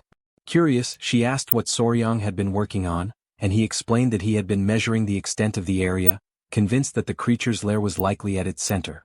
As he spoke, a centipede settled into his hair, only to suddenly leap at a nearby beetle, catching it in its many legs. The unexpected movement startled the couple, causing Soryang to scold the centipede, complaining that it had frightened him and warning it not to repeat such behavior. Huayin wondered aloud if the centipede had been trying to catch the dragonfly that was hovering in the air, while the young master reasoned that it was likely because they were now close to the river, where dragonflies gathered in great numbers, something they had not seen before. All at once, Soryang rose to his feet, alarm flashing across his face, his thoughts racing about the dragonflies. He quickly called for the old patriarch's attention, urging that they return to the site they had examined earlier and count how many dragonflies were flying now. The patriarch appeared confused, asking what he meant by this. Soryang explained that creatures on the ground could easily hide, but dragonflies flew freely in the air. If something had threatened them, they would have fled for a time, but once the danger had passed, they would return. From this reasoning, he concluded that the reason they had not encountered any living creatures earlier was not because the territory was truly empty, but because something had already swept through the area before their arrival. The group realized the gravity of the situation and immediately broke into a run. The old patriarch emphasized that there was a dense jungle ahead and warned of the poisonous creatures that might appear, urging everyone to remain vigilant. Inwardly, Soryang reflected that, if what he suspected was truly happening, then he had to capture the creature before it moved farther and farther away. The grandfather asked whether Soryang was growing tired from all the running, but the young man denied it, insisting he was fine. Yet, in his thoughts, he admitted that under normal circumstances he would have been complaining for quite some time already. Suddenly, something drew his attention. He stopped in his tracks, his ears catching a faint sound. Gu Pei noted that the noise resembled bamboo swaying in the wind, which was strange since there were no bamboo forests in the area anymore. Swiftly, the old patriarch moved ahead and warned that a cliff lay before them, and that there was something unusual at the bottom. Soryang and Gu Pei peered down into the ravine and saw countless creatures moving across the ground. In shock, the patriarch wondered aloud if the entire surface was covered by ants. Gu Pei observed that, judging by their size, they did not appear to be ordinary insects. Intrigued, the grandfather declared that he had never seen anything like them, not even in the ancient records of the Tang Clan. He quickly asked Soryang if he recognized such creatures, and the young man admitted he had never witnessed anything so massive, but confirmed that they bore a striking resemblance to legionary ants. The mention of the name left the patriarch frozen in place, for he knew that legionary ants were a species native to Africa and the Americas, nomadic and feared for moving in overwhelming swarms. Unlike most ants that built fixed nests and led sedentary lives, these migrated when food became scarce, advancing like an organized army. Beyond that, they were naturally aggressive, and to confront them recklessly meant courting disaster. The group remained hidden among the trees, watching in silence, while Soryang urged them all to stay quiet. Then one of the Tang clan men accidentally stepped on a dry branch, producing a sharp crack that echoed through the forest. The group turned instantly, alarm flashing across their faces. And in the very next moment, the inevitable unfolded. Countless ants surged toward them, advancing with terrifying speed. Fear paralyzed them for a heartbeat, but Soryang commanded them to flee. Without hesitation, everyone dashed away, desperate to escape the oncoming threat. Amid the frantic escape, an unfortunate animal lingered behind. The ants swarmed it mercilessly, tearing it apart within seconds. Witnessing the sight, Soryang realized that the creatures tracked their prey through vibrations, and if they continued moving in such a manner, they would certainly be attacked as well. The old patriarch urgently asked what they should do, since running alone was no longer enough to save them. At that moment, Soryang's mind sparked with an idea. He remembered the river and declared that they needed to cross it, for the ants would be unable to pass through water. Upon hearing this, the grandfather pointed out the direction of the river, guiding the group toward the banks. They ran with every ounce of strength that remained, plunged into the rushing waters, and struggled across to the other side. Once they reached safety, they turned back to see the ants massing along the riverbank, watching them without moving any further. Slowly, the swarm began to retreat, incapable of advancing past the barrier of water, and a wave of relief washed over the group. Soryang checked on Nova, the centipede, and promised to dry her quickly. The old patriarch, meanwhile, admitted that the ants had truly unsettled him, confessing that although he was used to never fearing any adversary, even he had trembled before them. Soryang then recognized that such creatures devoured every living being without distinction, and that this explained the absence of animals throughout the region. The grandfather agreed, concluding that, in the face of such an immense population, everything they had experienced now began to make sense. Looking around, he declared that for the time being, the area appeared safe and instructed the group to take advantage of the moment to rest. Excited, Soryang moved closer to Gu Pei and suggested that, once darkness fully cloaked the forest, the two of them should approach the ants in order to observe them more closely. Gu Pei was astonished and questioned whether Soryang truly wished to return so close to the creatures. Without the slightest hesitation, Soryang responded with certainty, affirming that of course he wanted to see them up close. The proposal left everyone utterly bewildered, for they were still carrying the weight and shock of having barely survived only moments earlier. Gu Pei, still shaken, reminded him that they had just managed to escape and asked whether Soryang intended to capture the ants in the same manner he had once done with the bees. With a calm and steady tone, Soryang denied such an intention, yet emphasized that he would like to take hold of only a few. Determining the course of the night with an air of quiet authority, he declared that all of them would accompany him. Thus, under the cloak of darkness, the group returned once more into the depths of the jungle. It marked the beginning of what they later called the Midnight Abduction, an audacious act that proved to be a success, for each one returned carrying a living ant. Gu Pei, exhausted and visibly stressed, declared that he would never have imagined doing something so reckless ever again. He went on to mutter in disbelief that he had expected the ants to be asleep during the night, not fully awake and active.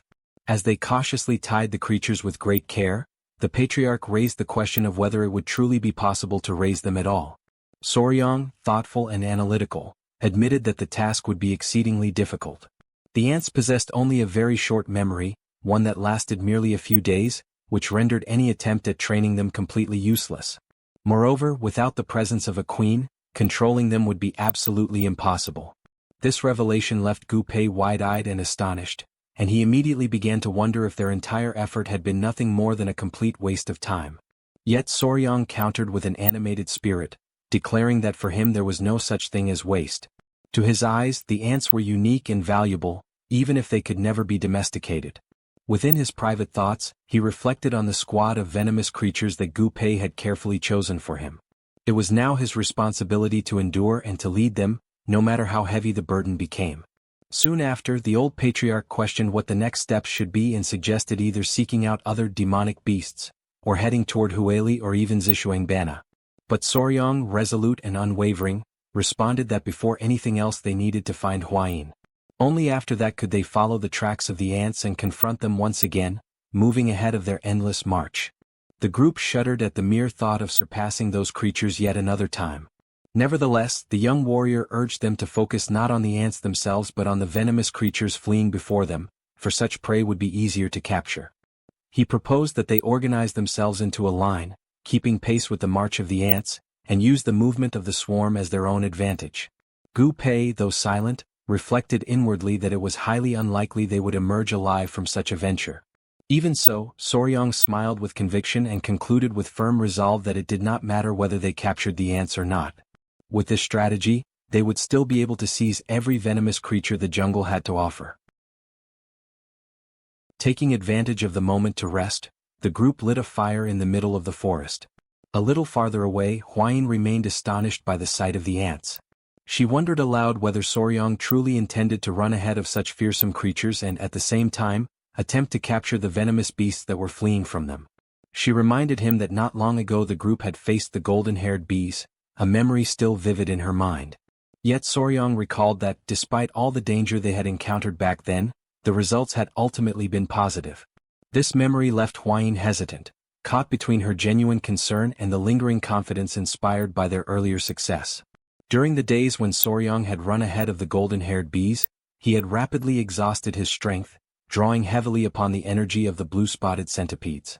Now, with the centipedes having shed their skins twice and no longer needing to feed on the energy of the core, Soryang recognized the chance to absorb all the remaining power for himself.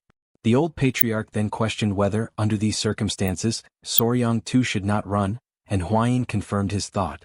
Since he had taken the elixir from the golden-haired bees, she explained, it was crucial that he absorbed this additional energy, making the most of the opportunity that now stood before him. Soryang agreed, acknowledging without hesitation that his physical abilities were not particularly strong, and even suggested that the patriarch himself should carry her during the run. At this remark, the old man burst into laughter, recognizing the magnitude of the opportunity, while the young warrior grew visibly uneasy at his reaction. In that moment, Huayin clasped his hand gently and asked whether he would truly run with her on the following day. He gave his word that he would, and she exhaled in quiet satisfaction, the kind of relief that resembled someone savoring the strange yet oddly pleasant taste of powdered yellow worms. When morning arrived, the large-scale collection of venomous creatures began. The beasts scattered swiftly with the ants close behind, driving them directly toward the Tang Clan's group. In the middle of the run, Soryang warned that ahead of the legionary ants was the hunting unit, reminding everyone that they attacked anything in their path, exactly as his plan had predicted. He calculated that they were approximately 60 zhang away from the hunting unit, and he resolved to reduce this distance to less than 30 zhang during the course of the run. Whenever the venomous creatures were captured, they were quickly handed to the runners on the side and carefully placed inside cages, which were then left on the opposite bank of the river, out of the ants' reach. And thus, the deadly chase began once again. Soryang continued capturing the creatures one after another, determined not to miss a single one. The hunt dragged on for hours, and the number of venomous beasts collected steadily grew without complication. The young warrior kept passing each capture to the group, announcing them with confidence.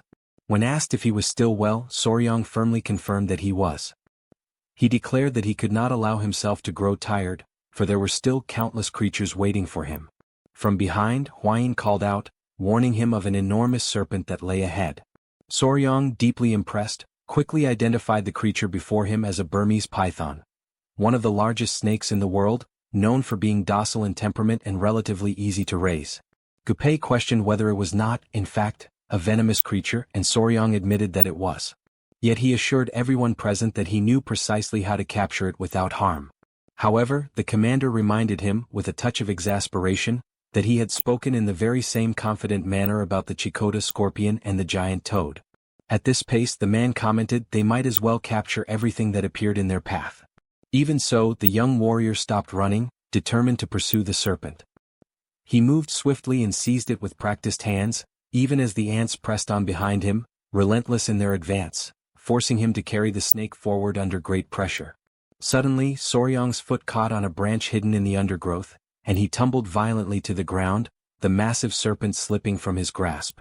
Witnessing this sudden accident, Huayin and Gupi were instantly overcome with alarm, their hearts struck by fear at the terrifying proximity of the swarming ants. Turning his head, Soryang realized with horror that the insects were already dangerously close, advancing upon him at great speed. In that desperate instant, a hand reached out and pulled him upward. It was Yohwa the spider who swiftly carried him away to safety. Huayin, relieved, praised the creature for its good work and urged her to take Soryang to a secure place where he would not be endangered. Moments later, however, Soryang was abruptly dropped to the ground once more. Huayin immediately scolded him sternly, warning that she would not allow him to approach the ants again under any circumstance. At that instant, Soryang noticed something around his neck. His fingers reached up and he realized it was a strap tightly binding him. Angrily, he ordered Yohwa to release it at once. Suddenly, Gyupi appeared, running breathlessly, calling out to the couple. Huayin, tense, asked about the ants. He quickly explained that, by sheer luck, the swarm had stopped on the other side of the hill. Soon, as the group observed the coming of night, Gyupi suggested that they take a brief pause. Huayin agreed to the idea, stating firmly that she would wait there for the arrival of the main group. In that very moment, the spider sensed something unusual. Without warning, a sharp, pointed object was hurled into the ground between them, striking with such force that it pierced deep into the earth. From behind, several individuals emerged, gripping blades in their hands and commanded the group not to move. They declared in cold voices that the land they stood upon belonged to the Palace of Beasts and demanded that the intruders, Soryang and the Tang Clan, reveal their identities at once. Both Gyupi and Huayin were shaken by the sudden threat. Huayin attempted to calm the tense situation by explaining that they were members of the Tang Clan from Sichuan. The strangers, however, remained doubtful. With suspicion heavy in their tone, they asked how the Tang Clan had managed to reach so deep into the remote jungles of Yunnan. Even as the exchange unfolded, a wolf crept closer to the group, its piercing gaze fixed entirely on Soryang, who remained tied on the ground. He shouted, desperately trying to explain himself, but the man on the other side, consumed with anger, cut him off and demanded to know what business they had in the sacred land of the Palace of Beasts. He was named Hukrang, a warrior belonging to the southern barbarian Palace of Beasts, who had been patrolling the area when he heard strange noises echoing through the forest and immediately ran toward the source of the sound, where he eventually encountered the group. He explained that the land ahead belonged to the Palace of Beasts, a sacred place known as the Valley of Beasts, and therefore Soryang could not advance any further. The young man quickly understood and stated that he would withdraw. Yet, at that very moment he felt a sudden intuition and asked Hukrang to wait, for he had something urgent to share. The warrior turned to him, and Soryang requested that they climb a nearby hill together for a brief moment. A short while later both of them began ascending the slope, their steps quick but cautious. Upon reaching the top, Hukrang froze in shock, his eyes wide with disbelief at the sight that unfolded before him in the distance. Utterly confused, he demanded to know what was happening. Soryang explained that what they were seeing below was the army of demonic ants, and that the strange sounds they had heard earlier were produced by the swarm's ceaseless movement. He then added, with growing concern, that the swarm seemed to be heading straight toward the Palace of Beasts, and he expressed his fear of the danger that awaited them if they continued along the narrow valley that led to it. Realizing the seriousness of the situation, Hukrang decided to return to the Palace of Beasts immediately to inform his lord of the impending threat. He also requested that, if possible, the members of the Tang clan accompany him to provide a more precise explanation about the ants. Huayin promptly agreed, offering to join the mission without hesitation. Soryang concluded that they must depart at once, for time was of the essence, and once the sun rose, the swarm would move again. When they finally arrived at the Palace of Beasts, the group was left speechless by the majestic sight before them. Soryang pointed out that this must indeed be the legendary Palace of Beasts. He asked if it was true that the art of beast taming within the southern barbarian Palace of Beasts was unmatched in the world. Huayin confirmed that even the Central Plains could not compare. Hukrang explained that the vast circular clearing they had passed earlier served as grazing land for the palace's ferocious beasts. The entire region, he said, was surrounded by steep mountains, and with its entrance so well guarded, the palace functioned almost like a natural fortress. Soryang pondered this in silence, wondering if such isolation might also become a trap, whether blocking the entrance could turn them into mere rats caught under siege. Shortly after, the warrior introduced the group to the lord of the palace, respectfully asking that they be granted passage. They waited for permission, and once the signal was given, they entered the grand hall. Their host introduced himself as Meng Ho, the lord of the palace of beasts. Everyone bowed deeply, and Soryang formally presented himself and the others as members of the Tang clan. Meng Ho remarked that he had heard of their arrival in Yunnan to capture poisonous creatures and admitted that the Tang clan's knowledge of venom and deadly beasts far surpassed their own. He then asked Soryang to explain exactly what the demonic ants were and how such creatures had reached this land. Soryang described in detail the terrifying nature of the demonic ant army, their destructive power and the urgency with which the affected lands needed to be evacuated. However, the response from those present was not what he expected. Meng Ho questioned the idea of abandoning a homeland they had protected for over 300 years merely because of some ants. A female warrior of the palace dismissed the threat entirely, suggesting that they send 500 wolfhounds to exterminate the insects, claiming that the people of the Central Plains were prone to exaggeration. Soryang, stunned, insisted that he was not exaggerating and warned that if they sent 500 wolves, every single one of them would be devoured within moments. His words deeply offended the woman, who glared at him in fury. Huayin cautioned Soryang that he was being rude, but he paid her no mind and continued speaking, his voice firm and filled with intensity. He declared that those creatures were not mere demonic ants but beings capable of bringing utter destruction to beasts and humans alike. The woman scoffed, accusing Soryang of not understanding the love they held for their beasts, nor the respect they showed their hounds, insinuating with scorn that his people ate theirs. Her words ignited Soryang's anger. A dark and powerful aura began to rise from his body, swirling around him like a storm. With unshakable resolve, he ordered everyone to step aside as he summoned his own companions, the centipedes, the spider and the stone lizards, ready to show the might of the Tang clan's venomous beasts. The sudden appearance of the creatures startled everyone in the palace, throwing the hall into a wave of shock and fear. Panic spread quickly among the gathered warriors and attendants, while the young man, calm and composed, gently held his venomous companions in his arms, as if to reassure them. Amid the confusion, the lord of the palace demanded to know what those creatures were. Soryang explained, in a steady tone, that they were his venomous companions, beings he personally nurtured and cherished deeply. The woman who had earlier spoken to him with hostility was taken aback, astonished by the tenderness and sincerity in his words. One of the palace warriors, still trying to recover from his amazement, remarked that even in a place like theirs, where animals were treated with respect and affection, no one had ever gone so far as to use the word companion when referring to them. The old Lord Meng Ho smiled, visibly impressed, and praised Soryang's remarkable bond with his creatures. In a tone that blended admiration and humor, he added that he had initially found it odd for the young master to have a woman wearing a collar, but now understood. If the spider was his companion, then it was a partnership, not an act of subjugation.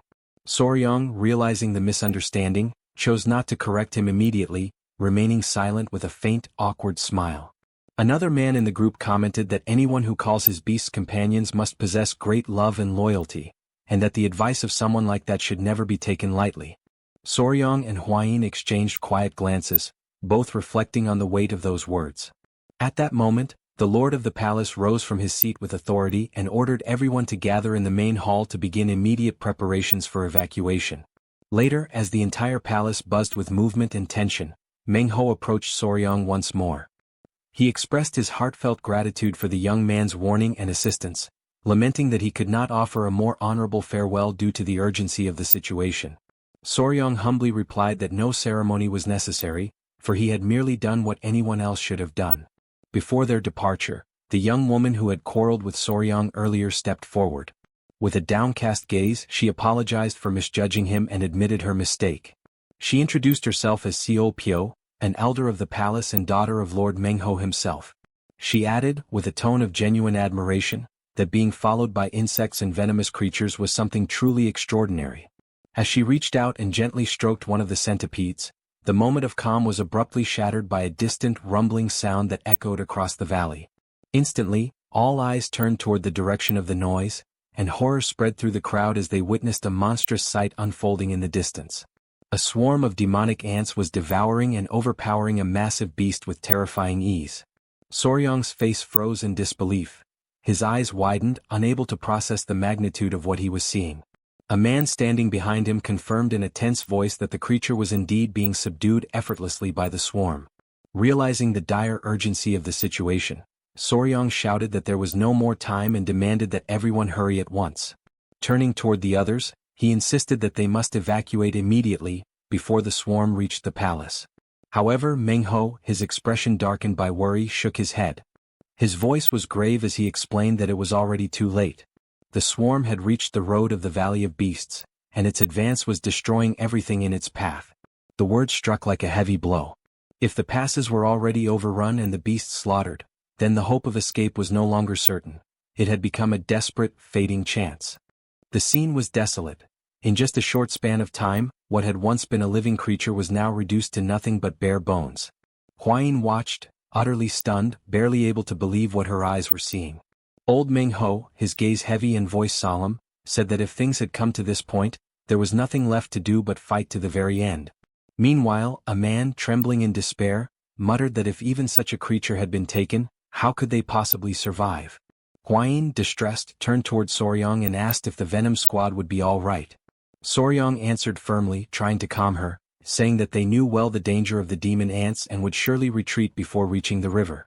Even so, Gupai voiced her worry, saying it seemed impossible to cross the valley and make it out alive. Faced with such uncertainty, Soryang sank into thought, the weight of realization pressing upon him.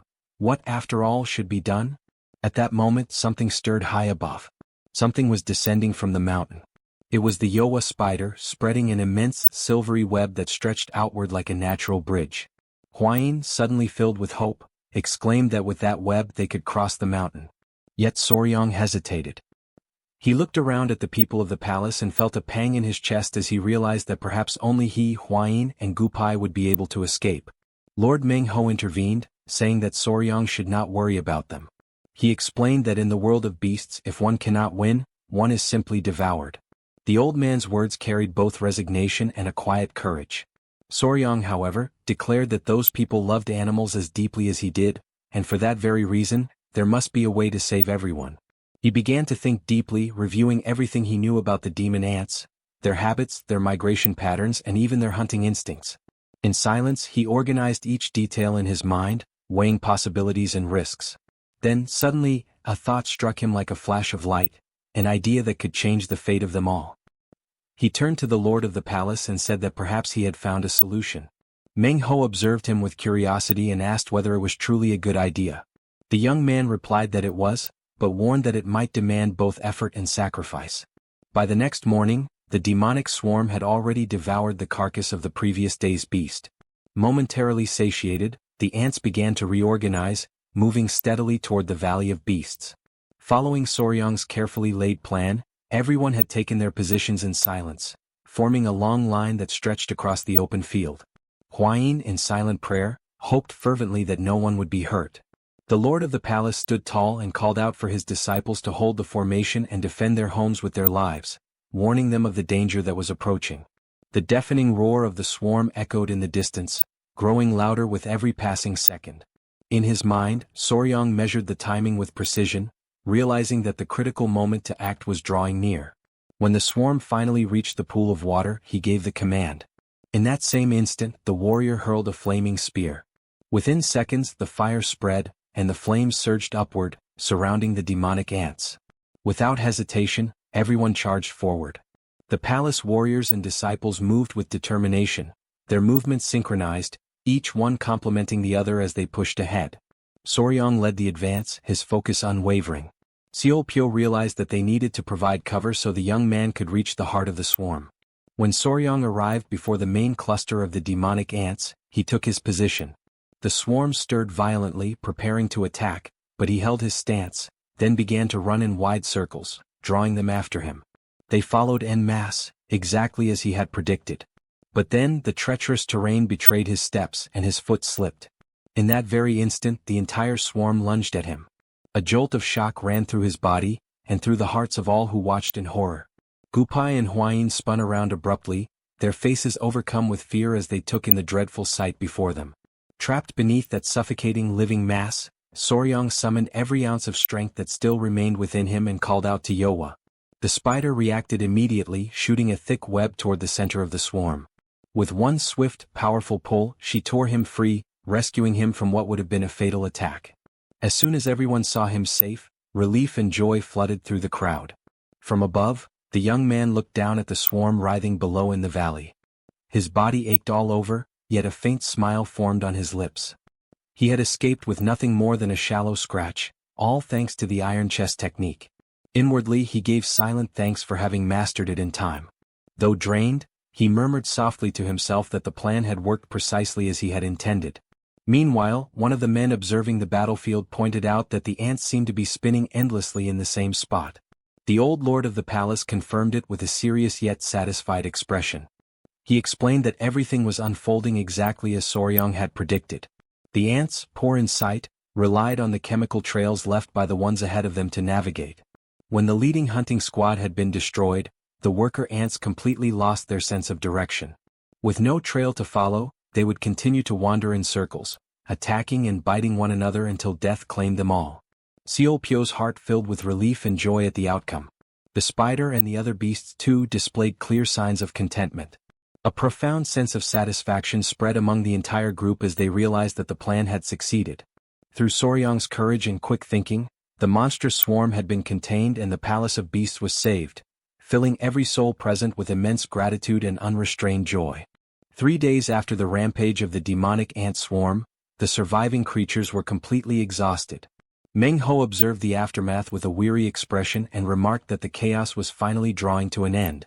Although relieved, he still hesitated to approve Soryang's request to search among the fallen creatures for the queen. Yet the young warrior insisted, determined to confirm whether the demonic ants could somehow be bred or domesticated. With precise calm, Soryang instructed Hukrang to look for an ant whose abdomen was noticeably larger than the others. The warrior advanced carefully toward the center of the swarm and soon called out, signaling that he had found something. As Soryang approached, an astonishing sight came into view. A colossal ant surrounded by dozens of corpses, devouring the bodies of its own kind.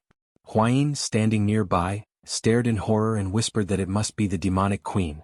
Soryang agreed, yet there was something profoundly unsettling about its behavior. He recalled that, in the earliest stages of a colony, it was normal for a queen to consume a few of her own eggs to survive until the first workers were born. However, once the colony was established, such an act was unthinkable. No queen would ever devour her own brood. Moreover, Soryang knew that the body of a dead ant took 3 full days to release oleic acid, the chemical signal that informed the others of its death. What lay before them, the queen feasting on still living offspring, defied every natural instinct. While he watched, Huayin noticed something glimmering faintly on the creature's head. A golden light flickered amidst the remains of the swarm. Intrigued, Soryang stepped closer and discovered that it was a golden needle embedded deep within the queen's head. Ignoring the cautious warnings of those around him, he reached out and pulled the object free. Instantly, a dark, viscous fluid oozed from the creature's body. The queen convulsed violently, then collapsed lifeless to the ground. Soryang bent down to confirm. There was no doubt. The queen was dead. Huayin, examining the needle, commented that the Tang clan also used golden needles, though never one so long. At the center of the object there seemed to be a faint residue, perhaps a poisonous substance, likely responsible for the queen's madness and unnatural behavior. Before they could analyze it further, the sound of hurried footsteps echoed in the distance. The old patriarch appeared, running toward them. Upon reaching the group, he explained that he had met a warrior from the Palace of Beasts and heard of the great swarm. Soryang assured him that he was unharmed, crediting his survival to the iron chest technique. The lord of the southern Palace of Beasts, standing nearby, recognized the elder as a senior figure of the Sichuan Tang Clan. When the old man confirmed his identity, everyone present bowed deeply in reverence, offering their gratitude for the young warrior's aid. The patriarch, slightly embarrassed, questioned the need for such ceremony. Nevertheless, he returned their respect with calm dignity, thanking Meng Ho for his hospitality as he was invited into the Palace of Beasts. Before they could proceed, Soryang suddenly stopped and addressed the patriarch. He mentioned the golden needle and asked if the elder had ever seen anything like it before. At those words the old man's face turned pale. Gripped by sudden urgency, he demanded to know where the artifact had been found. Soryang explained that the needle had been buried deep in the forehead of the demonic ant queen. Meng Ho, noting the elder's reaction, asked what could possibly cause such alarm.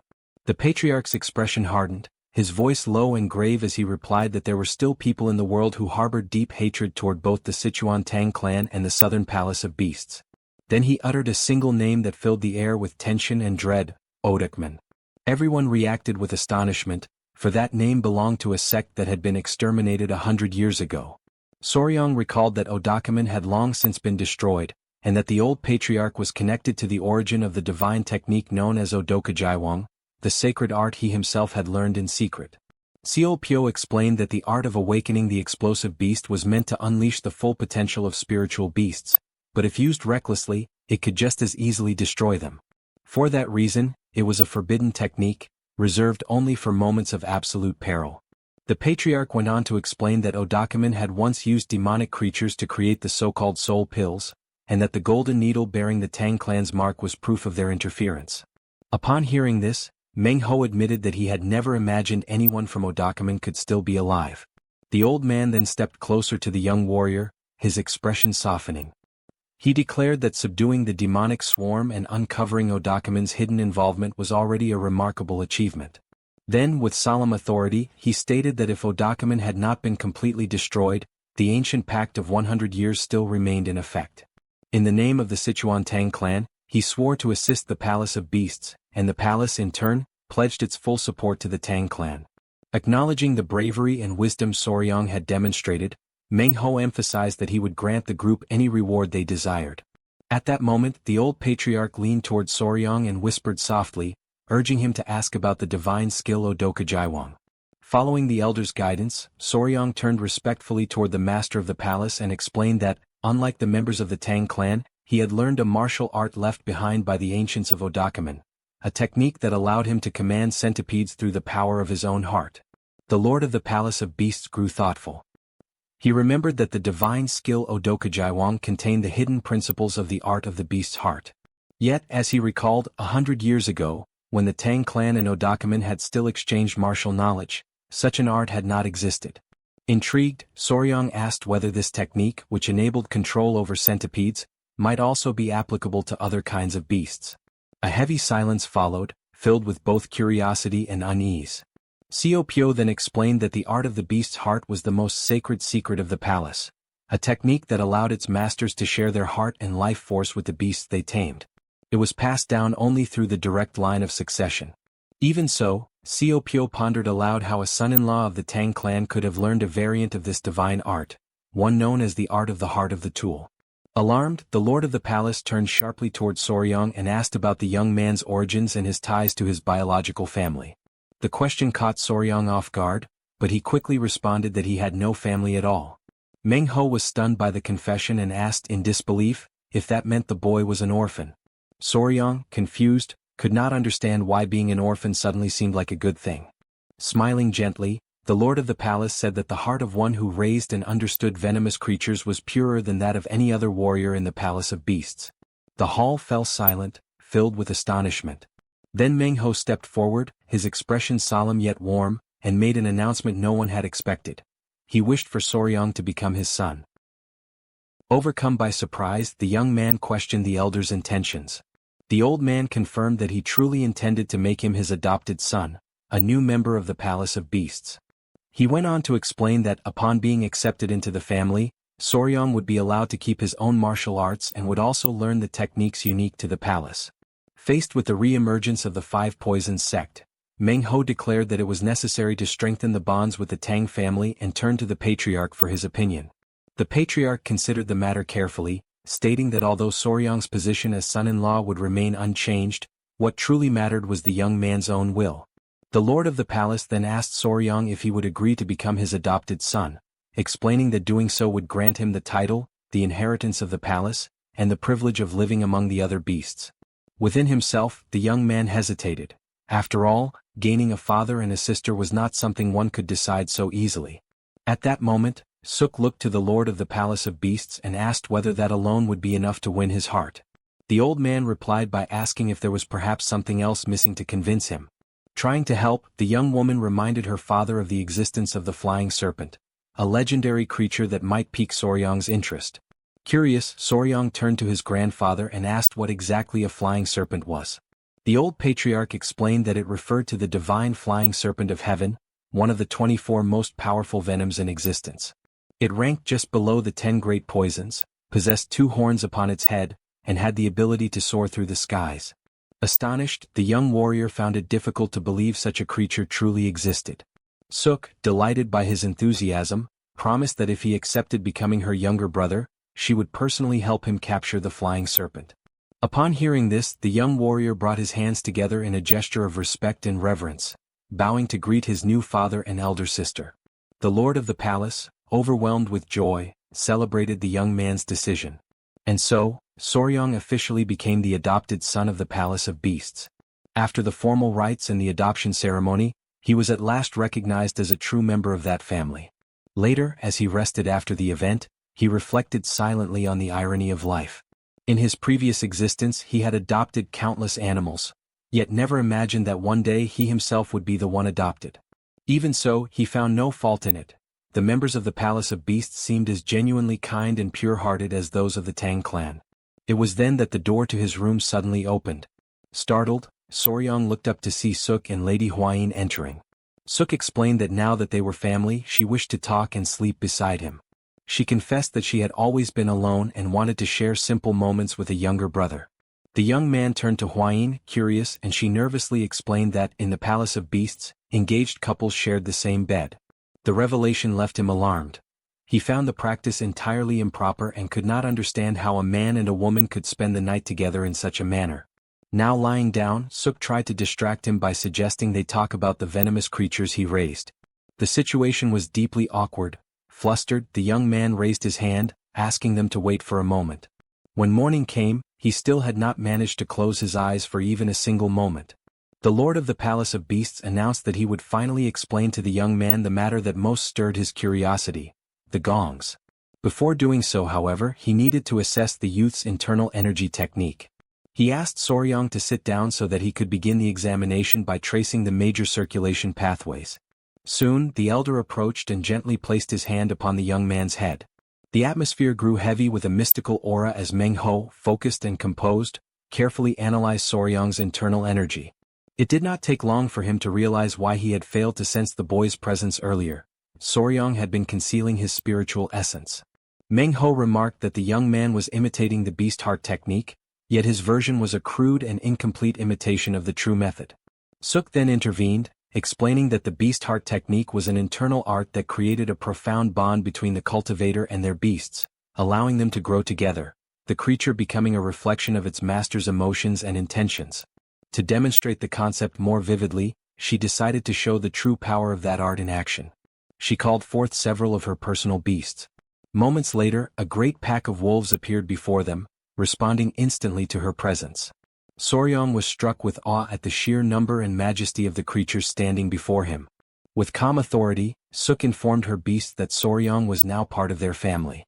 Then she raised her voice, commanding the wolves' attention, and with a clear, commanding tone, ordered them to assume the fierce formation, directing their movements toward the lord of the Palace of Beasts. The creatures obeyed without hesitation, advancing in unison, their movements perfectly synchronized as though they shared a single consciousness. The young man watched in astonishment as each wolf's motion aligned flawlessly with the others, realizing the depth of the spiritual bond that united Suk and her beasts.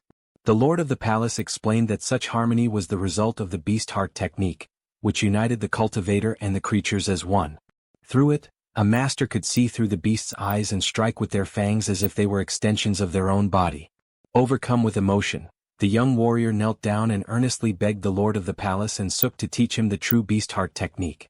Moved by the boy's determination, Meng Ho instructed him to sit once more and placed his hands upon Soryang's back. As he began to transmit the technique, the lord of the palace subtly adjusted the flow of venom within Soryang's meridians. Although the method had originally been designed to absorb blood, he adapted it to the young man's unique constitution. He explained that only a single drop of blood, or even saliva, was enough to establish a lasting link between cultivator and creature. When the process was complete, Meng Ho solemnly declared that the transmission had ended. From that moment onward, Soryang would be spiritually connected to the Ogong through the beast heart technique. Curious and eager to feel this new bond, Soryang held one of his spiritual centipedes, named Shou. Instantly he could sense the creature's emotions flowing into his own heart, its fear, its loyalty, its gentle pulse of life. Overwhelmed by surprise and deep affection, he embraced the centipede, feeling the connection between them throb with vivid, living energy. Then Meng Ho instructed him to bring forth his other two centipedes, Yang and Bin, so that the connection could be completed. Holding the creatures in his hands, the elder continued the ritual of spiritual bonding.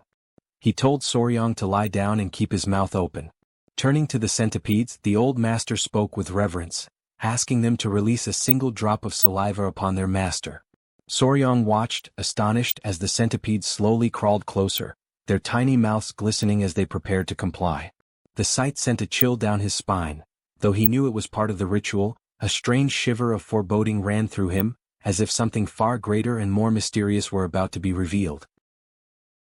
During a training session in the garden of the main hall of the Palace of Beasts, Soryang stood alongside his three centipedes, all of them focused intently on a single target before them. At his command, the creatures surged forward in formation, striking the target with force and remarkable synchronization, exactly as he had instructed them to do. From a short distance away, Huayin and Suk watched the scene unfold, their eyes filled with admiration and delight at the display of discipline and coordination. Soryang, however, could not share their enthusiasm. Deep inside, frustration welled within him. As he reflected on what he had learned so far, he realized that his attempts to merge his martial techniques with the behavior of the centipedes still felt awkward, almost comical in execution. Deciding to change his approach, he called off the exercise and gently commanded his centipedes to attempt a more graceful, chained attack sequence. The creatures obeyed but appeared disheartened by the request. Soryang quickly moved to comfort them, stroking their bodies affectionately while reminding himself that, with patience and persistence, they would grow stronger together. Holding them in his arms, he asked softly if they wished to continue the training. 15 days had passed since the young warrior first began applying the wild beast heart technique to his centipedes. The foundation of this technique resembled that of the divine return of the 5 poisons, a method that greatly accelerated the strengthening of both his creatures and the bond they shared with him. During one of the training sessions, Soryang turned to Suk and asked if there had been any new information about the flying serpent. She explained that the area being investigated by the warriors lay 3 days away and that news should arrive soon. Before they could continue their conversation, Gyupi appeared, rushing toward them in visible haste. He announced that the great patriarch was calling for Soryang. Startled, Soryang immediately asked the reason for the summons. Gyupi replied that the patriarch had found a flying serpent. Without hesitation, Soryang decided to go at once to the guest hall of the Palace of Beasts. He ran through the corridors until he reached his grandfather. The patriarch greeted him warmly and inquired about his progress with the divine return of the 5 poisons technique. The young man replied that he had been practicing with full dedication. Almost at once, he mentioned that he had heard of the discovery of the flying serpent. The old man, busy preparing a special Helgar mixture, explained that he was currently adding secret clan ingredients to the concoction. Although the creature had been located, it could not yet be captured. Despite being weaker than the 10 great venomous beasts, the flying serpent was still dangerously powerful. With a faint smile, the patriarch reached for a jar nearby and held it up for his grandson to see, saying he believed the young man would find it interesting. Curious, Soryang stepped closer and peered inside the container. There he found a peculiar spider. He quickly identified it as the money trap spider, so named because the pattern on its back resembled that of an ancient coin. In the West, it was known as the sinister hourglass spider, its scientific name being Cyclocosmia ricketi. The young man reflected that, in his previous life in Korea, it would have been nearly impossible to encounter such a rare creature. He thanked his grandfather sincerely for giving him the chance to see it with his own eyes. As the group gathered around, the great patriarch looked at them thoughtfully and commented that they would need an appropriate location to confront the flying serpent. Soryang recalled that serpents were capable of slipping through even the tiniest cracks and that they were usually kept in reinforced sacks to prevent escape. The old patriarch agreed but added that even with the strongest bags the clan possessed, none might be capable of containing such a creature. Deep in thought, Soryang tried to imagine a solution to the problem. While they pondered, one of the clan members suddenly noticed something unusual within the jar and panicked. Turning to the elder, he exclaimed that the money trap spider had vanished. Overcome with guilt, he immediately bowed his head, apologizing and explaining that he had looked away for only a single moment. The young warrior, however, remained perfectly calm. He stated that there was no reason for concern and asked Gyupi to hand him a sashi knife. As soon as he received it, he stepped closer to the jar and, with careful precision, pulled the creature out from within. Soryang explained that this particular species was known for digging burrows and creating tunnels underground, using the soil to conceal itself whenever it sensed danger. As he observed the spider once more, an idea began to form in his mind.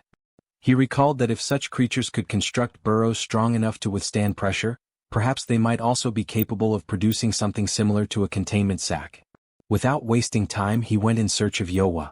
When he found her, he asked whether she could create a sac, preferably one of considerable size. While she examined the fabric of an existing bag, the young man reflected thoughtfully on the remarkable properties of spider silk. He remembered that spider silk was known to be 20 times stronger than steel and 4 times more resilient than the fibers used in bulletproof vests. Moreover, Yowa was no ordinary creature. She was a spiritual spider, one of the 10 great venomous beasts, which made her silk even more precious and powerful. Before long, Yowa finished her work, weaving an enormous sack entirely from her own silk and presenting it to him. Gyupi, filled with curiosity, attempted to pierce the fabric but quickly discovered that it was impenetrable, remaining completely intact. The old patriarch, astonished by the result, declared with satisfaction that they would depart at dawn, for they now had everything they needed for the hunt. Upon hearing this, Soryang turned toward the spider and expressed his gratitude for her help, promising that she would soon have other small creatures to keep her company. When morning arrived, the group set out toward the valley where the mysterious creature had last been sighted. During the journey, the great patriarch reminisced about the past, recalling that he had only ever seen one of the 24 venomous creatures once in his life. Now he confessed he was eager to witness another. The young warrior listened attentively and asked what exactly the 24 venoms were. The old man explained that, just as the cycle of the day was divided into 12 hours represented by the animals of the zodiac, the clan of beasts divided their sacred cycle into 24 hours, each governed by a unique venomous creature. Their conversation was soon interrupted when one of the warriors announced that they had reached their destination. The group approached the edge of a steep cliff. There, suspended high above amidst the turbulent wind currents, floated the flying serpent. The great patriarch gazed upon the creature with reverence and began to recite an ancient record preserved within the clan.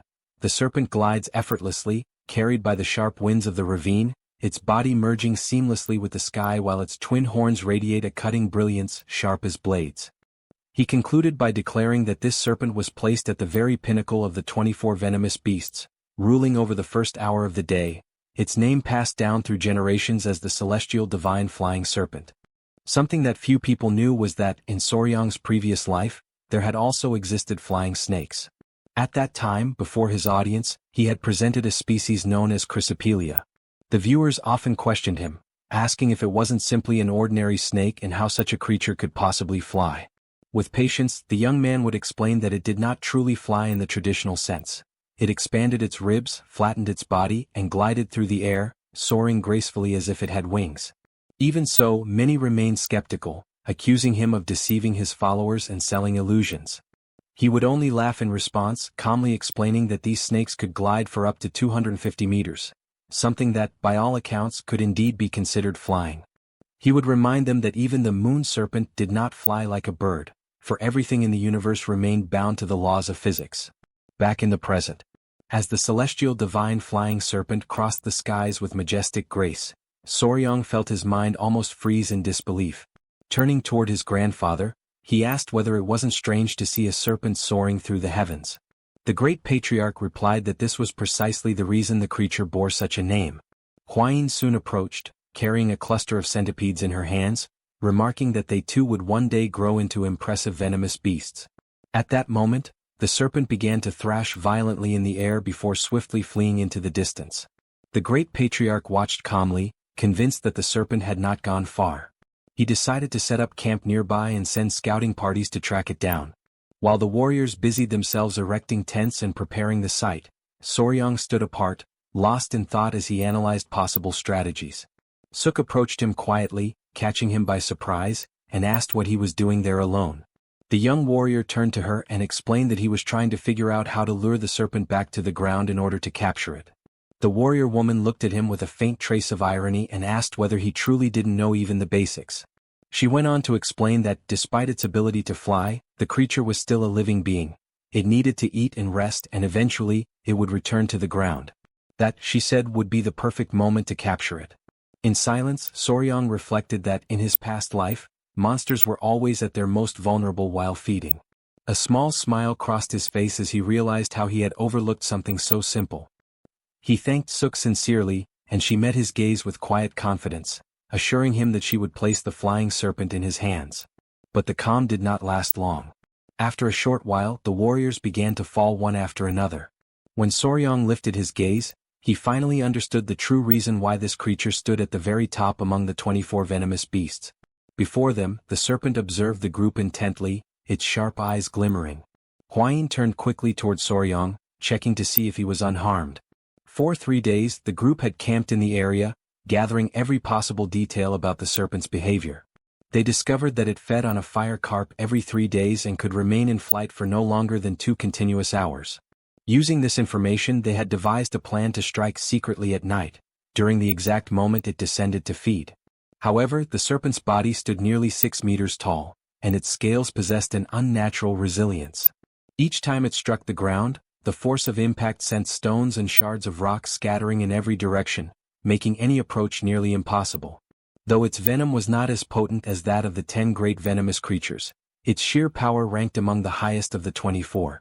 With so many warriors injured, the old patriarch finally gave the order to retreat. Amidst the chaos, everyone fell back, carrying the wounded away from the battlefield and returning to camp. Thus, their first attempt to capture the flying serpent ended in complete failure. At the camp set up near the Valley of the Venomous Creatures, the discouragement was obvious. Hwayin bandaged her own arm, and Soryang approached to check on her condition. She assured him it was only a scratch and asked him not to worry. Meanwhile, the great patriarch immobilized the arm of a wounded warrior with an improvised splint. Suk appeared and admitted that they had underestimated the creature's strength, a point the old man agreed with. They had been careless and should have prepared better. Then he turned to Soryang and asked what their next move would be. The young man reflected and realized that his existing knowledge did not apply to that creature. A frontal assault would be far too risky for the group. He concluded that everything would be easier if they could fly. Hearing this, the great patriarch suspected that the serpent used some form of energy to stay aloft. He perceived an intense flow around it, which suggested its flight depended on controlling that force rather than on mere physical motion. Intrigued, Soryang sought clarification from Hwayin, who explained that the elevation was an advanced form of Qigong, lifting the body purely by internal energy, something impossible without tremendous inner power. Soryang then understood that the venomous serpent possessed colossal internal energy, making it all the more fearsome. But the old man interrupted to correct him. It was not merely internal energy, it had an inner core. He affirmed that the creature possessed a core which surprised everyone present. Soryang associated this with the blue-spotted centipedes, whose cores concentrated energy and enhanced martial abilities.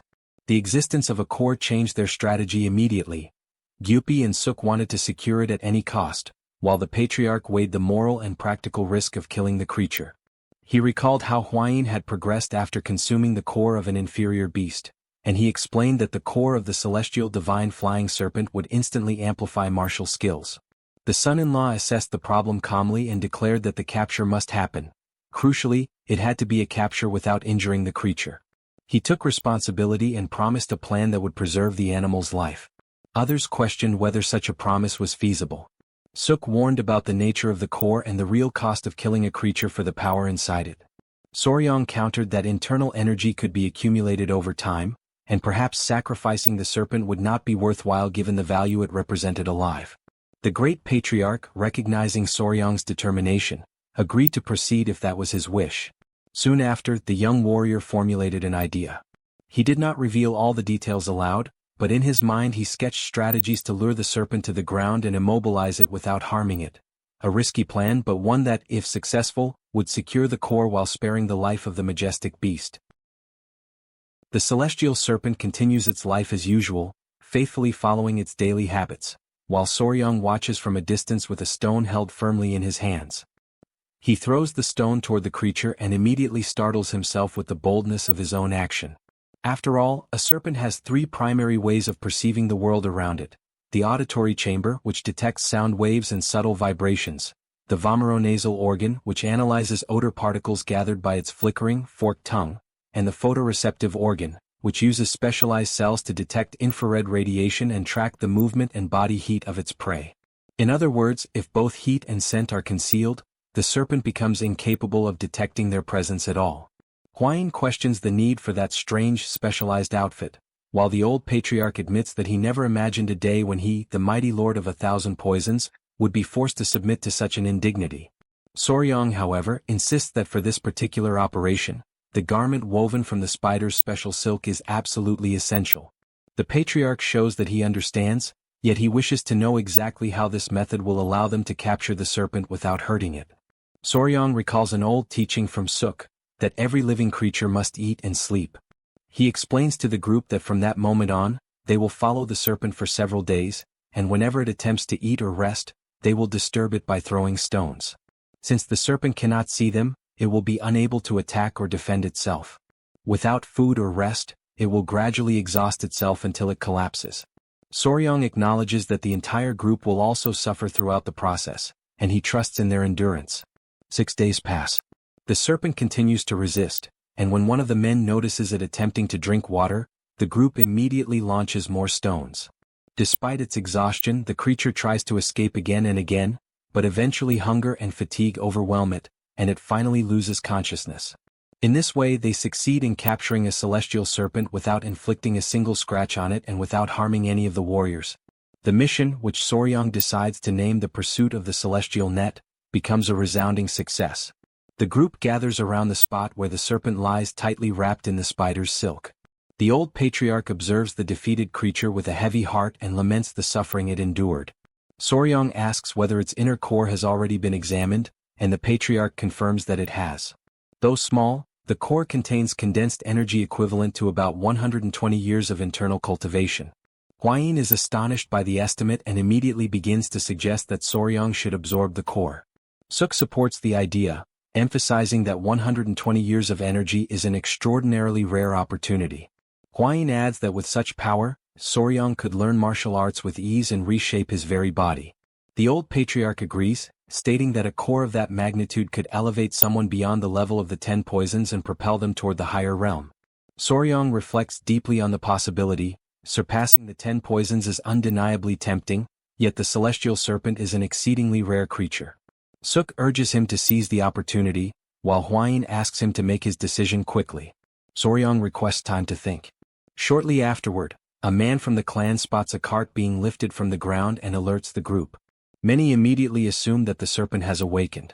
Gupai becomes irritated at the possibility that the creature still possesses enough strength to move, while another clan member is astonished by its resilience. Soryang and the rest of the group watch as the silk sack begins to move. The old patriarch observes carefully and notes that the serpent is still full of energy and does not appear to have spent days without eating. Realizing the seriousness of the moment, he concludes that now that the creature is waking, it will resist fiercely. He then states that if it continues to struggle violently, the group will be forced to kill it and extract its inner core, whether Soryang wants it or not. Inside the silk sack, the creature starts to make sounds and shift about. Everyone steps back from the cart when a glowing orb suddenly appears from within the sack. The men around it are stunned and call Soryang over to take a look. They discover that the celestial serpent has shrunk. Confused, Soryang removes the sack and finds the tiny creature staring directly at him. He kneels down, overwhelmed with despair, recognizing the once majestic serpent in its frail new form. The old patriarch examines the glowing sphere and concludes that the creature is offering its inner core, willingly surrendering it. Soryang, caught in a storm of thoughts, laments that if the serpent had waited just a little longer, he might have convinced the patriarch to spare its life. Resolute, he takes the core and tries to return it, opening the small serpent's mouth and urging it to swallow the core again. Thanks to the creature's sudden shrinking, the group ends up solving their problem at once and is able to return directly to the Beast Palace. On the following morning in the palace's main hall, Manhwa examines the inner core and is deeply impressed by the energy contained within it. He finally understands why the Lord of 1,000 Poisons claimed it held the equivalent of 120 years of internal energy. The old patriarch then reveals that the energy within the core is celestial in nature. This revelation disappoints those present, since most techniques of the Beast Palace rely on earthly energy, including the internal venom method practiced by Soryang. The patriarch continues by explaining that, due to the incompatibility between this celestial energy and Soryang's technique, he will likely be able to absorb only half of the core's power. Even so, Soryang considers that half to be a tremendous opportunity. Huayin congratulates him sincerely for obtaining such a chance. At that moment, the 3 centipedes crawl out from his clothes, visibly agitated. Their sudden restlessness alerts him that something is wrong, but before he can react, they lunge toward the core, knocking it to the ground. Huayin attempts to regain control of the situation, commanding the creatures to stop immediately. However, the centipedes display unusual fury and a strange hostility toward one another. Soryong holds 2 of them and questions their aggressive behavior, trying to understand the reason behind such a sudden change. Huayin watches and notes that conflict is common when raising creatures, yet he cannot comprehend why beings so close to each other would show such violent animosity. Suddenly, something catches Soryong's attention. The 3rd centipede, the one that remained on the floor, begins to shine intensely. He hears the unmistakable sound of swallowing and is startled by the possibility that it may have consumed the core. The light bursting from the centipede becomes so intense that everyone in the hall instinctively shields their eyes. Huayin watches the scene unfold and concludes that Cho, the centipede, has indeed swallowed the inner core. Soryong, stunned, realizes that everything is happening exactly as it did in the dream he once had. As he struggles to make sense of the situation, he feels something strange occurring inside his head. Huayin notices the change in his expression and tries to understand what is happening, but suddenly Soryong collapses to the floor, throwing everyone present into panic. Meng Ho immediately orders Huayin to stay where he is and not touch Soryong's body under any circumstances, since the light radiating from him is identical to the light from the centipede. Meanwhile, Soryong feels as though his head is about to explode. Something inside him pulses violently, and the pain grows stronger with every passing moment. He wishes he could lose consciousness and begs silently for help. At that moment, he senses someone's presence behind him. A hand rests gently on his head, offering a soft, calming touch, and Soryong realizes that the pain begins to subside little by little. When he turns around, he sees a young woman he has never seen before. Surprised, he tries to understand who she is. The girl places her hand on his face and presses a gentle kiss to his forehead. The instant her lips touch his skin, a new light envelopes them both, expanding outward in a growing circle of radiance. After some time he awakens, disoriented, unable to recognize where he is. He questions whether everything was nothing more than a dream and tries to recall the mysterious girl with blue hair. But before he can organize his thoughts, he feels something wrapped around his body. At that moment, Huayin and Suk rush into the room, asking if he is all right and what had happened.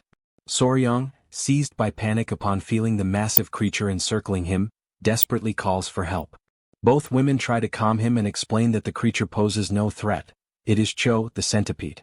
Still in disbelief, Soryong stares at the enormous being before him, unable to comprehend how the tiny centipede could have transformed into such a creature.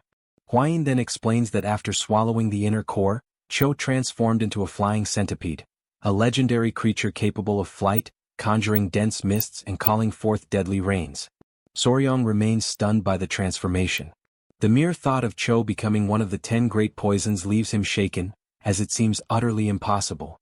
Even so, he finds himself overcome by awe and amazement as he observes the beauty and imposing presence of her new form. Suk watches the scene with a hint of apprehension, but Huayin intervenes, explaining that such a reaction from him is completely natural. She quickly warns him, however, that she brings bad news. Soryong, still excited by the centipede's evolution, believes nothing could dampen his spirits at that moment. Yet Huayin explains that the other 2 centipedes are extremely angry with him. The memory of what happened returns quickly to Soryong's mind. He realizes that, on that day, the 3 centipedes had been competing to see which one would swallow the inner core and become the strongest among them. However, by holding 2 of them back, he had unintentionally allowed only the 3rd one to have the opportunity to swallow the core without any competition. The realization that he interfered in their dispute makes Soryong anxious and filled with regret. After several attempts, however, he manages to apologize, and the tension among the centipedes gradually decreases. The next morning, to investigate the effects that the beast heart might have caused in Soryong's body after merging with his poisonous core, both Meng Ho and the old patriarch conduct detailed examinations. The patriarch concludes that Soryong's level of internal poison has increased significantly, likely connected to Cho's newfound strength. Meng Ho then asks whether Soryong saw any illusions or similar phenomena during his collapse, explaining that sometimes a beginner may be overwhelmed by the consciousness of a powerful beast, an even greater risk now that Soryong is linked to one of the 10 great poisons. The young man thinks of the blue-haired woman he saw before passing out, wondering whether that mysterious figure could have been Cho. Meng Ho instructs Soryang to seek him immediately if he senses any strange energy moving through his body. Soon after, the patriarch announces that, with the capture of the celestial serpent concluded, it is time to resume the matters that had been postponed. Suk, curious, asks mentally what matters he is referring to. The elder begins speaking about investigating the 5 poisons and locating their hideout. The mention of the subject immediately captures Soryang's attention, and he prepares himself for what is to come. The old man explains that the place where the 5 poisons were exterminated was not far from there, and that if they were to find any trace or remnant of them, they could not simply stand still. According to him, the 5 poisons were likely hiding somewhere at that very moment, breeding vast numbers of creatures, like an army of venomous ants. And if they attacked the Beast Palace, then everyone there would be the next targets. Therefore, before they were discovered, the patriarch states with determination that they must strike first. In the guest hall of the Blue Beast Palace, Gyupi approaches to confirm that this is the last crate. Before the formal investigation of the 5 poisons portal begins, it had been decided that all venomous creatures captured so far would be transported back to the family. Soryang asks Gyupi about the celestial serpent, and Gyupi explains that it is being taken care of separately. He adds that there are many concerns regarding sending it away, since the serpent has not eaten for several days. Realizing how serious the situation is, Soryang reflects on what it must feel like to lose 120 years of internal energy to the centipede. Then he heads out to see the celestial serpent, taking the centipede Chu with him. As soon as he tries to check its condition, the serpent reacts with fierce hostility. Uncomfortable, Soryang attempts to calm it down, recalling that its own overwhelming ferocity had made the current situation inevitable. He reflects that, having shrunk so drastically, the creature now risks becoming prey to other animals. Because of that, he considers that instead of returning to the valley alone, perhaps it would be better for it to follow the group. Knowing it has not eaten in days, he offers it a fire carp and suggests that it think carefully about the proposal to accompany them. The serpent initially refuses the food, shaking its head firmly. In that moment, Centipede Chu fixes its gaze on the serpent, releasing an intense wave of intimidation. Overcome by fear, the serpent ends up swallowing the fish in a rapid motion. Elsewhere in the hall, Huayin walks around with 2 centipedes when Soryang approaches. She asks what happened, and he explains that the celestial serpent has finally begun to eat, so she can rest assured about that matter. Then he turns his attention to the centipedes, promising that he will ask for a bit more of their cores once they recover. Internally, he decides that he will make this request 2 more times for the sake of peace within the family, even if this causes suffering to the creatures. At that moment, the old patriarch appears and calls for Soryang. He announces that the preparations for the investigation of the 5 poisons portal are complete and that he believes it is now possible to begin the search. However, he expresses concern, remembering that only a short time has passed since Soryang awakened. Even so, Soryang declares that he is ready and states that, as the son of the Southern Beast Palace and the son-in-law of the 4 Poisons family, whatever affects the 2 families affects him as well. The old patriarch is satisfied with the determination Soryang demonstrates. He then explains that the following day they will head to Mount Manhwa, the last place where the creatures were seen, with the intention of searching for traces. He concludes that the final breath of those beings certainly still lingers there, and declares that the time has finally come to settle a century-old debt. A few days pass. Soryang flies through the sky mounted on Cho, the centipede. On the second day of searching, even after 100 years since the extermination, finding any trace remains extremely difficult. The records of the Beast Palace only indicate that the 5 poisons were killed somewhere on Mount Nanhua, without providing any precise location. Because of that, he traverses the entire mountain, yet nothing significant appears. At that moment, Cho senses something and abruptly halts in midair, startling Soryang. When he looks around, he notices numerous bats flying close to them. He realizes that Cho became frightened simply because it is the first time it has ever encountered bats. And since the sun is already low in the sky, Soryang decides it is better to return for the day. Back on the ground, Meng Ho asks whether he found any clues, and Soryang answers that he did not, except for a flock of bats flying northward. This remark surprises Meng Ho, who explains that when bats travel in large groups, they usually head toward a vast cavern, possibly the very place where the 5 poisons portal is sealed. He instructs Soryang to move ahead and guide the group in the direction the bats flew, while he and the warriors follow closely behind. The expedition advances along the northern ridge and after hours of crossing a dense jungle, the group finally halts. Before them rises an entire mountain that connects seamlessly to a gigantic cavern. As they approach, the old patriarch calls Meng Ho after noticing something carved into the stone. Meng Ho reads the inscription. The portal of the 5 poisons is sealed here for all eternity. With that, he confirms that they have finally found the correct place. The old patriarch recognizes in the marking the remnants of the red chain divine palm, an ancestral technique of the main family, perfected to an extraordinary level. Meng Ho examines the entrance, which is blocked by massive rocks, and concludes that moving forward through that point is difficult, suggesting that they look for another passage. In that moment, more bats burst out above the group, flying upward into the sky.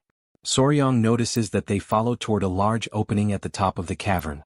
The patriarch considers that a century might have been enough time for a new entrance to form naturally. Soryong volunteers to climb up and investigate the area. He explains that Cho, the centipede, and the spider will go with him, and that with both creatures at his side, there is no reason for concern. The old patriarch instructs Soryong to take Hwayin with him as well. The young man agrees and begins the ascent up the mountain alongside the group. Their progress is slow, advancing step by careful step. When they finally enter the cavern, they find nothing but droppings, thunderous echoes, and an almost absolute darkness.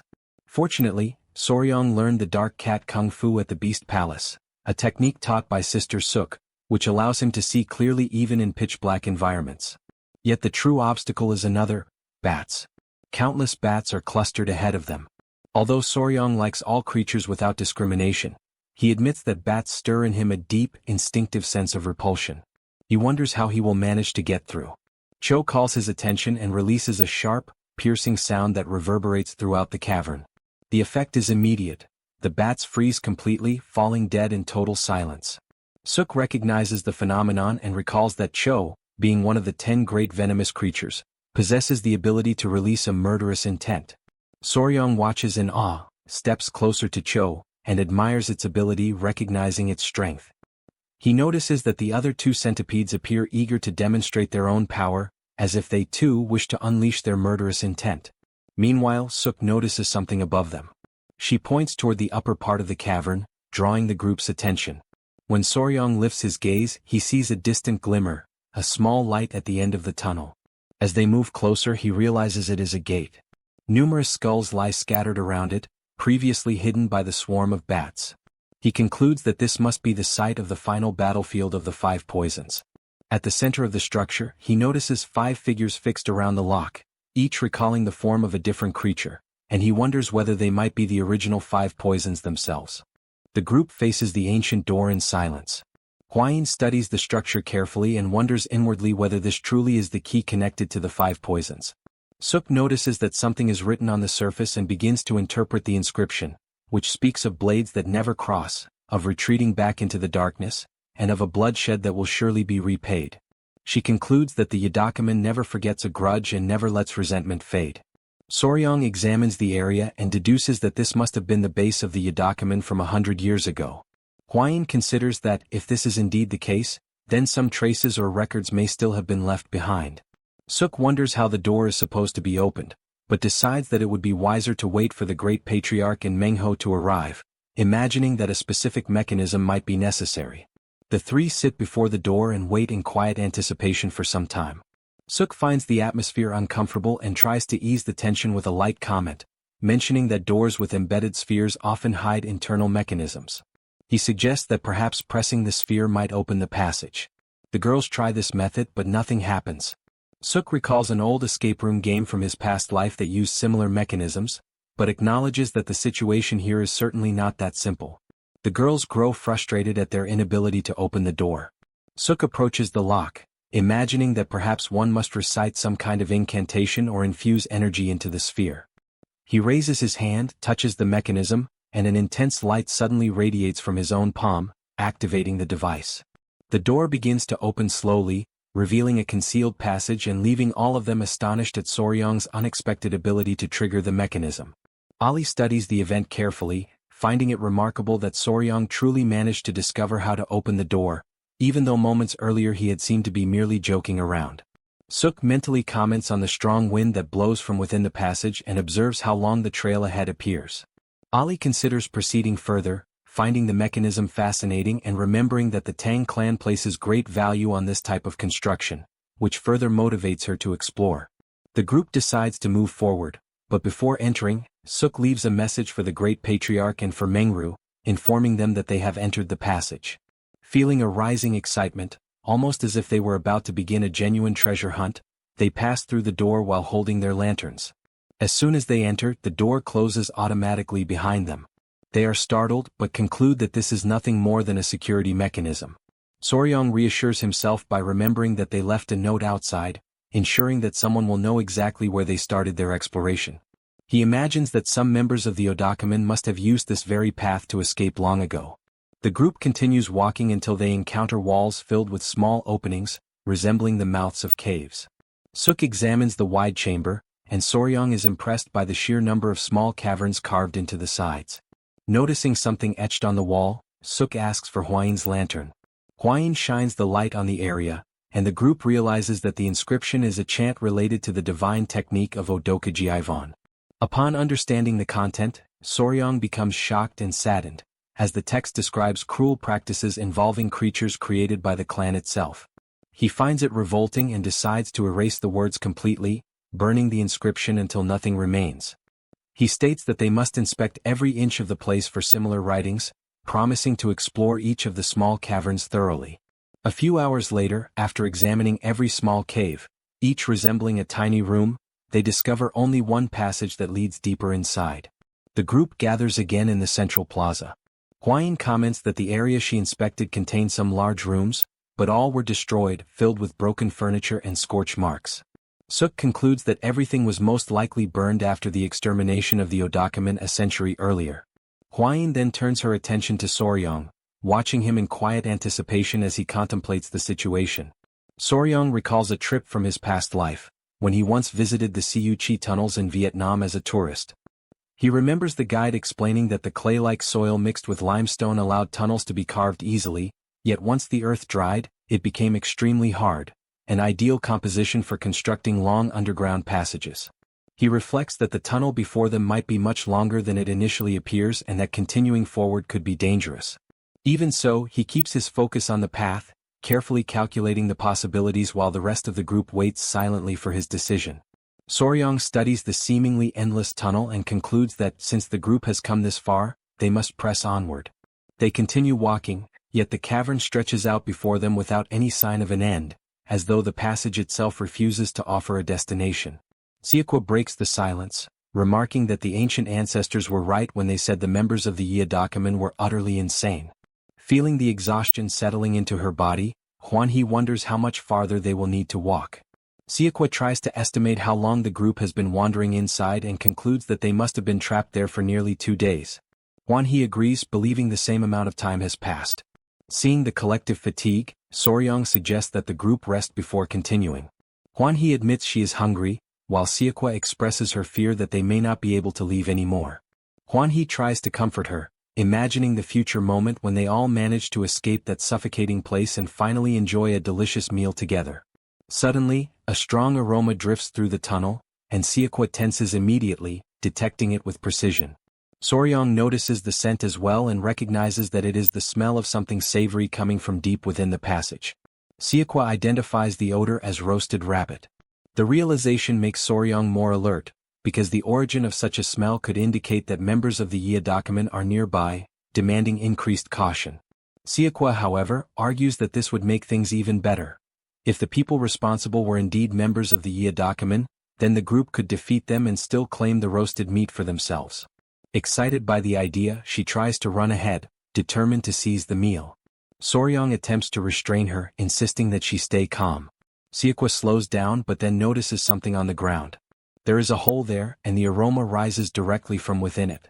She moves closer with eager steps, nearly trembling with anticipation at the thought of the meat she believes she will find. She announces her discovery, and internally Soryong feels a deep strangeness about the situation.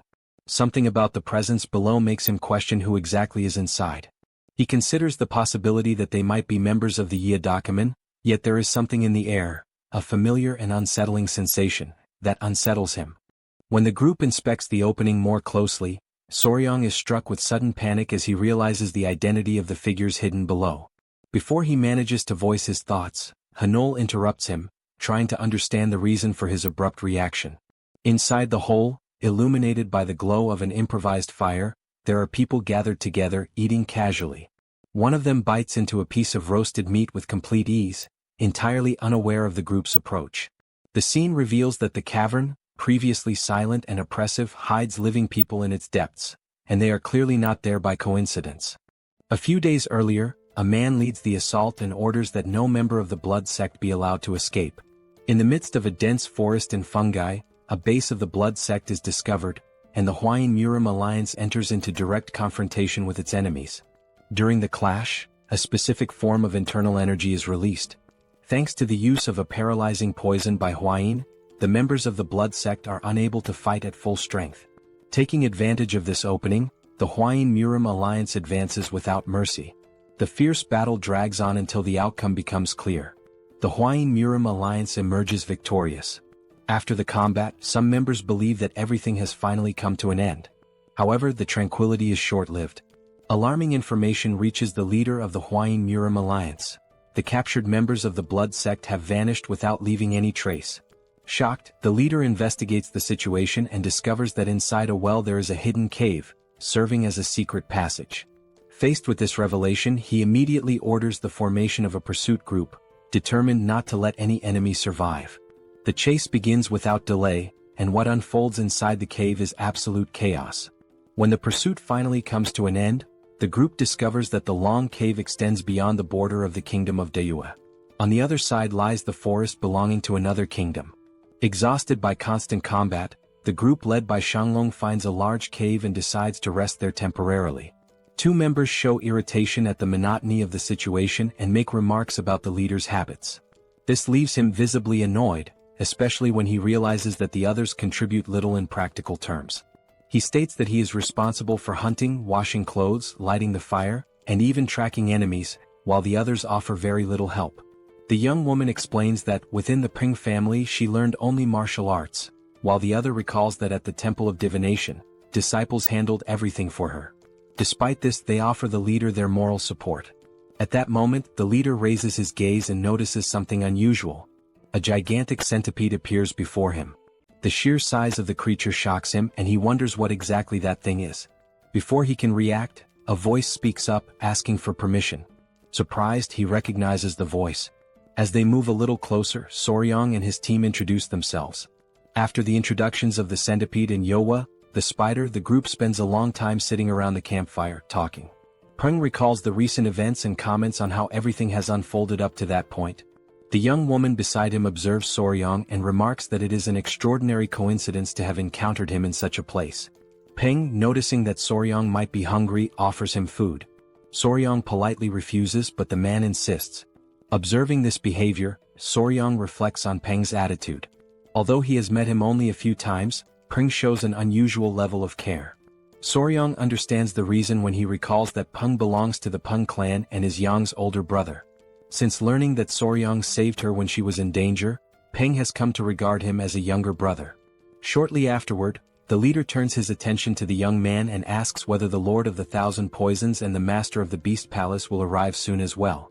Soryang confirms this, explaining that he left a message outside and that along the way they spread Yowa's web so the others could follow the trail.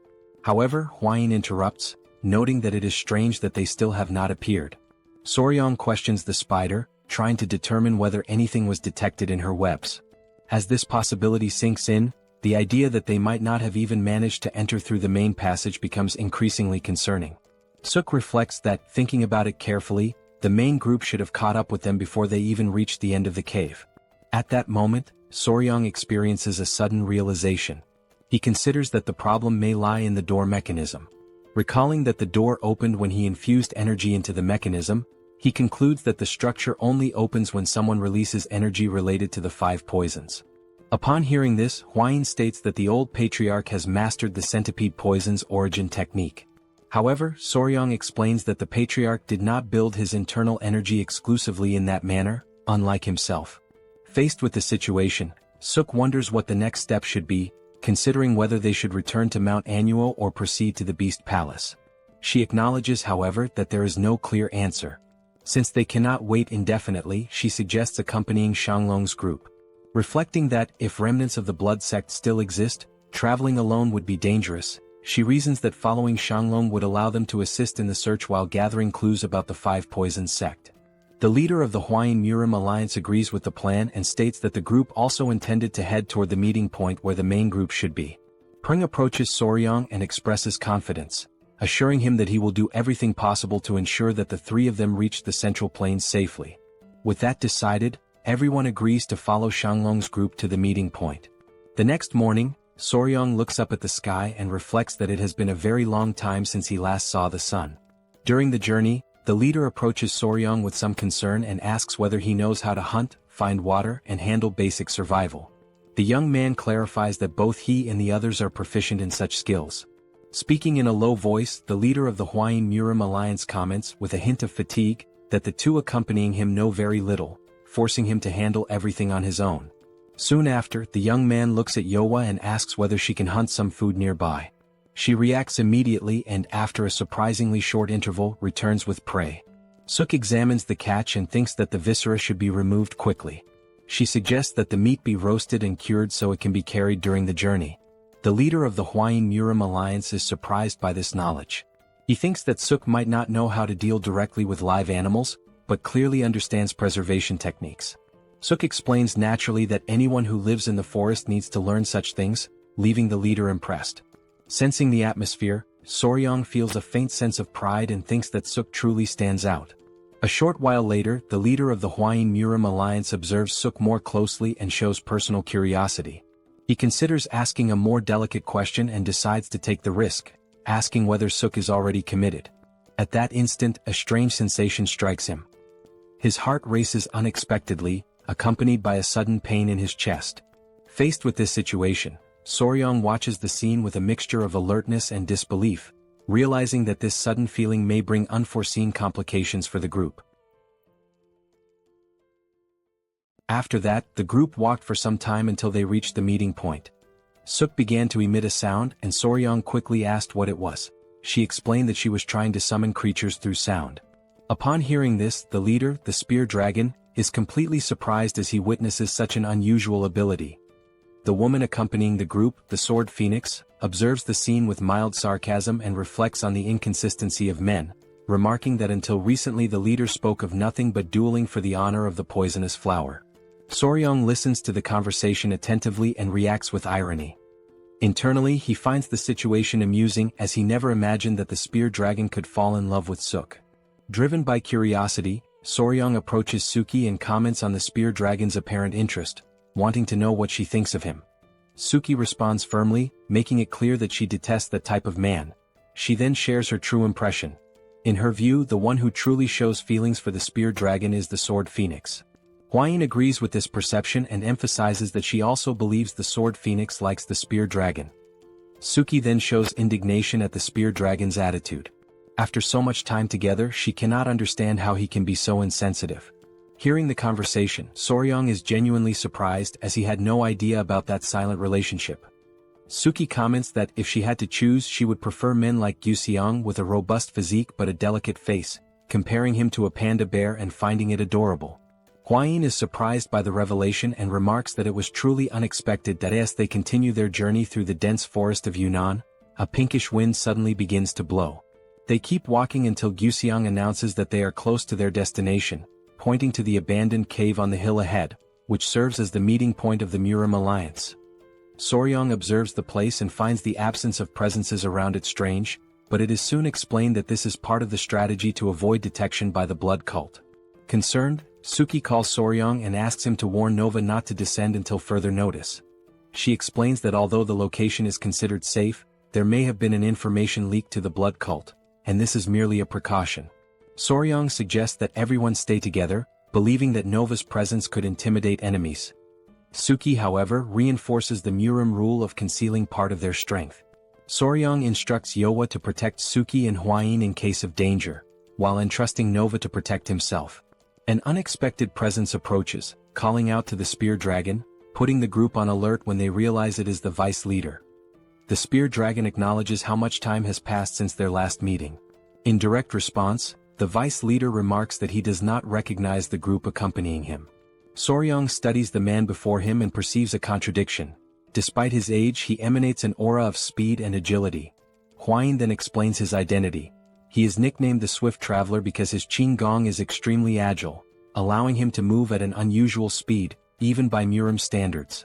The vice leader states that if the youths of the Beast Palace and the Tang Clan are already gathered, the group should move forward. Without delay, everyone begins advancing, delving deeper along the designated route. As they walk, the Spear Dragon comments on the other groups sent by the Murim Alliance. The vice leader says there is no news and asks whether they encountered members of the blood cult. The Spear Dragon denies it, stating that there were no clashes or signs of the enemy. The vice leader finds the situation strange. The pursuit of the blood cult's remnants should not have dragged on for so long. Soryong senses the oppressive silence and concludes that the blood cult is watching them, waiting for the right moment. In the next instant, the vice leader reacts abruptly. His body adopts both a defensive and offensive stance at the same time. Suki notices the change, but the Swift Traveler keeps his gaze fixed in the distance, alert to the threat. He announces that the attack has begun. The blood cult reveals itself, and the group is surrounded. Soryong is incredulous at having sensed no hostile presences, but the vice leader explains that the attack began upon their arrival, revealing the enemy's preparation. Without wasting time, the vice leader hands the Sword Phoenix a map of the blood cult's bases. Surprised and tense, she questions why he is entrusting her with such a crucial responsibility. The vice leader decides to fight to buy time, stating that the young are the future of Murim. With the blood cult about to attack, the Spear Dragon supports the decision, orders an immediate retreat, and assures them that they will reunite at the Murim Alliance headquarters. The vice leader prepares to fight, ready to shed blood, while the others take their positions. Juxiang leads the retreat, ordering an immediate withdrawal to the south, keeping the group together, and everyone follows him despite their apprehension. The strategy was to advance south, defying the enemy's expectations. However, a figure appears, blocking their path. The north was merely a distraction. The shock is immediate. The man reveals that the north was nothing more than a decoy. It is Grandmaster Jiufeng Shao, leader of the Blood Demon unit. Jiufeng Shao shows satisfaction, stating that the wait in the south was worth it. He sweeps the group with a cruel gaze and declares that no one will come to save them, as the other Murim Alliance groups must already be dying in the blood cult's prisons. Upon hearing this, terror spreads through the group. Without wasting time, the leader of the Blood Demon unit orders his subordinates to kill all the men and capture the women. The order is received and everyone advances immediately, ready to massacre anything in their path. At the moment when the tension reaches its breaking point, someone asks the group to wait. Soryong steps forward and declares that he will handle the situation on his own. The group tries to stop him, urging him not to move forward recklessly, but he ignores all warnings. For Soryong, there is no reason for hesitation, remembering that he has Nova, his centipede, at his side. That as soon as the call is made, the creature's presence manifests in an overwhelming manner. The men of the Blood Demon unit are left completely stunned. Suki, recognizing what is happening, feels a chill run through her body. She realizes that Soryong is activating the Wild Beast Heart technique, a dangerous method that directly connects the cultivator's essence to that of his bonded creature. Soryong maintains a firm stance and calls out to Nova once more. Without showing the slightest doubt, he delivers his order with absolute clarity: kill all those motherfuckers. Without hesitation, he reinforces his order, demanding that Nova finish everyone off. The members of the blood cult panic in the face of the creature's overwhelming presence. The leader of the Blood Demon unit tries to remain calm, claiming it is nothing more than a giant centipede, but his conviction falters the moment he truly faces it. Before he can react, the sky above suddenly changes, and rain begins to fall. It is not ordinary water, but a substance that descends like a liquid mist. Within moments, screams spread, followed by chaotic collapses. Bodies give way, dissolving rapidly upon contact with the substance. Huayin watches the scene with restrained horror and wonders whether it can truly be called poisonous rain. The answer becomes unmistakably clear to everyone. In a matter of moments, everything ends. The Sword Phoenix surveys the silent battlefield and confirms that all enemies have been annihilated at once. The Spear Dragon acknowledges the terrifying power he has just witnessed. Soryong watches in silence, witnessing for the first time a poison of such a level. The ground corrodes, the bodies vanish, and only clothes and weapons remain. He recalls his grandfather's words, yet in the face of such power, a faint sense of fear arises within him. Without wasting time, Juxiang warns that the opportunity cannot be squandered, as other troops may arrive, and the group departs immediately. 1 hour later, new figures arrive at the battlefield and realize that even Grand Master Jiufeng Shao has been defeated, all signs pointing to the use of an extremely powerful poison. Upon hearing this conclusion, the man realizes that the situation has completely spiraled out of control and decides that this time he must act personally. His name is Maichagui, known as the Flying Serpent of the Bloodstained Wind. Maichagui reflects on the gravity of the loss.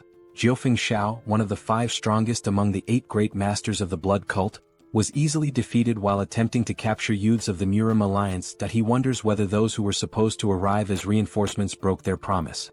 Before he can reach another conclusion, a presence appears behind him, causing Maichagui to startle.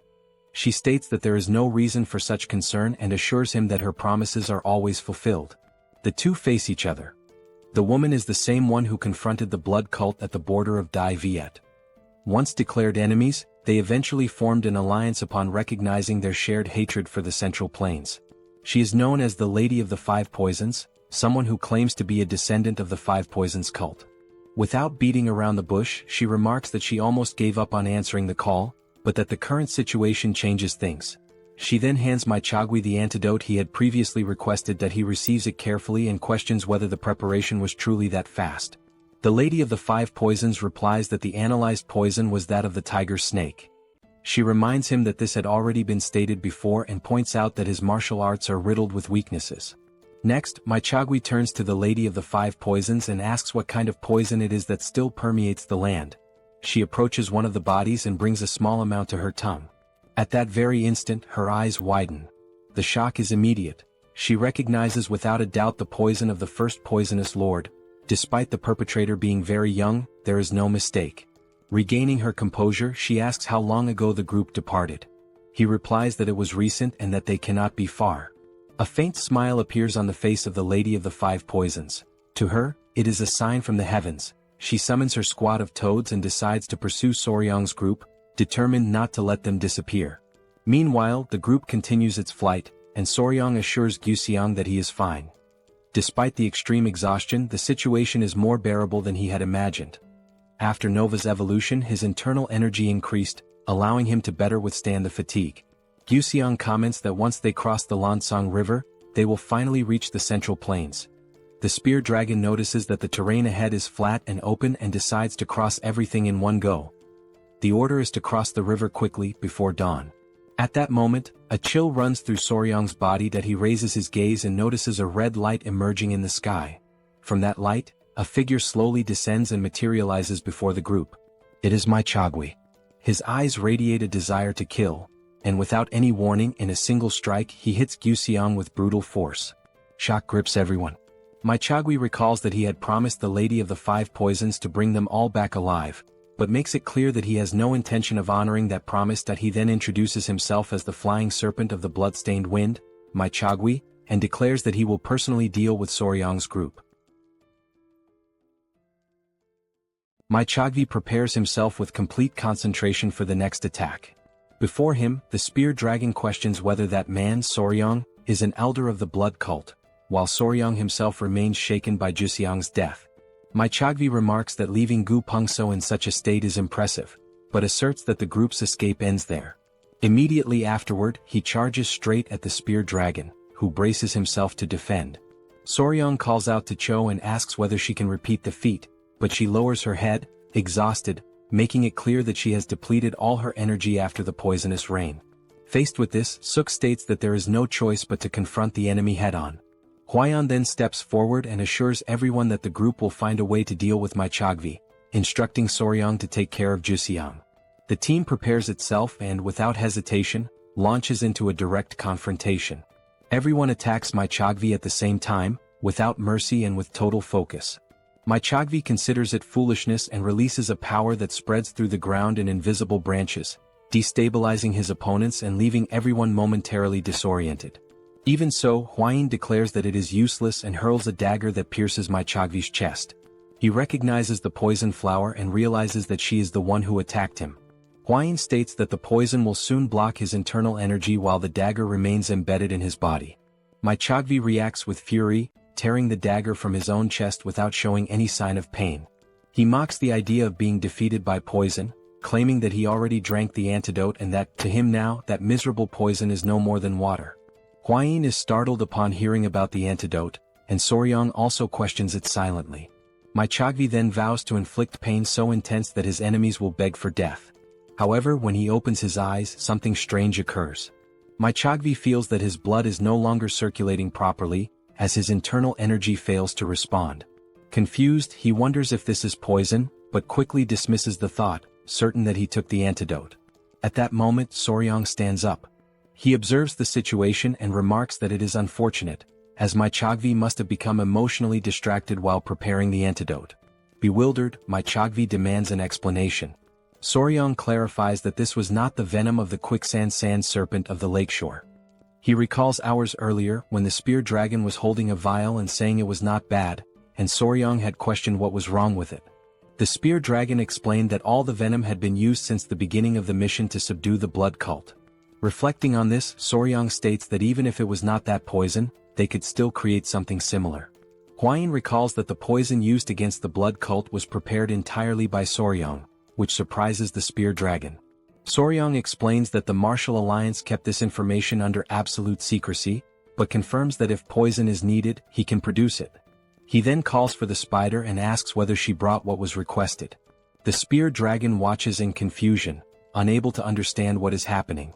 Soryang holds what the spider brought on his arm. It moves rapidly and then falls to the ground. He asks everyone to remain calm and reveals that it is a dew-wasp nest. The atmosphere changes instantly, and the group shows visible unease. Soryang laughs, explaining that it is a wasp known as the yellow bee, tiger-headed bee, or RUB. He reveals that he trapped a nest in a tree and left it under the group's care. They needed poison and so he decided to use that. He explains that wasp venom is a hemotoxin that damages tissues, blood vessels and red blood cells. He compares this effect to that of the quicksand sand serpent of the lakeshore, whose venom contains similar enzymes. Soryang admits that it will not be as powerful as the original venom, but states that it is sufficient to disrupt Mai Chogvi's internal energy flow. Even weakened, Mai Chogvi reacts with hatred, swearing that he will still kill them. The threat echoes through the air, causing both the sword phoenix and the spear dragon to tighten their grips on their swords, eliminating any remaining chance for Mai Chogvi to react. They strike him down, throwing him to the ground and bringing the battle to an end. The sword phoenix approaches and embraces the spear dragon, overcome with relief.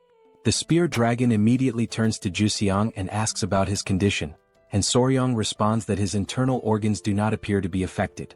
He explains that he contained the bleeding with acupuncture, but warns that they must act quickly before the wound worsens. At that moment, the centipede Cho emits a strange sound upon sensing that something is approaching. Soryang lifts his gaze to the sky. Above them, the Lady of the Five Poisons appears, mounted atop a massive bee. She looks down at Mai Chogvi's body with disdain, stating that he has become a miserable corpse, something only natural for one who practiced inferior martial arts. Soryang and Huayin try to identify who the woman is. Meanwhile, the Lady of the Five Poisons slowly approaches the group, assessing the situation and considering a possible alliance with the blood cult.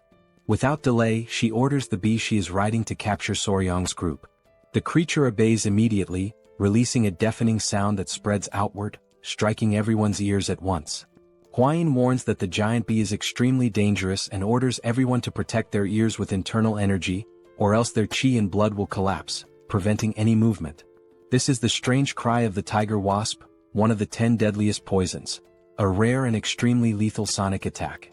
Soryang reacts with surprise upon hearing this explanation and questions the existence of a poison ranked among the 10 most deadly. Meanwhile, the centipede Cho stares at the bee as it continues to emit its unsettling noise. From above, the Lady of the Five Poisons watches Soryang with interest, recognizing him as a true master of poison, and asks who he is, only to immediately dismiss the answer. Soryang keeps his gaze fixed on her, attentive to every movement. The woman declares that from that moment on, he belongs to her, for Soryang is the creator of the centipede Cho and the true source behind the poison. The Lady of the Five Poisons slowly descends from the great bee, and everyone watches her in tense silence. Huayin warns Soryang about the danger. Although the woman may not be as strong as his grandfather, she displays power comparable to that of the patriarch. The woman notices the whisper between the two and comments with irony that it fills her with jealousy. She then orders the great bee Zhang to restrain them. Immediately, Soryang urges Shou to teach that woman a lesson. Shou faces the giant bee and the two collide at once. However, Shou is violently attacked. Soryang sees the bee gripping her and panics. He reflects that, although centipedes are venomous, the true enemy is the giant wasp, far too powerful for Shou to face alone at that moment.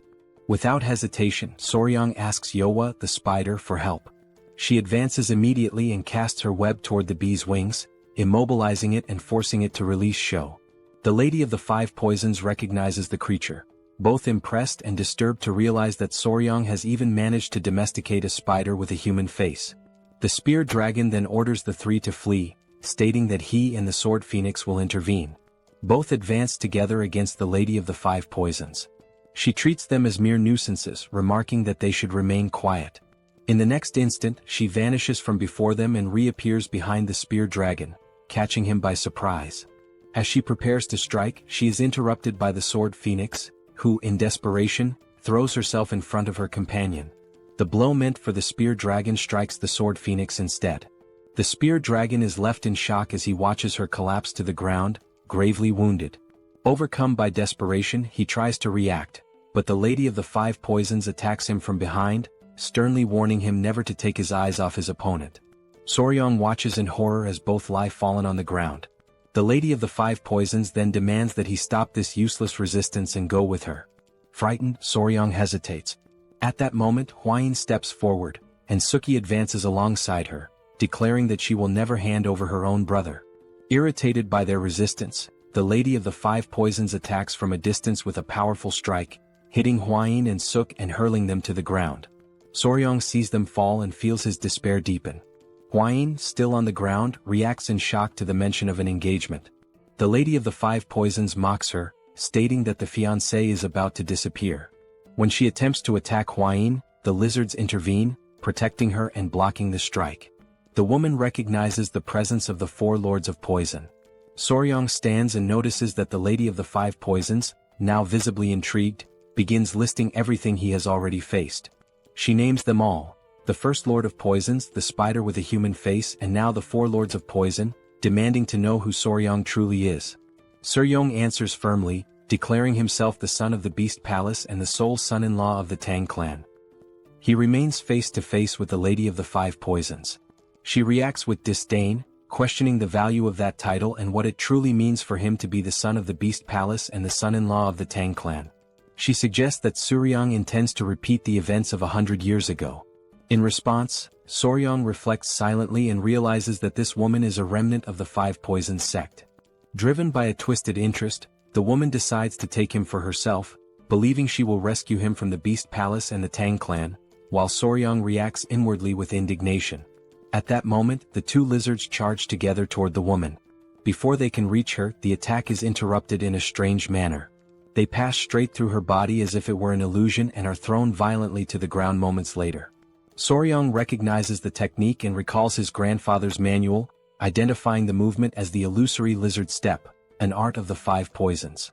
The Lady of the Five Poisons shows brief satisfaction with the situation but decides to end the game. Suddenly she strikes Huayin, who is flung to the ground and dragged violently. Then the woman turns directly toward Soryang and grabs him by the arm, pleased that they are finally face to face without interference. She believes that all the surrounding pests have been eliminated and tries to force him to go with her. Soryang reacts immediately, sending the two centipedes into attack. The Lady of the Five Poisons notices the movement and quickly assesses the situation, concluding that she will not be able to capture him so easily. The two smaller centipedes attempt to act, releasing their power, forcing the woman to retreat from Soryang. He realizes that the attack lacks true killing intent and feels frustrated by the hesitation of his creatures. The Lady of the Five Poisons withdraws even further, confused by what is unfolding. At that moment, someone urgently calls Soryang's name. He instantly recognizes the voice emerging from within the light. Faced with that presence, the Lady of the Five Poisons coldly reflects as she identifies the roar of the Lion of the Beast Palace. From the light, the old patriarch emerges and Manhwa appears beside him. Both step forward ready to act. Sensing the imminent danger, the Lady of the Five Poisons also assumes an attacking stance, gathering her strength. Soryang feels relief upon seeing them, the tension giving way to restrained security, while Mengho and the old patriarch react with fury at the sight of his condition. The Lady of the Five Poisons recognizes the master of the Beast Palace and Patriarch Mengho, realizing that the situation mirrors what occurred 100 years ago, making the atmosphere even heavier. Then the two veterans signal for Soryang to retreat. A powerful aura envelopes them both, intertwining as a sign of an inevitable confrontation, in which the ancient feud finally reaches its decisive moment. The Lady of the Five Venoms remains staring at the men before her. Something seems out of place to her, as the Shangshi unit should have been stationed in that area. Meng Ho reacts upon hearing this, recalling that the unit in question has already been massacred, while the old patriarch treats the incident with disdain, considering those enemies nothing more than small snacks. The woman laughs in front of them and calls them monsters. Even so, she acknowledges that facing both of them at the same time would be imprudent, even for someone like her. She then calls going her B, deciding that it is time to retreat, assuring them that this is not a final farewell and that she will return in the future. Meng Ho reacts aggressively, attempting to stop her from leaving, but the old patriarch intervenes, prioritizing the wounded. The Lady of the Five Venoms mounts her B and before departing, makes sure to etch her name into their memories. Chengyu, she departs through the sky, declaring with conviction that one day she will ensure that Soryang belongs to her. Soryang watches in silence, repeating her name mentally, trying to absorb it. Shortly afterward, the old patriarch issues quick and firm orders, demanding that the wounded be taken immediately to the holiday palace. Meanwhile, Soryang continues to gaze at the sky, following the Lady of the Five Venoms as she retreats. It is at that moment that he notices something strange. A golden needle embedded in the bee's head and another in the woman's own neck. The realization shocks him deeply. This is, without a doubt, his first encounter with Chengyu. With the help of Meng Ho and the old patriarch, the group is safely rescued and taken to the holiday palace. However, the Sword Phoenix's condition is critical, and Guxiang is also suffering from a severe wound that pierced through his body. Suk and Huayin suffer from contusions and internal injuries. Everyone except Soryang is confined to bed and begins receiving constant treatment. Despite the pain of seeing the group in such a state, something draws Soryang's attention even more. Point 2 of Cho's legs, the centipedes, fell off after the battle against the strange cry of the tiger wasp. He approaches her, observing her condition. Soryang reflects that as a centipede, Cho is capable of regenerating her legs after molting. Even so, he hates the feeling of simply waiting to speed up the molting process. He knows that he must feed her something truly nutritious. At that moment, the small divine serpent makes a sound, drawing his attention. Soryang looks at it, confused by its behavior. The creature extends its tongue and, upon it, offers a remaining inner core. Soryang immediately recognizes what it is. The flying divine serpent is spitting out its own inner core for Cho's sake. He quickly offers the core to Cho, hoping that it will aid her recovery. As soon as she consumes it, his expectation is confirmed. Cho immediately begins the molting process. Soryang watches closely, aware that a centipede's carapace becomes extremely soft right after molting. Any pressure could permanently deform it. For that reason, he decides to remain by her side, ensuring that the process proceeds without any issues. As Cho momentarily leaves his thoughts, his concern turns to Hyang and Bin. He reflects on what happened during the fight. Even though he directed all of his killing intent at that woman, they realized they had been deceived, as Chengyu did not even move. Upon realizing this, they panicked and fled in tears to the old patriarch. At that moment, Soryang opens the door and encounters Huayin and Suk, asking how they are doing. They explain that they are fine, though still a bit dizzy. Huayin then shows concern and asks about Cho's condition, the centipedes. Soryang clarifies that he has just visited her and that she is in the process of regenerating, explaining that the flying divine serpent even helped her trigger another molt. Huayin feels relieved upon hearing this and thinks that being a mother means suffering more from a child's pain than from any wound on one's own body. Soon after, sadness turns into anger and determination. She reproaches herself and vows to become stronger, as failing to protect her own children feels unforgivable to her. Soryang responds to her words in a gentler tone, advising her not to be so harsh on herself. He then shifts the focus of concern and admits that he is uneasy about the other two centipedes, who are deeply upset. Not knowing how to make it up to them, he asks Suk for a suggestion. She replies simply that good meat usually solves almost everything. At that moment, someone appears at the door and politely announces that there is a visitor waiting. Shortly afterward, a figure approaches. It is the spear dragon, still visibly weakened as he enters the room. Huayin immediately scolds him and makes it clear that even if he has feelings for Suk, he must respect her. Barging into her quarters is unacceptable. He tries to explain himself, but the confusion is quickly cleared when he states that he is looking for Soryang. Before he can say anything else, the spear dragon drops to his knees before him. The scene leaves Soryang unsettled, prompting him to ask the man to stand up as he is still injured. The spear dragon then mentions the sword phoenix. Soryang asks what happened to her, believing that she is fine. However, the spear dragon, completely beside himself, remains kneeling and reveals that the sword phoenix confessed her feelings for him. The spear dragon becomes completely disoriented by the situation, while Suk, Soryang and Huayin remain frozen, unable to react for a few moments. Even so, the spear dragon admits that he does not know what to do in the face of this situation and begs for help. Faced with this, everyone remains motionless, trying to process the absurdity of the scene and reflecting on what, after all, could be done with that desperate man. Elsewhere, the sword phoenix rests. She sighs irritably, consumed by anger as she thinks about that embarrassing situation and the complete idiot involved in it.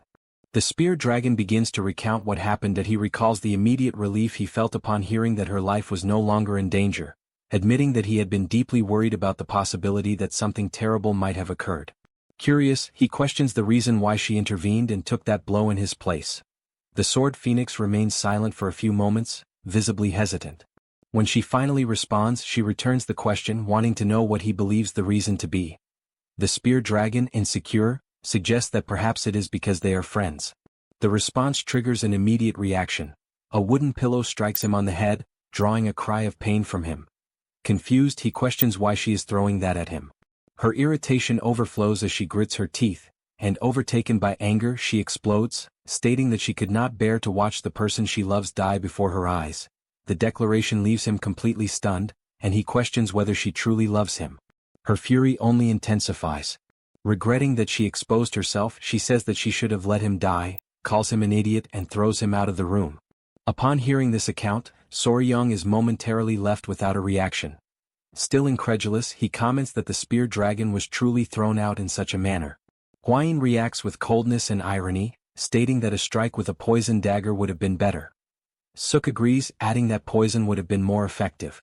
Soryang sighs and asks how exactly the spear dragon expects him to help, since the confession of feelings has already happened and there does not seem to be much more that can be done. The spear dragon explains that this was the first time a woman has ever confessed to him and that he does not know how to react, especially because it is the sword phoenix. Soryang thinks for a few moments until an idea comes to him that he asks the spear dragon to simply follow him for now. He then opens a door and the two enter another room where Yova, the spider, is present. Soryang calls her and asks for her help. Even while acknowledging that she may not like the idea, he asks whether she is able to absorb a bit of that man's yang energy. Although irritated, she does so, while Soryang continues, explaining that by absorbing this energy, she will be able to transform into the woman the man considers the most beautiful. As soon as Yova absorbs the spear dragon's yang energy, her form begins to change. Within moments she assumes the exact appearance of the sword phoenix. The sight leaves the spear dragon completely shocked, while Soryang watches the scene attentively and confirms his hypothesis. To him, this proves that the spear dragon also harbors feelings for the sword phoenix. Grateful, the spear dragon runs out of the room, calling out for the sword phoenix. Soryang watches the scene and comments with a certain pride that he can now begin to be called a cupid. Afterward, Soryang approaches Cho, notices that the molting process has been completed without any issues, and decides to go retrieve the other two centipedes at the old patriarch's residence. At that moment, something catches his attention that he notices a large shed skin left behind by Cho after the molt. Observing it more closely, he realizes how large it is, reflecting that this is because her body has grown significantly. A memory surfaces in his mind, accompanied by Suk's voice commenting on how happy he feels when eating delicious meat. Soryang smiles as he understands a solution. He picks up the skin left behind by Cho, satisfied. The external shell left behind by centipedes after molting may appear to be nothing more than an empty husk, but inside it is still rich in nutrients such as proteins, calcium, and minerals. Normally, centipedes consume their own shell after molting, but since Cho was induced by a highly nutritious core, she does not need to do so.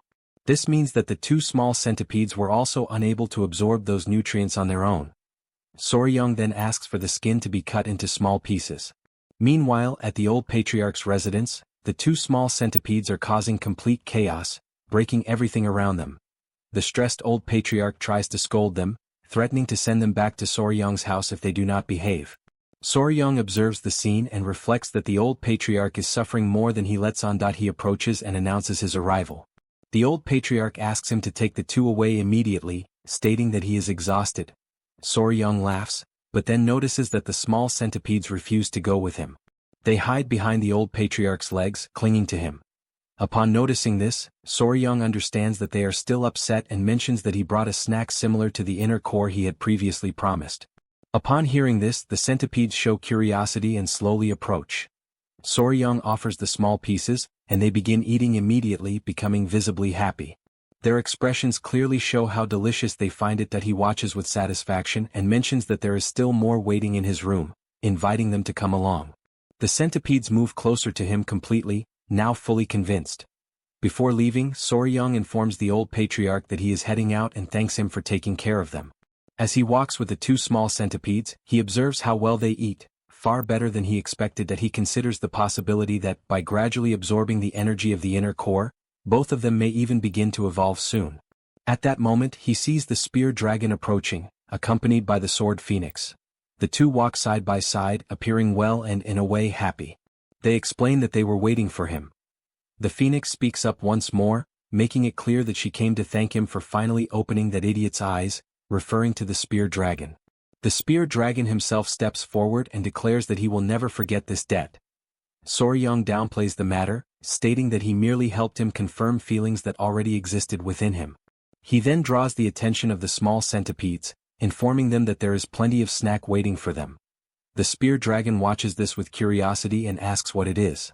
Soryong explains that it is the skin left behind by Cho and that he believes it may still contain energy from the inner core, which is why he decided to bring it for the children. Soryong asks the two small centipedes to wait a moment while he cuts the skin into smaller pieces. Upon hearing this, one of them becomes extremely excited, while the other grows quieter and does not show the same enthusiasm. Suddenly, Soryong senses something strange and looks back. His gaze locks onto Bin, realizing that something is wrong. Bin appears to be surrounded by an intense red aura, while Young watches without understanding what is happening. Soryong calls out to Bin in alarm, but the small centipede begins to cry desperately. The intensity of the emotion surprises Soryong, and faced with the scene he questions, filled with concern, why Bin is in such a state. Soryong remains unsure of what to do, while the sword phoenix and the spear dragon are also taken aback by the small centipede Bim's unexpected reaction. The spear dragon wonders why Bim is behaving so abruptly and realizes only that she seems irritated. The sword phoenix watches the scene in silence for a moment, thoughtfully considering everything unfolding before them. She then shows a certain disapproval of Soryong's lack of sensitivity, making it clear that he fails to see the situation from a child's perspective. She explains that even if the object itself has no value, Bim is a girl and may feel as though she is receiving hand-me-down clothes from an older sister, something that naturally causes frustration.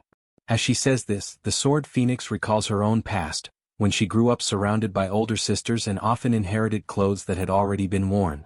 That experience always frustrated her, as she too longed to wear something new at least once. Because of this, she concludes that Bim likely believes Soryong only shows affection and interest toward the older sister, Chu. Soryong has difficulty accepting this interpretation and tries to rationalize what he has just heard. The sword phoenix, however, observes that, judging by Hyang's expression, she appears to have a calmer personality and therefore simply lets the situation pass. Faced with this, Soryong reflects to himself that raising a daughter is far more difficult than he had imagined. He crouches down in front of Bim and tries to explain that the object is something valuable, filled with internal energy. Even so, Bim remains upset, her face heavy with irritation. Soryong attempts to encourage her to say something, reminding her that she had commented earlier, but his words only intensify the little one's distress. Overcome by emotion, Bim quickly moves away from the room, fleeing in tears. Soryong stands stunned as he watches her leave like that, unsure of what to do as she continues to run farther away. After some time, Hwayin picks her up in her arms, unable to understand the reason for her emotional state. She wonders why Bim had appeared running in that manner.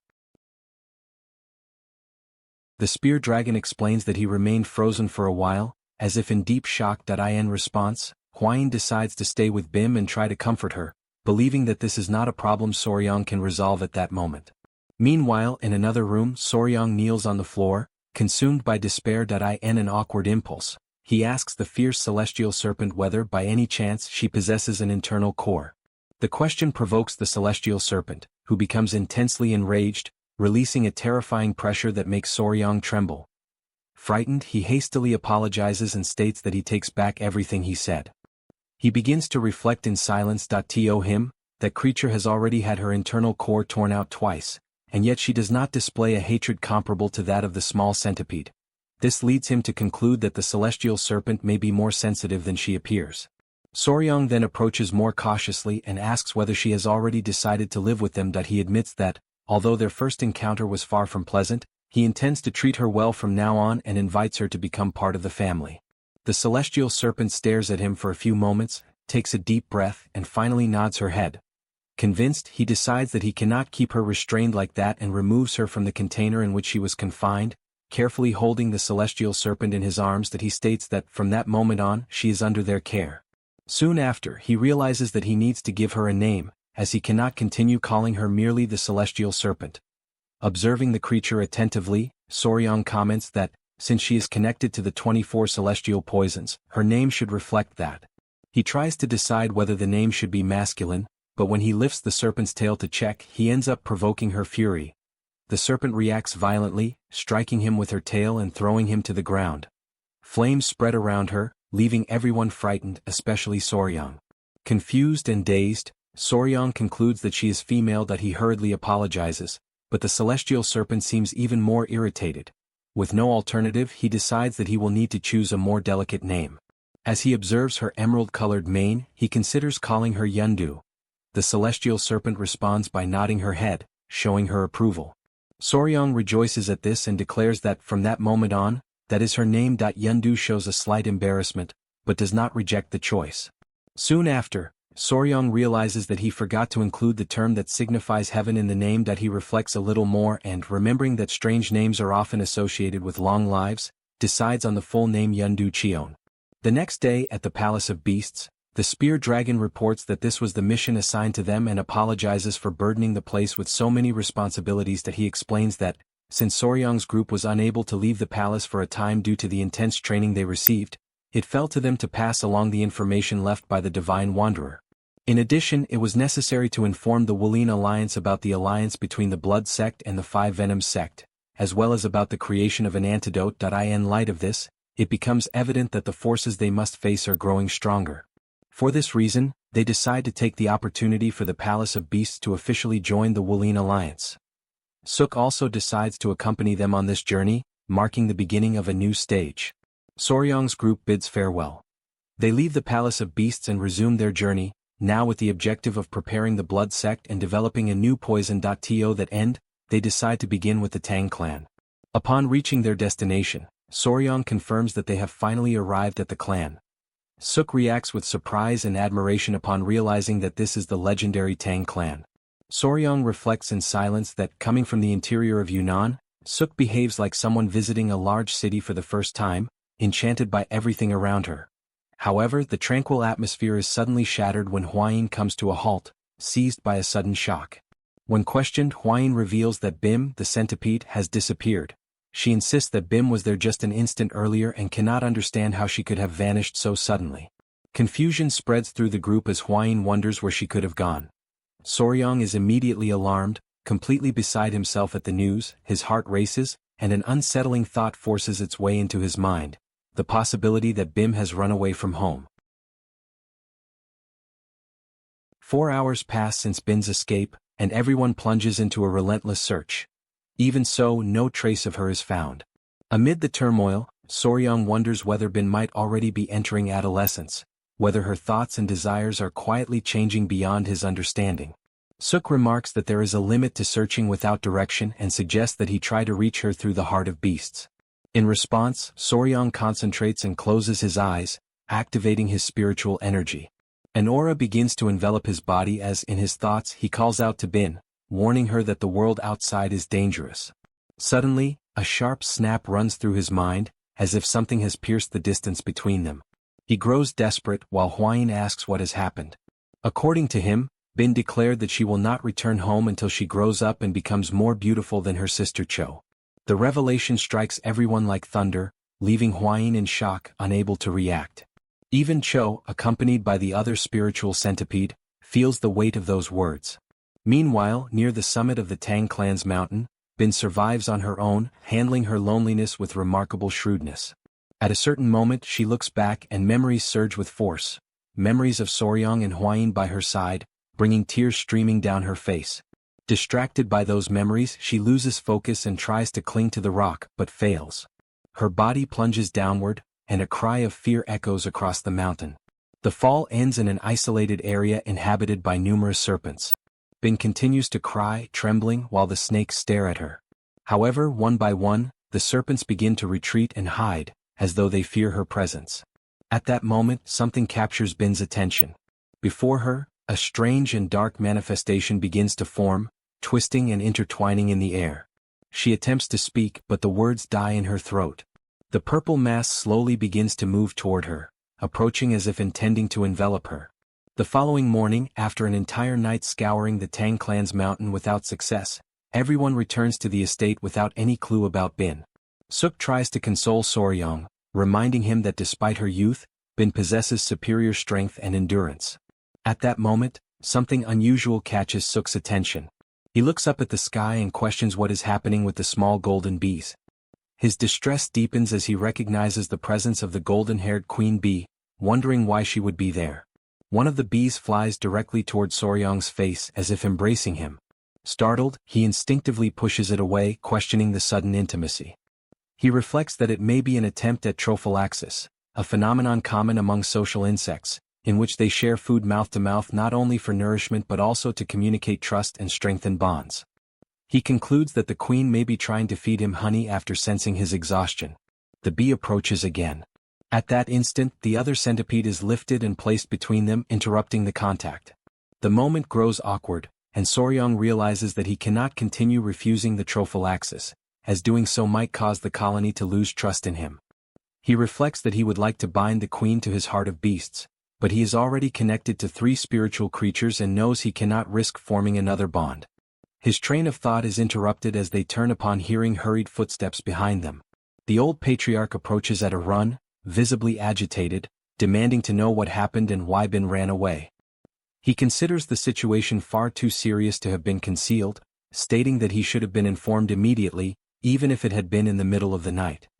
He declares that the search must resume at once and orders the Poison Blood Squad to scour every inch of Tang Mountain. The Poison Blood Squad spreads across the mountain with relentless discipline.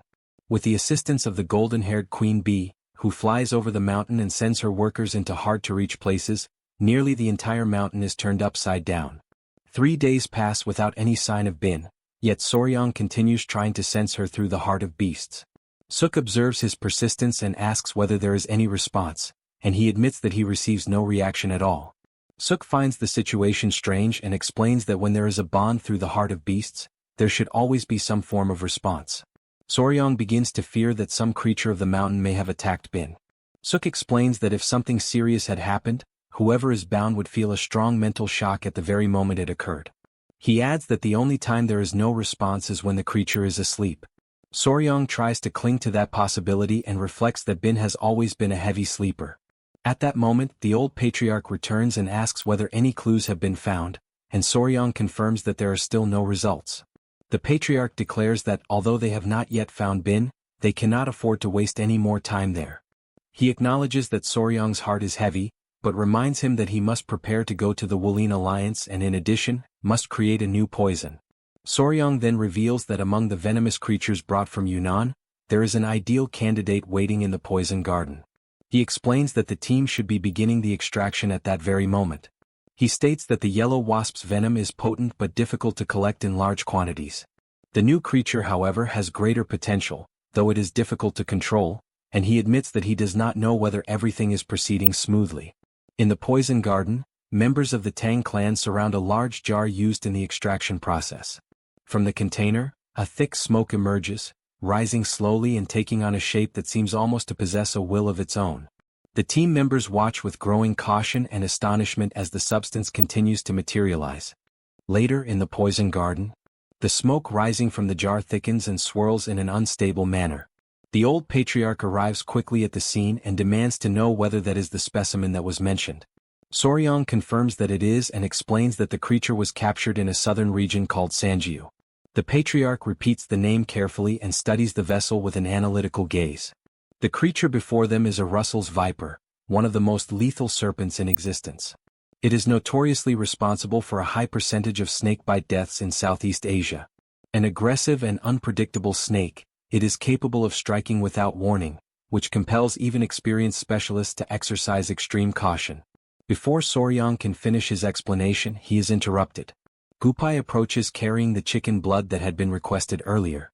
Under Soryang's guidance, a single drop of the viper's venom is placed into the bowl containing the blood. The effect is immediate. The blood coagulates in an instant, forming a thick clot before the astonished eyes of those present. Soryang then explains that if Rabinusa's venom acts as a hemorrhagic toxin, thinning the blood and dispersing qi by interfering with the blood vessels, the viper's venom functions in the opposite manner. It solidifies the blood, blocks the vessels and prevents the proper circulation of internal energy. He adds that because the Russell's viper gives birth to live young rather than laying eggs, its reproduction is more efficient, making it easier to increase the number of specimens. The patriarch decides that warriors must be sent to Yunnan once again to capture as many of these serpents as possible. For a brief moment, Soryang recalls his adversaries, and those memories motivate him to press forward. At that moment, Huayin rushes into the area, visibly alarmed. She reports that something terrible has happened. One lizard is attacking the other, and at that rate, serious damage could occur.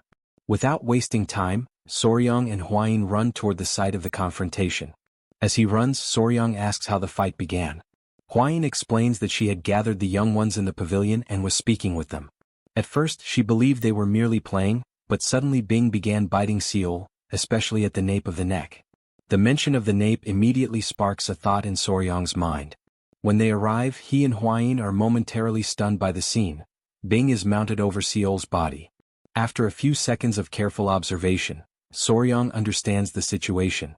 He reassures Huayin, explaining that it is not a fight, but part of the natural mating process. When two adult lizards meet, it does not begin with gentle courtship, but with the male physically dominating the female. Surprised, Huayin begins to imagine the possibility of becoming a grandmother. Soryang reinforces that although it appears violent, it is a common event in nature and even indicates that the two are adapting well to one another. However, after reflecting for a few moments, he realizes that this creates a new complication. Huayin asks what the problem might be, and Soryang concludes that under these circumstances, he will not be able to depart for the Wulin alliance. Shortly afterward, at the patriarch's residence, the news provokes indignation. The old patriarch reacts with restrained fury, questioning why Soryang will not fulfill his departure to the Wulin alliance. He reminds him that he has already ordered the clan's warriors to continue the search for Bin and makes it clear that, in his view, nothing prevents the mission from proceeding. Soryang takes a deep breath before explaining. He reveals that Seol and Bing united and mated for the first time that day. He calculates that the eggs will be laid in 2 weeks at the earliest, or in 1 month at the latest. He explains that if the lizards accompany them and lay the eggs along the way, there is a risk that they may rot. Therefore, he believes it is better for him to remain in the clan to supervise. Soon, Soryang begins to doubt his own decision and reflects on whether he has been too bold in refusing such an important mission. The patriarch finally asks whether this is truly the case. Upon receiving confirmation, his expression changes, satisfied that the poison garden was opened only recently and the clan is already breeding spiritual creatures. Soryang realizes that this reaction is not what he expected. Suk, excited, approaches and expresses her desire to receive one of the hatchlings when they are born, almost as if requesting a rare gift. Suddenly, a sharp sound cuts through the air, a flying arrow. It strikes forcefully into the table before Soryang. The blade vibrates slightly as it embeds itself in the wood, startling everyone with the sudden movement. The patriarch reacts immediately, demanding to know who dares to fire upon the gate of the Tang clan. Soryang notices that a letter is tied to the shaft of the arrow. Suk opens it and as she reads the contents, her expression changes. She announces that the message declares the arrival of someone intending to capture Soryang. The revelation falls like a shock. Meanwhile, elsewhere, far from there, a girl stands holding a bow. Her eyes burn with the color of fire, revealing that far greater forces are moving in the shadows. Some time ago, in an alley of Xinhuan, the leader of the Murim alliance is found. Together with the young man leading the efforts, he observes the problem of the celestial silkworm larvae, which refuse to feed and gradually wither away. The young man explains that he gathered every renowned silk artisan he could find in the Central Plains and kept them confined for months in an abandoned temple. He succeeded in making the celestial silkworm eggs hatch, but the newly born larvae rejected every leaf offered to them and ultimately starved to death. Convinced that he has made a mistake, he admits his failure, yet insists that the issue is not technical, but rather a lack of knowledge regarding the insect's habits. For that reason, he says they need a specialist. The leader of the Murim alliance recalls Sichuan, known for his unparalleled expertise in this field, but hesitates to mention the name.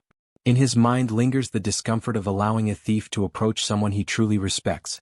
The young man notices his elder brother's hesitation and impatiently urges him to say what is on his mind. At that moment, something draws both of their attention, and they turn their heads, momentarily interrupting the tension. The conversation shifts direction, and the leader of the Murim alliance expresses curiosity about the silkworm technique, deducing that the young man's disciple is no ordinary individual. The young man confirms that it is Yong Ryun and explains that at first, he had been concerned because she was a woman. However, he soon recognized her flexibility, agility, and exceptional talent. He states that in time she will surpass him by far and that, as the future successor to the title of goddess thief, she shows no sign of difficulty whatsoever. Convinced of her ability, the leader of the Murim alliance plans to assign the young woman the mission of bringing the insect specialist, Soryang. He questions whether, even if the specialist belongs to one of the 9 great sects or the 7 great families, Yong Ryun will be capable of completing the mission. Upon understanding the reason for his elder brother's hesitation, the young man is surprised, yet he downplays the danger and considers the task of valuable experience. The leader recalls the severe punishments imposed on those caught stealing from the great sects or families. Even so, the young man remains confident that, as a disciple of the god thief, Yong Hyun will not be captured. Faced with such unwavering conviction, the leader of the Murim alliance rises to his feet and decides to reveal the identity of the insect specialist. In his thoughts, he foresees what is to come. To him, it will be a grand spectacle, an opportunity to witness the true ability of the new goddess thief. At the patriarch's residence, everyone sits at the table in an atmosphere of restrained tension. On the wooden surface rests a firm hand holding 3 grains. It is Huayin's hand, lifting the grains as she explains that a letter with jujubes tied to an arrow is the sacred symbol of the venerable god thief, Tudi. Soryang is startled upon hearing the name. The title sounds contradictory to him, and he questions whether it does not simply mean an ordinary thief. Huayin reminds Soryang that he has already met the beggar king, one of the 3 greats and 5 emperors. Like the god thief, he lives on the margins, yet is regarded as a chivalrous outlaw. She explains that, in the Central Plains, the jujube symbolizes speed. That is why the venerable god thief uses it as his sacred symbol. Soryang does not understand why someone so important would kidnap him, and Huayin explains that the god thief follows a strict principle. Nothing can be received without first being stolen. For that reason, when he desires something from the 9 great sects or the 7 great families, he sends prior notice and promises a reward greater than the item's value, leading many families to leave the object outside. Surprised, Soryang concludes that the Central Plains harbor peculiar individuals, and from the back of the room, the patriarch observes that Soryang himself is not ordinary either. At that moment, Huayin rises and announces that she will raise the guard banner. The patriarch repeats her words in surprise, while the old patriarch observes that she appears to be truly furious. Without understanding, Soryang asks what the guard banner is. The old patriarch explains that the banner-bearing dog symbolizes protection and is raised to declare that they will attempt to prevent the god thief's robbery. If they fail, they are robbed and receive no reward whatsoever. However, if they succeed in stopping or capturing the god thief, he grants 3 wishes, whatever they may be. Soryang is astonished by the promise and internally concludes that the offer is merely the god thief's arrogant way of asserting that he will never be captured. Even so, he questions whether, before such a confident Murim master, it is truly possible to stop him. Huayin states that if Soryang is taken by the god thief, no one knows when he will return, and asks whether he wishes to be stolen. He immediately denies it. Huayin then declares that Soryang belongs to her and cannot simply be handed over. Soryong asks whether anyone has ever stopped the god thief, and the old patriarch replies that if that had happened, he would be nothing more than an ordinary thief. Hwayin intervenes, attempting to reassure Soryong, reminding him that they have the children, referring to the creatures they raise. She states that no matter how extraordinary the god thief may be, his techniques work against men, not against venomous creatures waiting for him. The old patriarch agrees, certain that the god thief does not anticipate such creatures, and considers the dispute worthy of being attempted. The elder recalls that he once lost to the god thief and failed to become the poison emperor, declaring that this time he intends to make him sweat. At last the decision is made. The guard banner is raised above the gate of Gujin. The patriarch fixes his gaze ahead and declares that the time has come to capture the god thief. Afterward, near the mountain of the Tang Clan, the guards receive orders to spread out in a rigid formation, searching every corner and allowing no chance for the target to escape. Above them, concealed among the branches of a tall tree, Ryun observes everything in silence. Her attentive eyes follow the movement of the men, surprised by the scene. She had imagined there would be no resistance, for before the reputation of the god thief, few would dare to oppose her. Yet the vigilance is strict. In the distance something draws her attention. Over the gate, fluttering against the wind, she recognizes the guard banner. She understands its meaning. It is a direct challenge, a test to prove whether she is worthy of the title of goddess thief. Without hesitation, Ryun leaps from the tree and begins to evade the patrols with astonishing agility. As she runs, she understands that her master sent her alone to test the results of her training and to see how far she can go. With swift movements, she reaches the rooftop, while the night envelopes her like a protective cloak. Confident, she fixes her gaze upon the Tang Clan residence and decides that, on that night, she will begin the legend of the new goddess thief. But in the next instant, she suddenly senses something that disrupts her focus. Something strange binds her feet. She looks down and sees thin, nearly invisible threads wrapping around her ankles. A web. Slowly, Ryun lifts her gaze.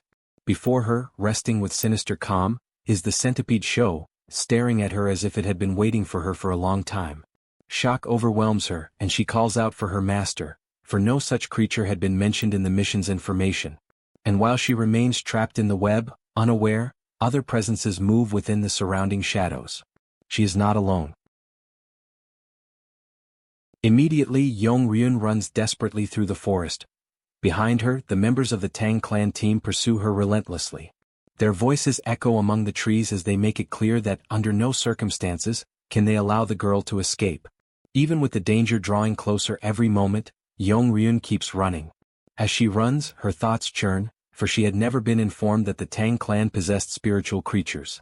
In her mind arises the certainty that if she had left even a second later, she would certainly have been captured. That realization leads her to understand why the Tang Clan had raised the guard banner with such confidence. Now everything makes sense. Spiritual creatures are scattered everywhere.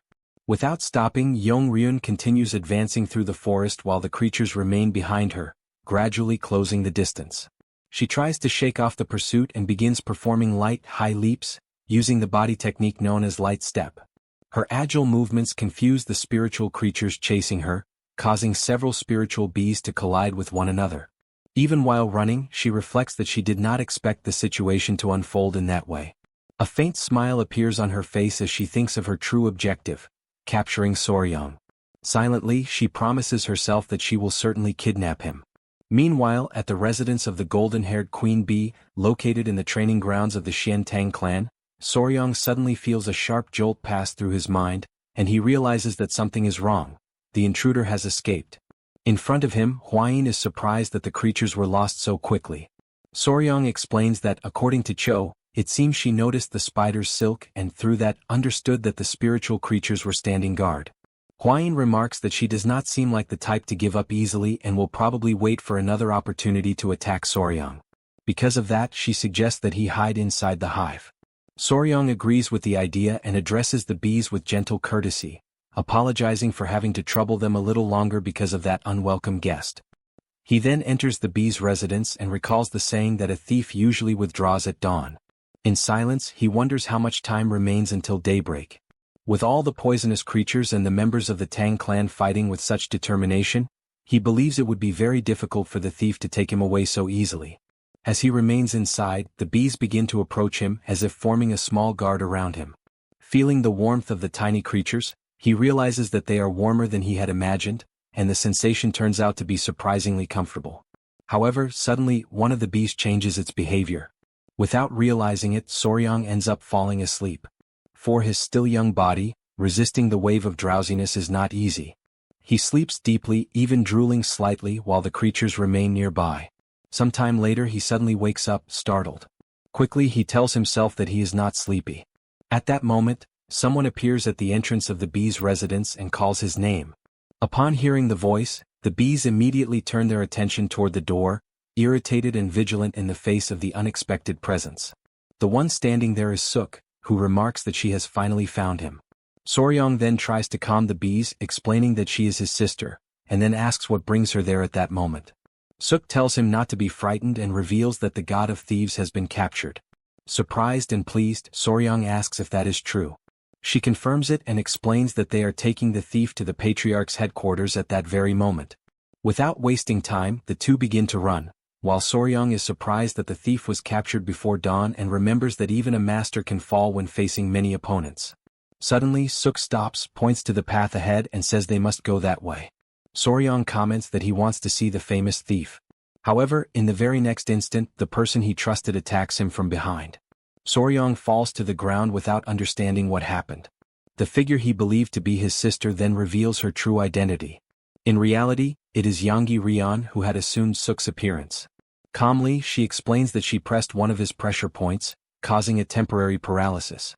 Soryang immediately realizes that the person before him is not his sister, but the god of thieves himself.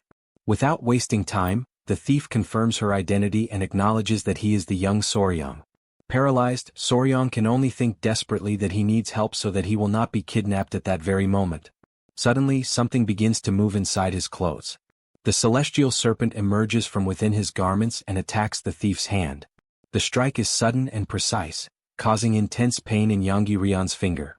Soon after, a strange sensation begins to spread throughout her body, as the creature's venom has already begun to take effect. Strength quickly leaves her body, and unable to support herself, she loses her balance and falls. Her body collapses directly on top of Soryang. He notices that the thief remains motionless over him and concludes that the celestial serpent's venom is only a weak paralytic, and that she probably only fainted for a moment. In his thoughts, he decides that later he will need to teach the little creature not to bite people without thinking. Despite everything, he concludes that, somehow, they managed to capture the god of thieves, even if not exactly in the way that had been planned. As he organizes his thoughts, Soryang remembers a martial art capable of changing both voice and appearance. Even so, he never imagined that the thief would disguise herself as Suk. At that moment, a soft aroma reaches his nose. He notices a pleasant scent coming from somewhere nearby and imagines that perhaps the thief used some kind of perfume.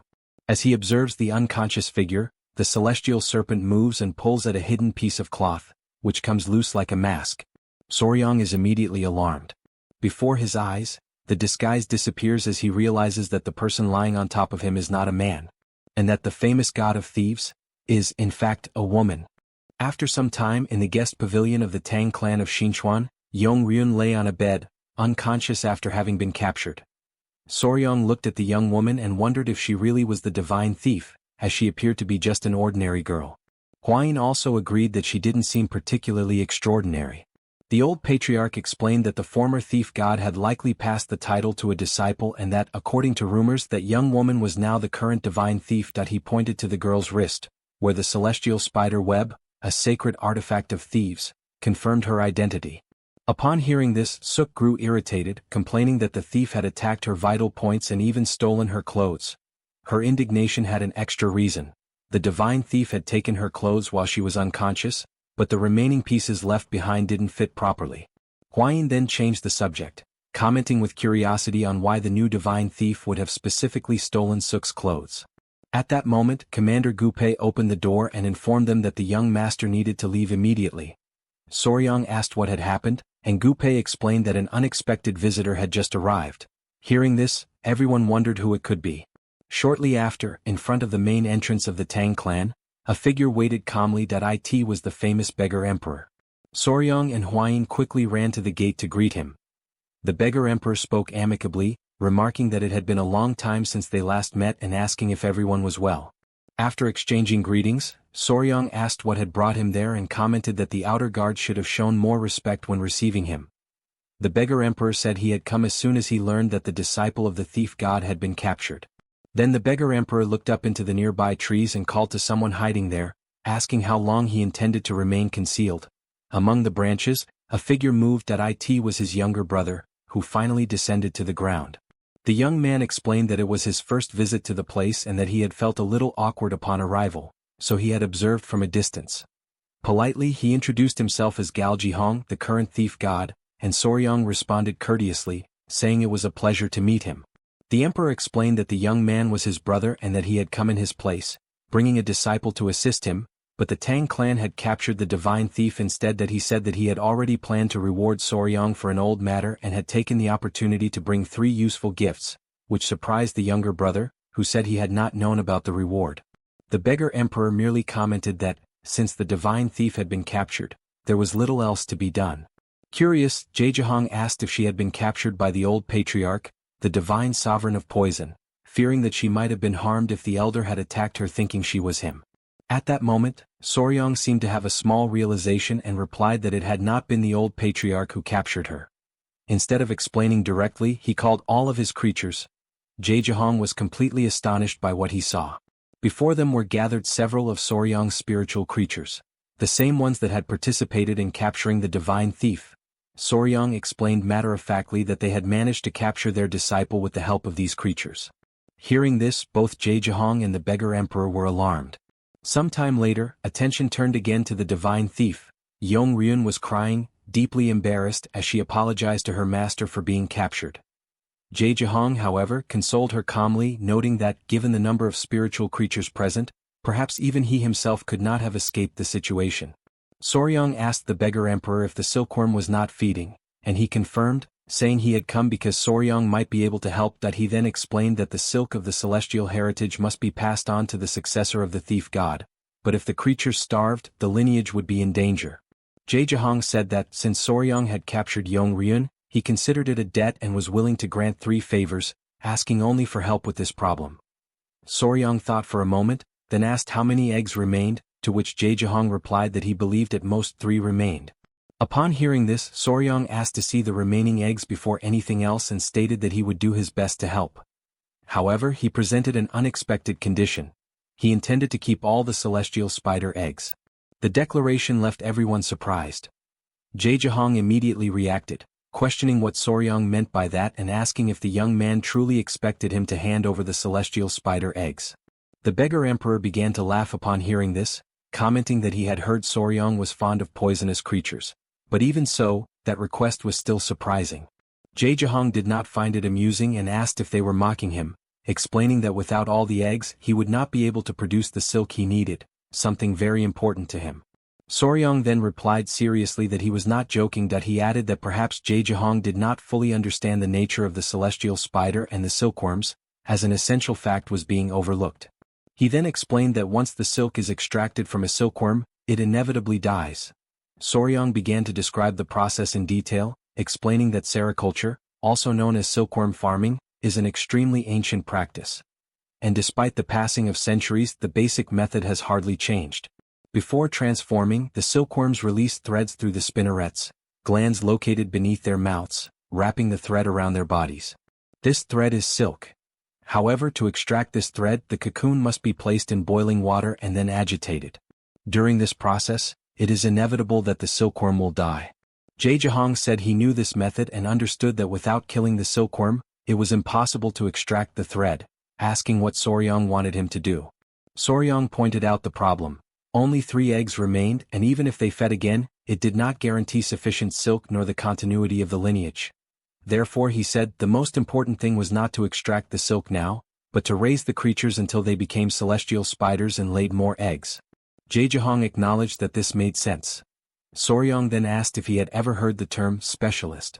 He explained that the word referred to people or families who dedicate their entire lineage to mastering a single field. That he then cited the Tang Clan, specialists in poisons and venomous creatures, stating that no one in the Central Plains was more qualified for this task. Hearing this, Yong-ryun was surprised by his confidence, saying she had never imagined that Soryang would be so self-assured.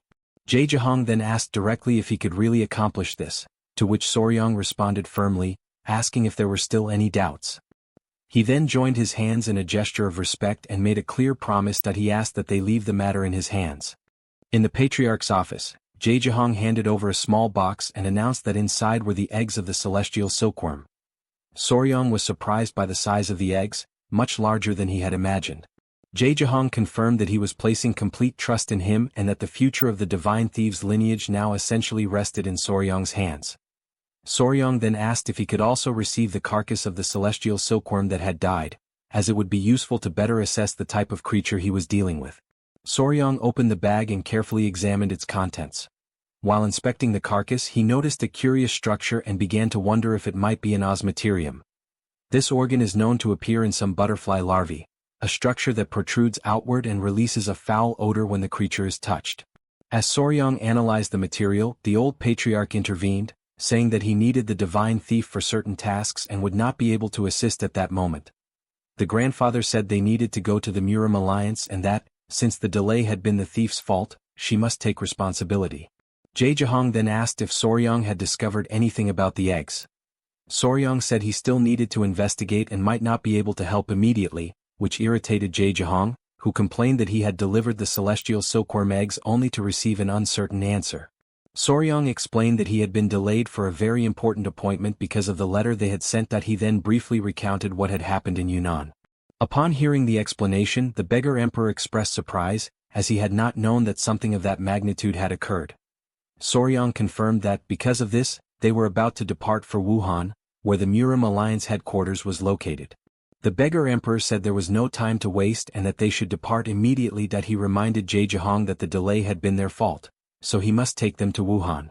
Jehong sighed resignedly and agreed, saying he would take them to Wuhan in 3 days and asked them not to worry. Soryong added that he would not be traveling alone. His sisters Suk and Ain would accompany him. Upon hearing this, Jehong was completely astonished. That he protested that 3 people were impossible, as carrying 2 women exceeded his limits and his disciple was still unable to run while carrying 2 people. Suk reacted immediately, declaring that she had no intention of being carried by that woman and that she could walk on her own. The discussion began to heat up, while Jehong remarked that if there were another method of transport, they could resolve the problem. Hearing this, Soryong seemed to have an idea. That he asked the thief god if he knew how to fly a kite. After a while, Jehong appeared holding a rope. In the sky, a curious scene unfolded. Cho was in the air holding Suk. Soryong explained matter-of-factly that he intended to tie Suk with a rope, like a human kite, calling the technique the giant centipede kite. Jehong observed the situation and concluded that somehow the problem had been solved, but Hwayin raised a new concern. She asked if everything would be fine with the creatures, and Soryong assured her that it would, as they would travel quickly and return before the creatures laid eggs. As for the celestial serpent, it did not seem to react much, perhaps because it had not yet developed a strong attachment. The real problem, however, was another.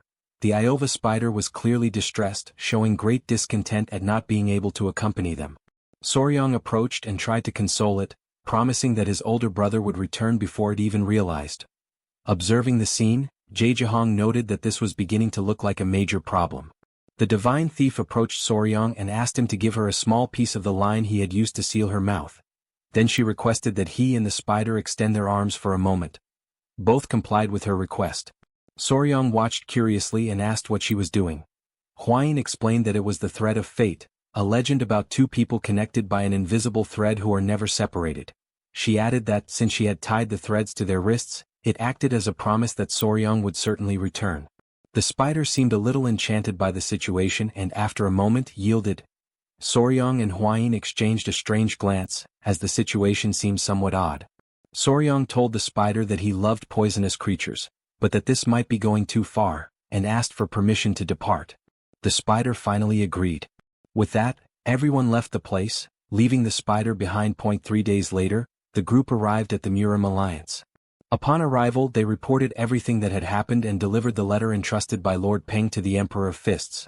Seated at the table, he listened to the report and concluded that all involved had died, except for a few who would need about 3 months to recover fully. A man admitted that he should have mobilized more masters for that mission and said that was his mistake. But the leader interrupted, stating that it was not the time to seek blame, that he reminded everyone that the Tang clan's new poison had worked and that the Beast Palace had managed to recover. Therefore the situation also brought good news. He said that the most important thing was to prevent the enemy's blood path from awakening, and thanked Soryang that he suggested that the duo must be tired from the journey and recommended that they eat something first. Soryang and Hwayin stood and left the hall. At that moment, someone called out to her, leaving her slightly surprised. It was Jiryang. He greeted her, remarking that it had been a long time since they last met. She explained to Soryang that Jihyang was the Earth Dragon, one of the legendary 5 dragons and 3 phoenixes of Murim.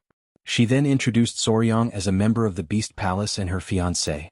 Hwayin asked the reason for the visit, and Jihyang explained that he had come out of curiosity, wanting to know if everyone was well after she brought news of her companions. Hwayin replied that she could not reveal details but assured him that they were safe and asked him not to worry. Jihyang understood the situation and decided to leave. They proceeded, but before departing, Soryang cast a glance back, watching Jihyang walk away, sensing that something in the atmosphere seemed strange. Later, during the meal, Jejahong offered wine and asked Soryang to try it, saying it was a wine aged for 10 years. Suddenly someone interrupted the conversation, urgently calling for Soryang. It was a general, running in completely out of breath, that he begged for immediate help and explained that his nephew, Jihyang, had suddenly collapsed. The news surprised everyone, who immediately asked how it had happened. The general replied that he was not sure but believed that someone had attempted to poison him.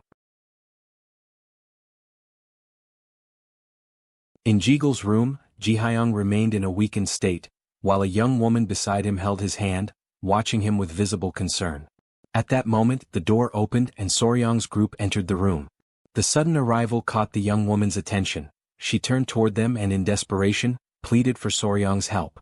Remaining calm, he immediately recognized the severity of the situation. Hwayin explained that the young woman Yuanbang was a member of the 3 dragons and 3 phoenixes and Jihyang's lover. In response to her plea, Hwayin stated that she would conduct a preliminary examination with Soryang's assistance, acknowledging his extensive knowledge of poisons.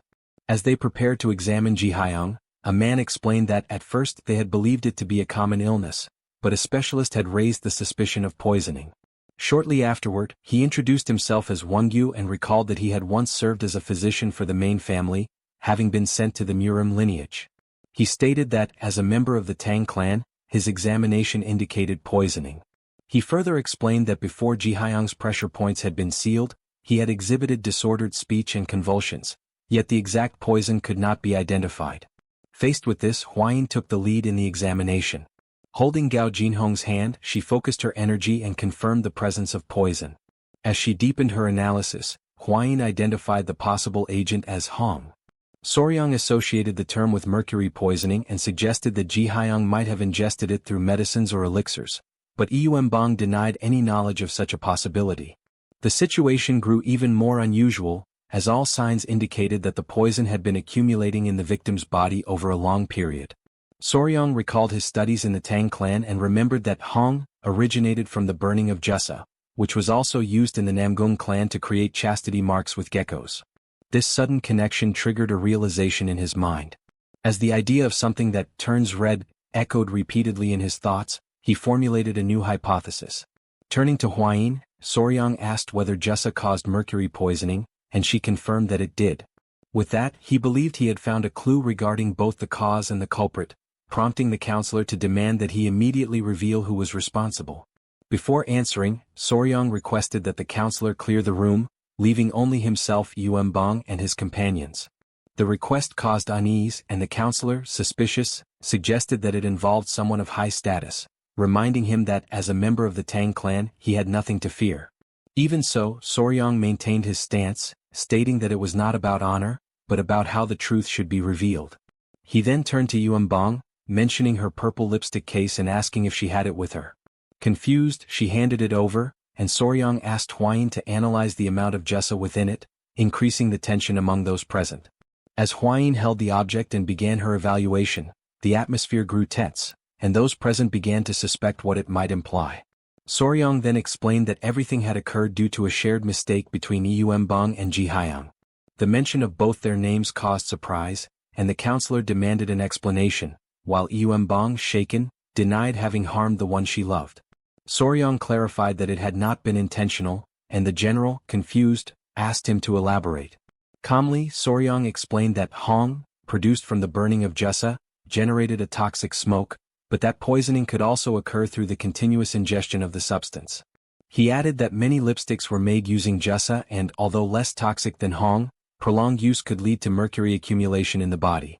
The counselor questioned how Ji Hyang could have ingested the substance so frequently, and Soryang revealed that the poisoning had occurred through intimate contact with Yuem Bong, shocking everyone present.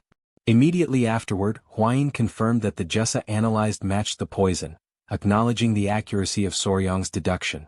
She then added that she had already noticed the closeness between Yuem Bong and Yuri Yong, reinforcing the idea of continuous exposure to Jusa. In silence, Soryang reflected and realized that Huayin's cold demeanor had a reason. She had noticed something the others had not. Still confused, the counselor questioned how something only mildly toxic could cause such severe poisoning. Embarrassed, Yuem Bong admitted that the contact had been frequent, every morning and night, but Huayin pointed out that this alone might not explain everything. Under pressure, she revealed that it had happened even more often, causing the atmosphere to become increasingly awkward. In response, the counselor suggested an immediate marriage, and Yuem Bong tried to defend herself, saying that they had gone no further than kisses, which only created more confusion.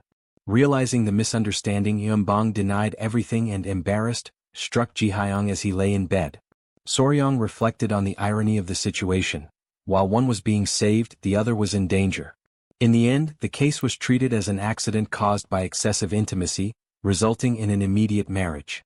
A few days later, with the help of the legendary thief god, who brought along Soryang's grandfather, Ji Hyang was able to fully recover. At the same time, Lady Yuem Bong was also treated, successfully eliminating any remaining traces of the poison from her body. After his recovery, Soryang asked Ji Hyang how he felt, and now much better, he expressed his gratitude for having his life saved and for Yuem Bong being protected. Soon after, someone opened the door to the room. 3 young men entered, Quan Riyong, Jianbong and Gungbong, clearly showing concern. Quan Hyang greeted Soryang with respect, and during their conversation, a nickname was suggested for Ji Hyang, marking the recent incident. Then suddenly Yuem Bong began to play her flute, letting a melody echo through the room. 2 of those present immediately collapsed, overcome by an intense sensation that directly affected their minds. Surprised, Soryang asked what was happening, and Yuem Bong explained that it was her martial art, a melody that used qi to paralyze and induce sleep as a form of punishment. Upon analyzing it, Soryang realized it was an advanced technique, superior to the resonant tiger insect. After ending the demonstration, Yuem Bong commented that she might no longer be able to use that cosmetic, and Ji Hyang assured her that he would find an alternative. At that moment, Soryang intervened, gently holding Yuem Bong's hand and asking for a future favor, saying that he would need her martial arts. This displeased Ji Hyang. Unshaken, Soryang then offered to create a special case that would allow the couple to be close without risk, leaving both of them embarrassed yet interested. Later, Huayin approaches Soryang while he organizes some preparations and, out of curiosity, asks whether he truly intends to create a cosmetic that would allow the couple to kiss without restrictions. Soryang confirms that he made a promise, but explains that it depends on Yuem Bong's help in a future task, capturing the resonant tiger insect. He adds that it is not just an ordinary lipstick, but a new compound free from toxins such as the mercury found in cinnabar, which benefits the skin, almost like a preventive measure though not exactly a medicine. Even so, Huayin shows concern, reminding him that they are in the Murim alliance and questioning how he intends to produce such a substance there. Soryang calmly replies that, with the necessary materials, it is possible, and adds that the counselor has authorized the use of the infirmary. The 2 then head to the location, and upon entering they are greeted by the physician in charge, who asks what brings them there. Soryang explains that he intends to prepare a remedy for Ji Hyang, and the physician offers to gather the ingredients. Soryang lists what he needs: pearls, earthworms, dragons of the earth, as well as honey, cinnamon, and a mortar. The physician, surprised, agrees and goes to retrieve them. While they wait, Huayin comments that the materials are unusual, and Soryang explains that pearls provide shine, while the extract from earthworms has moisturizing properties. Confused, Huayin makes a curious remark about using them on Ji Hyang, which leads Soryang to notice with amusement the irony of the situation. Soon, the physician returns with the items and Soryang thanks him. Holding the container, he states that one final component is still missing, and Huayin becomes curious. Soryong reveals that it is responsible for the red coloration. Huayin remarks that red materials are rare and dismisses the use of cinnabar. Soryong then says he will use cochineal and explains, naturally, that it is part of his expertise with insects. The next morning in the courtyard of the Murim estate, Soryong and Huayin set out in search of the raw material. Huayin still doubts that such an insect exists there, but Soryong insists that it may be known by other names. While searching, Soryong finds something on a tree trunk and asks Huayin to observe a whitish area. She approaches and sees small organisms clustered together like white dust. Soryong explains that it is cochineal, whose female contains the acid responsible for an intense red coloration, used since ancient times. He adds that they live in groups on tree trunks and in some regions are called blood clots. Surprised, Huayin questions whether he truly intends to use that in a cosmetic. Soryong confirms without hesitation and reflects that, although it may seem repulsive, the insect is already used even in food and is safe, far better than mercury or cinnabar. Huayin agrees, though still reluctant. With everything gathered, Soryong decides to return and prepare the product for the couple. The following day in Jihyung's room, Soryong presents the result, a new lipstick. Yuanbong receives it with curiosity. As Soryong explains that she can use it without concern, even when kissing, as it is non-toxic and even sweet, the young woman opens the container and applies it to her lips while the others watch. After testing it, she asks for their opinion. Soryong states that the shade suits her perfectly, and the others agree, praising her appearance. He also remarks, with admiration, how a natural ingredient can create such a radiant effect. While everyone reacts positively, Huayin remains silent, observing. Uncomfortable, she changes the subject and mentions the divine thief, saying that it is already time for them to return to the Tang clan. She bids them a polite farewell and begins to leave with the group. Soryong notices the shift and finds Huayin's mood unusual. Suddenly he hears his name and is startled. Huayin then asks, unexpectedly, whether he could make those cosmetics for her as well, leaving him completely surprised. Quickly, she clarifies that she does not want to be misunderstood, saying she simply wishes to take better care of her lips. Even so, Soryong becomes extremely embarrassed, his heart racing, but manages to say that they can talk about it later. A few days later, as they leave the Murim alliance and return to the Tang clan, the group is greeted by familiar faces.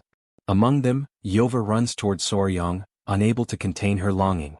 She wraps him in a tight, almost desperate embrace, as if she had been waiting for a long time. Her energy seems unstable, on the verge of breaking, and Soryong tries to calm her. He explains that he was delayed while saving someone and asks for her understanding. In the background, Gupai approaches, relieved to see him. Soryong then asks about the disappearance of Bin. Gupai replies that they have searched the entire Tang clan area but have found no trace. Upon hearing this, Soryong falls into thought, believing that the creature is merely dormant somewhere as before, but he cannot understand where. While he reflects, Gupai notices something strange. A liquid begins to run from Soryong's nose. Everyone becomes alarmed and asks if he is all right, suggesting calling a physician. However, as Soryong feels the change, he tries to understand what is happening and gradually the sensation becomes familiar, as if it were connected to something. After a brief moment, he reaches a disturbing conclusion. It is, without a doubt, the activation of the beast heart technique.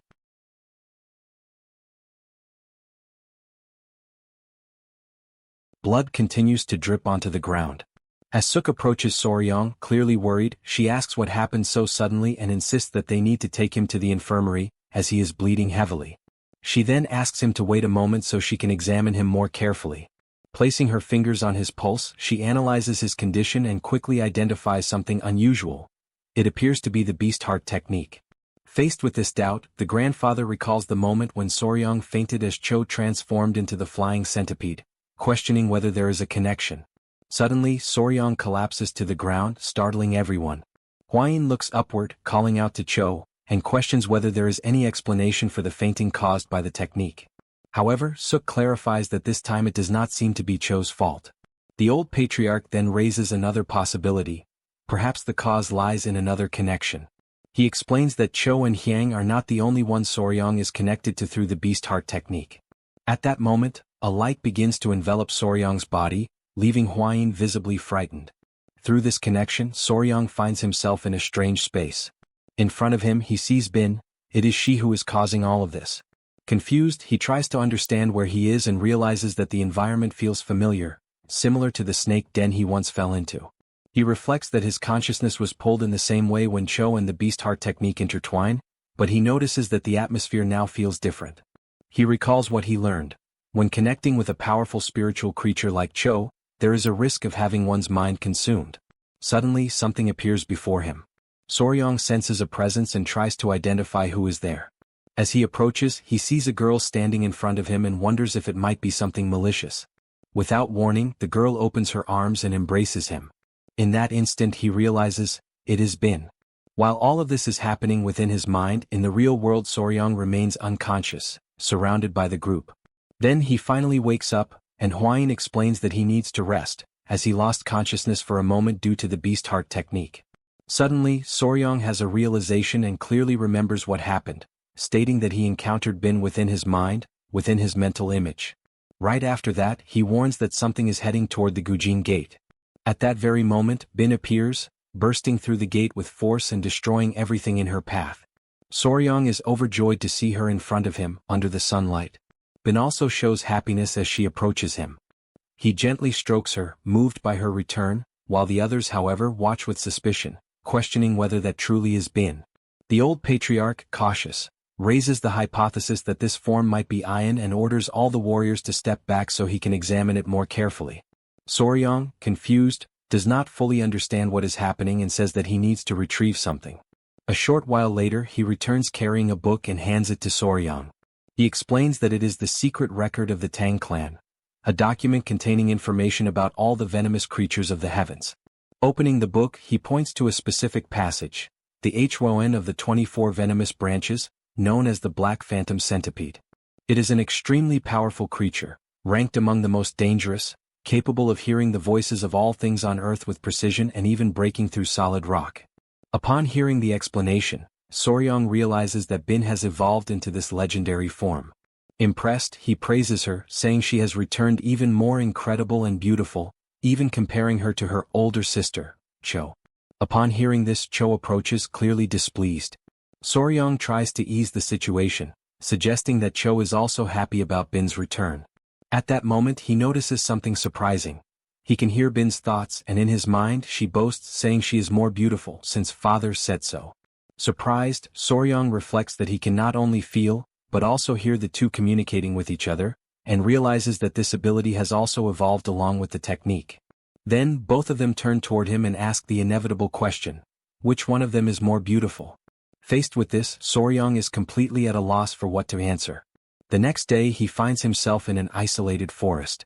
They head toward the abandoned Taoist temple, the former home of the Silk Masters, in order to finally complete the divine thief's request. As they walk, Soryong remains deep in thought, recalling the strange structure attached to the carcass of the celestial silk he had seen earlier.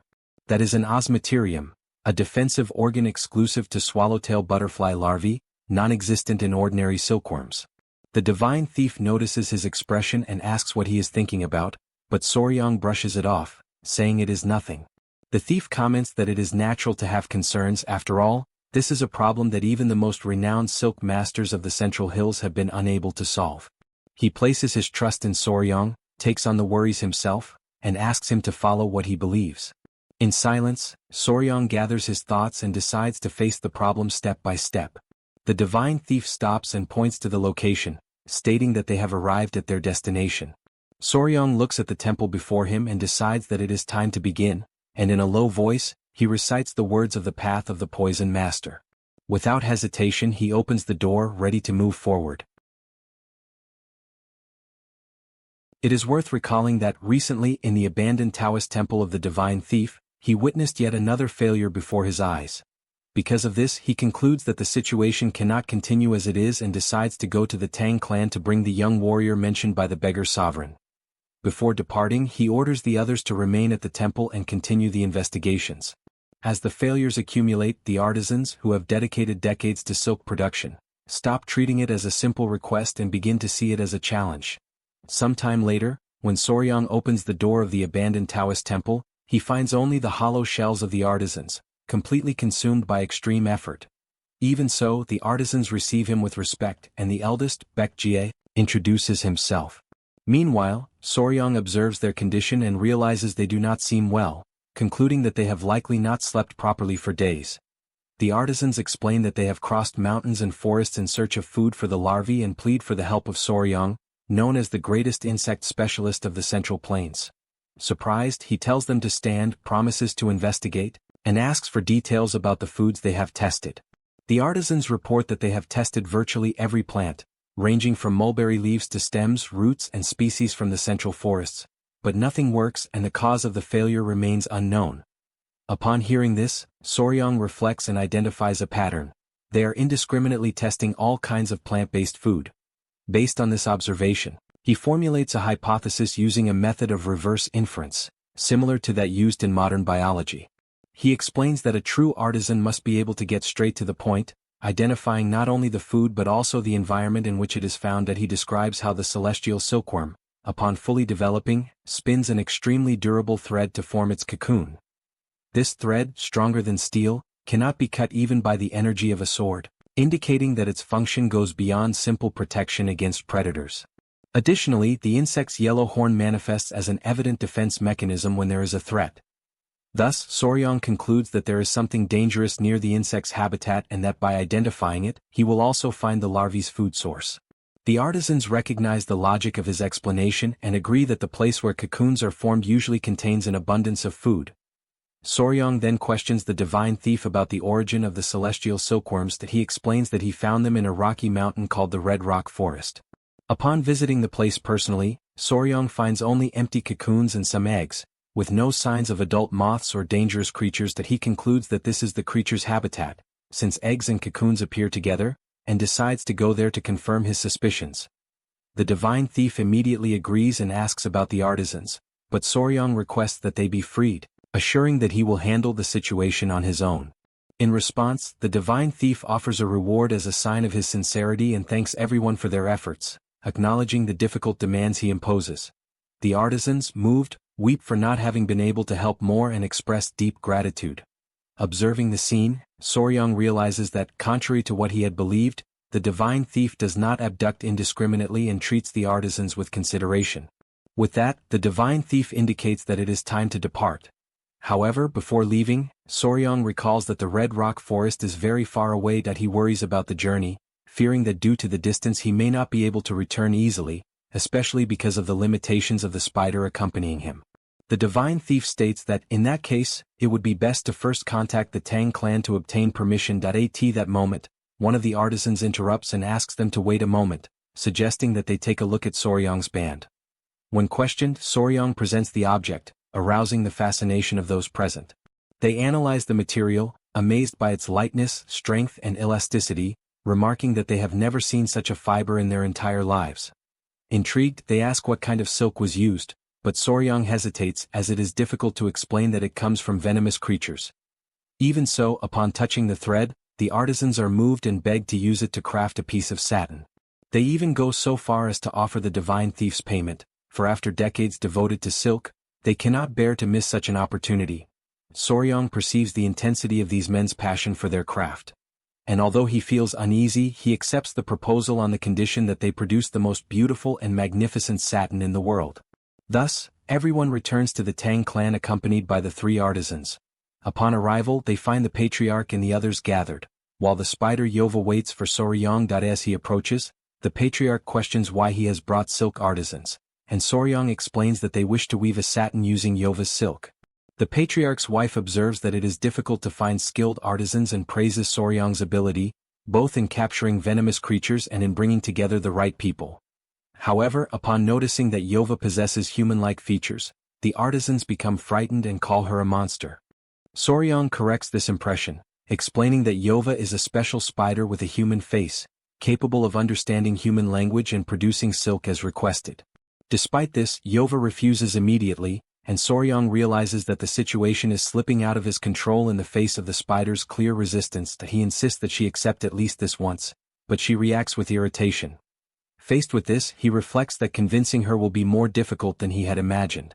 Thus, he proposes an agreement. If Yova provides her silk, he will take her along on the next journey. The proposal completely changes the spider's attitude, and she shows enthusiasm and satisfaction. Observing the scene, Huayin realizes that Yova seems eager for everyone to leave, as if she were ready to begin producing the silk immediately. Before they move away, the artisans call out to Soryong once more. One of them observes that the threads wrapped around Yova's wrist are identical to those Soryong uses. The artisan then turns to his companions, reaffirming that his suspicion was correct. Finally, the three artisans show deep respect for Soryong, recognizing his skill and the uniqueness of what they have just witnessed. Soryong is surprised by their reaction, realizing how each person interprets the situation in their own way. Because of this, he hastens to clarify that she is not his companion, but rather a creature under his care. Yova, for her part, feels deeply embarrassed by all the confusion and withdraws in silence. With the agreements established and the objectives aligned, a new movement begins, and a different wind signals changes toward the next destination. After walking for half a day toward the Red Rock Forest, Huayin approaches Soryong and questions whether the decision to bring all the children was the right one, but Soryong replies that there had been no other option. Since Yova's participation in the journey had been decided, everything had changed. The children were no longer moving in an organized manner, and the plan with the divine thief had been completely ruined. Even so, since the forest was not far away and there was a risk that the celestial silkworm might have natural enemies, Soryong judged that accompanying them would be the best choice. Shortly afterward, the divine thief announces that they had reached their destination. Soryong observes the place in surprise, his mouth slightly open. Before them stretched the long-awaited Red Rock Forest, drawing the entire group closer, captivated by the striking landscape. As the name suggested, enormous reddish formations rose everywhere, making it hard to believe that creatures like celestial silkworms could inhabit such a place. The glass thief explains that he had previously found eggs and cocoons scattered across the ground in that area, but in recent days he had not seen anything else. Huayin, feeling uncertain, says that the place did not seem to have the necessary resources for the celestial silkworm, yet Soryong still decides to explore it further. He then asks the children for help, instructing them to search for round eggs or anything resembling poisonous creatures nearby. They all obey, and thus a long search begins. With each discovery, they run to show Soryong, who patiently explains that many of the items found are merely ordinary objects. As hours pass, fatigue sets in, and Huayin apologizes for the lack of results, while the divine thief admits that the search is more difficult than he had imagined. Soryong remains silent, reflecting on the situation as everything indicates that there is truly nothing there. However, his attention is suddenly drawn by one of his creatures. The creature is carrying something in its mouth, and when questioned, it spits it onto the ground, revealing a small living being. This causes Soryong to approach cautiously, intrigued, trying to understand exactly what is before his eyes. He picks up the small creature, still confused, and notices that it appears to be some kind of white insect, yet there are no trees nearby to justify its presence. Intrigued, he turns to his centipede and asks where it had found it. The connection between them allows him to understand the answer. There are many more like it nearby. At that moment, Soryong feels a strange impulse, almost a sudden tenderness, and suspects that the wild beast heart technique is affecting his emotions. Guided by his creature, the group follows in the indicated direction. Upon arriving, he examines the ground more closely and notices the presence of numerous ants, quickly realizing that there is a nest hidden beneath a rock. A sudden thought strikes him. He recalls the so-called cathedral termites, scientifically known as Nesudoterms triodii, a species typical of the desert regions of Australia. These insects receive that name because they build structures that can reach several meters in height, resembling cathedrals. However, something does not make sense. Why would such a species be present in that location? Then a conclusion forms in his mind. Normally, the nests of these termites are tall and imposing. But as he observes the surrounding forest, he realizes that the reddish rock formations scattered throughout the area are not natural formations. They are, in fact, nests. Huayin notices the change in Soryong's expression and asks if he has discovered something. Soryong hesitates for a moment, trying to find a way to explain something so unusual. In the end, he decides to simplify. Those creatures are known as pagoda termites, so called because they build structures resembling pagodas to protect themselves. The revelation causes widespread astonishment, as they realize that every peak in that forest is actually part of an enormous nesting system built by those creatures. The divine thief then raises a hypothesis. Could these be the natural enemies of the celestial silkworm? Soryong responds that this still needs to be confirmed. Determined to test the theory, Soryang asks Hwayin to infuse a bit of internal energy into a celestial silkworm egg. Hwayin concentrates her energy into the egg, and soon a crack appears on its surface. Shortly after, it breaks, revealing a small larva. As soon as it is placed on the ground, the creature begins to emit signals that attract the termites. In a short time, they begin to approach, as if instinctively responding to the larva's presence. Soryang carefully observes the scene, analyzing every detail, and confirms what he had already suspected. His hypothesis is correct. He concludes that celestial silkworms seem to share the same ecology as the double-tailed butterfly. He then explains that the species maintains a symbiotic relationship with ants. It lays its eggs near tunnels, the larvae are taken into the nest after hatching, and they begin to produce a sweet substance, causing the ants to raise and protect them in exchange for this food. Based on this, Soryang deduces that the celestial silkworm has developed resistance to withstand the termites and live within the nest, and he suspects that the eggs and cocoons found by the divine thief came from a collapsed nest. With this in mind, he concludes that the next step is to investigate the interior of one of these nests. Despite the discovery, a problem arises. How can they access such a solid, stone-like structure? The divine thief admits that he does not possess impact techniques for that. Soryang reflects that all the clues have finally come together, but a method to proceed is still missing. Just as uncertainty begins to settle in, one of his creatures suddenly acts. The centipede strikes the ground with force, causing an intense vibration. Within seconds, the ground begins to crack, opening a wide and deep fissure. Hwayin draws Soryang's attention to the newly formed opening. Both observe the centipede with admiration, recalling stories that such creatures are capable of breaking even rocks. Understanding what has just happened, the divine thief evaluates the opening and concludes that the space is sufficient for exploration. Without wasting time, the group decides to enter. As they descend through the tunnel, they encounter an unexpected environment. The interior of the nest is illuminated by bioluminescent fungi scattered everywhere, creating an almost surreal landscape. Upon observing the fungi, the group understands that they likely serve as food for the termites, showing that not all of them feed solely on wood. While analyzing the environment, something catches Soryang's attention as he notices clustered structures. Moving further ahead and approaching, he confirms his suspicion. Before them lie numerous celestial silkworm cocoons, spread in large quantities. The divine thief immediately recognizes what they are, and excitement spreads through the group as they realize they have found dozens of them. The discovery brings relief and enthusiasm. With so many cocoons available, the search finally seems worthwhile. Still cautious, Soryang crouches down, examines the cocoons, and concludes that there must be a place with larvae, deciding to analyze further before collecting everything. However, at the exact moment he finishes speaking, something unusual catches his attention. A different light emanates from a specific point within the nest. Among the ordinary cocoons, he finds one that stands out from all the others. Its surface has a silvery, almost metallic glow. He carefully picks it up, and silence falls over the group. Everyone wonders whether that is still just a cocoon, or something entirely different about to be born.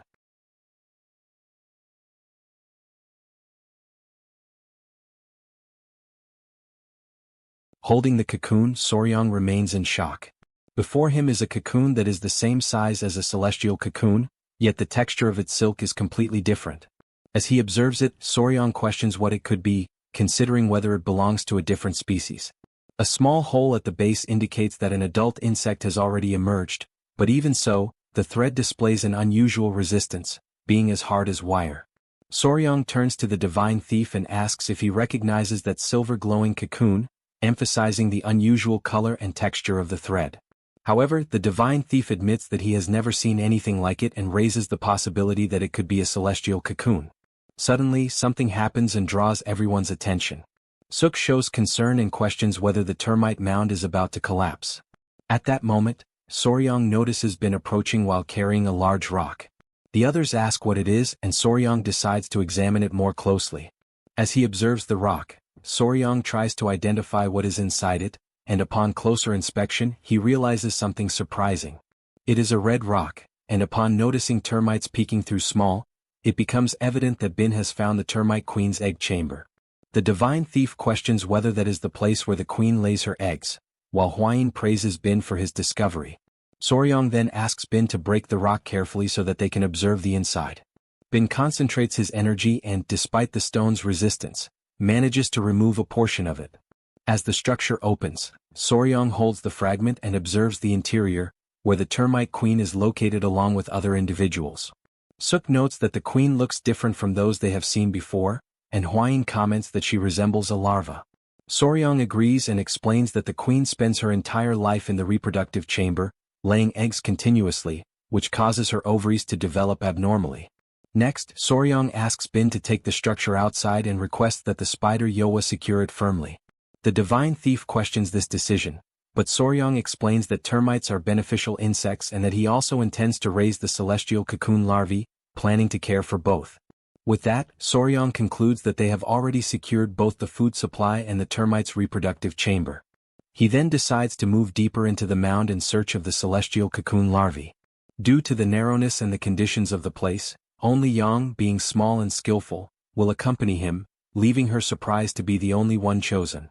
However, Soryong explains that the other girl's clothing would make passage difficult and reassures her, stating that Bin has already driven the termites away, ensuring temporary safety. Soryong encourages Yang to follow him quickly, saying that to become the future queen of thieves, she must face challenges like this. Thus, after walking for a long time through the interior of the mound with Yang still uneasy, they arrive at an area that resembles a food storage space, specifically a mushroom cultivation room. Yang notices something ahead and draws Soryong's attention. Upon closer observation, he confirms that they have found what they were looking for. Yang notices that a small creature is feeding on the larvae and questions the situation, but Soryong explains that this is common, as there is an exchange of nutrients. The bite marks on the surrounding mushrooms indicate that after finishing with the larvae, the creature will likely feed on them as well. Faced with this, Soryong identifies a problem. He explains that the initial termite colony will not be able to sustain the newly hatched larva before establishing the necessary mushroom cultivation. After reflecting for a moment, he concludes that they cannot take that creature at this time. Upon returning, Hwain asks about the celestial cocoon larvae. Soryong replies that they found them and then briefly explains the situation to the group. Frustrated, they decide to establish the termite colony first. Thus, they take only the 2 remaining eggs to raise them alongside the colony.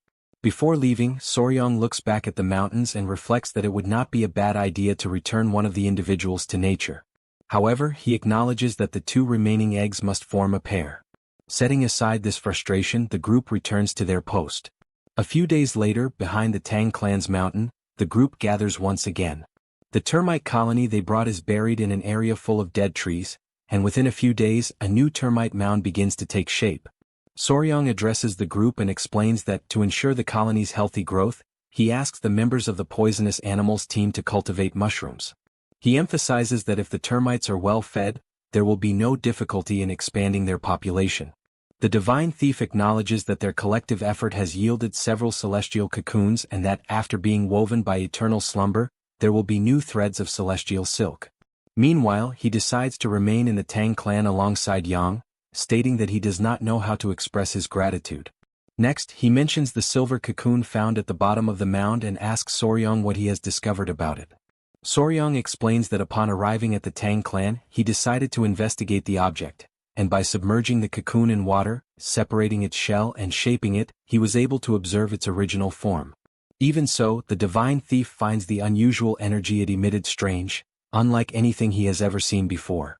At that exact moment, Hwain comes running, visibly shaken and out of breath. Her expression reveals an unusual level of stress, which immediately draws everyone's attention. Still trying to catch her breath, Hwain explains that, while thinking about the silver celestial cocoon, she decided to consult the secret record of poisons in search of information. Without wasting time, she opens the book to a specific page. In the record of rare creatures, within the classification of one of the 10 great poisonous creatures, appears the silver moth.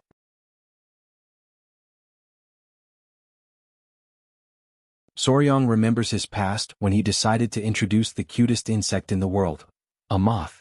Upon hearing that, Chat questions how a moth could possibly be cute. Another man immediately argues back, saying that he clearly does not know Tinker Bell and needs to spend a few more years in the army to understand. Comments like that always appear whenever Soryong shows moths on his program. Soryong then states that they should only say such things after seeing the little moth first.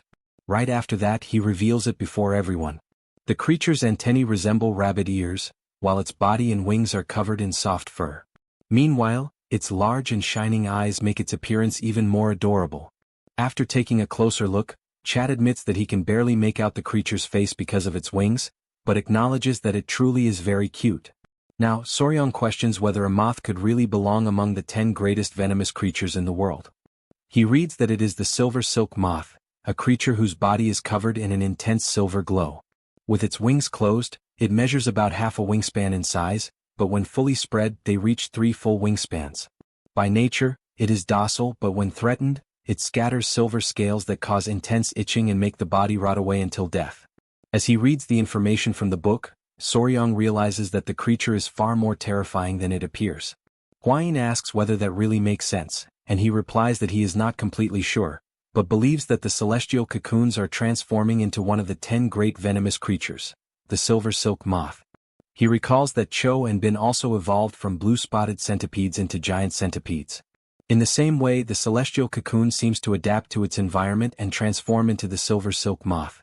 The divine thief asks how Soryong plans to discover the exact method behind the transformation, and he states that he already has an idea. Immediately afterward, he calls Bin over and asks for a favor. Turning toward the creature, he asks where she became so beautiful like that. Bin thinks for a few moments, and through the connection between the two of them, Soryong is able to understand exactly where it happened. Thus, everyone follows Bin to a completely unexpected place. Upon arriving, Soryong asks if it is really there. Gyupi immediately recognizes the location and comments that it is the serpent cave where Soryong fell in the past. Soryong confirms that it was indeed the place where he fell while fighting an elder of the blood cult. Gyupi then comments that he never would have imagined that young Bin would end up in that place. Soryong carefully observes the cave and notices that the atmosphere is completely different from before and that he can no longer feel any negative energy. At that moment, Bin lets out a small sound before casually explaining that she ate all of the cave's negative energy. Surprised, Soryong asks if she really devours negative energy. She naturally confirms it and says that afterward, her body became completely black and grew into that form. The creature's words make Soryong reflect on how Cho evolved after devouring the core of the celestial flying centipede, while Bin evolved after consuming all of the serpent cave's negative energy. Soryong concludes that the celestial cocoon also needed to consume something in order to evolve into the silver silk moth, but he feels that he still needs to investigate further. Later, back at the Tang Clan, the scene shifts to Soryong standing beside Hwain. The old patriarch greets Soryong as soon as he sees him. The young man replies that he was already on his way to visit him and, upon noticing the object in the old man's hands, asks what it is. The old patriarch explains that he found it in the forest and comments that Soryong ended up discovering something quite curious. He emphasizes that, although the mushroom is inferior even to low-level spiritual herbs, it is still considered a spiritual herb because it contains a small amount of natural energy. The old patriarch explains that it is useless for humans, but can be highly beneficial for venomous creatures, which possess a greater affinity for natural energy. Upon hearing that, Hwain immediately asks whether that mushroom could be the very food responsible for the celestial cocoon's evolution into the silver silk moth. Soryong denies the possibility, stating that if it were truly something so simple, then the pagoda termite, which already feeds on that mushroom constantly, would have evolved before any other creature. However, immediately after saying that, something seems to strike his mind like lightning. He interrupts himself and begins reflecting deeply. The old patriarch notices his reaction and asks what surprised him so much.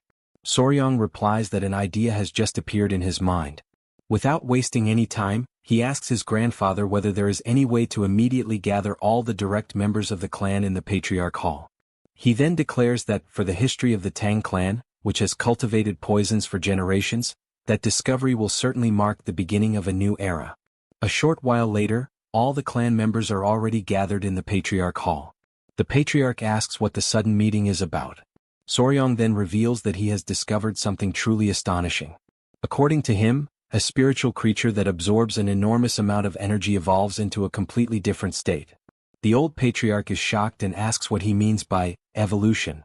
The young man explains that it is like a complete transformation, when someone surpasses their own limits and reaches a new stage of existence.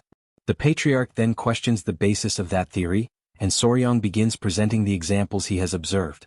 Cho devoured the core of the flying serpent, while Bin absorbed all of the cave's negative energy and transformed into the ink-black phantom centipede.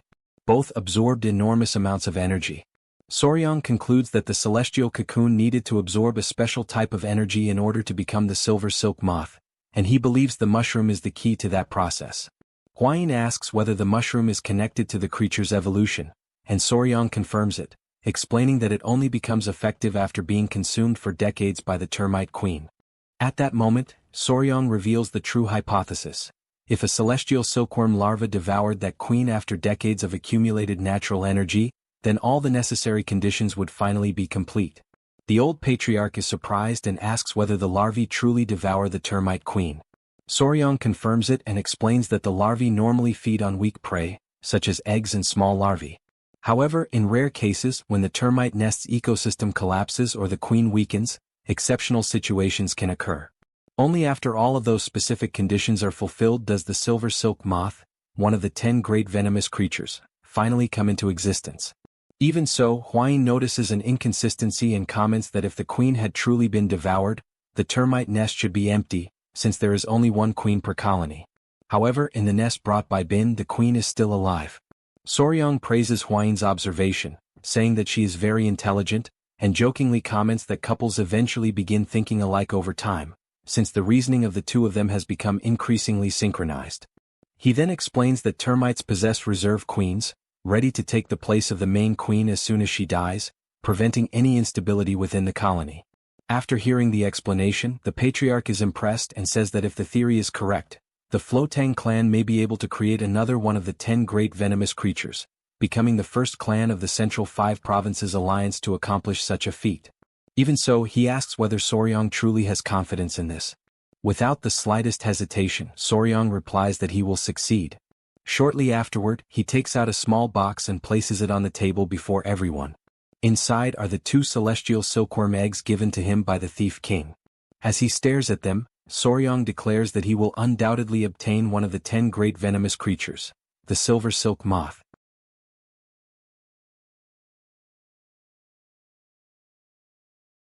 The next day they return to the Red Rock Forest to find more queen ants and test Soryang's hypothesis. After locating the creatures, they bring down another pillar to protect the worker ants. They then return to the Tang family with 2 new queen ants. Now all that remains is to try feeding the queen ants the special mushroom. As he observes the creatures, Hwayin comments that they are developing even better than expected. At that moment, something catches Soryang's attention. An intense light begins to emanate from the small creatures. The energy spreading throughout the area is extremely similar to the one that appeared when the celestial cocoon evolved for the first time. As everyone watches the scene, a surprising transformation takes place before their eyes. The moment he sees them, Soryang immediately recognizes their new form. They have become silver silkworms. Hwayin carefully observes the tiny creatures and remarks that they look as though they have been covered in liquid silver. Soryang then extends his hand and calls for them to come closer. The 2 little creatures climb onto his palm without hesitation, filling him with excitement. Hwayin then explains that if they are raised to adulthood, they will transform into the legendary silver silk moth. Everyone is delighted by the news, but Soryang does not seem equally excited. Hwayin then asks what is wrong and why he appears so downcast. Soryang admits that he became so focused on the creature's evolution that he forgot something extremely important. When Wayne asks what it is, Soryang explains that he spent all this time concentrating on the evolution of the spider and the silkworms and completely forgot that they still do not have names. The revelation leaves everyone utterly speechless. From that moment on, Soryang begins pondering possible names for the 2 creatures. And so, his suffering continues late into the night. Several days later at the Venomous Creature Gardens, the patriarch and the old patriarch visit Soryang to check on the silver silkworms. Upon arriving, the 2 discover an unusual structure installed in front of the boxes where the creatures live and, curious, ask what it is. Soryang explains that it is a habitat created specifically for the silver silkworms. He crushed stones from the Red Rock Forest, spread the material throughout the boxes, and waited for it to harden, recreating their natural environment. After observing the silkworms for several days, Soryang reveals that he has discovered new information that is not even recorded in the Compendium of Venomous Creatures. Interested, the patriarch asks what those discoveries are. In response, Soryang gently presses the cheek of one of the silver silkworms. Immediately, a light runs through the creature's body while its ears darken. He then gently pets the creature, and this time a soft glow spreads across its ears. Soryong explains that silver silkworms possess both pure qi and turbulent qi at the same time. The silver shine of their bodies comes from the coexistence of these two energies without them mixing together. However, that is not their only special characteristic. He then asks the patriarch to hold one of the creatures and circulate his internal energy. When the patriarch complies, a gentle stream of energy begins flowing through his body. Surprised, the old patriarch immediately notices the effect, as the patriarch's internal energy has begun to recover. Soryong explains that when silver silkworms emit pure qi, they also assist the circulation of qi and accelerate the recovery of the internal energy of anyone who comes into contact with them. Soryong then reveals another discovery. Just like Cho and the spider, the silver silkworms have begun feeding directly on the natural qi of their surroundings, greatly reducing their consumption of demonic ants and special mushrooms after evolving. With their feeding issue resolved, Soryong brought back the first one that hatched. After spending a long time in the wild, it absorbed a large amount of turbulent qi and became aggressive. In contrast, the two that were raised from birth are much gentler toward humans. Soryong believes this happened because they were nurtured with his energy from the moment they were born. Since they are still young, his priority is ensuring that they grow up healthy. After hearing the complete report, the patriarch is deeply impressed. To him, the abilities and characteristics displayed by the silver silkworms are simply extraordinary. He reveals the reason for his admiration. In only a few days, Soryong has discovered things about the silver silkworms that would normally require years of research. While the two elders continue their conversation, Soryong watches with curiosity, unable to understand exactly where the discussion is leading. A short while later, the patriarch and the old patriarch extend an object toward him and ask him to accept it. Soryong receives the gift and carefully examines it. It is a book. The patriarch then presents an unexpected proposal. Instead of merely studying the existing secret record of venomous creatures, he suggests that Soryong create his own record. The suggestion leaves him momentarily speechless. The old patriarch explains that the current record is limited and outdated. If Soryong documents his discoveries and continues expanding this knowledge, his work may one day surpass the existing book. Soryong remains silent for a few moments. His surprise soon gives way to excitement. The idea of recording his discoveries inspires him, and he decides to turn the book into a work worthy of preserving the knowledge of venomous creatures. Thus, Soryong enthusiastically accepts the responsibility, beginning his journey as a researcher of venomous creatures. Upon hearing this, both the patriarch and the old patriarch remark that, as expected, he has become completely excited about the idea. At that moment, Hwain turns to Soryong and states that he has chosen an excellent person to marry. Shortly afterward, Soryong begins writing the chapter he has in mind with great dedication, recording every word letter by letter. The title he chooses is Soryong's Record of Poisons. Meanwhile, at the Murim Alliance, someone carries 2 cups toward a table where 2 of the 3 emperors are seated. The mere sight of that scene would be enough to make anyone wonder what was going on. The beggar is the first to speak, asking why the Murim Alliance has sought him out. The other emperor replies that it is nothing more than a favor he wishes to request. The answer immediately sparks the beggar's curiosity. The Murim Alliance representative then explains that the imperial court has restricted the organization's military activities. The beggar asks whether there was not already a non-interference agreement between the imperial court and Murim. The man confirms that there is, but explains that the warning was issued because the Murim Alliance mobilized an enormous force to suppress the blood cult. However, during that period, a mysterious mass death incident occurred in Yuyang. According to the imperial court, if the case is resolved, they will allow the Murim Alliance forces to continue their mobilization. The problem is that all signs indicate the cause of the incident is connected to venomous insects. After explaining the situation, the emperor asks the beggar what he thinks and whether it would be a good idea to entrust the case to the young hero, Soryong. Meanwhile, back at the Tang Clan, completely unaware of that entire conversation, Soryong sleeps peacefully beside his 2 new creatures. Nearby, the centipede silently watches the newcomers while its master rests. Several days later, in the morning, Soryong awakens beside his creatures.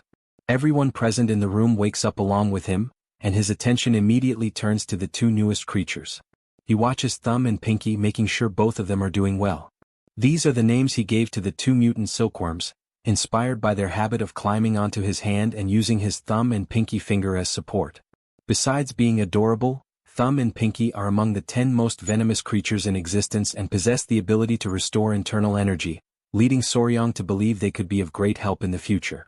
However, experts explain that the creatures are still very young, and communication with them is extremely difficult, making it hard to activate that ability. Even so, Soryang is not bothered.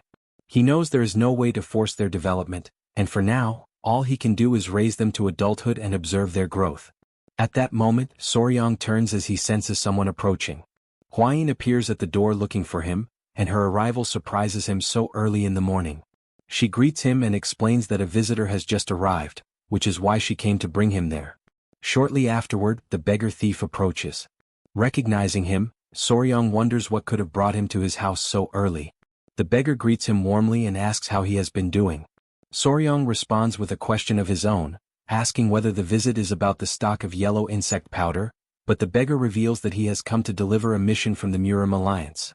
Upon hearing that, Soryang becomes interested, but his surprise grows even greater when the beggar explains that strange insects have appeared in Yeyang. Hwayin is also startled. She points out that Yeyang is a strategic location where the river and land routes through the hills intersect, and asks if he is referring to that very region. The beggar explains that Yeyang is not far from there, but the entire area is now covered with black insects of unknown origin. They are spreading so aggressively that people have begun fainting because they cannot breathe. Soryang is alarmed by those words. Noticing his reaction, the beggar emphasizes that this is a bizarre incident involving insects of unknown origin.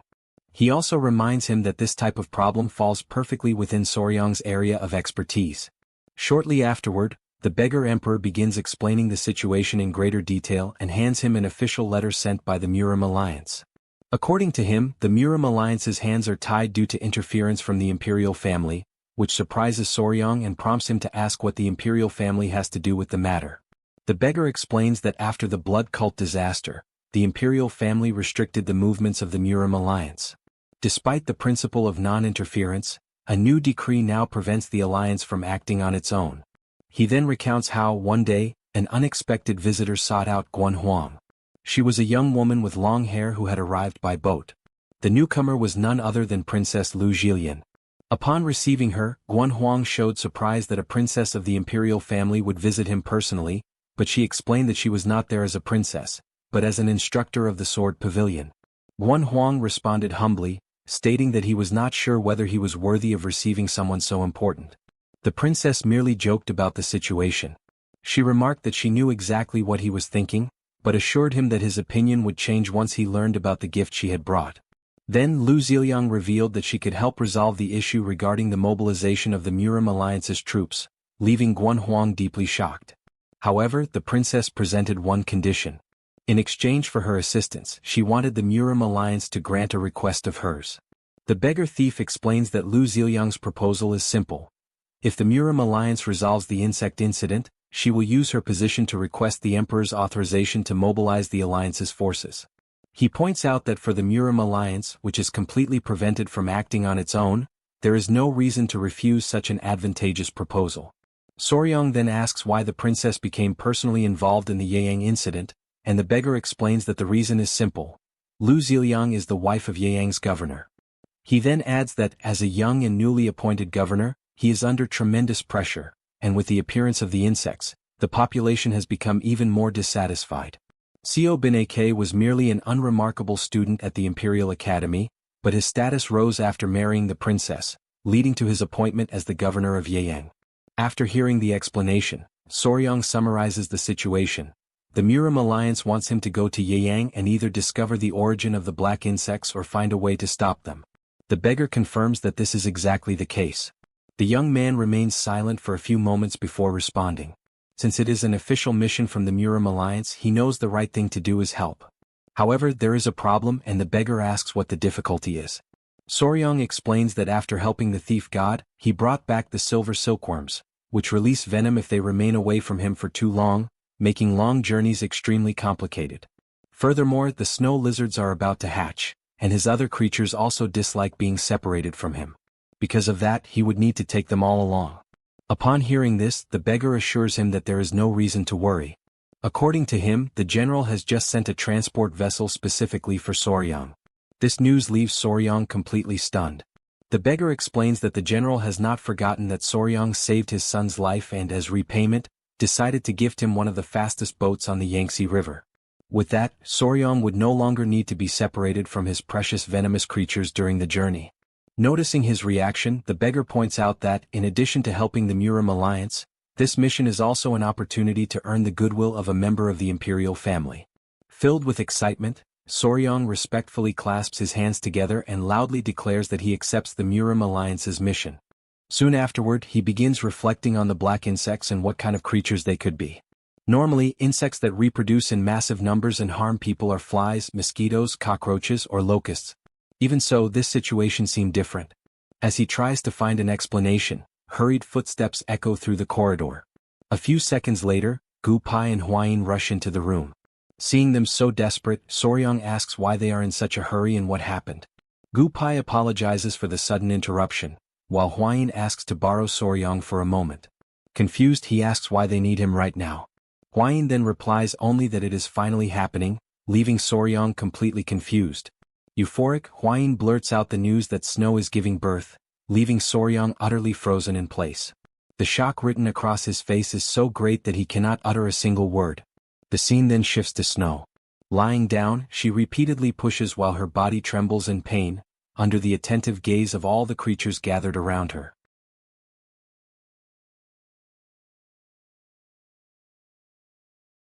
Shortly afterward, in Soryong's room, Suk remains by Huayin's side, holding something in his hands.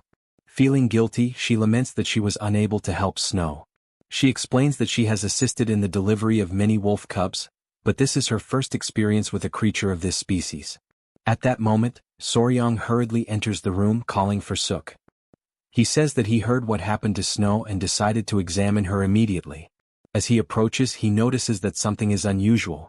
While assessing the situation, Soryong recalls that, in his previous life, he had extensive experience with egg-laying creatures. Since Snow has remained in this condition for hours, he fears that something is wrong. He concludes that it may be egg binding, one of the most common conditions among oviparous species. In this condition, an egg becomes trapped inside the body and cannot be expelled. If the problem persists, the reflux of uric acid and the buildup of toxins can destroy the internal organs and, in the most severe cases, lead to the animal's death. As he carefully lifts Snow's tail to examine her, he is startled and quickly lets go when he realizes that something has just come out. At first, he believes it is an egg. However, after taking a closer look, he realizes that a tiny little creature has actually just been born. Suk also looks at the scene and points out that it is not an egg. Before them is a tiny newborn lizard. Immediately afterward, an astonishingly loud cry echoes throughout the room, coming from the tiny creature. Unable to hide her shock, Suk can hardly believe what she is seeing. A lizard has just given birth to a live baby instead of laying an egg. Confused, Huayin asks Soryong what is happening, and he assures her that such a phenomenon is not impossible. He explains that some species do not lay their eggs in the environment. Instead, they incubate the eggs inside their own bodies until the offspring are born. This process is known as ovoviviparity. The young man recalls reading in his previous life that this phenomenon is common among species that inhabit cold regions. Since the snow and ice lizard possesses ice spiritual energy, he believes that this is the explanation. As he finishes his explanation, something catches his attention. Snow begins carefully licking the newborn hatchling. Relieved, Soryong observes that the baby appears to have been born completely healthy. Seeing both parents caring for the little one in that way, he concludes that they will most likely enter a nursing period. Not understanding, Suk expresses surprise at the statement, and Soryong explains that nursing is a parenting method in which the parents themselves directly care for their offspring. Normally, creatures of this species become independent immediately after birth, but this case appears to be different. He then welcomes the little lizard as the newest member of the family. Thus, after many unexpected twists, the delivery ends safely, and everyone happily welcomes another cute and adorable member of the family. 2 days later, on the banks of the Yangtze River, the patriarch gazes at the enormous vessel before him and, astonished, asks whether it really is their ship. Soryong confirms that it is. He explains that, in order to fulfill the request mentioned by Elder John Wang, the group is heading to Akiang aboard the ship they received from the Zhuge clan. In addition, all of the poison children are accompanying the journey. Already aboard the new vessel, Suk and Huayin continue arguing over what to name the newborn hatchling. Suk insists on the name Nang because it suits a creature of the cold, but Huayin disagrees and suggests calling him Dongwon, using the character for winter, since he is the eldest son. Hearing the argument from a distance, Soryang suggests that, since the hatchling looks so much like a tiny Bing, they should simply call him Sobing. At that moment, Gupai calls for Soryang and asks him to come over for a moment. Gupai explains that they are already approaching Akiang and that, by now, they should be able to see the city's lights, yet there is not a single light in sight. Soryang also notices how strange the situation is and comments that it is indeed far too dark. The patriarch adds that, even with all that fog, they should still be able to see at least a few lights. Suddenly, something emerges from the mist, startling everyone aboard the ship. Cries of surprise echo throughout the vessel as the sailors panic and order the masts to be raised. Moments later, they conclude that, because of the darkness, the ship has probably collided with one of the docks. While everyone reacts to the impact, Soryang can only think that he has just crashed a brand new ship right after acquiring it. However, Gupai reassures the group, explaining that it was only a minor collision. He guarantees that the hull is not leaking and instructs everyone to disembark for the time being. As everyone gets off the ship, a man rushes over and orders them to extinguish all the lights immediately. Without wasting any time, everyone hurries to the lanterns and begins blowing out the flames, leaving the ship completely shrouded in darkness. The man then asks where they have come from, and the patriarch replies that the group is from Sichuan and arrived on the recommendation of the Murim alliance. Upon hearing this, the man's attitude changes completely. He realizes that they are the guests the princess has been waiting for and explains that they have been expecting their arrival. He then apologizes for his hurried reception and explains that keeping the lights on is extremely dangerous because black insects are attracted to light and invade the area, causing widespread chaos. At that moment, another person approaches, asking whether the guests from the Tang clan of Sichuan have truly arrived. Soryang turns toward the newcomer and realizes that it is the princess, accompanied by her escorts. The patriarch of the Tang clan of Sichuan greets the princess, who introduces herself as Ju Jirian and presents her husband, Governor Seo Bayak. Seo Bayak welcomes them and remarks that the journey must certainly have been difficult, but the patriarch replies that the trip proceeded without any major problems. However, something immediately catches the attention of both the princess and her husband. They are visibly astonished when they see all of Soryang's spiritual beasts gathered together on the ship's deck. Realizing the situation, the young warrior turns to the creatures and asks them to return inside the ship, explaining that the adults need to talk. The patriarch reassures the princess, informing her that they are simply the spiritual beasts raised by the Tang clan. Surprised, the princess asks whether the clan raises spiritual beasts. She comments that she had requested the help of an insect specialist and feels greatly relieved by the presence of the patriarch of the Tang clan. However, the patriarch clarifies that he will not be the one solving the problem and emphasizes that the person in charge is the Tang clan's son-in-law, Soryang. Hearing this, Soryang simply glances discreetly over his shoulder. The princess is surprised to learn that such a young hero will be leading the mission, although she has already heard many stories of his accomplishments. The patriarch then explains that despite his young age, Soryang's knowledge of insects ranks among the finest in the entire Central Plains, and the princess apologizes for her hasty judgment. Without wasting any time, the young man asks for permission to personally observe those black insects, stating that he would rather see them with his own eyes. Moments later, a man lights a torch and raises it before the group. While holding the flame, he warns that the insects will appear within moments as soon as they notice the light, and he instructs everyone to keep their distance. Completely focused, Soryang fixes his gaze in a particular direction. A few seconds later, countless black insects begin emerging from the darkness, rapidly flying toward the torch's flame. As he watches the enormous swarm draw closer and closer, the young man concentrates all of his attention on analyzing every detail of the creatures. Then a conclusion flashes through his mind. Those insects are lovebugs. And at that very moment, despair overwhelms him as he realizes what they truly are.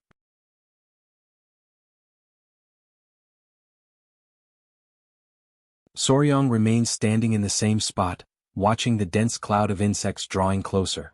The insects are lovebugs, flies that belong to the genus Plesia from the family Bibionidae. They are known by that name because they constantly fly in pairs, often joined together at the ends of their abdomens, creating an unpleasant sight for anyone who sees them. As soon as he recognizes the insects, Soryang recalls his previous life, remembering the many articles he had read about entire cities that suffered major disruptions due to massive lovebug invasions. The man holding the torch notices the swarm's movement and quickly announces that the insects have begun to retreat. Huayin watches the spectacle in astonishment, admitting that she has never seen such an enormous number of insects in her entire life. Curious, the princess asks Soryong whether he can identify what kind of insect they are. The young warrior replies that he has figured out their identity, but admits that he feels somewhat embarrassed to reveal their name in front of a lady, especially a princess. Soryong then explains that those insects are famous for remaining attached while mating, which is precisely why they were given such a peculiar name. The revelation leaves both the princess and the prince completely stunned. Confused, the prince wonders what kind of shameless insects they could possibly be. Realizing the misunderstanding, Soryong quickly clarifies that he was not the one who came up with that name. After taking a deep breath and regaining her composure, the princess understands the situation and finally realizes why Soryong had hesitated so much. She then asks whether there is any way to repel the insects. Soryong explains that it has already been about 11 days since the swarm first appeared, so there is no need to interfere. The best course of action is simply to leave them alone. He further explains that those insects live for only about 10 days before dying naturally. The princess remains silent for a few moments, reflecting on his explanation. The old patriarch lets out a sigh of immense relief upon realizing that the problem will resolve itself without requiring any additional effort, while the prince remarks that the princess can finally rest easy. However, Soryong soon notices that there is something unusual about the expression on the princess's face. When he catches her gaze, he asks whether something is wrong. Without answering immediately, she places both hands on his shoulders and unexpectedly embraces him with surprising firmness. Leaning close to his ear, she quietly confesses that the idea of not having to do absolutely anything feels a little troubling to her. She then asks whether he could possibly find some kind of work for her to do, convinced that he will surely be able to think of something. Soryong is left completely bewildered by the request and silently wonders what exactly the princess is talking about. A moment later, she steps back, raises a finger to her lips, and makes a subtle gesture asking him to remain silent, as though nothing had happened. Not long afterward, the two find themselves facing each other in the reception hall of an inn in Yiyang. Unable to understand the reason for their private meeting, Soryong asks why she wanted to speak with him alone, and she replies that she needs his help with an important matter. Before revealing any details, she demands that everything remain an absolute secret and warns that if the information were ever leaked, his life could be placed in serious danger. After picking up a teacup, she begins her story. She explains that everything began when she was only 6 years old. At that time, she would often watch the imperial guards training in the palace's sword courtyard. It was there that she fell in love with the sword for the very first time and began practicing every day with a wooden sword. Her dedication eventually caught the attention of Major Charlie, who decided to formally teach her the art of the sword. Thanks to his guidance, she began studying imperial swordsmanship and was frequently praised for her remarkable talent. However, as the years passed and her training progressed, she gradually realized that no matter how hard she practiced, imperial swordsmanship never seemed to suit her body perfectly. Determined to find a different path, she left the palace in search of other schools of swordsmanship, hoping that Taoist or Buddhist traditions might prove to be a better match. Throughout her journey, she visited many renowned masters and famous swordsmen. Then, deep within the mountains near a small hermitage, she witnessed a young woman training entirely on her own. Her movements were unlike anything the princess had ever seen before, and her swordsmanship possessed a unique beauty and natural elegance. Noticing that she was being watched, the swordswoman stopped her training and scolded the princess, saying that it was impolite to spy on another person's practice. The princess immediately apologized and explained that she had never had a master, so she had never learned such etiquette. Surprised, the young woman asked whether that was truly the case. As she carefully observed the princess, she sensed her extraordinary aura and recognized martial talent far beyond what someone of her age should possess, concluding that she was anything but an ordinary child. The princess explained that she had been completely captivated by the young woman's swordsmanship and that, driven by her admiration, she had unintentionally acted discourteously by watching without permission. She confessed that it was the most beautiful and elegant sword art she had ever witnessed and, overwhelmed by admiration, asked to become her disciple. The red-haired young woman found the situation amusing and remarked that the princess was asking to be taught without even knowing who she was. She then introduced herself as Manhwa, the 11th Sword Empress of the Sword Pavilion, located at the Putua Hermitage in the South Sea. Despite the boldness of the request, she stated that she had no objection to passing her knowledge on to the younger generation. The princess continues her story, explaining that the Sword Pavilion is the greatest sect devoted to training female swordswomen and that she was eventually accepted as one of Manhwa's lay disciples. However, because she was an imperial princess, she was forbidden from becoming the Sword Pavilion's official successor. Although she possessed enough talent to master numerous techniques in a short period of time, even her own master lamented that she would never be allowed to learn the sect's deepest martial arts. The emperor would never permit an imperial princess to abandon her royal duties and officially enter the religious order. Unwilling to accept that fate, she devised a clever plan. She decided to enter into nothing more than a marriage of convenience. Her intention was to have the man she married appointed as the lord of a province, allowing her to frequently visit Mount Putuo. After his eventual death, she would use the period of mourning as a legitimate reason to permanently enter the Putuo hermitage. To accomplish this, she chose Seo Binyak, a man with neither prestige nor influence who suffered from an incurable illness. In return, he would gain wealth and status, while she would fulfill her lifelong dream of training alongside her master. However, the emperor refused her request to appoint Seo Binyak as the lord of Zhenjiang province, a position so coveted that even the ministers of the imperial court desired it. Instead, the emperor declared that the title would only be granted after Seo Binyak had earned sufficient merit during the events unfolding in Yeyang. After listening to the entire story, Soryang realizes that the princess wants his help in ensuring that Seo Binyak earns enough merit to receive the title of Lord of Zhenjiang, near Mount Putuo. The princess smiles, pleased that he has understood her intentions, and tries to persuade him by saying that, just as he loves insects and venomous creatures, he should also be able to understand her passion for the sword.